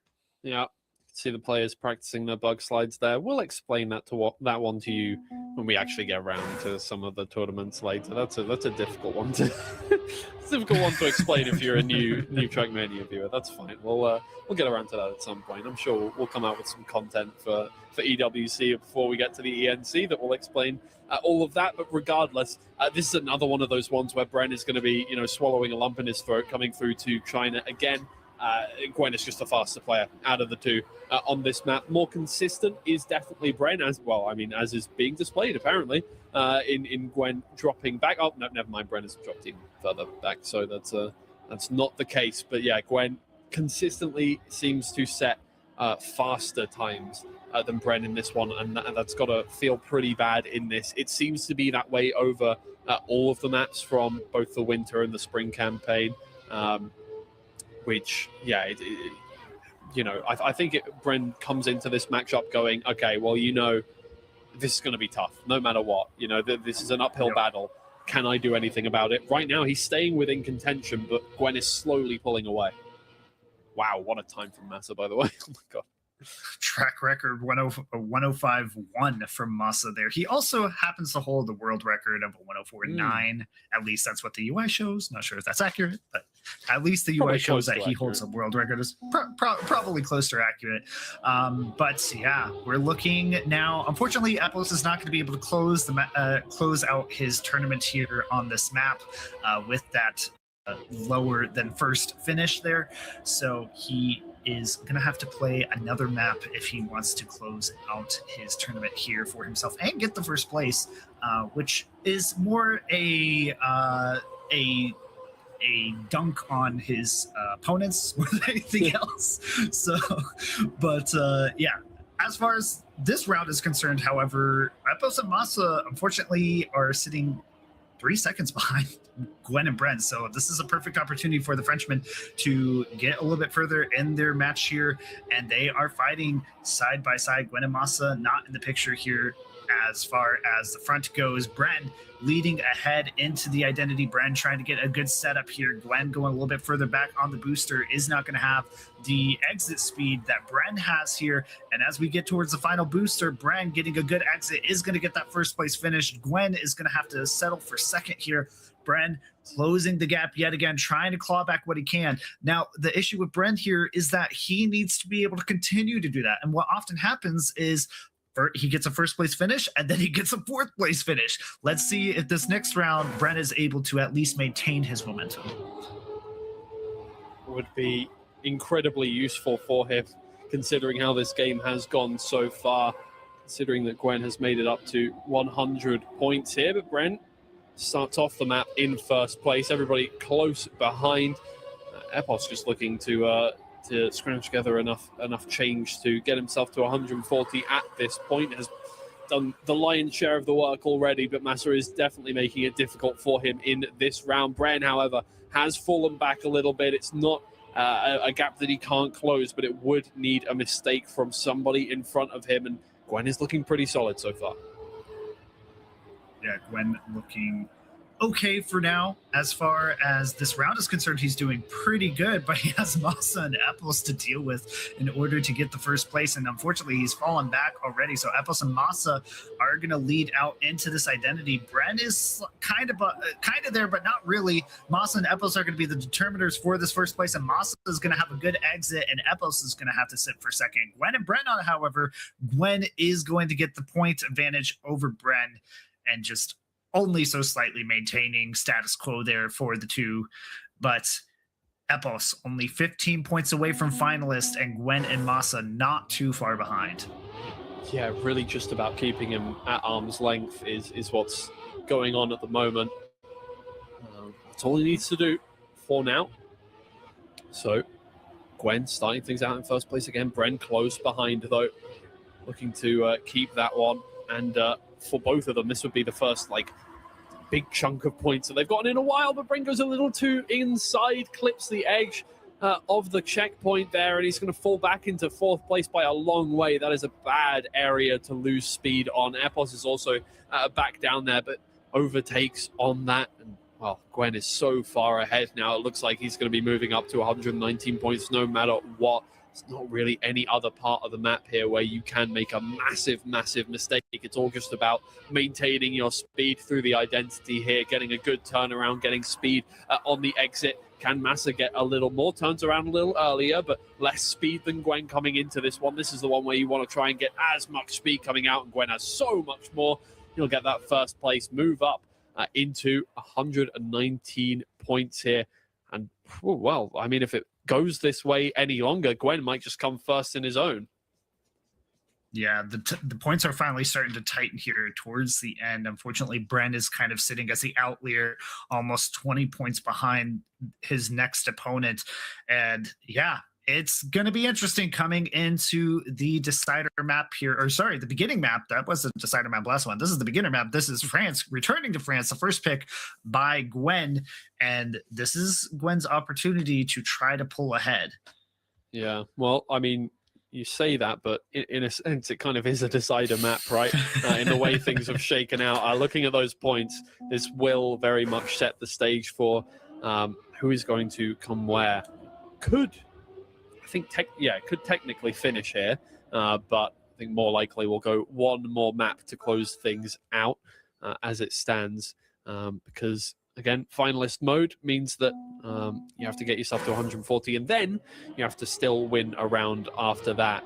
And for all of these players, firsts, I think, are probably the likelihood of a first is probably sat at about 25% for every player here, right? You're up against such good players that can put together good times that anybody really could take that away. So it really is about who gets the finalist first, and then praying that somebody makes a mistake in front of you. Yeah, we are guaranteed a Canada appearance here before the end of this match, because it is 3 finalists that have to effectively become finalists. And then on top of that, it's going to consume 4 rounds either way. I don't want to get into the weeds of it because I'll say something wrong, but I can tell you Canada's appearing after this. But let's focus as we get towards the end here. Gwen is going to be the first victim on this first round of France here. Epos and Bren are fighting for first. Masa just slightly behind right now as we get into the identity. All these quarter pipe jumps.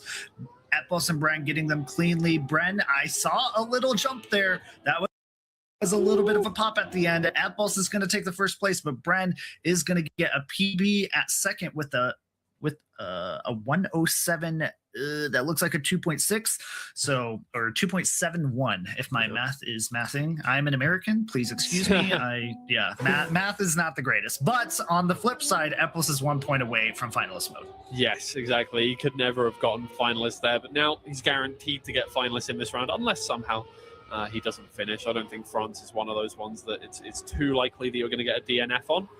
Great start there, dropping back on the sausage block there, but that is Bren, who again is just falling to the wayside just a little more often than Gwen here, and that points gap, it hasn't really widened too much over the course of the matchup here, but it's stayed annoyingly far away for Bren to be able to make a comeback. Epos touches the wall on the outside of the dirt there. He's not going to be too worried about that as long as he finishes the track, but it is Massa who pushes into first position. Gwen right behind, just looking to gain as many points as possible to create more of a gap from Bren in this round. Yeah, Massa leading ahead of Gwen at the moment here, getting the second, now third jump clean, the final jump as well, but they're side by side, and I can't say who's going to finish. It's going to be Gwen with 4,000ths of a second getting first place, and that's solid for him, putting at 132, just one more round away from finalist mode for himself, but he will have to finish second the next round. Epos, on the other hand, is in finalist mode. Ding, ding, ding. It's time for Epos to close it out for himself. Yeah, and all things considered, over the course of the whole tournament, highest first place percentage on this map specifically, not quite the highest, but still 50%. Before we started our proceedings today, I think considering the one round he won on here, that he's probably down to like a 48% chance here of getting the win. Maybe not in this round though, down in fourth position, 1.23 seconds behind. It gives everybody else a chance to gain some more points. Of course, for Gwen and Bren, the competition stops for nobody here. Massa and Epos have nothing to do with what they are doing going forward. And it is Gwen just about ahead by about a half a second from his main competitor here. However, he needs a win to push himself into finalist mode in this round, and that'll just about give it to him if Massa touches a corner, falls back into second, and that will give Gwen the 10 points he requires to get into finalist here. Oh, that was a bit close. A bit close. Epos thinks, you know what? I don't care enough. I'm just going to DNF the round. It doesn't matter anymore. I don't need any more points. So now Epos and Gwen both on finalist. For Epos, it's for bragging rights. For Gwen, it is for a spot at ENC. Yeah, and Gwen has at least, 3 rounds to get himself, or 4 even, 4 before Bren. And that's being optimistic for Bren. He has all the time right now to close out this finalist mode for himself and secure the final slot for France, for the national team of France going into ENC. So yeah, Gwen in a fantastic position. It was a little iffy at the beginning of the match, but then he kind of clutched it in towards the end, and now it's Epos and Gwen fighting for the first spot here, as it should be for this round here. Let's see who gets better outside dirt. Epos is going to be touching, though, unfortunately, so it's going to be Gwen getting into the jump section first. Brent is not too far behind, and unfortunately is going to have a bad landing and allow Masa to overtake him here. So Gwen, this is his opportunity. This is his moment to be able to qualify himself for ENC. Is he going to be able to do it? We get into the first jump clean. We get into the second jump clean. Now for the third, clean as well. Gwen for the final jump. Masa's trying to encroach on him. Gwen going a little bit wide, but it's going to be Gwen clinching the finalist spot for himself. Gwen is going to move on to ENC as a qualifier, the second man for France. Congratulations to Gwen. And now we have two other positions to decide for essentially bragging rights at this point. Yeah, essentially. So I assume we'll only watch one more player get through this one. As far as I'm aware, that's just how we've been doing it today. But yeah, unfortunately, that is everybody set in stone. Well, fortunately for the three players who have qualified, but unfortunately for Bren, no more chance to get it done. Gwen has got first place as well, no less. So it didn't matter if Epos and Massa were looking at possible non-qualification. They had nothing to say in this one. Epos, an amazing performance over the course of a whole match, of course. But again, maybe just less incentive to get first place on finalists there. Something mentally could have led him not to finish things out in that round. But regardless, yeah, I mean, I'm not sure. I know, knowing Epos and how much of a tryhard he is, I think he's a little annoyed that he hasn't won already. Yeah, because knowing Epos, there's nothing more that he loves doing than just dumpstering on people all the time. Yeah. So for him, I'm sure he's a little annoyed at himself for not closing it out. And again, even though he knows in the back of he knows that he's safe and everything, but he wants to win, and that is what you expect from somebody who is arguably and debatably a top 4 player, not only for EU West, but for the world. There are many that claim that, not just me. I'm not just claiming that just because I can. It is what has been purported by many pro players, including some of the top.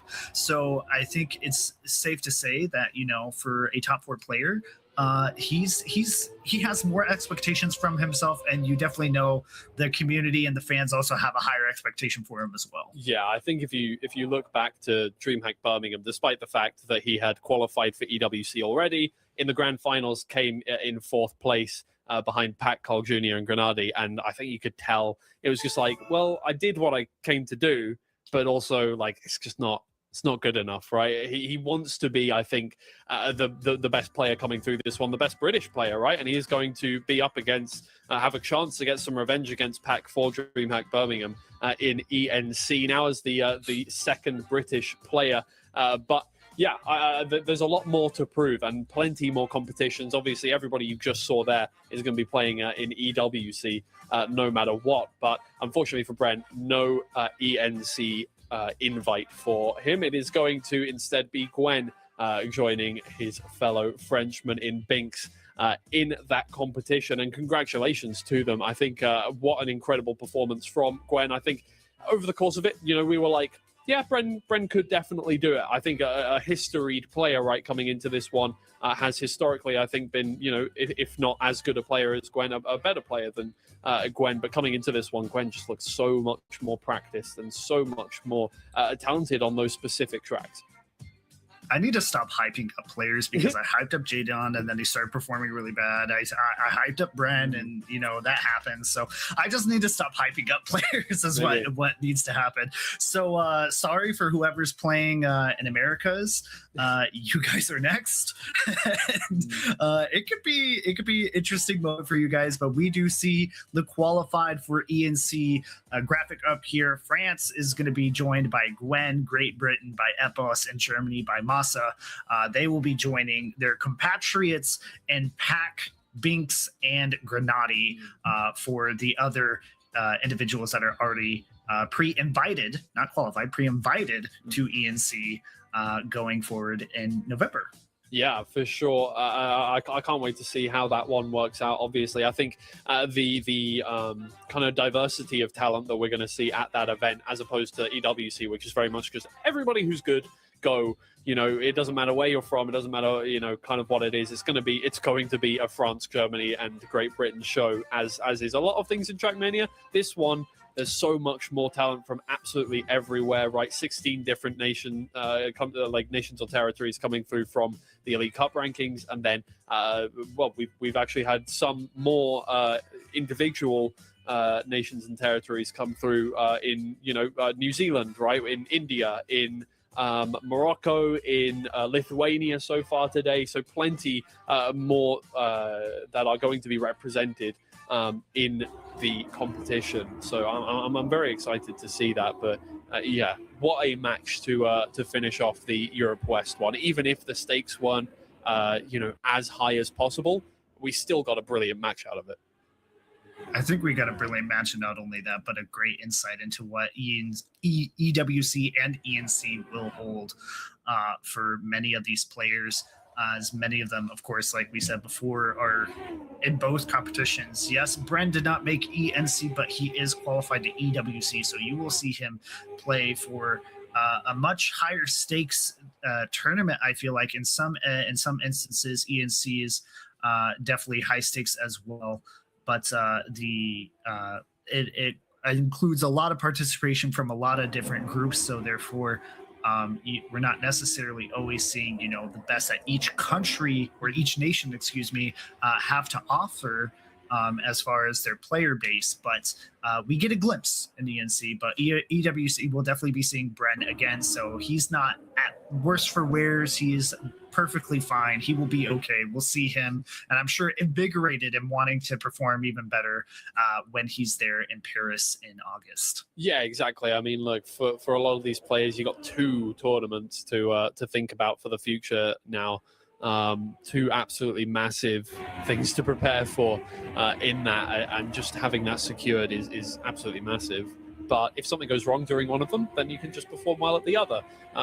Whereas for Bren, I think, a lot to prove in that one specific time in November for ENC, which, maybe will add to the kind of the fervency of the practice that he puts in for that. I'm excited to see how France performs at the ENC as well. They've got 2 very strong participants, as does pretty much every country, right? I mean, like, there are only a few countries that only have 1 participant, such as Canada, but Carl Jr. basically counts as 2 players anyway. So that's Right. just how that works. But yeah, no, I think there's such strong participants for a lot of these countries or territories. Yeah, so as we kind of get towards the end here and we're wrapping up things, I'm not sure if we have an interview coming up, but yeah, congratulations to all the players for this grand final match. Congratulations especially to Gwen, as he had a much more difficult journey compared to everyone else there for today. So, but he was able to overcome, and your prediction was right, Twiggy. Gwen made it through. I didn't get it right. I suck. That's how the game goes sometimes. Unlucky. But unlucky. Maybe next time. But we're going to go ahead and go into a break. But before we do, we will see you again in a couple minutes. And Legion will be joining me. Goodbye, Twiggy. It's America time now. The Americans are going to take over. I know. So as per usual, get rid of the British for the American. Yeah, whatever. It's fine. Yep. I'm used to it. It's our time. It's our show now. Okay. So we'll go for a break. We'll bring back Legion. Twiggy, thank you so much for an amazing cast today for EU East and EU West. And we will be back, guys. See you soon.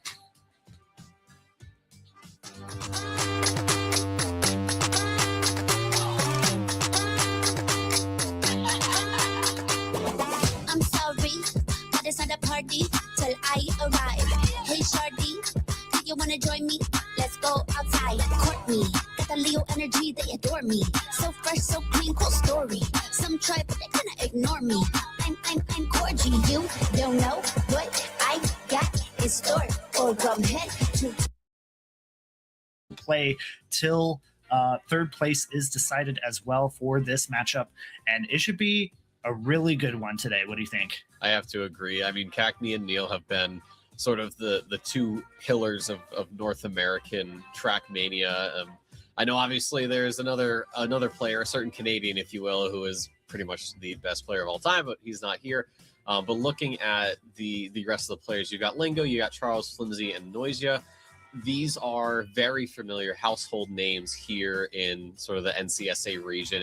It's almost a bit odd to not see them doing deep runs in tournaments. So the fact that we have all four of them together in one, lobby here very soon is something that I have very much been looking forward to. I remember last night for going to bed looking at the brackets and being like, oh, okay, lower bracket America is going to be pretty solid. And of course, that's going to, I guarantee you, carry over into the grand finals. I don't know if you want to do predictions just yet, but I have certainly been looking at these four players and have thought, who could I see moving on to the next round as we do get the map order of Canada, Colombia, USA, Argentina, and what am I doing? Brazil, South Korea, Greece, Canada, and Germany. I can't read.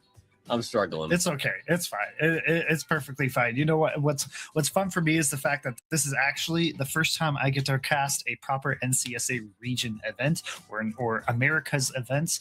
So having been in Europe West the entire time in Germany for most of my time here in Trackmania, it's fun to finally get to the home region and see what's happening. And yeah, like you said, all the players that are currently in this final matches of the tournament are pretty much the normals for every NCSA America's Cup. So yeah, I'm excited to see how the players are going to be fighting. I know for one individual in particular, specifically from the American side, that is Cackney. He has a lot to prove today because of his very unfortunate inability to qualify for EWC, getting just sniped out just barely at the end for that qualifier match. So for him, he's definitely going to be wanting to at least get his, what for him would be a consolation prize of making it to ENC. Yeah, that's just sort of the nature of competition, though, really, is you can do everything right, and then somebody just comes in last second and just gets that last little bit of extra space over you. And, it happens. He's made it this far, like we said, to grand finals. He doesn't have to worry about playing right now. That's very good for him. And of course, like you said, there is a chance that we get multiple Americans going through. I mean, Cackney and Neil going together would be certainly something. I know that I would personally like to have all three of them go through, but I don't know if that'll be entirely possible. But we are getting into our first map of Brazil. Import, I'm going to be honest. I think if I had to pick two to go through to the grand finals, I would have to say Lingo and Charles. I think Lingo especially has been one of Canada's top performers for quite a while in the competitive scene. I can't really think of a time where he's been really off his horse per se. And then Charles especially has been a player we have seen complete whole tournaments in comfortable fashion. So that'd be sort of my prediction here. I think Noisia and Flimsy, I think will just come up a little bit short overall, I think. I think for Lingo, I'm a little bit more critical of just because I've known him for so long. And I think for him, his biggest issue is himself and him being able to get past himself in matches. It's very clear that when he starts underperforming, that it affects him very easily, very quickly. So that is just going to be the struggle that Lingo is going to have to deal with. But do I think he can make it through? 100%. I mean, he is qualified for EWC, so I don't see why he couldn't also qualify for ENC. As far as, the other players, I think Flimsy here is a really good player. Not discrediting Charles and Noisia at all, because Noisia, I feel like on the side of the South American players is I would say has a slight advantage over Charles, and results wise does. And Noisia just slightly better overall, but I definitely think it's anybody's game in this matchup. I think Lingo is going to be his own factor. I think he's going to decide whether or not he goes on to the next round. And we'll see if he's able to lock it in for this match as we start on the first round of Brazil. I'd have to agree. I'm fairly certain we've all seen the meltdowns from Lingo, but again, it's only one round. He managed to get a third there after a pretty rocky start there, and we did see, of course, Charles sniping Noisia by 0.007 of a second. So already the two South American players starting to go at it a little bit. This round has gone a lot better for Lingo. It's now Flimsy right now, who's falling almost a second back here. Brazil is definitely one of those maps where I find that it doesn't matter where you mess up. Somebody somewhere always has the possibility of tripping over themselves, especially with the fact that we are going over the water with the super reactor boost. Not a incredibly common combination, I would say, that we see a lot of in competitive Trackmania, at least reactor boost up. I know reactor boost down is kind of the meta, if you will, but going on to a more, I guess, unconventional way of navigating the track does add to that element of suspension, or of suspense rather. Right. Yeah, I think with Brazil, it definitely fits into what I think a large swath of Trackmania players would agree as a very track of the day style type of map, with just the amount of scenery, the amount of water physics, reactor physics that go along with it. These are elements that you typically don't see in competitive maps, and you see more in like creative maps that are made by the community, and that's perfectly okay, I think, to have in this instance where you need to have a variety of maps in a map pack, and I think Brazil adds that variety to it. So I don't hate it. I think it's actually pretty fun to watch, especially as a spectator. As a player, I'm sure it's the worst thing to play on the planet, but you know what? That's their problem, not mine. And they have to deal with that. But as far as this round is concerned, Lingo is staying ahead yet again with Charles and Noisia not too far behind. Everybody seems to be a little bit closer this time. Flimsy seems to be struggling just a bit, though, on this map, as Lingo pulling ahead into the identity. Lingo getting really tight around those poles. Is he going to be able to get to the finish? That was a victim of Charles. Whoa. Flimsy's going to take it in first place. No, he's not, by 0.006 of a second. Noisia, Lingo and Charles, they just eject themselves from the map. Lingo trying too hard to min-max everything at the end. It bites him, and now he has to settle with a third place. Okay, so he had a round with 7,000, so now we've had a round with 6,000, so we should have another round. Can we do 5? Well, that's what I'm saying, is that what we do is we kind of just go down the order a little bit. It's 7, then 6, then 5, then 4, and there's always like a round in between where it's just sort of your, I guess, regular split of points. But right now it is Lingo and Noisia really running the show right here, as Flimsy gets all out of shape, and he actually does have to respawn. He's not going to be able to make that checkpoint. I don't believe so. So he's going to fall off quite a lot. And speaking of falling off a lot, Charles as well. I don't believe, unless these two really mess up, he'll be able to get to the finish in time for some points. And actually, Flimsy is there as well. So it is really just a 2-horse race here. Lingo does have a couple of tenths right now over Noisia, so we go around trying to maximize exit speed, and this time around it's going to go a lot smoother for these guys as Lingo grabs that first place. Will tie it up with Noisia at 28. Flimsy can't make it, and I don't think Charles has enough time to make it either. So 2 DNFs in a single round here has already driven sort of a wedge between the 4 players. Yeah, unfortunately, Flimsy just clearly that map was not for him, and hopefully he's going to be able to change his trajectory a little bit here as we move over to South Korea for the next map. And yeah, I mean, that was a little rough for Flimsy. I noticed he was struggling on those dirt sections a little bit. They're not typical dirt. Those were scenery dirt sections, so that means they're going to be a little bit more choppier. If you don't have the correct line, your car's going to throw you in different directions, and clearly he was struggling on that. But as far as Lingo and Noisia, they're doing pretty good. Like you said, they have the point gap for themselves and should be in a good position to continue their lead if they so choose. And we'll find out as we get into the first round of South Korea.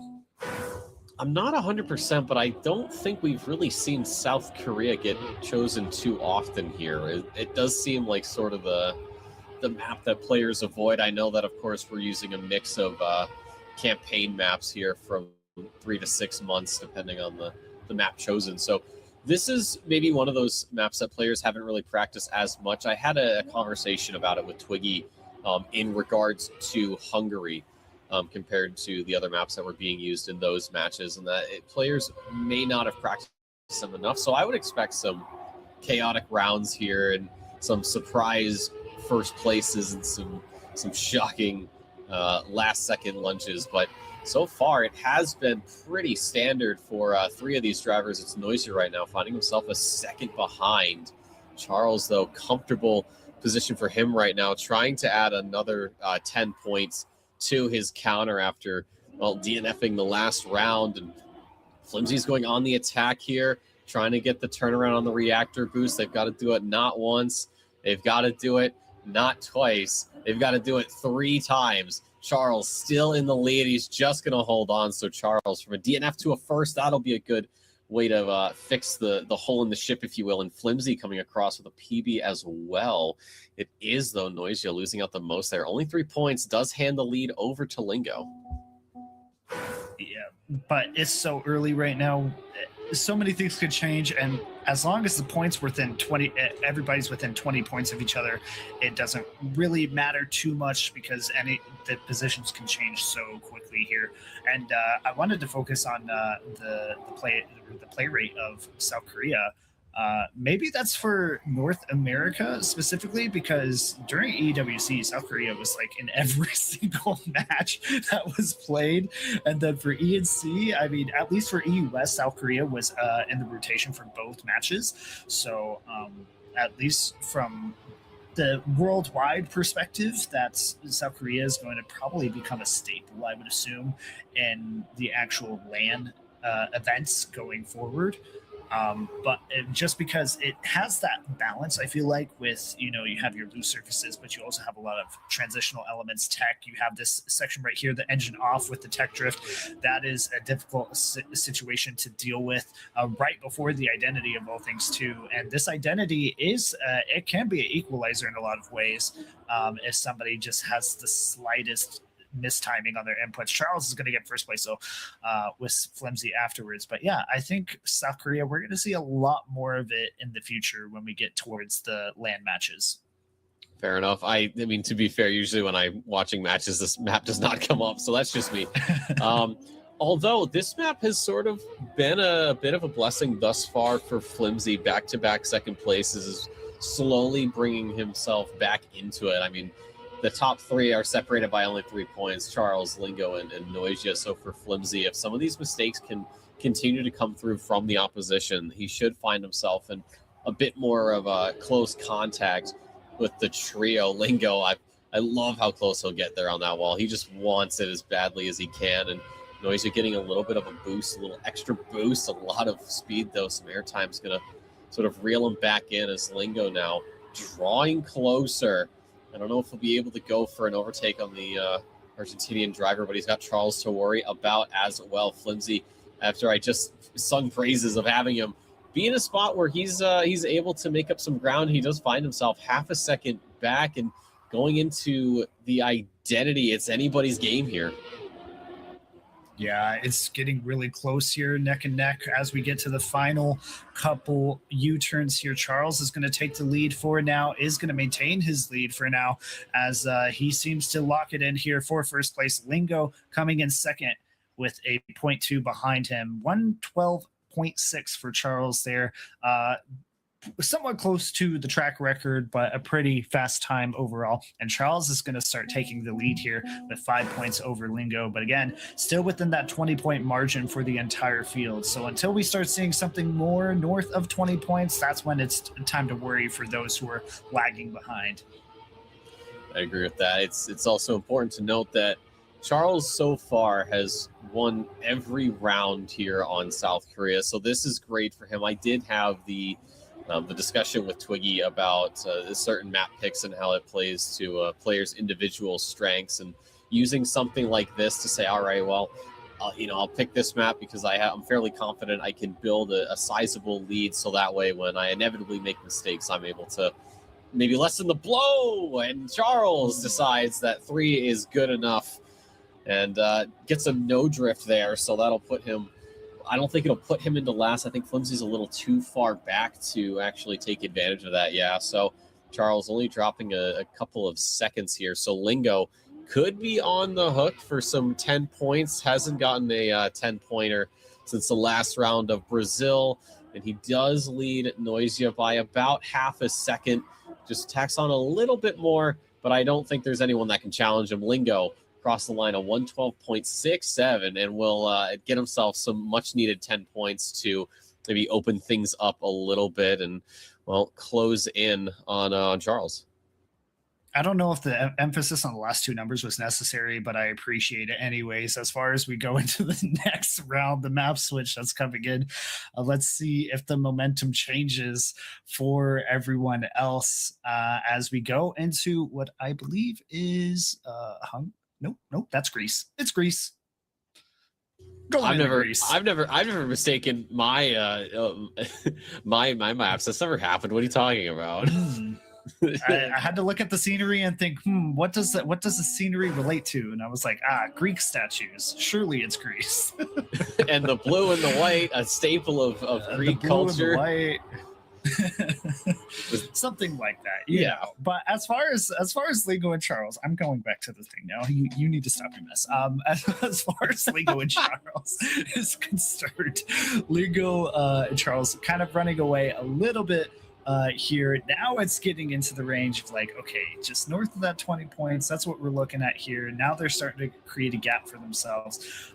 Noisia, on the other hand, still within easily striking distance. One good round for him and a bad round for the other two ahead of him can easily change things here as we're already in the first round of Greece. Lingo is going to lead us here as we get down to some of these drop downs. The biggest feature of this map is these drop downs, being able to control your car, keep it flat, keep the angles correct, and not get tripped up. There will be a lot of clips, especially towards the end here, if that happens. We do see a victim, though, in the side of Charles. He did smack himself into a barrier there. So now it's between Lingo and Noisia for these first two spots. Lingo just far ahead. 0.2 difference right now is quite a bit of distance between them, but Charles is trying to catch back. Not going to be happening, though. Noisia, on the other hand, right behind Lingo, is going to catch up here a little bit on the penalty grass, but we get into a first part of the identity, the whole identity itself, as Lingo gets it cleanly, gets the nose down, is going to be able to get into first place, and that's going to put him up to 62 with a 113.5.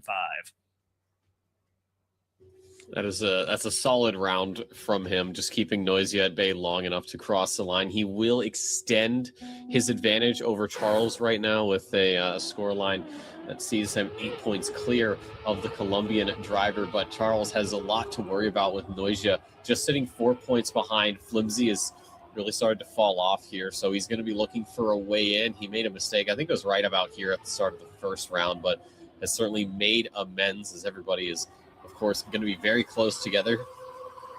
But Lingo coming through the ice slide here does pop out the other side ahead and actually holds on to the lead despite Flimsy's extra speed. The first set of drop downs here does see Lingo holding first and Flimsy falling all the way back to last position. We are going on to the NASCAR section. Flimsy just a little bit wide. And now it is going to just be the three-man free-for-all here as Lingo leaving Charles and Noisia to battle each other out. A 10.5 is going to separate him from Charles as Noisia touches the wall. It's just one person who could potentially overtake Lingo, and that is going to be Charles onto the penalty grass. Noisia is all over the place. Charles with the overtake. Lingo fighting back. He finds a way through. Is there anything for Charles here at the end? Unfortunately, it looks like there will not be, as Lingo goes a little bit faster than last round. A 113.48 for himself. Charles just over a tenth of a second behind Noisia and Flimsy. Of course, their errors are going to see them well and truly beyond that. So 12 points now for Lingo. Charles finds himself with only 6 points over Noisia. Noisia is going to try his best to keep that within a reasonable margin. But Lingo, on the other hand, now 12 points ahead of Charles, starting to pull away from the rest of the pack points-wise here, and may continue that trend as he's actually been doing really well. He's been consistently in the front pretty much every single round, And really, the only thing that's been tripping up again is himself and the small mistakes that he makes towards the latter half of the maps. But this map, he's been solid and he's been doing a great job. And we're already seeing that yet again here in this round as he is sitting at the front. Flimsy and Charles fighting for second, and Noisia playing spectator for us. Thank you, Noisia, for giving us a great view for spectating here as we get into the latter half of this map here. Lingo and Charles. Charles on the heel of Lingo, and unfortunately not able to close the gap much better, but potentially here on the penalty grass, we saw Flimsy, unfortunately, or no, sorry, that was Noisia, I think, died there a little bit towards back. And it is the final here, the identity. Lingo getting the nose down. Charles is going to file in, and that was a nice little train of 3 players towards the end. Lingo, though, with another 10 points, going to increase his lead even further. Yeah, Noisia right at the end, he just smacked that that pillar, if you will, on the jump towards the penalty grass. So that's what put him out of that round. He had a chance. Yeah, I was expecting him to maybe push a little bit there on the identity, but it just didn't happen. Lingo now trying to do what Charles couldn't on South Korea, and that's go 4 for 4.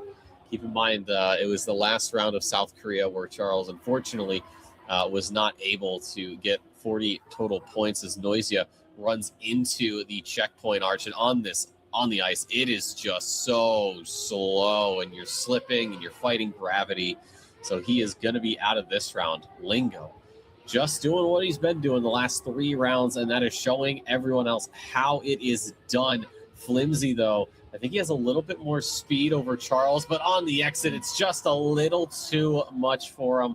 These NASCAR turns can be so deadly. You think, oh, I just have to release. It's like, well, yeah, but if you don't release enough, you get that. Even if it's just a minuscule amount over the limit, you're going to go into the wall. Charles is going to try and deny Lingo the perfect map here as we go onto the platforms. Lingo's all over the place. He's going to trip over the edge. Does he have a little bit more speed? I think he does, but he's just going to clip the wall. And what could have been second has just become third. And a fun fact on the stat, he has done the exact same as Charles. 3 first places in a row, and then ends it off with a third. Yeah, that was unlucky for Lingo there. I think he heard you is what happened there. So you need to calm it down, you know. No, I will say it for everybody. Talking about it. But no, yeah, that was really close. Could have closed it out on the last one, but he had a bad entry into the identity, and that is what caused the situation to occur. And then I think from him trying to save it so much, he just panicked and hit that inside the hole in the sausage there. For, yeah, unfortunately, a worse position there. Now we move on to Canada. Now we move to an actual North American country, or North American nation, as we see the moose and the hockey, the moose and the meese, something like that. And something like let's that. see how we'll see how good these players are on ice. I think Flimsy's actually, like, it used to be an ice player at some point. I could be wrong, but I'm not sure, but I'm we'll not find sure either. Yeah, we will, and we can never forget, of course, the Canadian Bear. We love the Bear. Thank you, Poland, for the funniest joke ever. This is, I would say, if it's ice, never mind. I was about to say if there's going to be ice, and Flimsy might be an ice player, it's going to be a good time to catch up, but he's just going to clip on that uphill slalom. So the one thing I enjoyed about Canada is that it's one of those maps where I feel like it's not the most complicated to really understand and navigate, but it is a one of those closer maps compared to what we've seen, say something like Brazil, South Korea. You know, it is one that I think I would have the most fun on if I was actually a competitively viable player. Oh. You know, that could have been a beautiful photo finish if Charles hadn't clipped or slammed right into the archway there. And it's actually, on top of that, a PB for Noisia. He needs that to get back into this. He's 16 points behind Charles right now. Yeah, Lingo, though, pulling away again still, and Flimsy is unfortunately the outlier here and not in a good way either. He is 20 points behind his nearest opponent in Noisia, and yeah, it's not looking good for him. He needs to phone it in here and get into some more points here on Canada. And I think he was on a good trajectory for that first round, and unfortunately it just got tripped up. And yeah, just right here, not having the correct line on that transition caused him to slip from first down to third. But luckily with Charles ejecting himself from a mistake, he is going to fall back. And Flimsy, yet again, taking a little bit of penalty snow is going to cause him to fall further behind and allow Lingo to get another first place here, sans any major mistake. It is a major mistake. I'm sorry, I should stop talking. It is Flimsy who's going to take advantage now of that first place, and Lingo gets ejected to fourth just because of a misaligned downhill. Oof, you hate to see it. So I get told to stop talking because people win too many rounds in a row. You get told to stop talking because that. So I think, you know, I think we're doing our jobs pretty well as casters, Import. What do you think? Okay. All right. I think we can handshake on this, and I think we can move on. Well, it's another round here. It's round 3 on Canada as Lingo is way off the pace. It's actually Flimsy in the lead. Noy just got some speed, though. He's going to go right up behind the American. Charles as well, trying to find a way in as we are into this no-break section. So it is going to be lifting and coasting to slow yourselves down. And Charles has gotten that beautifully. He's right on Noisia and actually gets around him for the lead. Is this the chance for Charles to finally get some much-needed points? Hopefully for Charles, it's a chance for him to get some nice needed points. I mean, Lingo is sitting in third right now, a full second behind, fighting Flimsy. And if Flimsy overtakes, then this is an opportunity for not only Charles, but Noisia to close that gap on Lingo. And Charles looking good, but going too far left. Ooh, that was close. Getting a PB, but was it necessary? Was it necessary to take it that close? I don't know, but a 102.8, I think is what I saw there, or 102.3 actually. That is what he's going to end it on. And now he is tied with Lingo, and we're back into a game where there's no far away first place. You know, it's home soil, if you will, for Lingo, just based on maps. It was a 102.387 for you there, Import. So I mean, that's a great time there from Charles. It's, you know, not quite what we've seen with the world record and of course the track record from Mako, but it's still a damn good time. But into this last round on Canada, Charles wants to press the advantage a little bit more. Noisia having to respawn there just went a little too inside, full stop, and because you have no brakes, you can't actually get to reverse gear.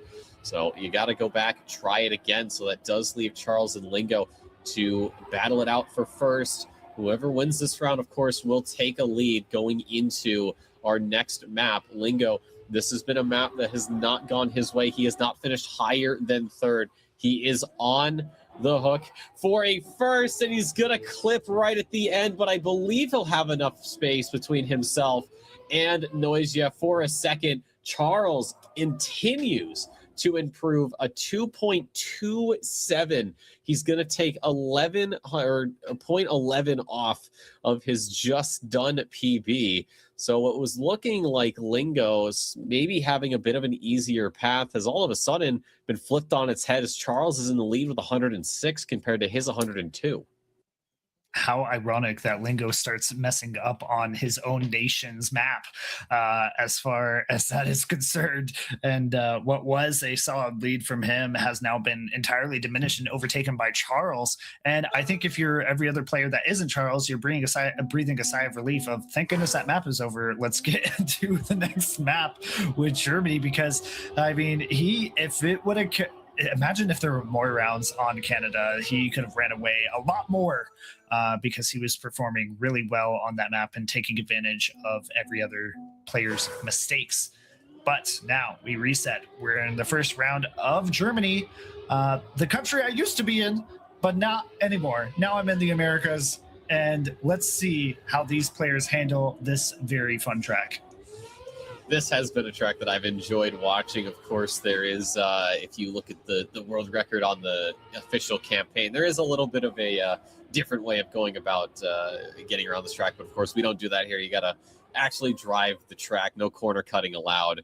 So far, it has been a pretty solid round for everybody. Lingo, sort of the one that's lost out the most. But as I say that, he's right back into the middle of it. Noisia getting demoted to 4th here as Flimsy starts to pull away along with his northern neighbor. And this could be a chance for Flimsy to get a 10 point. He's only gotten 1 so far. And that was, of course, round 2 of Canada. So he'll want to add on to it because he is somebody who absolutely needs to get 10 points to get back into this. Charles messes up the quarter pipe. Flimsy's still in the lead. There's one more turnaround to go. We have seen rounds decided here. Noise's got more speed on the exit. It's looking like it might be a photo finish. The drag race to the line. We'll see Lingo beat Noisia for second by 100th of a second. But Flimsy, a 1:11.17, is going to put him into first. And somebody, I believe it was Noisia that got a PB, and it still wasn't faster than Flimsy. We'll see. We'll see what happens out of the results for that, as we now are looking towards finalist mode here on this map, potentially for 2 players. Both Lingo and Charles they're only 11 and 12 points away from finalist mode. And so this is opportunity for them to even potentially close it out if they so choose. They have the opportunity, but they would have to win 3 rounds in a row at this point, or at least win 2 of the 3 rounds, specifically the one that has the finalist mode. But anyways, we go into here, and it seems like we have, well, I was going to say we have a 3-person race, but now it's more like a two-horse races. Flimsy and Charles are going to be fighting each other for that first part. Flimsy coming alive on Germany here, as he has not only led the first round, but he's now leading the second round, getting a good line here as we get to some of the final elements here, getting the turnaround. Does he get it cleanly? Yes, he does, but Charles gets a little bit better landing, a little bit lower, and now is pulling ahead here with more exit speed. Flimsy going for a little bit of a tighter line, but is that going to be enough exit speed? It is not going to be, as Charles is going to get not only the 10 points, but a PB with a 1:10.9, and that is almost track record. It's almost track record, and it's almost finalist for him. The dreaded 119. I can't remember the last time I saw a 119. It's been a little while, and it certainly never happened to me in any capacity ever. No, sir. Never. I'm not good enough to do that. I just get there outright. But at least for Charles, the nice thing is that all he knows is that he has to finish the round. It doesn't matter how he finishes, as long as he gets to the red arch at the end, then he will be given finalist. Although he does have to be careful because Lingo is at 111 points. If he wins this round, he'll also go to finalist. So we could potentially be setting ourselves up for a double finalist situation. Although Flimsy, we have seen him play spoil, and as I say that, he likes to get that downhill nice and smooth, but a little too smooth, and those German flag pulls are going to put a stop to that. So now it is Charles leading. Lingo's in second. Noisia about a quarter second behind. Lingo up on one wheel, trying everything he can to close the gap to Charles. He's getting a little bit desperate here for that 10-pointer. He knows, though, that he has a lot more of a buffer compared to Noisia, as Charles almost drops it there just a bit. We are getting onto the turnaround. Charles slows it down just a little bit. Lingo goes to the inside. Are you kidding me? Right at the last corner, Lingo hops on through, says thank you very much for the 10 points, double finalist. I don't want to assume that maybe somebody let off the gas, but that certainly was a little uncharacteristic from Charles. He unfortunately took it too wide. I've seen it happen multiple times. He actually slid out. You still have icy tires when you get that turnaround there, and so it's happened before. And I think in an EU East match, I think is what I watched.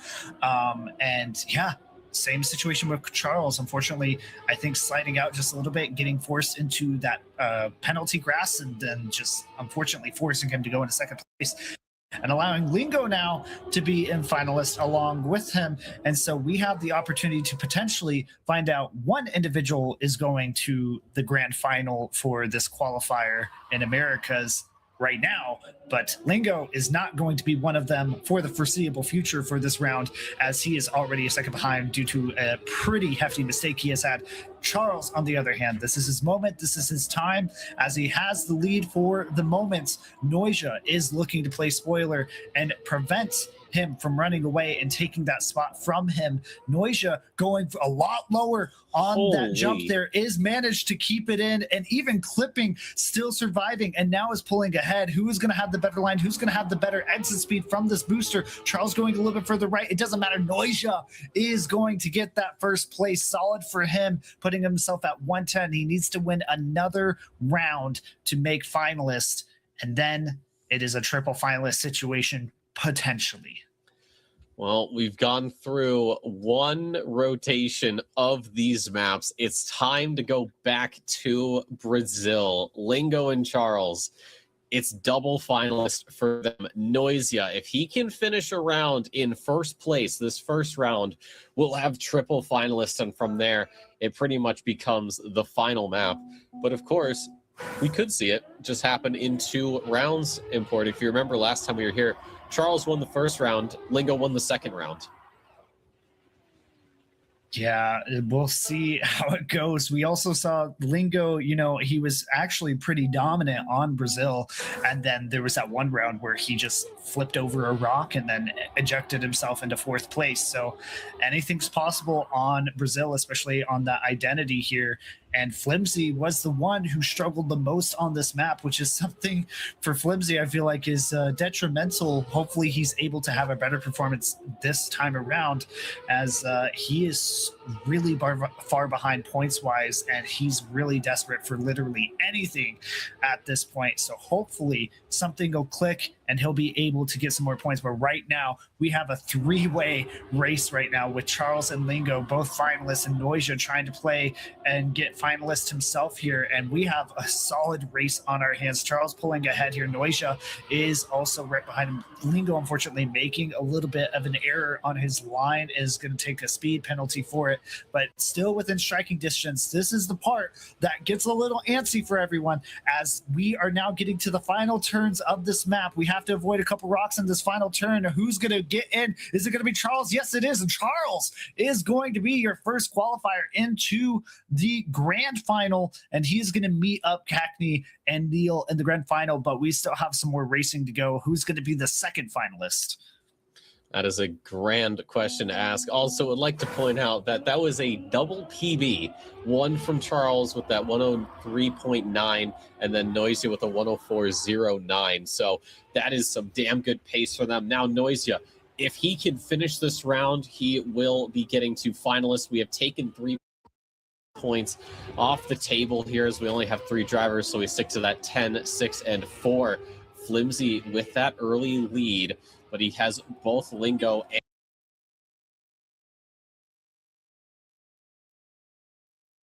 and Noisia behind him. Lingo, he needs to finish it here now. He knows what Noisia is capable of if he's given too much space and too much time to really ramp up here. This was a map that saw Noisia with some pretty good success last time around, and Lingo knows that, so he wants to get around and all of these players. It is going to be less than a 1/10 of a second. Noisia dispatched. Now Lingo looks to Flimsy as we go on to the water, the reactor boost, potentially for the last time. How much does Lingo push? How much does Flimsy push? We're going through the slalom. Ooh. Flimsy's going to go wide. Lingo trying to hold up, but he's going to clip the boulder at the end.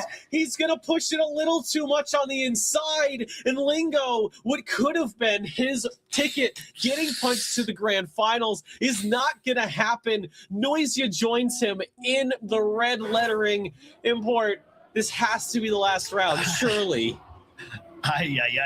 Is all I have to say for Lingo there. That's a tilter as far as that is concerned.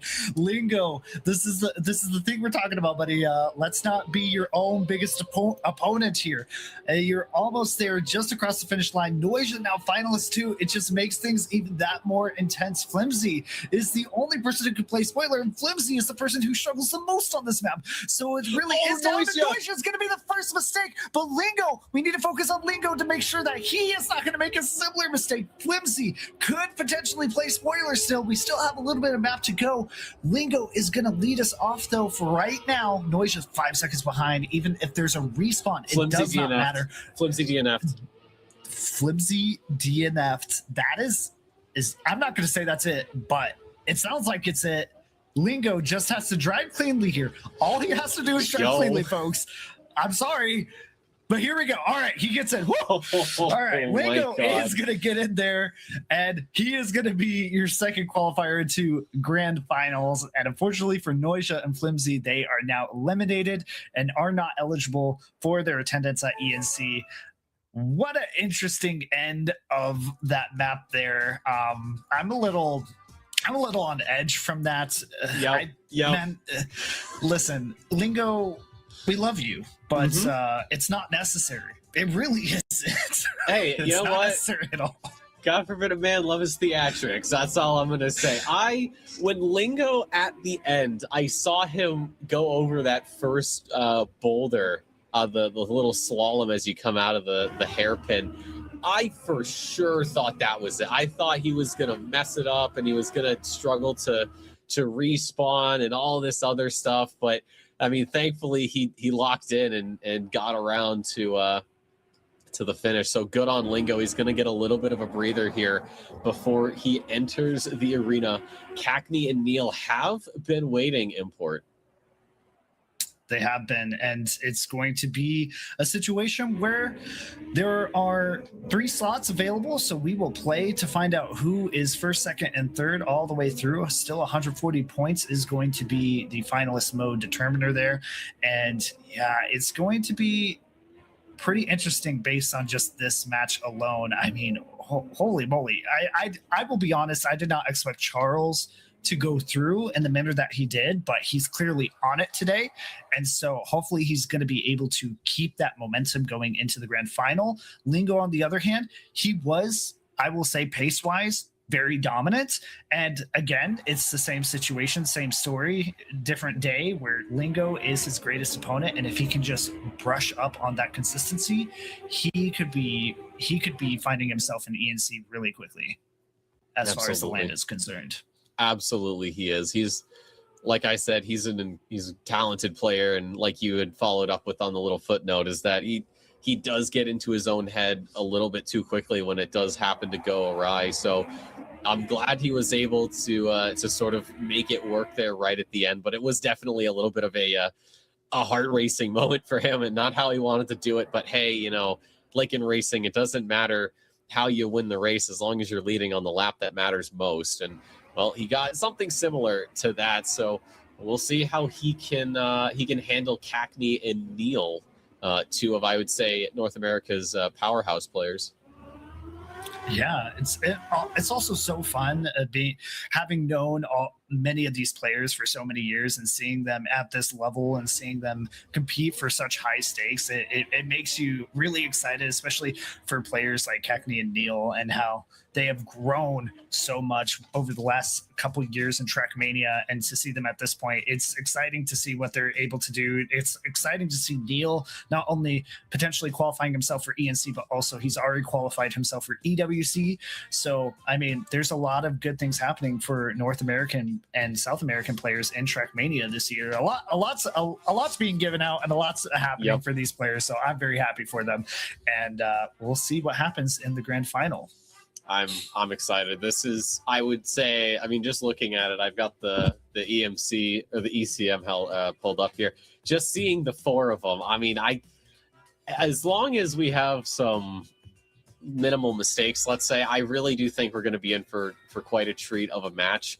I mean, I've been keeping an eye on all 4 of these guys. I've had the pleasure of casting for all 4 of these guys and in several different instances, and every single time I've been impressed. But especially seeing how, I guess, NCSA, not just, you know, North America, but the entire side of our planet here, has really developed as a region over the last few years is really inspiring. Because before it was like, oh, you know, America, you know, Canada, blah blah blah, you know, all the ha-has, what are they gonna do? But now it feels like we're actually like a threat on Trackmania, and I'm very happy to see just how this region has come together, and I'm ready to see how they can do it when it actually comes down to the LAN event.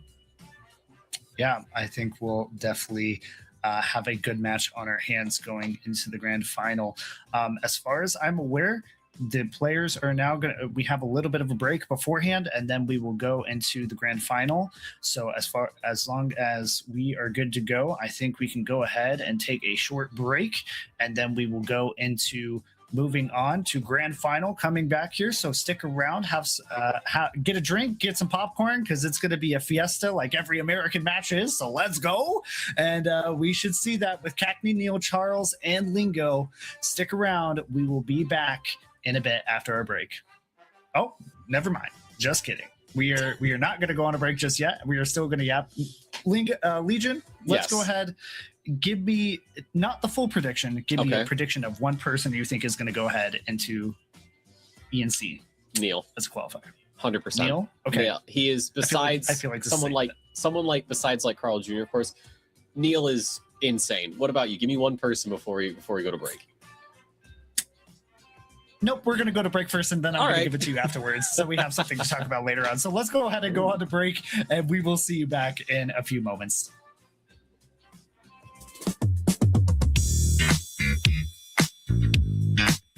Give me some of that. Give me some of that.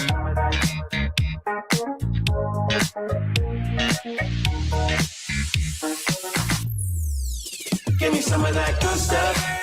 Give me some of that fancy pants. Give me some of that high life. I want some. Cackney and Neil in tournaments and matches past, so not entirely in the realm of unknown, of uncertainties. So I think that would also be a good prediction. And then for the last one, I mean, I'll agree with you. Like I said, I had Neil, and then I'll agree with you on Lingo. And I think for the last one, I gotta let my pride come through here. I'm gonna say Cackney. I wanna see it happen. Well, not just for pride's sake, but I really want Cackney to win as well, just because of the heartbreaker that he had for EWC. Not only did he not make it qualified to EWC, he had so many things working against him that day. He had to relocate to a different location because there was tornadoes happening and bad weather happening around his area. So he had to relocate completely foreign setup that he was on, and having so many issues just to get to the start of the day to compete. And then on top of that, and he had insane performances that day too. And to just not be able to make it and close it out at the end is so heartbreaking. So for him, I want this to be his redemption day for himself today. And I want him to be able to make it through so that he at least has something to look forward to towards the end of this competitive year. But it is now time to start looking at the maps here, and our first map is going to, of course, be Germany. I'm surprised and slightly disappointed that nobody has picked USA for the map, and I think it's kind of crazy that we've had Canada and we've had Brazil, but we have not had USA. I think there's something wrong with that, and I will have to talk to each and one of the players afterwards, but that's okay. As we get started into the first round, Legion, take us away on this first round of Germany. Yeah, it's Lingo, Cackney, Niels, and Charles. If you're from the NCSA region, these are very, very familiar names that you almost expect day in and day out to see in a grand finals of any competition that we find them in. But Germany will play host to our first of 5 maps here. Lingo, that early lead from him, Charles and Neil in tow. Cackney has gotten the worst part of the deal. But at the very least, he's come back actually. So now it's right back to 4 as Lingo barely holds on to the lead. Cackney and Lingo fighting for the lead here, with Charles not too far behind. Neil is also within striking distance if anybody decides to choke towards the end here. Cackney pulling ahead in the dirt section. Lingo taking a tighter line, hoping to get more exit speed from that, and is able to do so into the jump. Charles is going to have a solid jump for himself as well. And we have three players towards the final turn here. Cackney is going to be the first to lead us into the boosters. Lingo going to get a better booster exit. Not enough, and almost gets sniped by Charles. And it's going to be 2 PBs, a 1:10.9 by Cackney, a super fast time, almost track record. And yeah, it's going to start heating up, folks, and it's going to keep that way for a while, but we got a long ways to go. If I'm not mistaken, was that not the same PB that Charles did when he played on this map not too long ago? I could be wrong, but it seems vaguely familiar. I want to see. No, it was actually a 0.955, not a 995. So still a rapid pace, though. But Cackney will open it up with the first 10-pointer here on Germany.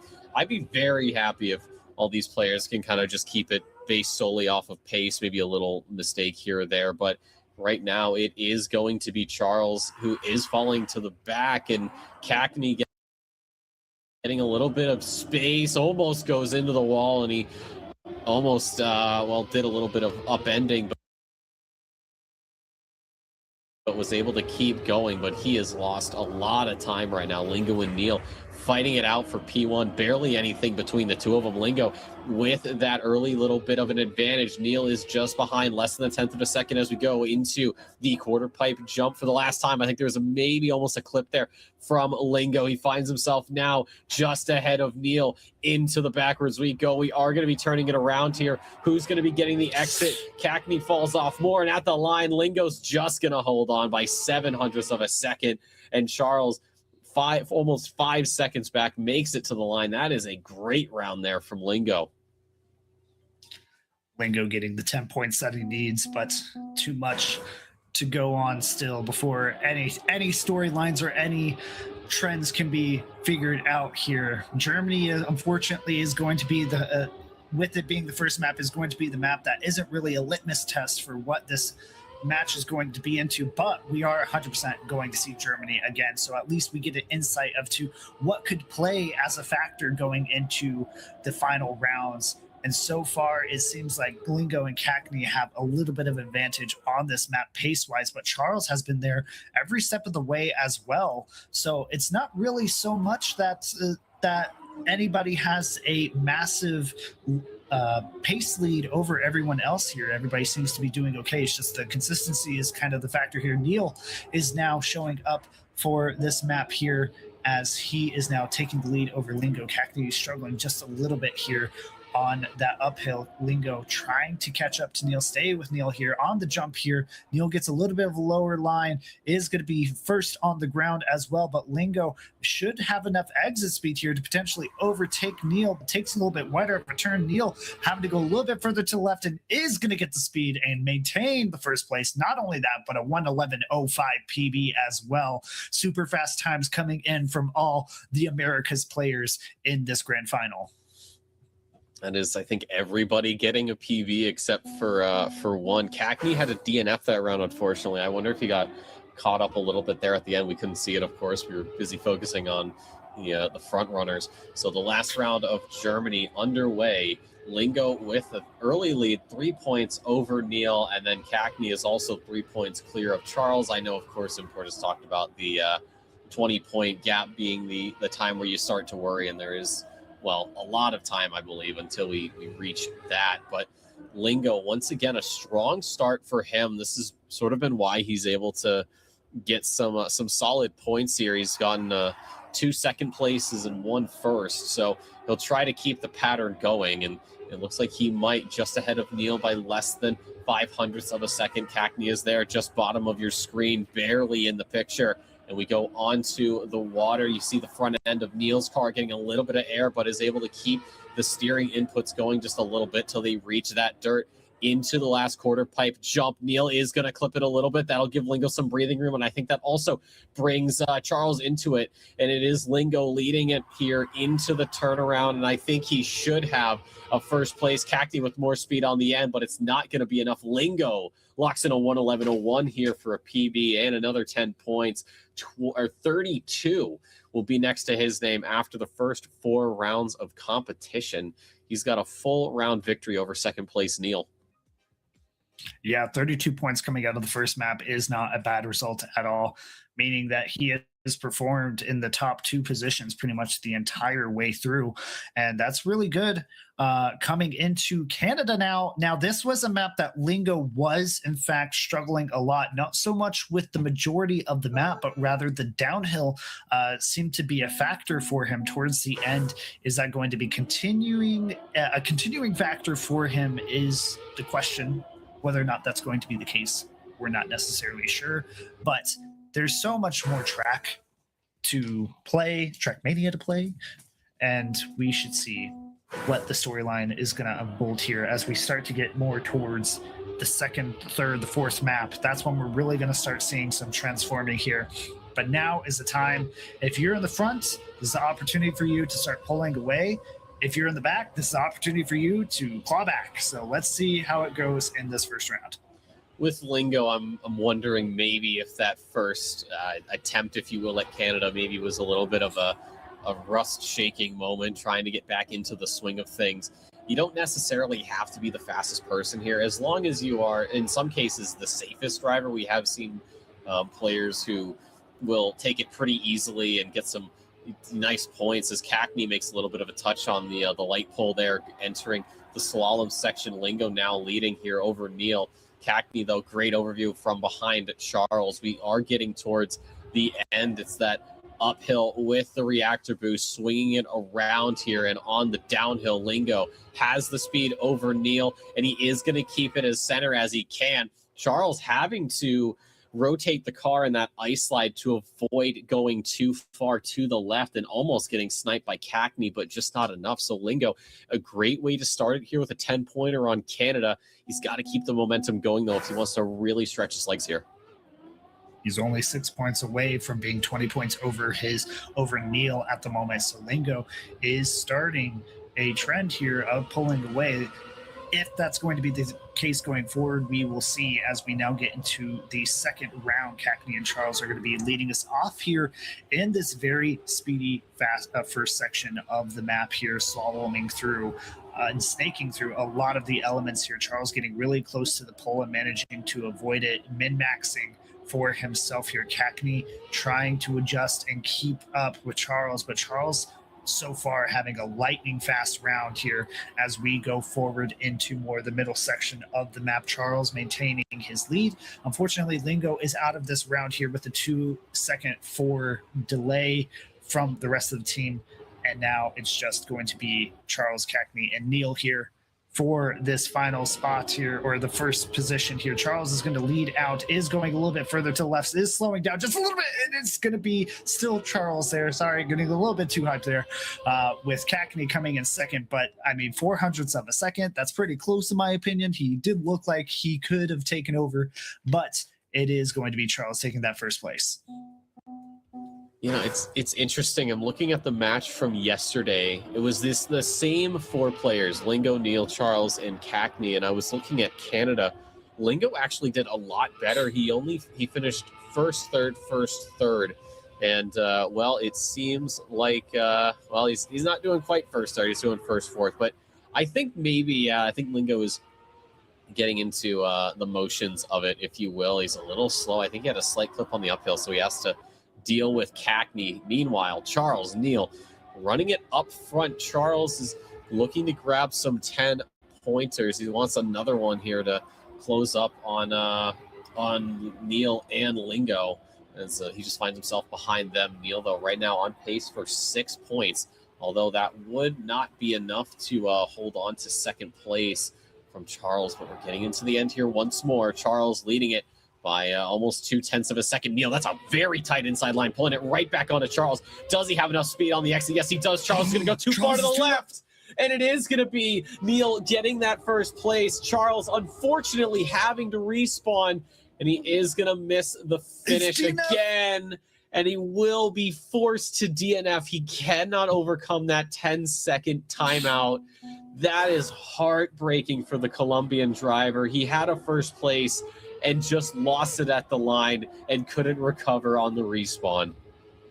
And worse of it, not only does he DNF, but it means he's even farther behind in last place here compared to the rest of the field. Lingo now sitting in first, with Neil sitting in second with 51 and 42 points respectively. And yeah, right now it's players are starting to spread apart here, and this is what you don't want to happen at the end of the second map, because it could potentially get even worse from here on out. Luckily, the map change will change a little bit of how things turn out, but Charles and Cackney now for this round are the leaders for this round. Neil and Lingo have made mistakes, so they are going to be not really a factor in this map or this round for the end of it. And Cackney and Charles side by side here. Can Charles redeem himself? He goes for a little bit of a tighter line here, is able to keep it a little bit more in, but unfortunately it's going to be Cackney at the end sniping him and taking it back, as Charles, because of the adjustments, had to slow down. It's a very, very close round there. It's a little all over the place. There's nobody who really has a clear advantage in this battle so far. I wonder how much the point scene would look had Charles not DNF, but we're going to switch it up. Heading to South Korea. This is last time out. We did see, if I remember correctly, I think it was some rather close rounds. It was actually, this was Charles's map. This was the map that I believe he also won 3 of the 4 rounds. I'm hoping that maybe we can do that again. And also in that same match was Lingo, and this was a map that he struggled on. Yeah, we'll see how this turns out. South Korea is a good map, though, a good litmus test for your overall Trackmania ability, I feel as this map doesn't do anything absurdly crazy. We already see a first victim in Charles on the first round. But yeah, speaking of South Korea, once more, it is a good litmus test of your Trackmania ability. There's nothing absurdly crazy that goes on in South Korea outside of the fact that you have to maintain speed and manage your drifts. And also, there's a couple elements here, reactor elements, that you have to be aware of as well, especially towards the end. But overall, pretty solid map. And if you're good on this map, I think overall you have a lot more acumen to be successful in other Trackmania elements as well. So going forward into here, we have Cackney and Lingo sitting up at the front, with Cackney just leading ever so slightly into the identity that we're about to reach here. First, we got to get that drift in, and Cackney is going to take a wider line and more exit speed coming out of it. Lingo is going to try to fight him here at the first reactor, does not make it successful though. Cackney is going to lead out even further now, and Cackney with the third one, is it going to be clean? It is going to be clean, and he is going to get first place. Lingo in second, and Cackney with the PB there, 112.4, coming in just 0.1 behind Paco for the track record. That is a ridiculous time from I just lost my train of thought. Whatever. It's Cackney. Yeah. Thank you. I blanked on a name that I was looking right at. I'm kind of dumb like that. No, but this is. I'm surprised. I'm hoping Charles is able to kind of make amends. I know I talked about when we saw Canada last for Lingo, it was a little bit of a shocker, but this time around it went a little bit better. So I'm wondering if, with South Korea going as well as it did for Charles, I wonder if he's going to be experiencing the same thing, or maybe that first round is just a fluke. Right now, though, he is running in second. Cackney has made a mistake, so he's going to be out of this. Neil has a little bit more speed compared to Lingo here, but that drift is going to keep the gap right about where it is. Charles is a couple of tenths behind. Smooth transitions. We are getting into the latter stages here. A very long right-hander that just keeps on going. The engine off into that tech slide, and now into this reactor. Charles might start pushing a little bit here. He's trying to maximize the speed in up until a point, and then minimize how long he is going to be away for. Neil is going to beat Lingo to the line, 9 thousandths of a second. Another drag race here. So Neil puts it to 60. Lingo's to 66. Charles is going to be at 42, and it will be Cackney here with 56. So that top 3 is only split up by 10 points, but Charles, it's that 24 gap. Import, you talked about the 20 points being sort of a factor in the panic button being pressed, if you will. Yeah, luckily with this time with the panic button, you have at least, it's okay to finish third here. That still qualifies you to ENC. So right now, realistically, Charles is more looking at who's closest to him, and that's going to be Cackney with 56 points, and that is a 14-point differential there. So he's not too terribly far behind, but he is starting to get behind if he's not careful here. And right now, it's looking like Lingo is going to try to continue his momentum here and increase his lead. Charles is not too far behind. Charles also, having had such a good performance in the previous match and still doing relatively well in this match alone, despite his point differential. It really was just some of those late mistakes that he had, especially in Canada, that has caused him to be in the position that he is. But right now, contesting for first, who is going to get there first? It's going to be Charles having a better reactor because Lingo messed up his timing there. Charles in the lead at the moment. Is he going to maintain the lead?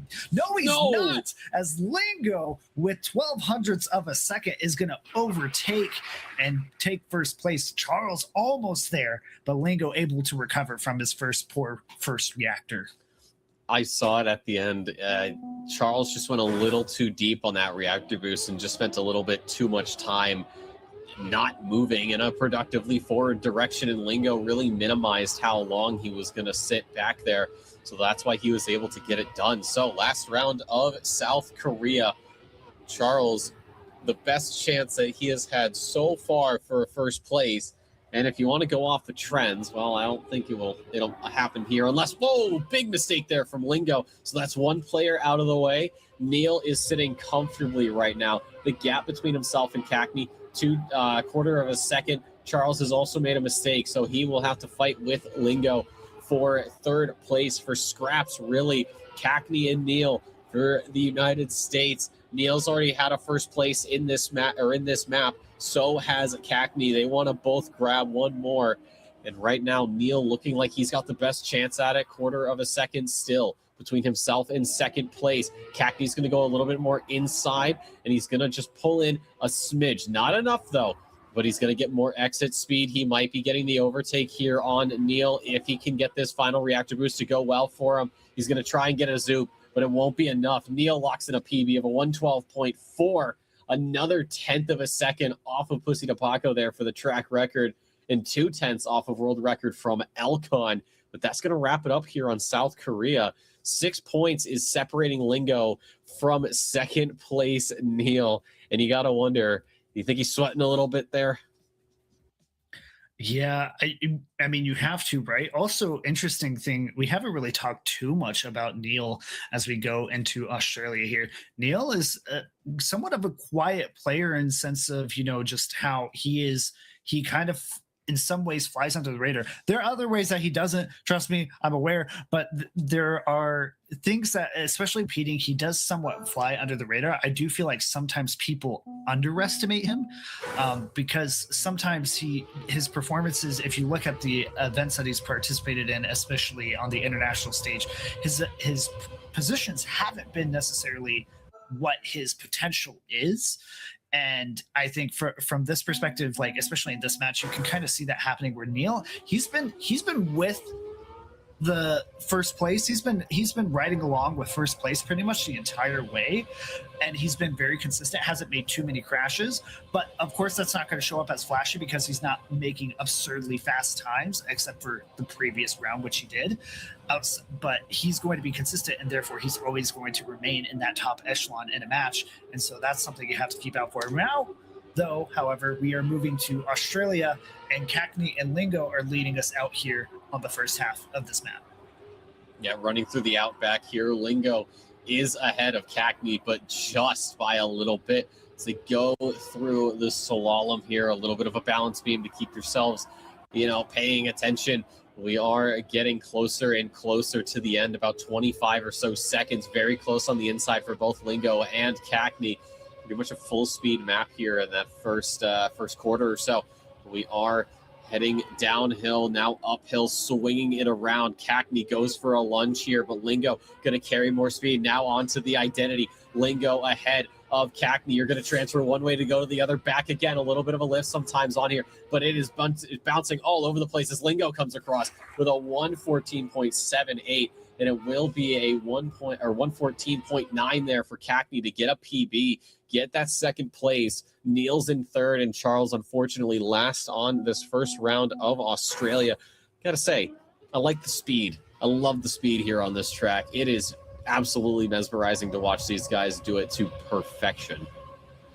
I don't know. Maybe it's the American checker type of deal, because usually us Americans, we like the full speed style of maps. And I had asked Twiggy earlier what his favorite map was, and then of course I gave my option as well, and I said Australia. And I just think the style of map, the Gear 5 gameplay that occurs here, and a lot of kind of just how the map flows is something that I truly enjoy watching, and therefore it's my favorite map, and that's why. So second round, here we go. Charles, Neil, and Lingo, first three spots, with Cackney playing spectator for a little bit now on this back half, as we are now getting towards the latter half of this map. Charles actually pretty far away, 0.4 ahead of the rest of the pack now, as he's pulling away here as we get towards the end. Neil and Cackney, though, fighting for that second spot. Lingo, on the other hand, getting a lot of exit speed into the identity here, overtaking both Americans,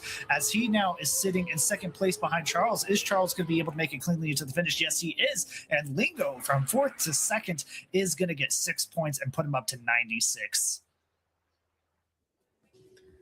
Almost there. It's going to be another, I got to do math, 44 points, because we're playing to 140. We're not playing to 120. So there's those extra couple rounds you have to deal with here. But Charles, 10 points for him.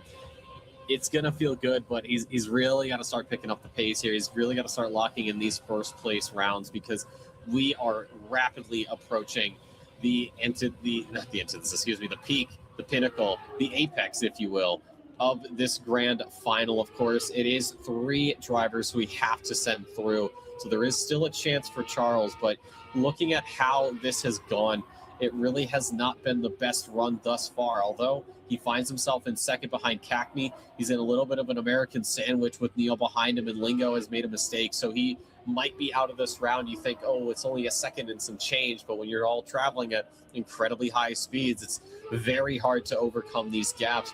So I don't suspect Lingo will have too much to really add to the conversation here. Cackney still ahead of Charles. Charles pulling in a little bit. He's going to go for a slightly more straighter exit. I don't think it's going to be enough to catch up, though, unless Cackney makes a mistake here. But over the platform plastic we go, jumping all over the place, swinging side to side, and Cackney finds himself with another PB so far this entire match today. A 114.57 for him. I think maybe Cackney likes Australia a little too much. Maybe that might be the trend that we're about to see here going into the next round. And looking at the points, we are still pretty close with one another here for these players as far as points is concerned. They are not too far separated from one another. Maybe Charles is a little bit further behind with 16-point differential, but the top 3 are with relatively close to one another, and those are the positions you want to be in as we go forward here. We aren't going to see a finalist here on this map, and we may not even see a finalist on the decider map, which is Greece, I believe. And so we still have quite a few rounds to play through here, but it's really going to depend on who is going to pull ahead. And Cackney, following what you said earlier, really seems to like this map, as he has pulled ahead of Lingo here for that position. Cackney sitting ahead at the moment for now, as we get to the final turn here in this penalty dirt section here. We get up to the uphill and jump towards the identity. Cackney holding on so far, getting a good transition there, is being caught up by Lingo, though. Lingo does have a little bit more speed, is trying to catch up. Is it going to be enough? No, it's not. And Cackney is going to hold on to first place with that 114.7. Neil as well popping in a PB there, only quarter second behind. And Charles once again not getting the best run here, but Australia is over and done with, at least for now. Maybe we come back. I highly doubt it, but I gotta say, if we came back here, that'd be absolutely amazing. But it's on to Greece now. A little bit of a different taste, if you will. If Australia is all about going fast and keeping the throttle pinned, here on Greece, it's a little bit of lifting and I'd say a little bit more precision.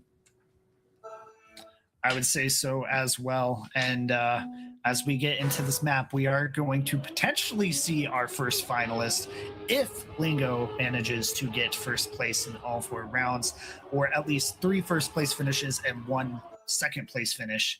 That is about the wiggle room he has before reaching finalist if he wants to make it on this map. But based on how things have gone so far, doesn't seem like that's going to be a likelihood. You never know. Anything could happen. But let's go ahead into this first round and see how that turns out. Yeah, there's also the possibility of the lovely 139, but hopefully that doesn't happen. So Lingo has some pressure on him right now, leading the field by 9 points. Cackney's at 94. And then you've got, 15 points from Lingo to Neil, who's at 90. And then Charles is way off the pace right now, 73 points to his name, but certainly not somebody to count out. And Cackney decides to see just how far that platform extends, and I think he found the edge quite handily. That gives Lingo a lot of breathing room, almost half a second now to second place Neil after the NASCAR section, and now grows it just a little bit over half a second. Charles as well, a couple of tenths, I think maybe quarter second behind Neil actually pulling in right now. It's 13 hundredths as we go onto the penalty grass. There's Charles just entering bottom of your screen. Lingo is ahead, and I think Charles just had a mistake as well there, so he's not going to make it out of here in one piece. But it is the first of potentially 3 to 4 first places for Lingo. Neil across in second. Charles was able to recover and get home in third, and of course we did lose Cackney early. So that gives him 3 points and now finds himself 1 point clear of his compatriot. I realize I may have put myself in a precarious situation. I'm having flashbacks of Lingo on Greece in the losers final, and then remembering all of a sudden that Lingo was in the top 2 every single round almost for Greece.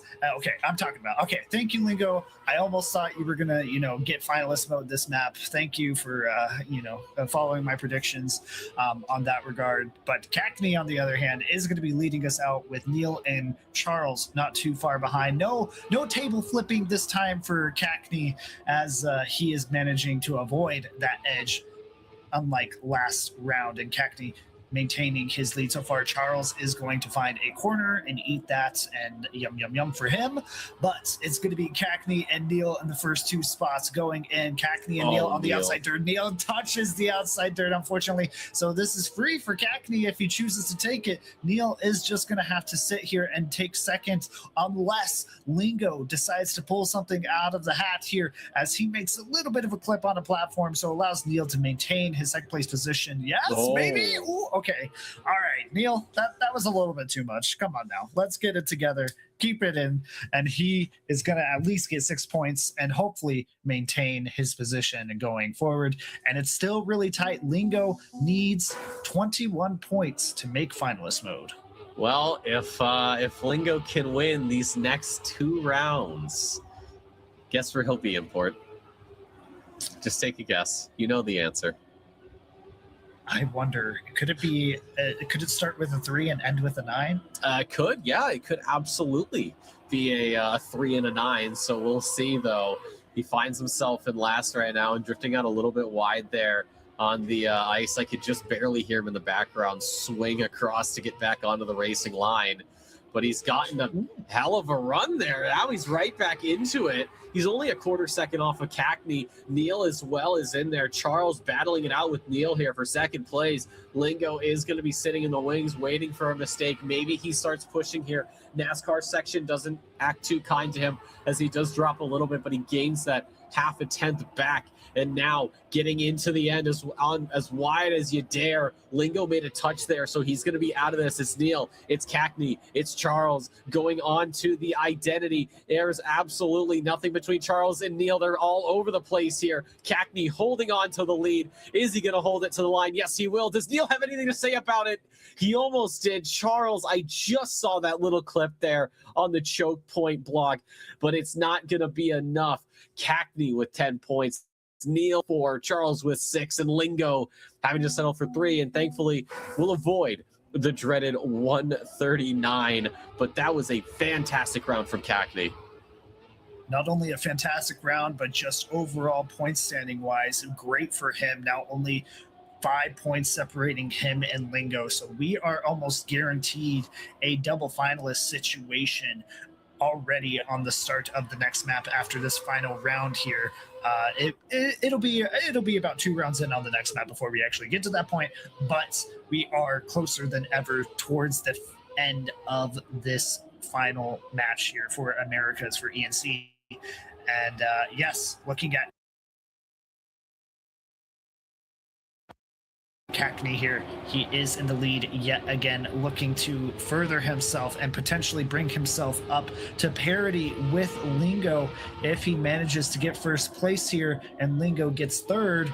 Cackney still holding solid up at the front. Lingo trying to fight Neil here for a second position and manages to overtake Neil as we get towards the end here.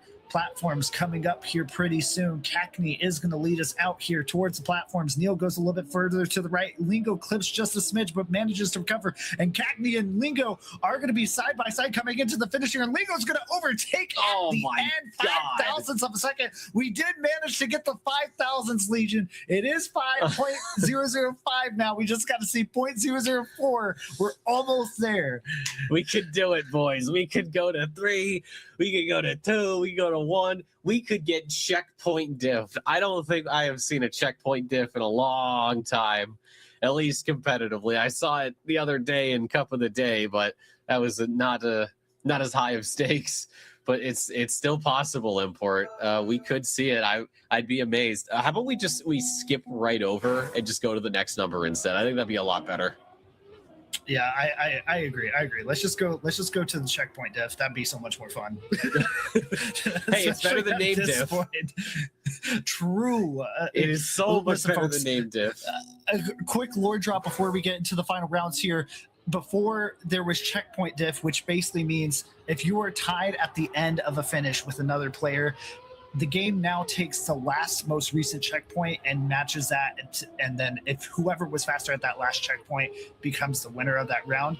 It used to be just name diff, so basically the game would just take your ID, your Trackmania player ID, and then just match it to the other player, and whoever had like a lower number or more frequent higher letter name things booms, you would win over the other player in a very unfair way. But now that has been fixed, thank goodness, and hopefully we don't have to witness that necessarily here. But first round on Germany, I did mention that on Germany when we first went through it, many of the things that occurred on that first round of the map isn't really going to matter, but now things do. And Cackney is going to enjoy the fact that he has a full second lead over everybody going into this first round to put himself closer to finalist mode. Lingo needs first place and needs Cackney to make a mistake here, but so far Cackney doing pretty solid. Lingo is going to be the one to make the mistake instead. Is he going to get enough points to just get an automatic finalist? No. Maybe. He has to get third next round in order to get finalist mode. But Cackney, no, he won't. No. If he gets third next round. Sorry, I'm thinking fourth. I'm an idiot. You're good. Yeah, if he gets third, but Cackney on the other hand, if Cackney does have to get first in order to guarantee finalist, or otherwise, Legion, Cackney could end up with a 139. That is the scariest of all numbers in competitive Trackmania, especially at this stage of the game. So we'll see. Could we have double finalists? We might. And then from there, it's just about waiting for one more player to get to finalists and, of course, win it. And once you got the red numbers there. So second round, Lingo, Neil, and Cackney separated by less than a tenth. Charles is on the outside looking in of this group right now. Going through the next checkpoint. Oh, actually, no, it's Neil. I think falling back a little bit. I think he took that downhill a little bit safer, but Cackney once again really showing these guys how it's done. Charles now up to second. Everybody separated by less than a quarter of a second. We are getting into the last backwards section of this track. Cackney leading it through the checkpoint. It is going to be Charles, Neil, and Lingo. We are going into the turnaround. Everybody gets it quite well. It is going to be Charles eating the inside wall, and Cackney locks in a 110.9, and it is going to be double, or yes, it is going to be double finalists, Cackney and Lingo. One round to decide who gets to take home bragging rights of being the first person to win it. Cackney trying to give himself redemption from his failure at EWC, trying to qualify for ENC. Now is his time to be able to prove that he does deserve to be on the international stage and show that he is what America, the best player that America has to offer. And many feel like Cackney was the #1 player for EWC, and so it was even more devastating that he wasn't able to make it. Now this is his opportunity to at least have a little bit of redemption and prove to everybody that their hopes and dreams on him were correct. As we now get into the midpoint of this map, Neil is going to be the first victim as he takes a chunk of that block in the center. Cackney is going to lead out over Lingo as we get towards the end here. Cackney holding on uphill, Lingo catching up with a little bit better exit speed. Dirt section coming in, no changes should really be had out of here. And finally, the end. Cackney, Lingo, they are jumping behind, turning around. Cackney leading out down the hill. Charles is looking to play spoiler here as he is managing to be side by side with Lingo. Cackney and Lingo side by side with Charles. It's going to be Cackney getting the finish, locking himself into ENC for November. Finally, the redemption for him has come. Oh, that's going to feel amazing for Cackney. Like you said, everything he's gone through to get to this point, the redemption arc has been realized. And I can only imagine what his house sounds like right now. I wouldn't be surprised if we hear about a noise complaint coming in from that man shortly hereafter. But now is going to be all eyes on Lingo to try and finish it out here, be the second player in this match to qualify. And of course, keep in mind, we have 3. The top 3 will move on. So Lingo, at the start, doesn't get the best. Oh, and it's going to get even worse. He's going to clip, and he's going to bug slide to keep it turned around. He may have to respawn. He is actually just going to DNF. He's out of this round.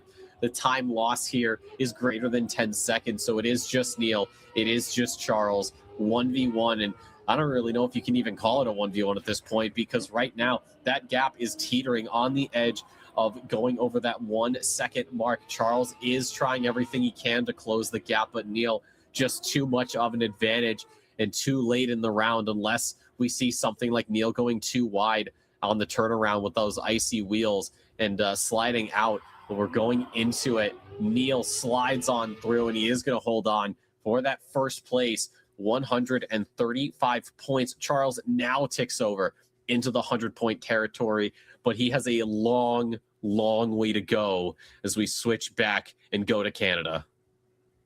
Yeah, effectively, Neil has about 3 rounds worth of time to be able to lock himself not only into finalists, but close it out as well. So both Lingo and Neil in a good position, but Charles could come back. This is a map. We're at Canada now. This is a map that Charles actually is really fast on. And the only issue that Charles had was the downhill as well. He was almost going to get a first place, and then he went too far to the left and wasn't able to finish in. Hopefully Charles has enough mental fortitude to continue on that trend and be able to cause an issue for these players and not allow them to close out. Let's see how it goes. If you look at the losers bracket final, Charles got a total of 30 points across 4 rounds, 2 firsts, and then it was a second and a third. And then when we look at it the last time we were here, well, he only managed 20. He had a DNF in that 3rd round, but now with Cackney being out of the way, it's only Lingo, it's only Neil who are left. So there's an opportunity for more points, but there was that early touch that puts him 2 seconds behind Neil. has to hold off Lingo, and it will be the touch there for the Canadian. The gap grows 0.7 of a second. If Neil can cross the line here, he'll also go to finalists, potentially getting on the train before Lingo, getting a slightly better seat than third, but definitely not as good as that first place seat going into the turnaround here on the ice downhill. Neil into the jump. He's a little bit to the left, but it's not going to matter. Neil crosses the line with a 103.41. He's going to go to finalist. Lingo as well has to stay on finalist, and Charles, it's last place. It's 109, but we could potentially be seeing the last 2 rounds of ENC for Trackmania. I think seeing the last 2 potential rounds is a high probability. Charles just is not doing as